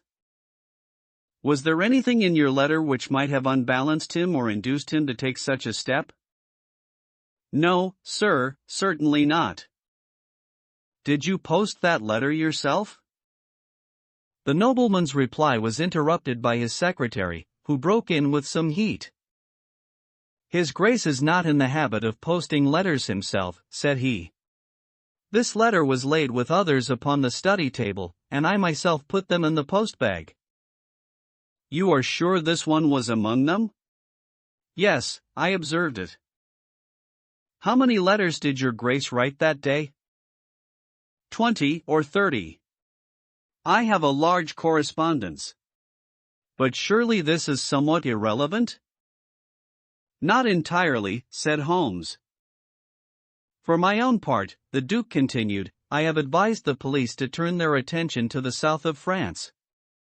I have already said that I do not believe that the Duchess would encourage so monstrous an action, but the lad had the most wrong-headed opinions, and it is possible that he may have fled to her, aided and abetted by this German. I think, Dr. Huxtable, that we will now return to the hall. I could see that there were other questions which Holmes would have wished to put, but the nobleman's abrupt manner showed that the interview was at an end. It was evident that to his intensely aristocratic nature this discussion of his intimate family affairs with a stranger was most abhorrent, and that he feared lest every fresh question would throw a fiercer light into the discreetly shadowed corners of his ducal history. When the nobleman and his secretary had left, my friend flung himself at once with characteristic eagerness into the investigation.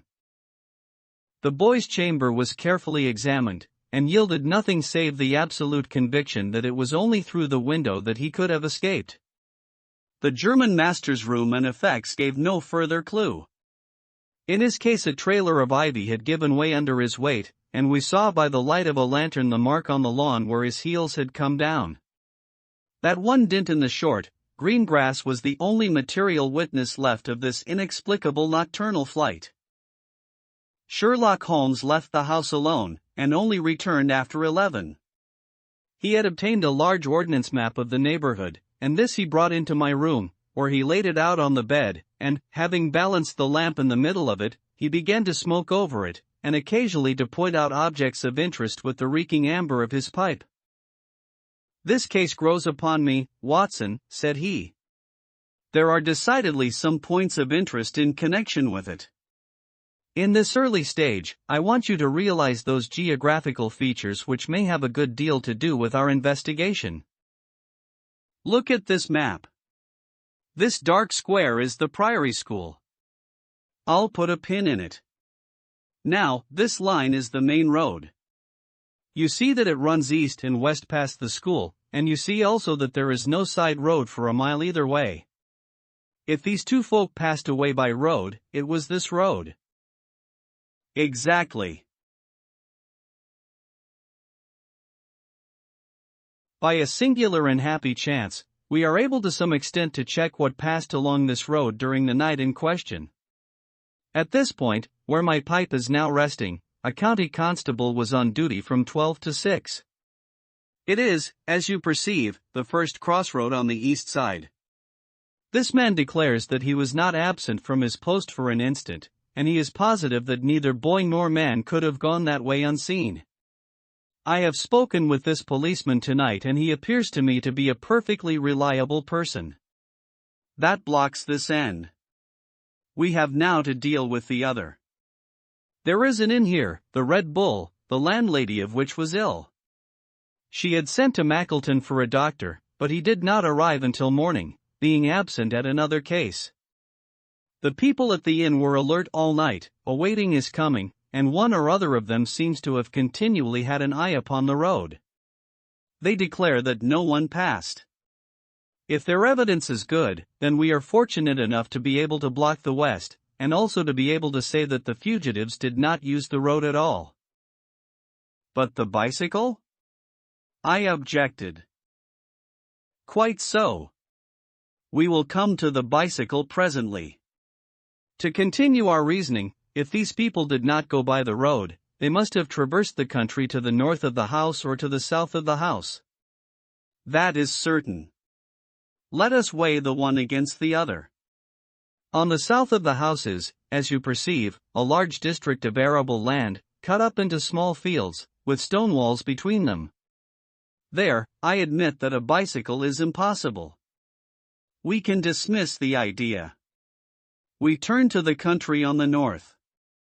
Here there lies a grove of trees, marked as the Ragged Shaw, and on the farther side stretches a great rolling moor, Lower Gill Moor, extending for 10 miles and sloping gradually upward. Here, at one side of this wilderness, is Holderness Hall, 10 miles by road, but only 6 across the moor. It is a peculiarly desolate plain. A few more farmers have small holdings, where they rear sheep and cattle. Except these, the plover and the curlew are the only inhabitants until you come to the Chesterfield High Road. There is a church there, you see, a few cottages, and an inn. Beyond that the hills become precipitous. Surely it is here to the north that our quest must lie. But the bicycle? I persisted. Well, well, said Holmes, impatiently. A good cyclist does not need a high road. The moor is intersected with paths, and the moon was at the full. Hullo! What is this? There was an agitated knock at the door, and an instant afterwards Dr. Huxtable was in the room. In his hand he held a blue cricket cap with a white chevron on the peak. At last we have a clue, he cried. Thank heaven! At last we are on the dear boy's track. It is his cap. Where was it found? In the van of the gypsies who camped on the moor. They left on Tuesday. Today the police traced them down and examined their caravan. This was found. How do they account for it? They shuffled and lied, said that they found it on the moor on Tuesday morning. They know where he is, the rascals. Thank goodness, they are all safe under lock and key. Either the fear of the law or the Duke's purse will certainly get out of them all that they know. So far, so good, said Holmes, when the doctor had at last left the room. It at least bears out the theory that it is on the side of the lower Gill Moor that we must hope for results. The police have really done nothing locally, save the arrest of these gypsies. Look here, Watson. There is a watercourse across the moor. You see it marked here in the map. In some parts it widens into a morass. This is particularly so in the region between Holderness Hall and the school. It is vain to look elsewhere for tracks in this dry weather, but at that point there is certainly a chance of some record being left. I will call you early tomorrow morning, and you and I will try if we can throw some little light upon the mystery. The day was just breaking when I woke to find the long, thin form of Holmes by my bedside. He was fully dressed, and had apparently already been out. I have done the lawn and the bicycle shed, said he. I have also had a rumble through the ragged shaw. Now, Watson, there is cocoa ready in the next room. I must beg you to hurry, for we have a great day before us. His eyes shone, and his cheek was flushed with the exhilaration of the master workman who sees his work lie ready before him. A very different Holmes, this active, alert man, from the introspective and pallid dreamer of Baker Street. I felt, as I looked upon that supple figure, alive with nervous energy, that it was indeed a strenuous day that awaited us.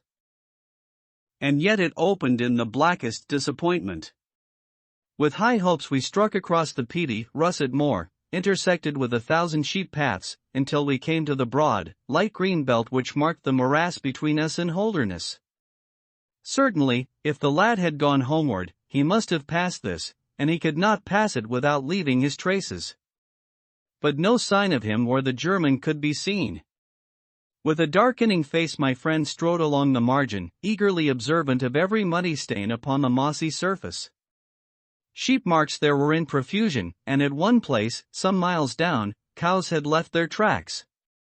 Nothing more. Check number 1, said Holmes, looking gloomily over the rolling expanse of the moor. There is another morass down yonder, and a narrow neck between. Hullo! Hullo! Hullo! What have we here? We had come on a small black ribbon of pathway. In the middle of it, clearly marked on the sodden soil, was the track of a bicycle. Hurrah! I cried. We have it. But Holmes was shaking his head, and his face was puzzled and expectant rather than joyous. A bicycle, certainly, but not the bicycle, said he. I am familiar with 42 different impressions left by tires. This, as you perceive, is a Dunlop, with a patch upon the outer cover. Heidegger's tires were Palmer's, leaving longitudinal stripes. Aveling, the mathematical master, was sure upon the point. Therefore, it is not Heidegger's track. The boys, then? Possibly, if we could prove a bicycle to have been in his possession. But this we have utterly failed to do. This track, as you perceive, was made by a rider who was going from the direction of the school. Or towards it? No, my dear Watson. The more deeply sunk impression is, of course, the hindwheel, upon which the weight rests. You perceive several places where it has passed across and obliterated the more shallow mark of the front one.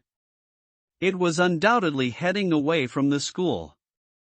It may or may not be connected with our inquiry, but we will follow it backwards before we go any farther. We did so, and at the end of a few hundred yards lost the tracks as we emerged from the boggy portion of the moor. Following the path backwards, we picked out another spot, where a spring trickled across it. Here, once again, was the mark of the bicycle, though nearly obliterated by the hoofs of cows. After that there was no sign, but the path ran right on into Ragged Shaw, the wood which backed on to the school. From this wood the cycle must have emerged. Holmes sat down on a boulder and rested his chin in his hands. I had smoked 2 cigarettes before he moved. Well, well, said he, at last. It is, of course, possible that a cunning man might change the tires of his bicycle in order to leave unfamiliar tracks. A criminal who was capable of such a thought is a man whom I should be proud to do business with. We will leave this question undecided and hark back to our morass again, for we have left a good deal unexplored. We continued our systematic survey of the edge of the sodden portion of the moor, and soon our perseverance was gloriously rewarded. Right across the lower part of the bog lay a miry path. Holmes gave a cry of delight as he approached it. An impression like a fine bundle of telegraph wires ran down the center of it. It was the Palmer tires. "Here is Herr Heidegger, sure enough," cried Holmes, exultantly. "My reasoning seems to have been pretty sound, Watson. I congratulate you. But we have a long way still to go. Kindly walk clear of the path. Now let us follow the trail. I fear that it will not lead very far." We found, however, as we advanced that this portion of the moor is intersected with soft patches, and, though we frequently lost sight of the track, we always succeeded in picking it up once more. "Do you observe," said Holmes, "that the rider is now undoubtedly forcing the pace? There can be no doubt of it. Look at this impression, where you get both tires clear. The one is as deep as the other. That can only mean that the rider is throwing his weight onto the handlebar, as a man does when he is sprinting. By Jove! He has had a fall." There was a broad, irregular smudge covering some yards of the track. Then there were a few footmarks, and the tire reappeared once more. "A sideslip," I suggested. Holmes held up a crumpled branch of flowering gorse. To my horror I perceived that the yellow blossoms were all dabbled with crimson. On the path, too, and among the heather were dark stains of clotted blood. "Bad," said Holmes. "Bad. Stand clear, Watson. Not an unnecessary footstep. What do I read here?" "He fell wounded, he stood up, he remounted," he proceeded. "But there is no other track. Cattle on this side path. He was surely not gored by a bull? Impossible. But I see no traces of anyone else. We must push on, Watson. Surely, with stains as well as the track to guide us, he cannot escape us now." Our search was not a very long one. The tracks of the tire began to curve fantastically upon the wet and shining path. Suddenly, as I looked ahead, the gleam of metal caught my eye from amid the thick gorse bushes. Out of them we dragged a bicycle, Palmer-tired, one pedal bent, and the whole front of it horribly smeared and slobbered with blood. On the other side of the bushes a shoe was projecting. We ran round, and there lay the unfortunate rider. He was a tall man, full-bearded, with spectacles, one glass of which had been knocked out. The cause of his death was a frightful blow upon the head, which had crushed in part of his skull. That he could have gone on after receiving such an injury said much for the vitality and courage of the man. He wore shoes, but no socks, and his open coat disclosed a nightshirt beneath it. It was undoubtedly the German master. Holmes turned the body over reverently, and examined it with great attention. He then sat in deep thought for a time, and I could see by his ruffled brow that this grim discovery had not, in his opinion, advanced us much in our inquiry. "It is a little difficult to know what to do, Watson," said he, at last. "My own inclinations are to push this inquiry on, for we have already lost so much time that we cannot afford to waste another hour. On the other hand, we are bound to inform the police of the discovery, and to see that this poor fellow's body is looked after. I could take a note back. But I need your company and assistance. Wait a bit. There is a fellow cutting peat up yonder. Bring him over here, and he will guide the police. I brought the peasant across, and Holmes dispatched the frightened man with a note to Dr. Huxtable. Now, Watson, said he, we have picked up 2 clues this morning. One is the bicycle with the Palmer tire, and we see what that has led to. The other is the bicycle with the patched Dunlop. Before we start to investigate that, let us try to realize what we do know, so as to make the most of it, and to separate the essential from the accidental. First of all, I wish to impress upon you that the boy certainly left of his own free will. He got down from his window and he went off, either alone or with someone. That is sure. I assented. Well, now, let us turn to this unfortunate German master. The boy was fully dressed when he fled. Therefore, he foresaw what he would do. But the German went without his socks. He certainly acted on very short notice. Undoubtedly. Why did he go? Because, from his bedroom window, he saw the flight of the boy, because he wished to overtake him and bring him back. He seized his bicycle, pursued the lad, and in pursuing him met his death. So it would seem. Now I come to the critical part of my argument. The natural action of a man in pursuing a little boy would be to run after him. He would know that he could overtake him. But the German does not do so. He turns to his bicycle. I am told that he was an excellent cyclist. He would not do this if he did not see that the boy had some swift means of escape. The other bicycle. Let us continue our reconstruction.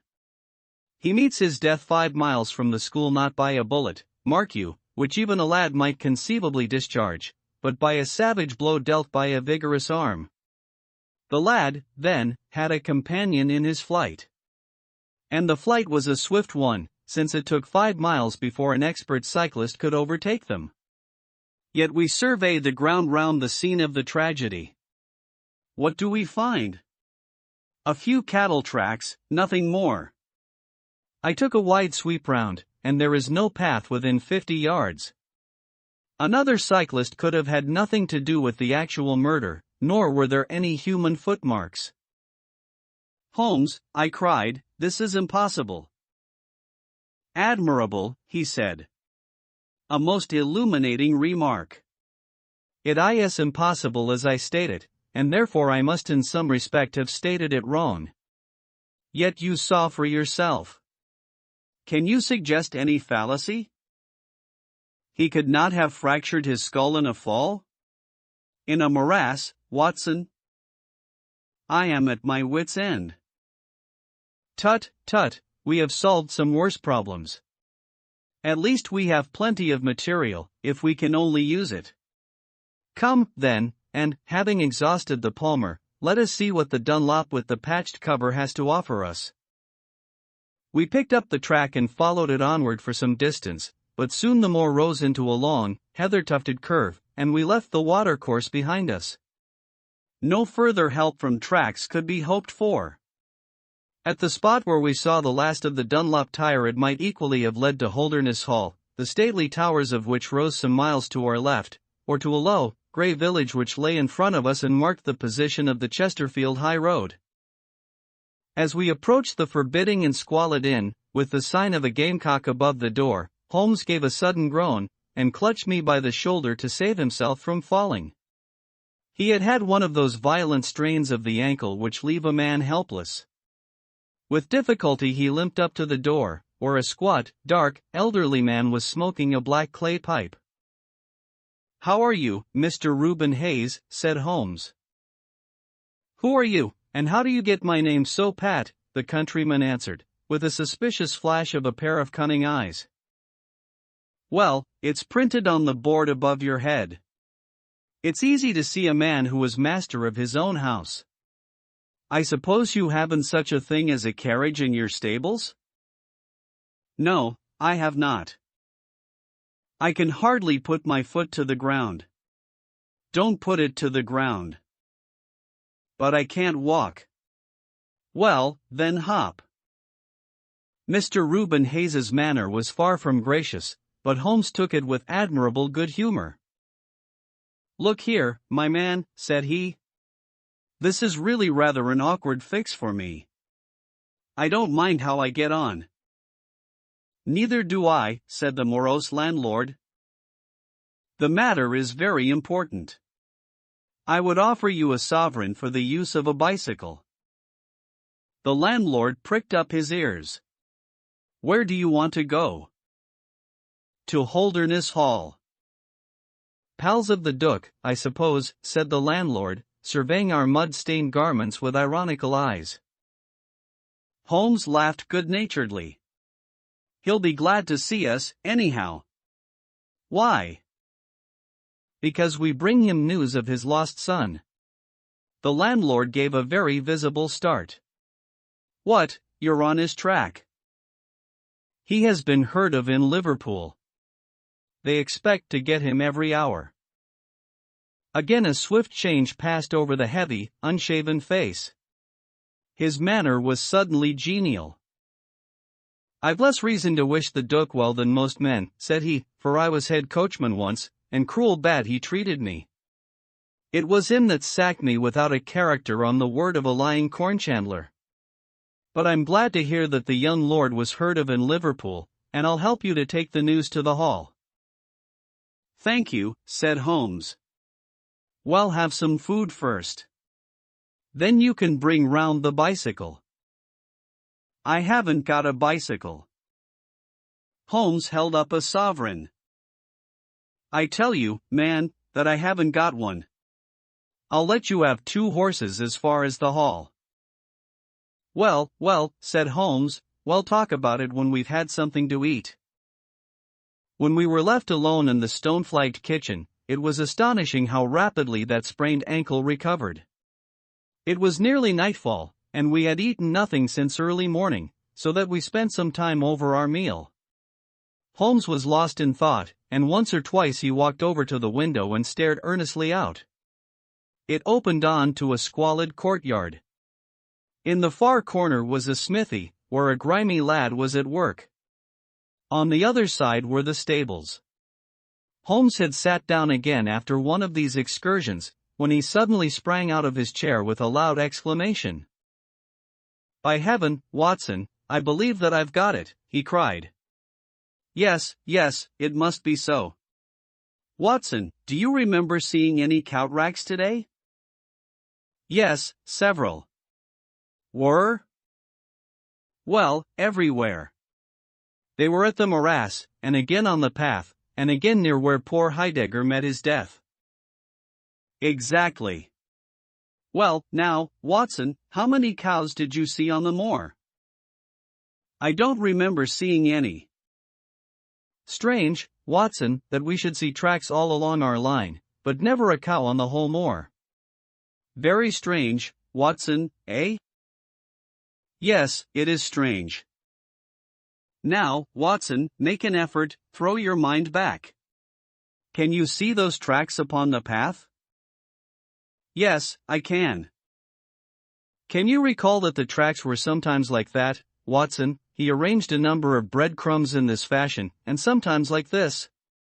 And occasionally like this. Can you remember that? No, I cannot. But I can. I could swear to it. However, we will go back at our leisure and verify it. What a blind beetle I have been, not to draw my conclusion. And what is your conclusion? Only that it is a remarkable cow which walks, canters, and gallops. By George! Watson, it was no brain of a country publican that thought out such a blind as that. The coast seems to be clear, save for that lad in the smithy. Let us slip out and see what we can see. There were two rough-haired, unkempt horses in the tumble-down stable. Holmes raised the hind leg of one of them and laughed aloud. Old shoes, but newly shod old shoes, but new nails. This case deserves to be a classic. Let us go across to the smithy. The lad continued his work without regarding us. I saw Holmes's eye darting to right and left among the litter of iron and wood which was scattered about the floor. Suddenly, however, we heard a step behind us, and there was the landlord, his heavy eyebrows drawn over his savage eyes, his swarthy features convulsed with passion. He held a short, metal-headed stick in his hand, and he advanced in so menacing a fashion that I was right glad to feel the revolver in my pocket. "You infernal spies," the man cried.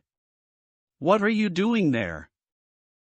"Why, Mr. Reuben Hayes," said Holmes, coolly, "one might think that you were afraid of our finding something out." The man mastered himself with a violent effort, and his grim mouth loosened into a false laugh, which was more menacing than his frown.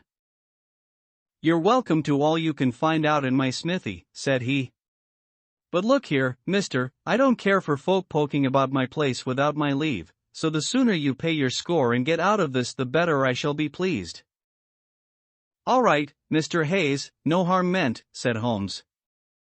"We have been having a look at your horses, but I think I'll walk, after all. It's not far, I believe. Not more than 2 miles to the hall gates. That's the road to the left." He watched us with sullen eyes until we had left his premises. We did not go very far along the road, for Holmes stopped the instant that the curve hid us from the landlord's view. "We were warm, as the children say, at that inn," said he. "I seem to grow colder every step that I take away from it. No, I can't possibly leave it." "I am convinced," said I, "that this Reuben Hayes knows all about it. A more self-evident villain I never saw." "Oh. He impressed you in that way, did he? There are the horses, there is the smithy.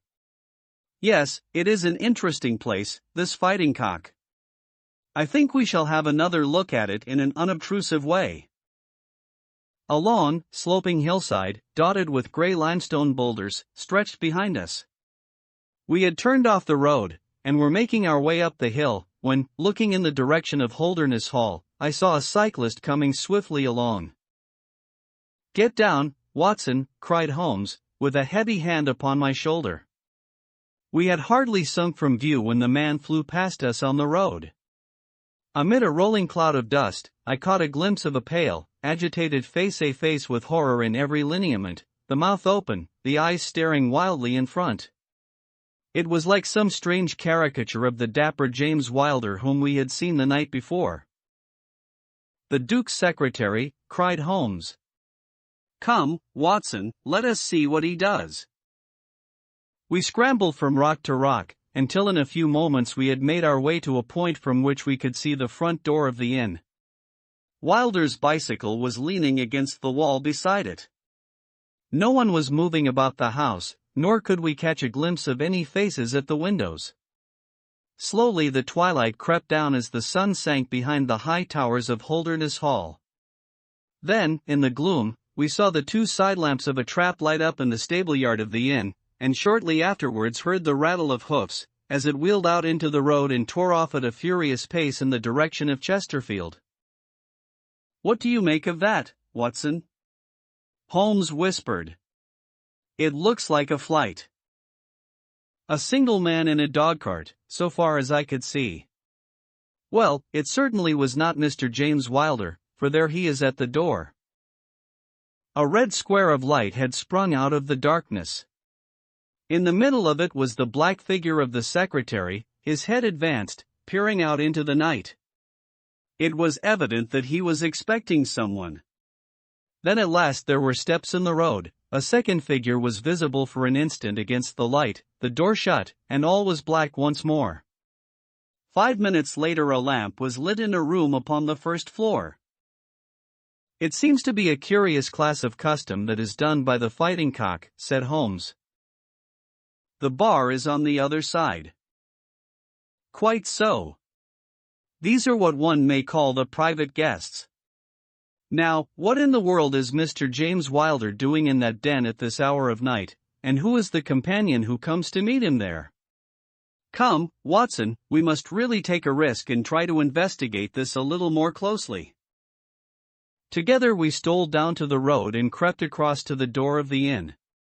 The bicycle still leaned against the wall. Holmes struck a match and held it to the back wheel, and I heard him chuckle as the light fell upon a patched Dunlop tire.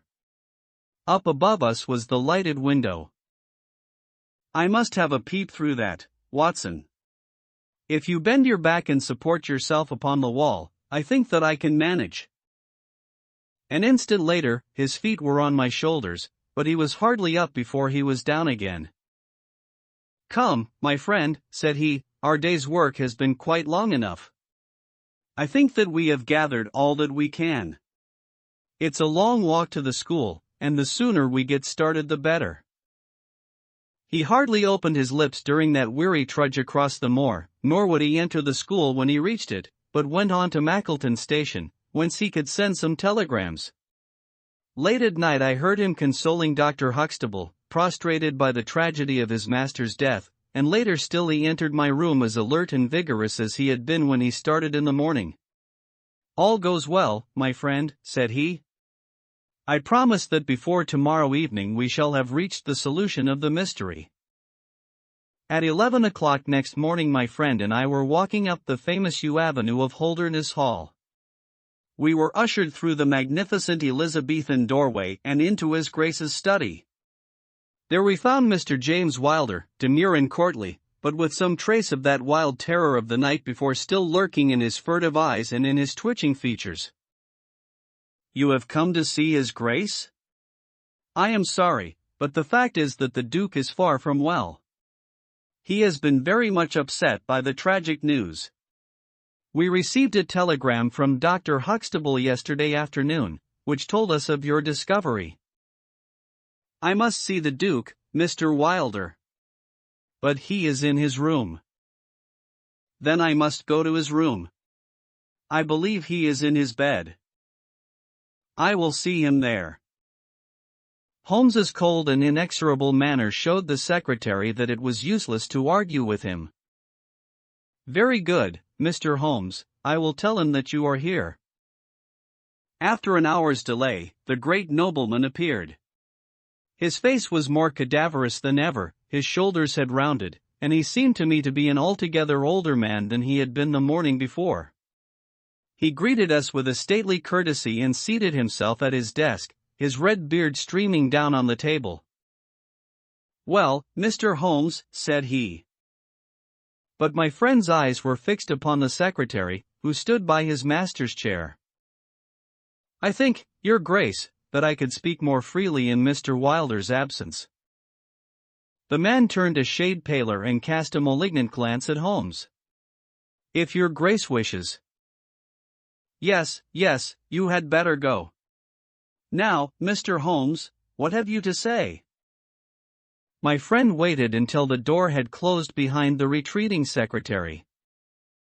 The fact is, Your Grace, said he, that my colleague, Dr. Watson, and myself had an assurance from Dr. Huxtable that a reward had been offered in this case. I should like to have this confirmed from your own lips. Certainly, Mr. Holmes. It amounted, if I am correctly informed, to £5,000 to anyone who will tell you where your son is? Exactly. And another 1,000 to the man who will name the person or persons who keep him in custody? Exactly. Under the latter heading is included, no doubt, not only those who may have taken him away, but also those who conspired to keep him in his present position? Yes, cried the Duke, impatiently. If you do your work well, Mr. Sherlock Holmes, you will have no reason to complain of niggardly treatment.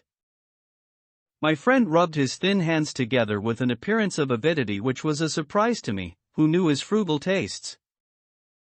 I fancy that I see Your Grace's checkbook upon the table, said he. I should be glad if you would make me out a check for £6,000. It would be as well, perhaps, for you to cross it. The Capital and Counties Bank, Oxford Street branch are my agents. His Grace sat very stern and upright in his chair and looked stonily at my friend. Is this a joke, Mr. Holmes? It is hardly a subject for pleasantry. Not at all, Your Grace. I was never more earnest in my life. What do you mean, then? I mean that I have earned the reward. I know where your son is, and I know some, at least, of those who are holding him. The Duke's beard had turned more aggressively red than ever against his ghastly white face. Where is he? He gasped.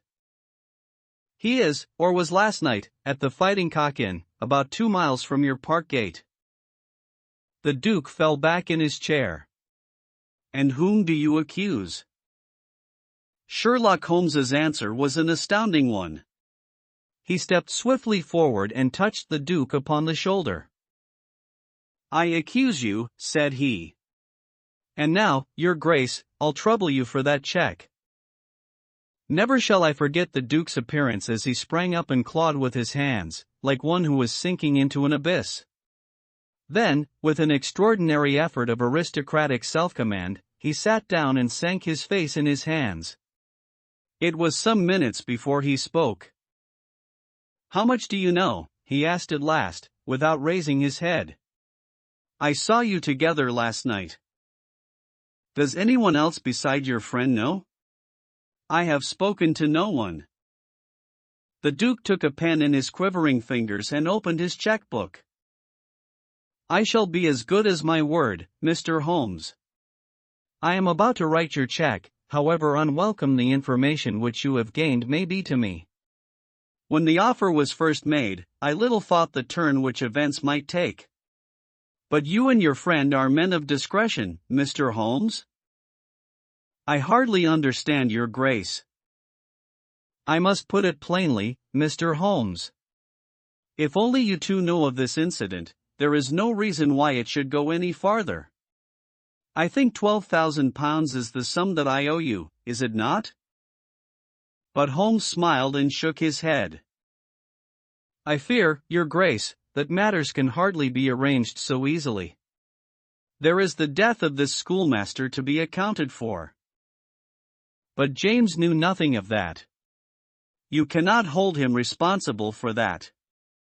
It was the work of this brutal ruffian whom he had the misfortune to employ. I must take the view, Your Grace, that when a man embarks upon a crime, he is morally guilty of any other crime which may spring from it. Morally, Mr. Holmes. No doubt you are right. But surely not in the eyes of the law. A man cannot be condemned for a murder at which he was not present, and which he loathes and abhors as much as you do. The instant that he heard of it he made a complete confession to me, so filled was he with horror and remorse. He lost not an hour in breaking entirely with the murderer. Oh, Mr. Holmes, you must save him, you must save him. I tell you that you must save him. The Duke had dropped the last attempt at self-command, and was pacing the room with a convulsed face and with his clenched hands raving in the air. At last he mastered himself and sat down once more at his desk. I appreciate your conduct in coming here before you spoke to anyone else, said he. At least, we may take counsel how far we can minimize this hideous scandal. Exactly, said Holmes. I think, Your Grace, that this can only be done by absolute frankness between us. I am disposed to help Your Grace to the best of my ability, but, in order to do so, I must understand to the last detail how the matter stands. I realize that your words apply to Mr. James Wilder, and that he is not the murderer. No, the murderer has escaped. Sherlock Holmes smiled demurely. Your Grace can hardly have heard of any small reputation which I possess, or you would not imagine that it is so easy to escape me. Mr. Reuben Hayes was arrested at Chesterfield, on my information, at 11 o'clock last night. I had a telegram from the head of the local police before I left the school this morning. The Duke leaned back in his chair and stared with amazement at my friend. You seem to have powers that are hardly human, said he. So Reuben Hayes is taken? I am right glad to hear it, if it will not react upon the fate of James. Your secretary? No, sir, my son. It was Holmes's turn to look astonished. I confess that this is entirely new to me, Your Grace. I must beg you to be more explicit. I will conceal nothing from you.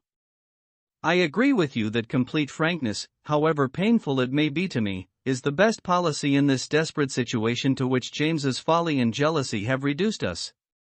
When I was a very young man, Mr. Holmes, I loved with such a love as comes only once in a lifetime. I offered the lady marriage, but she refused it on the grounds that such a match might mar my career. Had she lived, I would certainly never have married anyone else. She died, and left this one child, whom for her sake I have cherished and cared for. I could not acknowledge the paternity to the world, but I gave him the best of educations, and since he came to manhood I have kept him near my person. He surprised my secret, and has presumed ever since upon the claim which he has upon me, and upon his power of provoking a scandal which would be abhorrent to me. His presence had something to do with the unhappy issue of my marriage. Above all, he hated my young legitimate heir from the first with a persistent hatred. You may well ask me why, under these circumstances, I still kept James under my roof. I answer that it was because I could see his mother's face in his, and that for her dear sake there was no end to my long-suffering. All her pretty ways too, there was not one of them which he could not suggest and bring back to my memory. I could not send him away. But I feared so much lest he should do Arthur, that is, Lord Saltire mischief, that I dispatched him for safety to Dr. Huxtable's school. James came into contact with this fellow Hayes, because the man was a tenant of mine, and James acted as agent. The fellow was a rascal from the beginning, but, in some extraordinary way, James became intimate with him. He had always a taste for low company. When James determined to kidnap Lord Saltire, it was of this man's service that he availed himself. You remember that I wrote to Arthur upon that last day. Well, James opened the letter and inserted a note asking Arthur to meet him in a little wood called the Ragged Shaw, which is near to the school. He used the Duchess's name, and in that way got the boy to come. That evening James bicycled over. I am telling you what he has himself confessed to me, and he told Arthur, whom he met in the wood, that his mother longed to see him, that she was awaiting him on the moor, and that if he would come back into the wood at midnight he would find a man with a horse, who would take him to her. Poor Arthur fell into the trap. He came to the appointment, and found this fellow Hayes with a led pony. Arthur mounted, and they set off together. It appears, though this James only heard yesterday, that they were pursued, that Hayes struck the pursuer with his stick, and that the man died of his injuries. Hayes brought Arthur to his public house, the Fighting Cock, where he was confined in an upper room, under the care of Mrs. Hayes, who was a kindly woman, but entirely under the control of her brutal husband. Well, Mr. Holmes, that was the state of affairs when I first saw you 2 days ago. I had no more idea of the truth than you. You will ask me what was James's motive in doing such a deed. I answer that there was a great deal which was unreasoning and fanatical in the hatred which he bore my heir. In his view he should himself have been heir of all my estates, and he deeply resented those social laws which made it impossible. At the same time, he had a definite motive also. He was eager that I should break the entail, and he was of opinion that it lay in my power to do so. He intended to make a bargain with me to restore Arthur if I would break the entail, and so make it possible for the estate to be left to him by will. He knew well that I should never willingly invoke the aid of the police against him. I say that he would have proposed such a bargain to me, but he did not actually do so, for events moved too quickly for him, and he had not time to put his plans into practice. What brought all his wicked scheme to wreck was your discovery of this man Heidegger's dead body. James was seized with horror at the news. It came to us yesterday, as we sat together in this study. Dr. Huxtable had sent a telegram. James was so overwhelmed with grief and agitation that my suspicions, which had never been entirely absent, rose instantly to a certainty, and I taxed him with the deed. He made a complete voluntary confession. Then he implored me to keep his secret for 3 days longer, so as to give his wretched accomplice a chance of saving his guilty life. I yielded as I have always yielded to his prayers, and instantly James hurried off to the Fighting Cock to warn Hayes and give him the means of flight. I could not go there by daylight without provoking comment, but as soon as night fell I hurried off to see my dear Arthur. I found him safe and well, but horrified beyond expression by the dreadful deed he had witnessed. In deference to my promise, and much against my will, I consented to leave him there for 3 days, under the charge of Mrs. Hayes, since it was evident that it was impossible to inform the police where he was without telling them also who was the murderer, and I could not see how that murderer could be punished without ruin to my unfortunate James. You asked for frankness, Mr. Holmes, and I have taken you at your word, for I have now told you everything without an attempt at circumlocution or concealment. Do you in turn be as frank with me? I will, said Holmes. In the first place, Your Grace, I am bound to tell you that you have placed yourself in a most serious position in the eyes of the law. You have condoned a felony, and you have aided the escape of a murderer, for I cannot doubt that any money which was taken by James Wilder to aid his accomplice in his flight came from your Grace's purse. The Duke bowed his assent. This is, indeed, a most serious matter. Even more culpable in my opinion, Your Grace, is your attitude towards your younger son. You leave him in this den for 3 days. Under solemn promises. What are promises to such people as these? You have no guarantee that he will not be spirited away again. To humor your guilty elder son, you have exposed your innocent younger son to imminent and unnecessary danger. It was a most unjustifiable action. The proud Lord of Holderness was not accustomed to be so rated in his own ducal hall. The blood flushed into his high forehead, but his conscience held him dumb. I will help you, but on one condition only. It is that you ring for the footman and let me give such orders as I like. Without a word, the Duke pressed the electric bell. A servant entered. You will be glad to hear, said Holmes, that your young master is found. It is the Duke's desire that the carriage shall go at once to the Fighting Cock Inn to bring Lord Seltzer home. Now, said Holmes, when the rejoicing lackey had disappeared, having secured the future, we can afford to be more lenient with the past. I am not in an official position, and there is no reason, so long as the ends of justice are served, why I should disclose all that I know. As to Hayes, I say nothing. The gallows awaits him, and I would do nothing to save him from it. What he will divulge I cannot tell, but I have no doubt that your Grace could make him understand that it is to his interest to be silent. From the police point of view he will have kidnapped the boy for the purpose of ransom. If they do not themselves find it out, I see no reason why I should prompt them to take a broader point of view.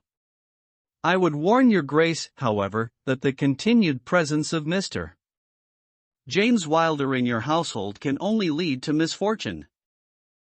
I understand that, Mr. Holmes, and it is already settled that he shall leave me forever, and go to seek his fortune in Australia. In that case, your Grace, since you have yourself stated that any unhappiness in your married life was caused by his presence, I would suggest that you make such amends as you can to the Duchess, and that you try to resume those relations which have been so unhappily interrupted. That also I have arranged, Mr. Holmes. I wrote to the Duchess this morning. In that case, said Holmes, rising, I think that my friend and I can congratulate ourselves upon several most happy results from our little visit to the north. There is one other small point upon which I desire some light. This fellow Hayes had shot his horses with shoes which counterfeited the tracks of cows. Was it from Mr. Wilder that he learned so extraordinary a device? The Duke stood and thought for a moment, with a look of intense surprise on his face. Then he opened a door and showed us into a large room furnished as a museum. He led the way to a glass case in a corner, and pointed to the inscription. "These shoes," it ran, "were dug up in the moat of Holderness Hall. They are for the use of horses, but they are shaped below with a cloven foot of iron, so as to throw pursuers off the track. They are supposed to have belonged to some of the marauding barons of Holderness in the Middle Ages." Holmes opened the case, and moistening his finger he passed it along the shoe. A thin film of recent mud was left upon his skin. "Thank you," said he, as he replaced the glass. "It is the second most interesting object that I have seen in the North." "And the first?" Holmes folded up his check and placed it carefully in his notebook. "I am a poor man," said he, as he patted it affectionately, and thrust it into the depths of his inner pocket. The Adventure of Black Peter. I have never known my friend to be in better form, both mental and physical, than in the year 95. His increasing fame had brought with it an immense practice, and I should be guilty of an indiscretion if I were even to hint at the identity of some of the illustrious clients who crossed our humble threshold in Baker Street. Holmes, however, like all great artists, lived for his art's sake, and, save in the case of the Duke of Holderness, I have seldom known him claim any large reward for his inestimable services. So unworldly was he, or so capricious, that he frequently refused his help to the powerful and wealthy where the problem made no appeal to his sympathies, while he would devote weeks of most intense application to the affairs of some humble client whose case presented those strange and dramatic qualities which appealed to his imagination and challenged his ingenuity. In this memorable year 95, a curious and incongruous succession of cases had engaged his attention, ranging from his famous investigation of the sudden death of Cardinal Toscan inquiry which was carried out by him at the express desire of His Holiness the Pope, down to his arrest of Wilson, the notorious canary trainer, which removed a plague spot from the East End of London. Close on the heels of these two famous cases came the tragedy of Woodman's Lee, and the very obscure circumstances which surrounded the death of Captain Peter Carey. No record of the doings of Mr. Sherlock Holmes would be complete which did not include some account of this very unusual affair. During the first week of July, my friend had been absent so often and so long from our lodgings that I knew he had something on hand. The fact that several rough-looking men called during that time and inquired for Captain Basil made me understand that Holmes was working somewhere under one of the numerous disguises and names with which he concealed his own formidable identity. He had at least 5 small refuges in different parts of London, in which he was able to change his personality. He said nothing of his business to me, and it was not my habit to force a confidence. The first positive sign which he gave me of the direction which his investigation was taking was an extraordinary one. He had gone out before breakfast, and I had sat down to mine when he strode into the room, his hat upon his head and a huge barbed-headed spear tucked like an umbrella under his arm. "Good gracious, Holmes!" I cried. "You don't mean to say that you have been walking about London with that thing?" "I drove to the butcher's and back." "The butcher's?" "And I return with an excellent appetite." There can be no question, my dear Watson, of the value of exercise before breakfast. But I am prepared to bet that you will not guess the form that my exercise has taken.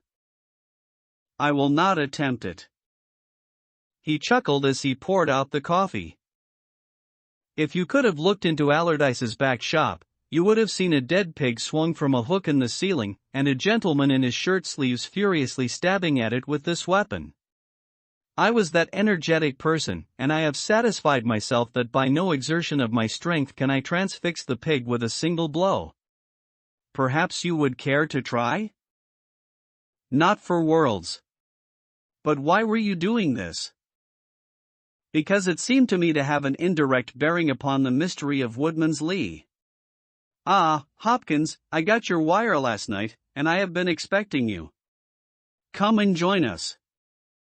Our visitor was an exceedingly alert man, 30 years of age, dressed in a quiet tweed suit, but retaining the erect bearing of one who was accustomed to official uniform. I recognized him at once as Stanley Hopkins, a young police inspector, for whose future Holmes had high hopes, while he in turn professed the admiration and respect of a pupil for the scientific methods of the famous amateur. Hopkins's brow was clouded, and he sat down with an air of deep dejection. "No, thank you, sir. I breakfasted before I came round. I spent the night in town, for I came up yesterday to report." "And what had you to report?" "Failure, sir, absolute failure." "You have made no progress?" "None." "Dear me. I must have a look at the matter." "I wish to heavens that you would, Mr. Holmes. It's my first big chance, and I am at my wit's end. For goodness sake, come down and lend me a hand." Well, it just happens that I have already read all the available evidence, including the report of the inquest, with some care. By the way, what do you make of that tobacco pouch, found on the scene of the crime? Is there no clue there?" Hopkins looked surprised. "It was the man's own pouch, sir. His initials were inside it.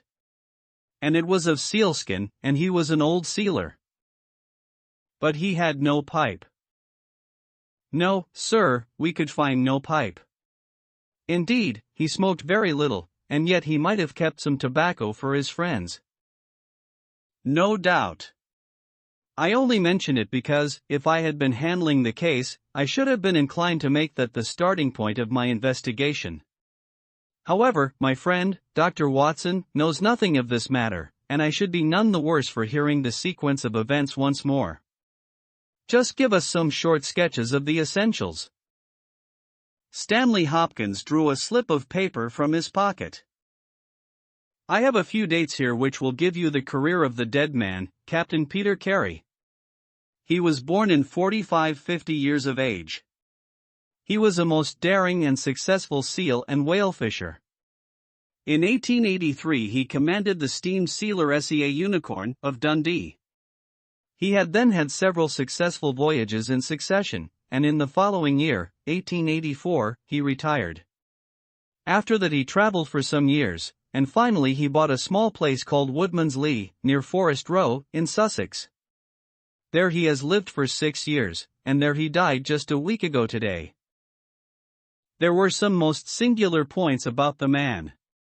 In ordinary life, he was a strict Puritan, silent, gloomy fellow. His household consisted of his wife, his daughter, aged 20, and 2 female servants. These last were continually changing, for it was never a very cheery situation, and sometimes it became past all bearing. The man was an intermittent drunkard, and when he had the fit on him he was a perfect fiend. He has been known to drive his wife and daughter out of doors in the middle of the night and flog them through the park until the whole village outside the gates was aroused by their screams. He was summoned once for a savage assault upon the old vicar, who had called upon him to remonstrate with him upon his conduct. In short, Mr. Holmes, you would go far before you found a more dangerous man than Peter Carey, and I have heard that he bore the same character when he commanded his ship. He was known in the trade as Black Peter, and the name was given him, not only on account of his swarthy features and the color of his huge beard, but for the humors which were the terror of all around him. I need not say that he was loathed and avoided by every one of his neighbors, and that I have not heard one single word of sorrow about his terrible end.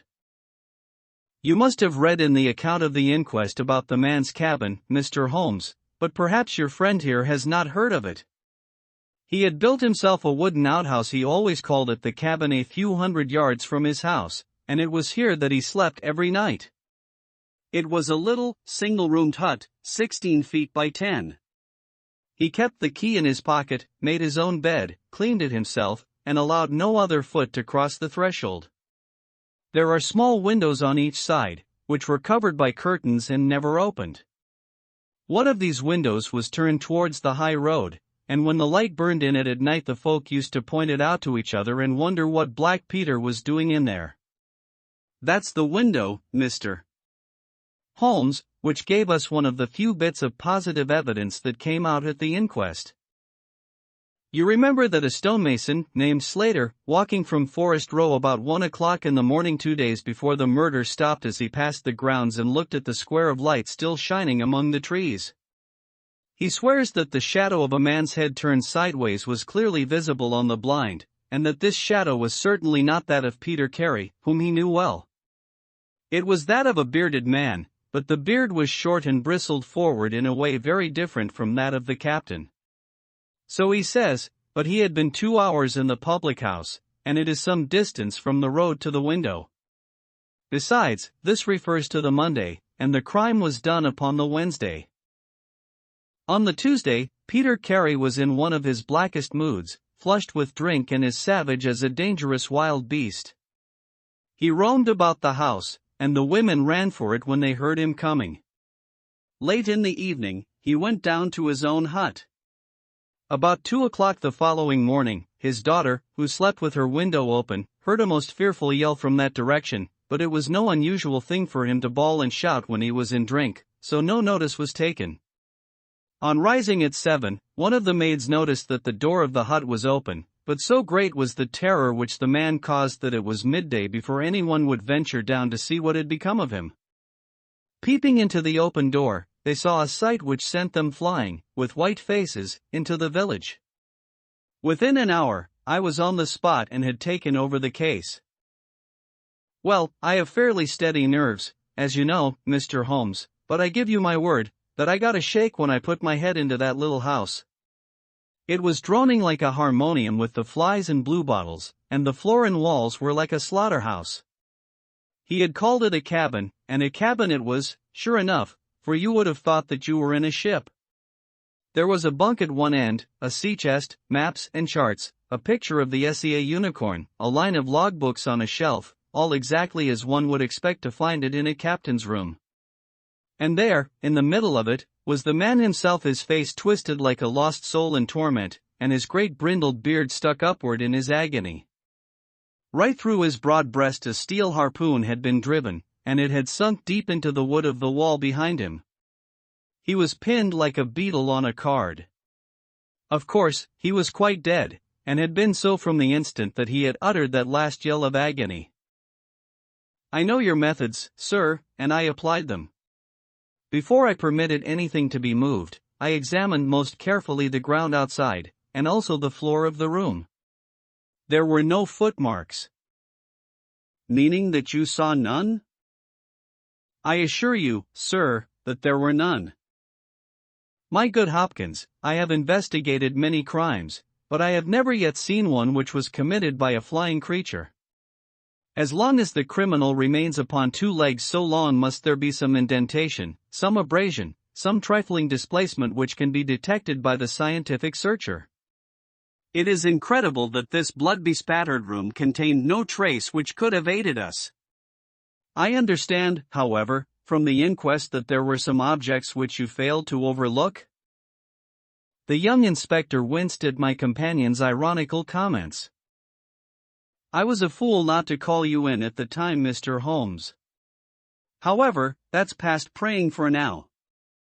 Yes, there were several objects in the room which called for special attention. One was the harpoon with which the deed was committed. It had been snatched down from a rack on the wall. 2 others remained there, and there was a vacant place for the third. On the stock was engraved SSSEA Unicorn, Dundee.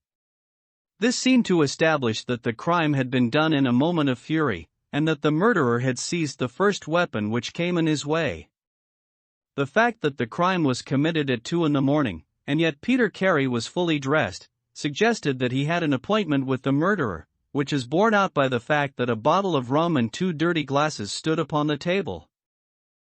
Yes, said Holmes, I think that both inferences are permissible. Was there any other spirit but rum in the room?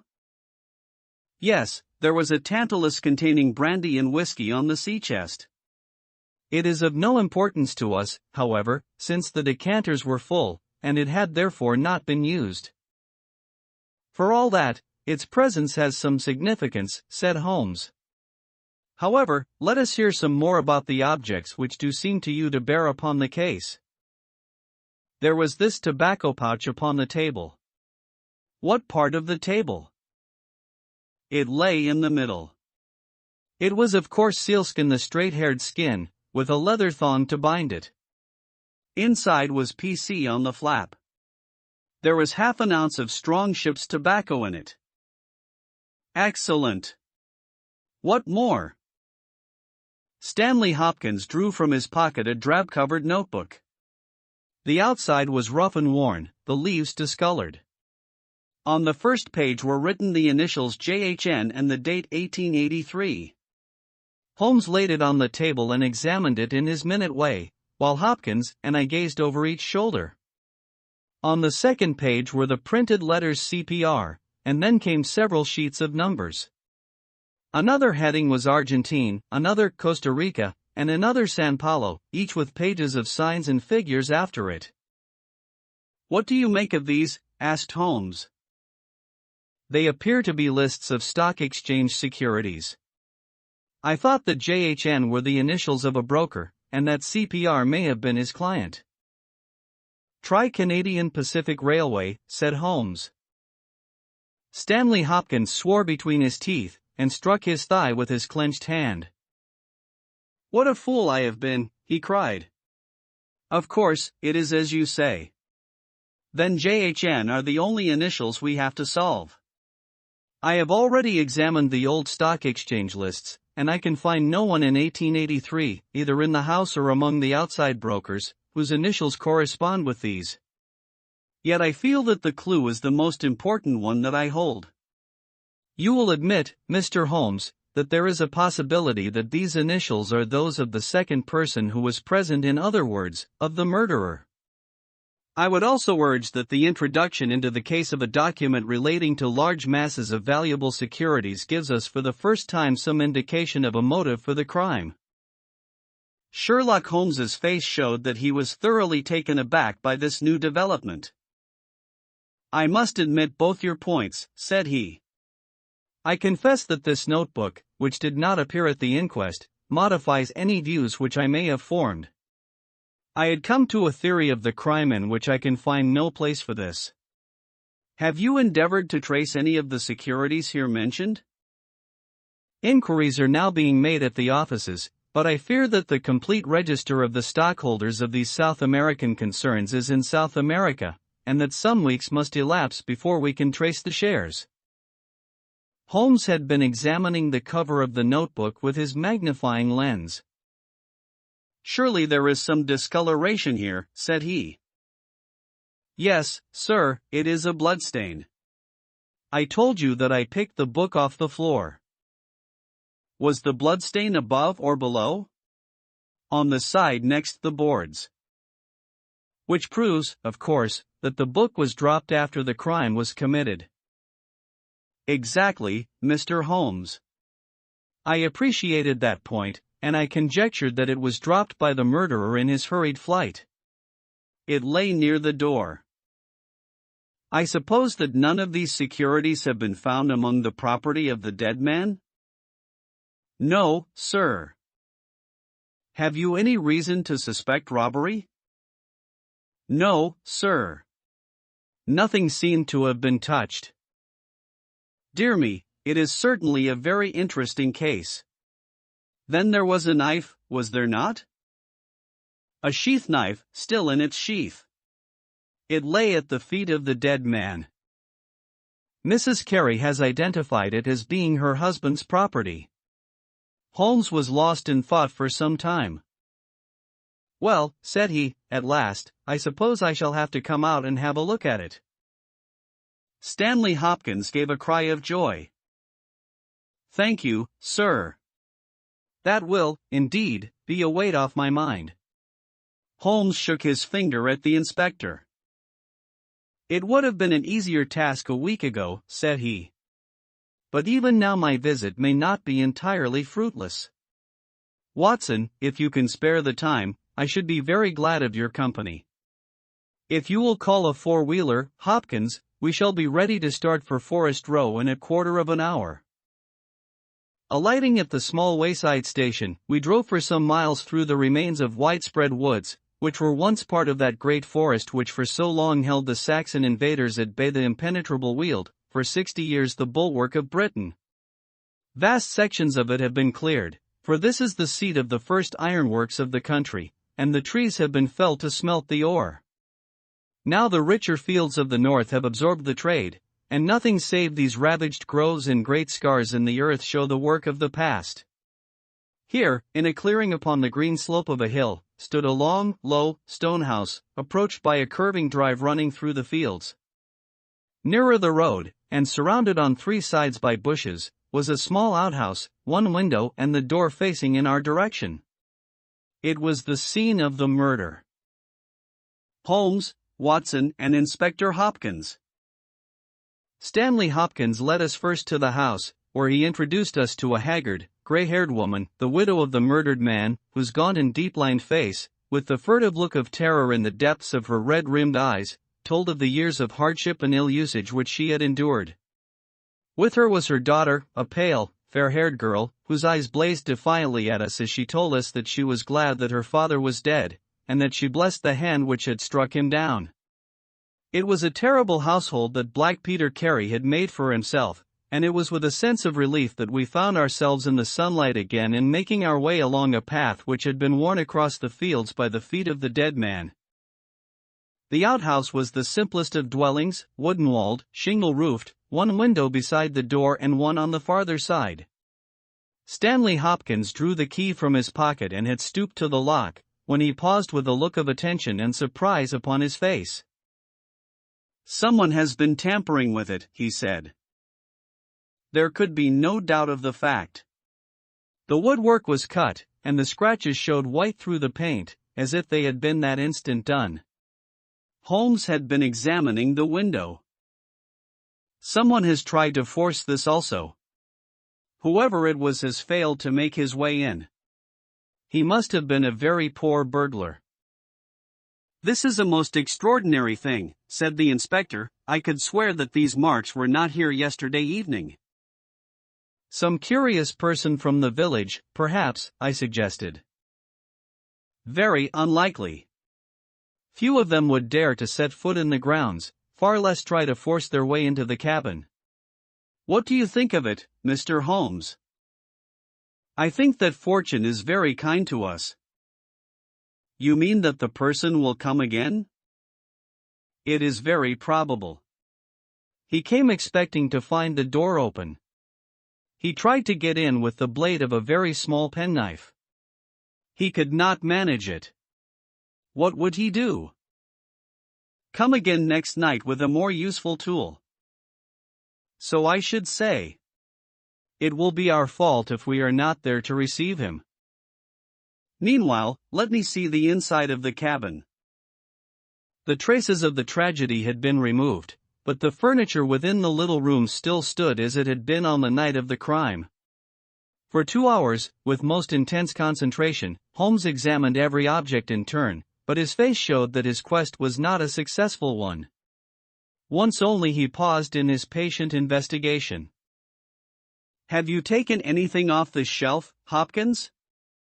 "No, I have moved nothing." "Something has been taken." "There is less dust in this corner of the shelf than elsewhere." "It may have been a book lying on its side." "It may have been a box." Well, I can do nothing more." "Let us walk in these beautiful woods, Watson, and give a few hours to the birds and the flowers. We shall meet you here later, Hopkins, and see if we can come to closer quarters with the gentleman who has paid this visit in the night." It was past 11 o'clock when we formed our little ambuscade. Hopkins was for leaving the door of the hut open, but Holmes was of the opinion that this would rouse the suspicions of the stranger. The lock was a perfectly simple one, and only a strong blade was needed to push it back. Holmes also suggested that we should wait, not inside the hut, but outside it, among the bushes which grew round the farther window. In this way we should be able to watch our man if he struck a light, and see what his object was in this stealthy nocturnal visit. It was a long and melancholy vigil, and yet brought with it something of the thrill which the hunter feels when he lies beside the water pool, and waits for the coming of the thirsty beast of prey. What savage creature was it which might steal upon us out of the darkness? Was it a fierce tiger of crime, which could only be taken fighting hard with flashing fang and claw, or would it prove to be some skulking jackal, dangerous only to the weak and unguarded? In absolute silence we crouched amongst the bushes, waiting for whatever might come. At first the steps of a few belated villagers, or the sound of voices from the village, lightened our vigil, but one by one these interruptions died away, and an absolute stillness fell upon us, save for the chimes of the distant church, which told us of the progress of the night, and for the rustle and whisper of a fine rain falling amid the foliage which roofed us in. 2:30 had chimed, and it was the darkest hour which precedes the dawn, when we all started as a low but sharp click came from the direction of the gate. Someone had entered the drive. Again there was a long silence, and I had begun to fear that it was a false alarm, when a stealthy step was heard upon the other side of the hut, and a moment later a metallic scraping and clinking. The man was trying to force the lock. This time his skill was greater or his tool was better, for there was a sudden snap and the creak of the hinges. Then a match was struck, and next instant the steady light from a candle filled the interior of the hut. Through the gauze curtain our eyes were all riveted upon the scene within. The nocturnal visitor was a young man, frail and thin, with a black mustache, which intensified the deadly pallor of his face. He could not have been much above 20 years of age. I have never seen any human being who appeared to be in such a pitiable fright, for his teeth were visibly chattering, and he was shaking in every limb. He was dressed like a gentleman, in Norfolk jacket and knickerbockers, with a cloth cap upon his head. We watched him staring round with frightened eyes. Then he laid the candle end upon the table and disappeared from our view into one of the corners. He returned with a large book, one of the logbooks which formed a line upon the shelves. Leaning on the table, he rapidly turned over the leaves of this volume until he came to the entry which he sought. Then, with an angry gesture of his clenched hand, he closed the book, replaced it in the corner, and put out the light. He had hardly turned to leave the hut when Hopkins' hand was on the fellow's collar, and I heard his loud gasp of terror as he understood that he was taken. The candle was relit, and there was our wretched captive, shivering and cowering in the grasp of the detective. He sank down upon the sea-chest, and looked helplessly from one of us to the other. "Now, my fine fellow," said Stanley Hopkins, "who are you, and what do you want here?" The man pulled himself together, and faced us with an effort at self-composure. "You are detectives, I suppose," said he. "You imagine I am connected with the death of Captain Peter Carey." "I assure you that I am innocent." "We'll see about that," said Hopkins. "First of all, what is your name?" "It is John Hopley Nelligan." I saw Holmes and Hopkins exchange a quick glance. "What are you doing here?"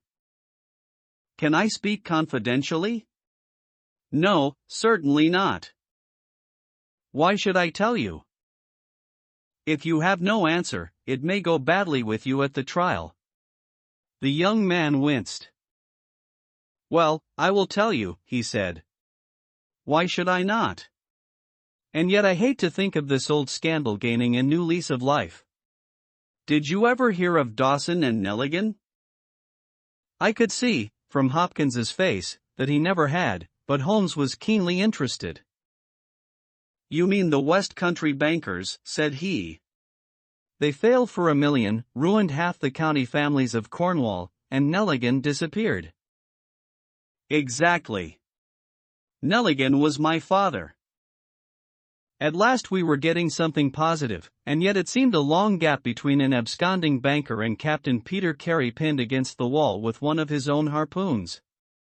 We all listened intently to the young man's words. It was my father who was really concerned. Dawson had retired. I was only 10 years of age at the time, but I was old enough to feel the shame and horror of it all. It has always been said that my father stole all the securities and fled. It is not true. It was his belief that if he were given time in which to realize them, all would be well and every creditor paid in full. He started in his little yacht for Norway just before the warrant was issued for his arrest. I can remember that last night when he bade farewell to my mother.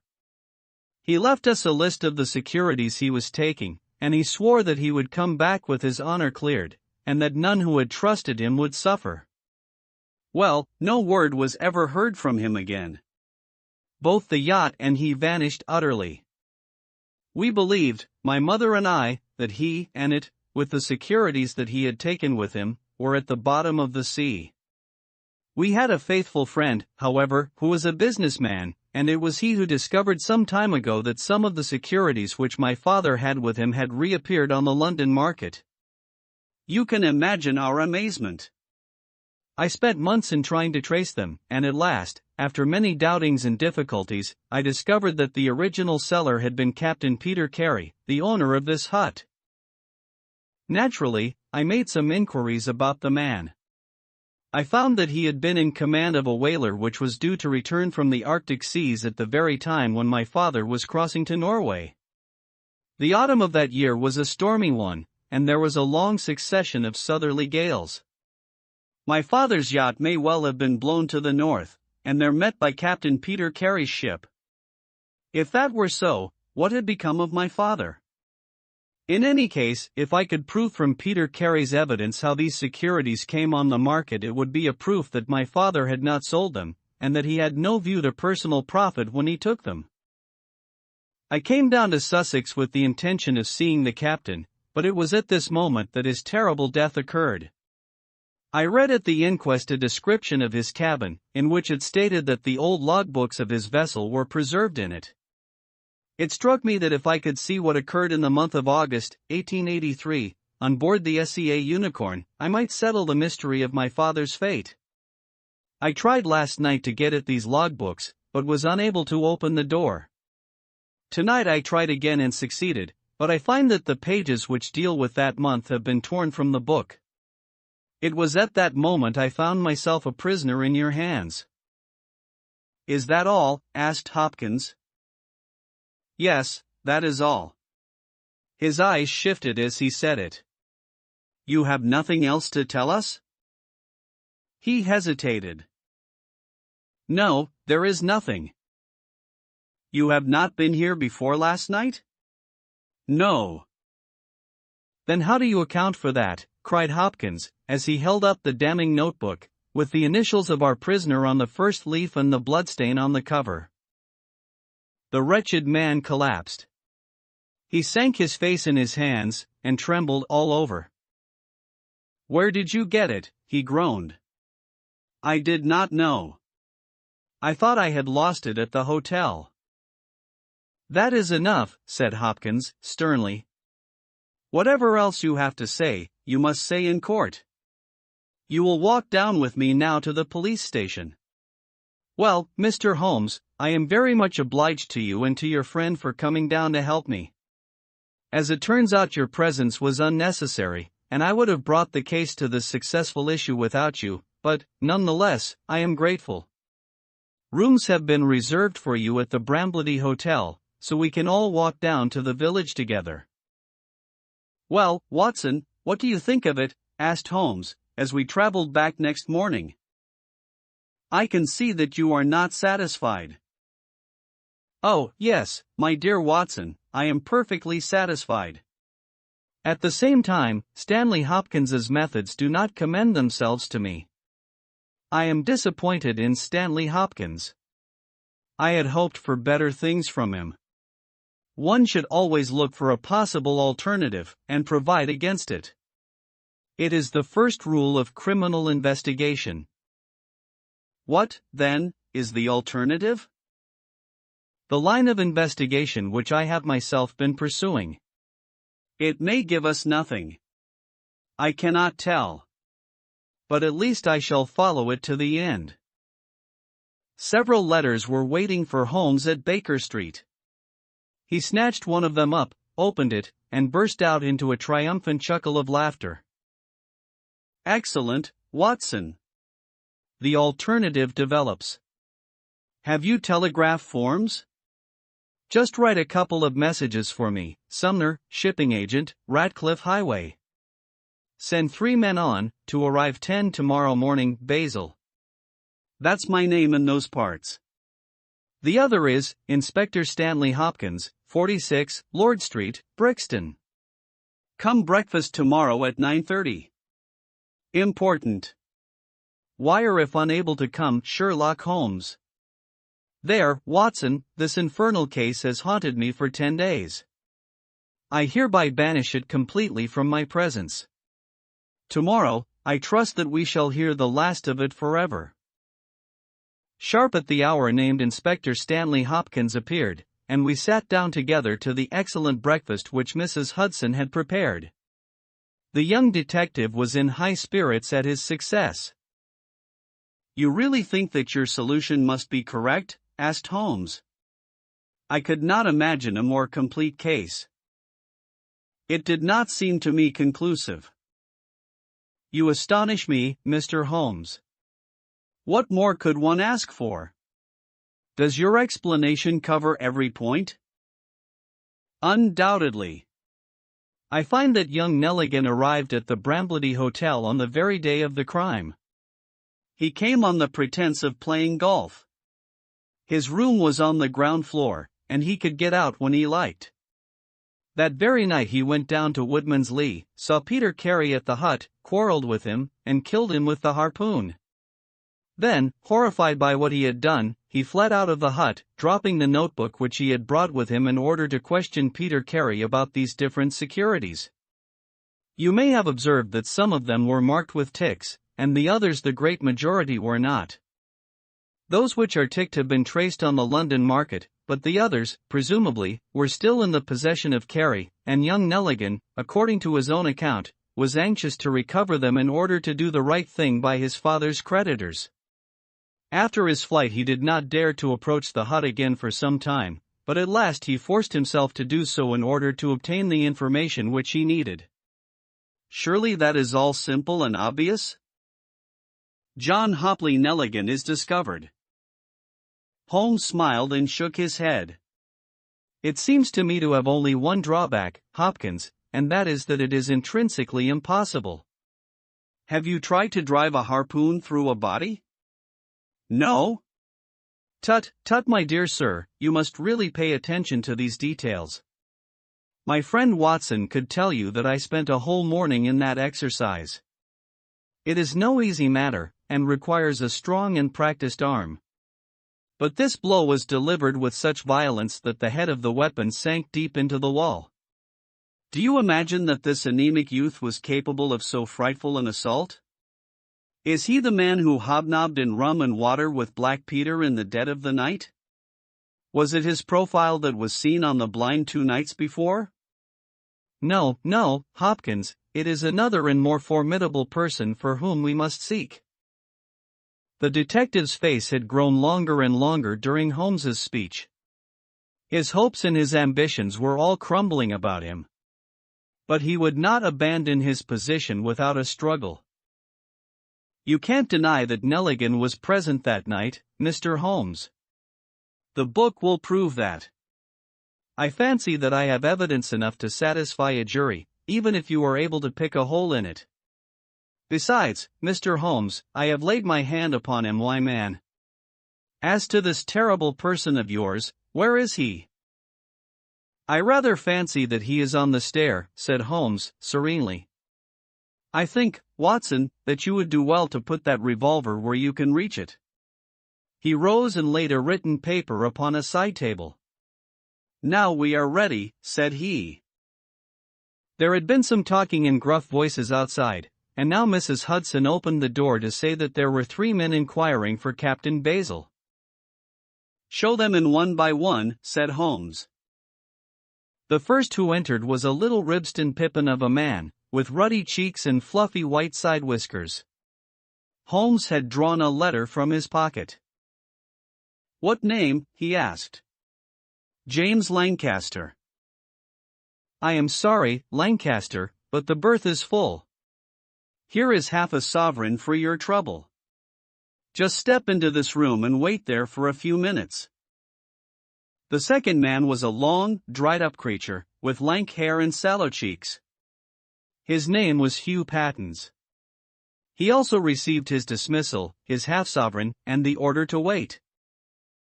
The third applicant was a man of remarkable appearance.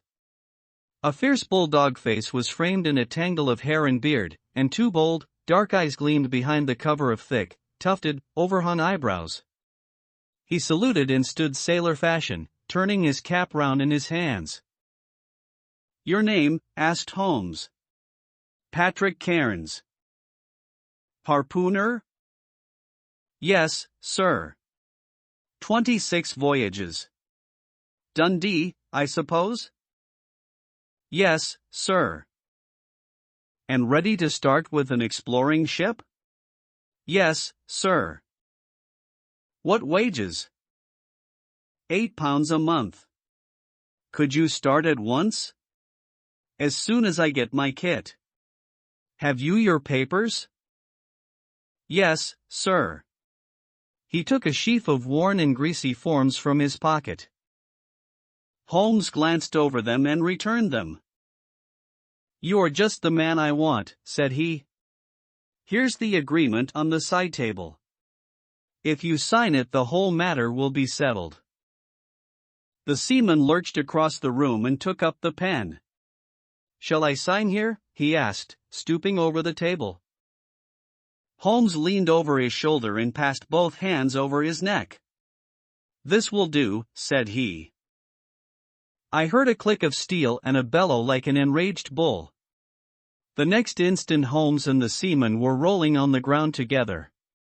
He was a man of such gigantic strength that, even with the handcuffs which Holmes had so deftly fastened upon his wrists, he would have very quickly overpowered my friend had Hopkins and I not rushed to his rescue. Only when I pressed the cold muzzle of the revolver to his temple did he at last understand that resistance was vain. We lashed his ankles with cord, and rose breathless from the struggle. "I must really apologize, Hopkins," said Sherlock Holmes. "I fear that the scrambled eggs are cold. However, you will enjoy the rest of your breakfast all the better, will you not, for the thought that you have brought your case to a triumphant conclusion?" Stanley Hopkins was speechless with amazement. "I don't know what to say, Mr. Holmes," he blurted out at last, with a very red face. "It seems to me that I have been making a fool of myself from the beginning.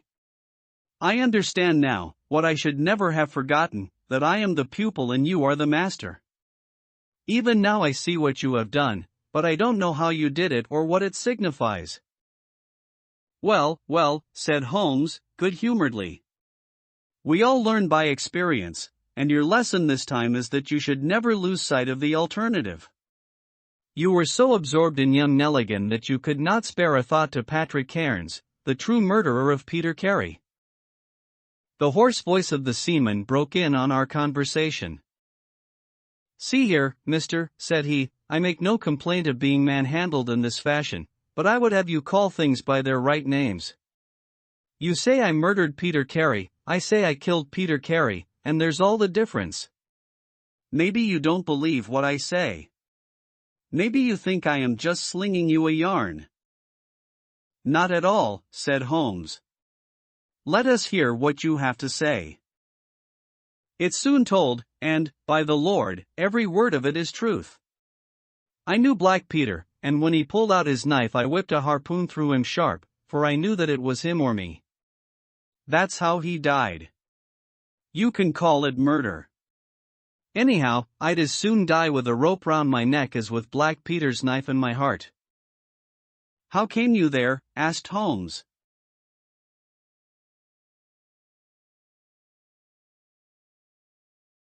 "I'll tell it you from the beginning. Just sit me up a little, so as I can speak easy. It was in '83 that it happened, August of that year. Peter Carey was master of the SEA Unicorn, and I was spare harpooner. We were coming out of the ice pack on our way home, with head winds and a weak southerly gale, when we picked up a little craft that had been blown north. There was one man on her a landsman. The crew had thought she would founder and had made for the Norwegian coast in the dinghy. I guess they were all drowned. Well, we took him on board, this man, and he and the skipper had some long talks in the cabin. All the baggage we took off with him was one tin box. So far as I know, the man's name was never mentioned, and on the second night he disappeared as if he had never been. It was given out that he had either thrown himself overboard or fallen overboard in the heavy weather that we were having. Only one man knew what had happened to him, and that was me, for, with my own eyes, I saw the skipper tip up his heels and put him over the rail in the middle watch of a dark night, 2 days before we sighted the Shetland lights. Well, I kept my knowledge to myself, and waited to see what would come of it. When we got back to Scotland it was easily hushed up, and nobody asked any questions. A stranger died by accident and it was nobody's business to inquire. Shortly after Peter Carey gave up the sea, and it was long years before I could find where he was. I guessed that he had done the deed for the sake of what was in that tin box, and that he could afford now to pay me well for keeping my mouth shut. I found out where he was through a sailorman that had met him in London, and down I went to squeeze him. The first night he was reasonable enough, and was ready to give me what would make me free of the sea for life. We were to fix it all 2 nights later. When I came, I found him 3 parts drunk and in a vile temper. We sat down and we drank and we yarned about old times, but the more he drank the less I liked the look on his face. I spotted that harpoon upon the wall, and I thought I might need it before I was through. Then at last he broke out at me, spitting and cursing, with murder in his eyes and a great clasp knife in his hand. He had not time to get it from the sheath before I had the harpoon through him. Heavens! What a yell he gave! And his face gets between me and my sleep. I stood there, with his blood splashing round me, and I waited for a bit, but all was quiet, so I took heart once more. I looked round, and there was the tin box on the shelf. I had as much right to it as Peter Carey, anyhow, so I took it with me and left the hut. Like a fool I left my bocce pouch upon the table. Now I'll tell you the queerest part of the whole story. I had hardly got outside the hut when I heard someone coming, and I hid among the bushes. A man came slinking along, went into the hut, gave a cry as if he had seen a ghost, and legged it as hard as he could run until he was out of sight. Who he was or what he wanted is more than I can tell. For my part, one walked 10 miles, got a train at Tunbridge Wells, and so reached London, and no one the wiser. Well, when I came to examine the box I found there was no money in it, and nothing but papers that I would not dare to sell. I had lost my hold on Black Peter and was stranded in London without a shilling. There was only my trade left. I saw these advertisements about harpooners, and high wages, so I went to the shipping agents, and they sent me here. That's all I know, and I say again that if I killed Black Peter, the law should give me thanks, for I saved them the rice of a hempen rope. A very clear statement, said Holmes, rising and lighting his pipe. I think, Hopkins, that you should lose no time in conveying your prisoner to a place of safety. This room is not well adapted for a cell, and Mr. Patrick Cairns occupies too large a proportion of our carpet. Mr. Holmes, said Hopkins, I do not know how to express my gratitude. Even now I do not understand how you attained this result. Simply by having the good fortune to get the right clue from the beginning. It is very possible if I had known about this notebook it might have led away my thoughts, as it did yours. But all I heard pointed in the one direction. The amazing strength, the skill in the use of the harpoon, the rum and water, the sealskin tobacco pouch with the coarse tobacco, all these pointed to a seaman, and one who had been a whaler. I was convinced that the initials PC upon the pouch were a coincidence, and not those of Peter Carey, since he seldom smoked, and no pipe was found in his cabin. You remember that I asked whether whiskey and brandy were in the cabin? You said they were. How many landsmen are there who would drink rum when they could get these other spirits? Yes, I was certain it was a seaman. And how did you find him? My dear sir, the problem had become a very simple one. If it were a seaman, it could only be a seaman who had been with him on the SEA Unicorn. So far as I could learn, he had sailed in no other ship. I spent 3 days in wiring to Dundee, and at the end of that time I had ascertained the names of the crew of the SEA Unicorn in 1883. When I found Patrick Cairns among the harpooners, my research was nearing its end. I argued that the man was probably in London, and that he would desire to leave the country for a time. I therefore spent some days in the East End, devised an Arctic expedition, put forth tempting terms for harpooners who would serve under Captain Basil, and behold the result. Wonderful, cried Hopkins. Wonderful. You must obtain the release of young Nelligan as soon as possible, said Holmes. I confess that I think you owe him some apology. The tin box must be returned to him, but, of course, the securities which Peter Carey has sold are lost forever. There's the cab, Hopkins, and you can remove your man. If you want me for the trial, my address and that of Watson will be somewhere in Norway. I'll send particulars later. The Adventure of Charles Augustus Milverton. It is years since the incidents of which I speak took place, and yet it is with diffidence that I allude to them. For a long time, even with the utmost discretion and reticence, it would have been impossible to make the facts public, but now the principal person concerned is beyond the reach of human law, and with due suppression the story may be told in such fashion as to injure no one. It records an absolutely unique experience in the career both of Mr. Sherlock Holmes and of myself. The reader will excuse me if I conceal the date or any other fact by which he might trace the actual occurrence. We had been out for one of our evening rambles, Holmes and I, and had returned about 6 o'clock on a cold, frosty winter's evening. As Holmes turned up the lamp, the light fell upon a card on the table. He glanced at it, and then, with an ejaculation of disgust, threw it on the floor. I picked it up and read. Charles Augustus Milverton, Appledore Towers, Hampstead. Agent. Who is he? I asked. The worst man in London, Holmes answered, as he sat down and stretched his legs before the fire. Is anything on the back of the card? I turned it over. Will call at 6:30 I read. He's about due. Do you feel a creeping, shrinking sensation, Watson, when you stand before the serpents in the zoo, and see the slithery, gliding, venomous creatures, with their deadly eyes and wicked, flattened faces? Well, that's how Milverton impresses me. I've had to do with 50 murderers in my career, but the worst of them never gave me the repulsion which I have for this fellow.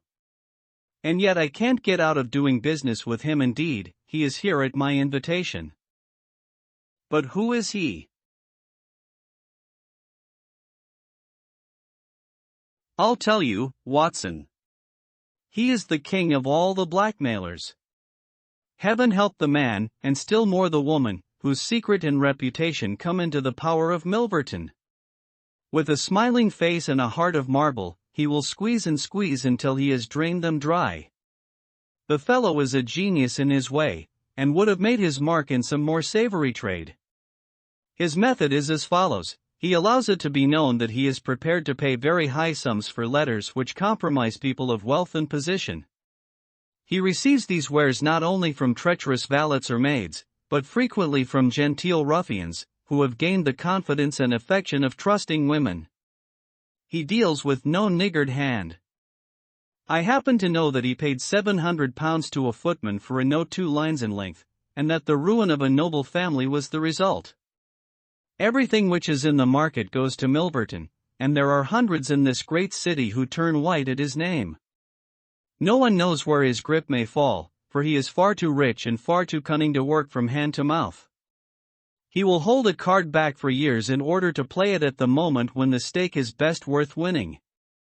I have said that he is the worst man in London, and I would ask you how could one compare the ruffian, who in hot blood bludgeons his mate, with this man, who methodically and at his leisure tortures the soul and wrings the nerves in order to add to his already swollen money bags? I had seldom heard my friend speak with such intensity of feeling. But surely, said I, the fellow must be within the grasp of the law? Technically, no doubt, but practically not. What would it profit a woman, for example, to get him a few months' imprisonment if her own ruin must immediately follow? His victims dare not hit back. If ever he blackmailed an innocent person, then indeed we should have him, but he is as cunning as the evil one. No, we must find other ways to fight him. And why is he here? Because an illustrious client has placed her piteous case in my hands. It is the Lady Eva Blackwell, the most beautiful debutante of last season.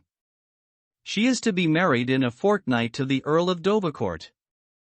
This fiend has several imprudent letters, imprudent, Watson, nothing worse, which were written to an impecunious young squire in the country. They would suffice to break off the match. Milverton will send the letters to the Earl unless a large sum of money is paid him. I have been commissioned to meet him, and to make the best terms I can. At that instant there was a clatter and a rattle in the street below. Looking down, I saw a stately carriage and pair, the brilliant lamps gleaming on the glossy haunches of the noble chestnuts. A footman opened the door, and a small, stout man in a shaggy astrakhan overcoat descended. A minute later he was in the room. Charles Augustus Milverton was a man of 50, with a large, intellectual head, a round, plump, hairless face, a perpetual frozen smile, and 2 keen gray eyes, which gleamed brightly from behind broad, gold-rimmed glasses. There was something of Mr. Pickwick's benevolence in his appearance, marred only by the insincerity of the fixed smile and by the hard glitter of those restless and penetrating eyes.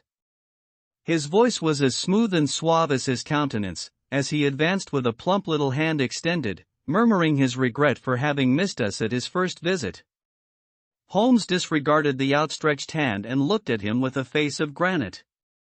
Milverton's smile broadened, he shrugged his shoulders, removed his overcoat, folded it with great deliberation over the back of a chair, and then took a seat. "This gentleman," said he, with a wave in my direction. "Is it discreet? Is it right?" "Dr. Watson is my friend and partner." "Very good, Mr. Holmes. It is only in your client's interests that I protested. The matter is so very delicate. Dr. Watson has already heard of it. Then we can proceed to business. You say that you are acting for Lady Eva. Has she empowered you to accept my terms?" "What are your terms?" £7,000. "And the alternative?" "My dear sir, it is painful for me to discuss it, but if the money is not paid on the 14th, there certainly will be no marriage on the 18th. His insufferable smile was more complacent than ever. Holmes thought for a little. "You appear to me," he said, at last, "to be taking matters too much for granted. I am, of course, familiar with the contents of these letters. My client will certainly do what I may advise. I shall counsel her to tell her future husband the whole story and to trust to his generosity." Milverton chuckled. "You evidently do not know the Earl," said he. From the baffled look upon Holmes's face, I could see clearly that he did.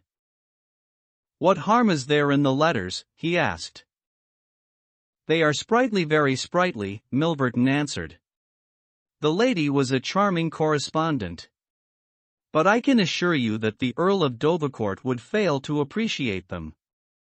However, since you think otherwise, we will let it rest at that. It is purely a matter of business. If you think that it is in the best interests of your client that these letters should be placed in the hands of the Earl, then you would indeed be foolish to pay so large a sum of money to regain them." He rose and seized his astrakhan coat. Holmes was grey with anger and mortification. "Wait a little," he said. "You go too fast. We should certainly make every effort to avoid scandal in so delicate a matter." Milverton relapsed into his chair. I was sure that you would see it in that light, he purred. At the same time, Holmes continued, Lady Eva is not a wealthy woman. I assure you that £2,000 would be a drain upon her resources, and that the sum you name is utterly beyond her power. I beg, therefore, that you will moderate your demands, and that you will return the letters at the price I indicate, which is, I assure you, the highest that you can get. Milverton's smile broadened and his eyes twinkled humorously. I am aware that what you say is true about the lady's resources, said he. At the same time you must admit that the occasion of a lady's marriage is a very suitable time for her friends and relatives to make some little effort upon her behalf. They may hesitate as to an acceptable wedding present. Let me assure them that this little bundle of letters would give more joy than all the candelabra and butter dishes in London. It is impossible, said Holmes. Dear me, how unfortunate, cried Milverton, taking out a bulky pocketbook. I cannot help thinking that ladies are ill-advised in not making an effort. Look at this. He held up a little note with a coat of arms upon the envelope. That belongs to well, perhaps it is hardly fair to tell the name until tomorrow morning. But at that time it will be in the hands of the lady's husband. And all because she will not find a beggarly sum which she could get by turning her diamonds into paste. It is such a pity. Now, you remember the sudden end of the engagement between the Honorable Miss Miles and Colonel Dorking? Only 2 days before the wedding, there was a paragraph in the Morning Post to say that it was all off. And why? It is almost incredible, but the absurd sum of £1,200 would have settled the whole question. Is it not pitiful? And here I find you, a man of sense, boggling about terms, when your client's future and honor are at stake. You surprise me, Mr. Holmes. Holmes, Watson, and Charles Augustus Milverton. What I say is true, Holmes answered. The money cannot be found. Surely it is better for you to take the substantial sum which I offer than to ruin this woman's career, which can profit you in no way. There you make a mistake, Mr. Holmes. An exposure would profit me indirectly to a considerable extent. I have 8 or 10 similar cases maturing. If it was circulated among them that I had made a severe example of the Lady Eva, I should find all of them much more open to reason. You see my point? Holmes sprang from his chair. Get behind him, Watson. Don't let him out. Now, sir, let us see the contents of that notebook.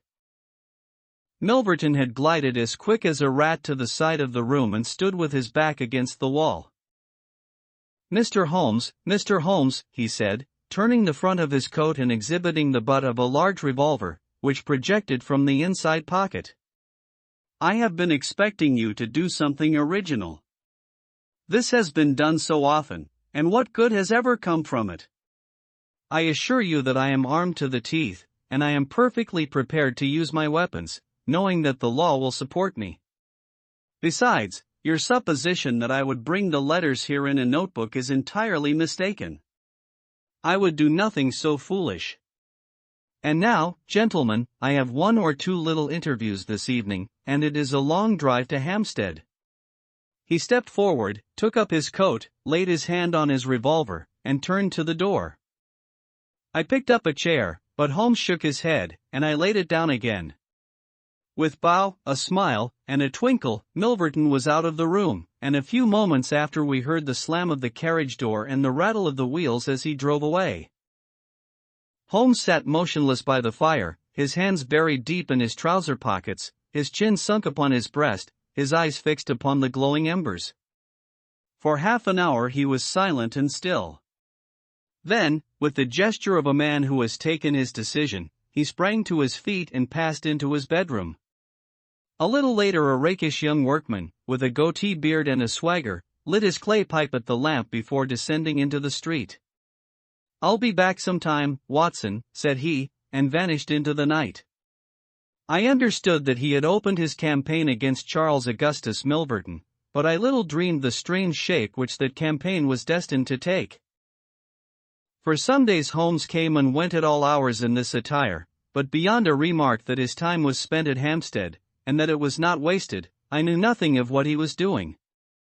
At last, however, on a wild, tempestuous evening, when the wind screamed and rattled against the windows, he returned from his last expedition, and having removed his disguise he sat before the fire and laughed heartily in his silent inward fashion.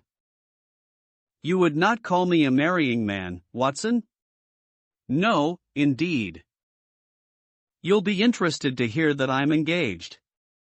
"My dear fellow, I congrat." "To Milverton's housemaid." "Good heavens, Holmes." "I wanted information, Watson.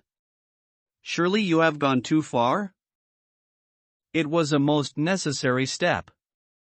"I am a plumber with a rising business, Escott, by name. I have walked out with her each evening, and I have talked with her." "Good heavens, those talks! However, I have got all I wanted. I know Milverton's house as I know the palm of my hand." "But the girl, Holmes?" He shrugged his shoulders. "You can't help it, my dear Watson. You must play your cards as best you can when such a stake is on the table. However, I rejoice to say that I have a hated rival, who will certainly cut me out the instant that my back is turned. What a splendid night it is!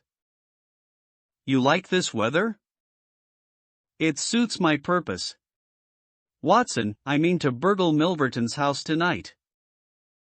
I had a catching of the breath, and my skin went cold at the words, which were slowly uttered in a tone of concentrated resolution. As a flash of lightning in the night shows up in an instant every detail of a wild landscape, so at one glance I seemed to see every possible result of such an action: the detection, the capture, the honored career ending in irreparable failure and disgrace, my friend himself lying at the mercy of the odious Milverton. "For heaven's sake, Holmes, think what you are doing," I cried. "My dear fellow, I have given it every consideration. I am never precipitate in my actions, nor would I adopt so energetic and, indeed, so dangerous a course if any other were possible. Let us look at the matter clearly and fairly. I suppose that you will admit that the action is morally justifiable, though technically criminal. To burgle his house is no more than to forcibly take his pocketbook, an action in which you were prepared to aid me."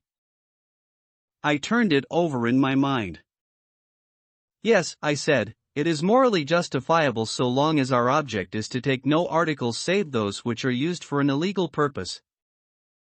"Exactly. Since it is morally justifiable, I have only to consider the question of personal risk.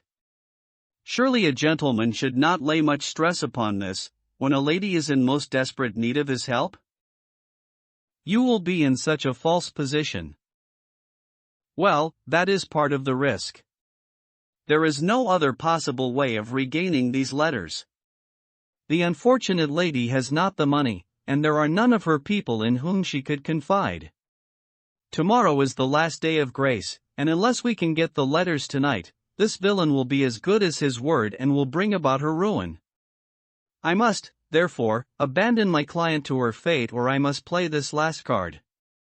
Between ourselves, Watson, it's a sporting duel between this fellow Milverton and me. He had, as you saw, the best of the first exchanges, but my self-respect and my reputation are concerned to fight it to a finish." "Well, I don't like it, but I suppose it must be," said I. "When do we start?" "You are not coming." "Then you are not going," said I. "I give you my word of honor, and I never broke it in my life, that I will take a cab straight to the police station and give you away, unless you let me share this adventure with you." "You can't help me." "How do you know that?" "You can't tell what may happen. Anyway, my resolution is taken. Other people besides you have self-respect, and even reputations." Holmes had looked annoyed, but his brow cleared, and he clapped me on the shoulder. Well, my dear fellow, be it so.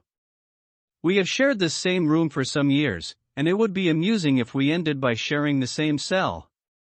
You know, Watson, I don't mind confessing to you that I have always had an idea that I would have made a highly efficient criminal. This is the chance of my lifetime in that direction. See here. He took a neat little leather case out of a drawer, and opening it he exhibited a number of shining instruments. This is a first-class, up-to-date burgling kit, with nickel-plated jemmy, diamond-tipped glass cutter, adaptable keys, and every modern improvement which the march of civilization demands. Here, too, is my dark lantern. Everything is in order. Have you a pair of silent shoes? I have rubber-soled tennis shoes. Excellent. And a mask? I can make a couple out of black silk. I can see that you have a strong, natural turn for this sort of thing. Very good. Do you make the masks? We shall have some cold supper before we start. It is now 9:30. At 11 we shall drive as far as Church Row.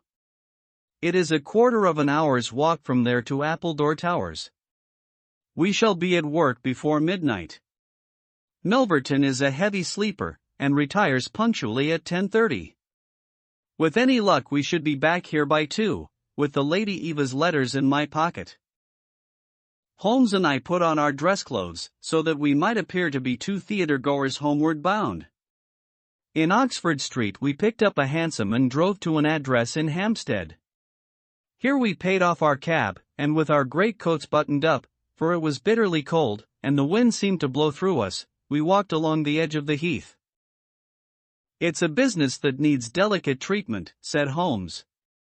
These documents are contained in a safe in the fellow's study, and the study is the ante-room of his bedchamber. On the other hand, like all these stout, little men who do themselves well, he is a plethoric sleeper. Agatha, that's my fiancée, says it is a joke in the servants' hall that it's impossible to wake the master. He has a secretary who is devoted to his interests, and never budges from the study all day. That's why we are going at night. Then he has a beast of a dog which roams the garden. I met Agatha late the last 2 evenings, and she locks the brute up so as to give me a clear run. This is the house, this big one in its own grounds. Through the gate now to the right among the laurels. We might put on our masks here, I think. You see, there is not a glimmer of light in any of the windows, and everything is working splendidly. With our black silk face coverings, which turned us into two of the most truculent figures in London, we stole up to the silent, gloomy house. A sort of tiled veranda extended along one side of it, lined by several windows and 2 doors. "That's his bedroom," Holmes whispered. "This door opens straight into the study."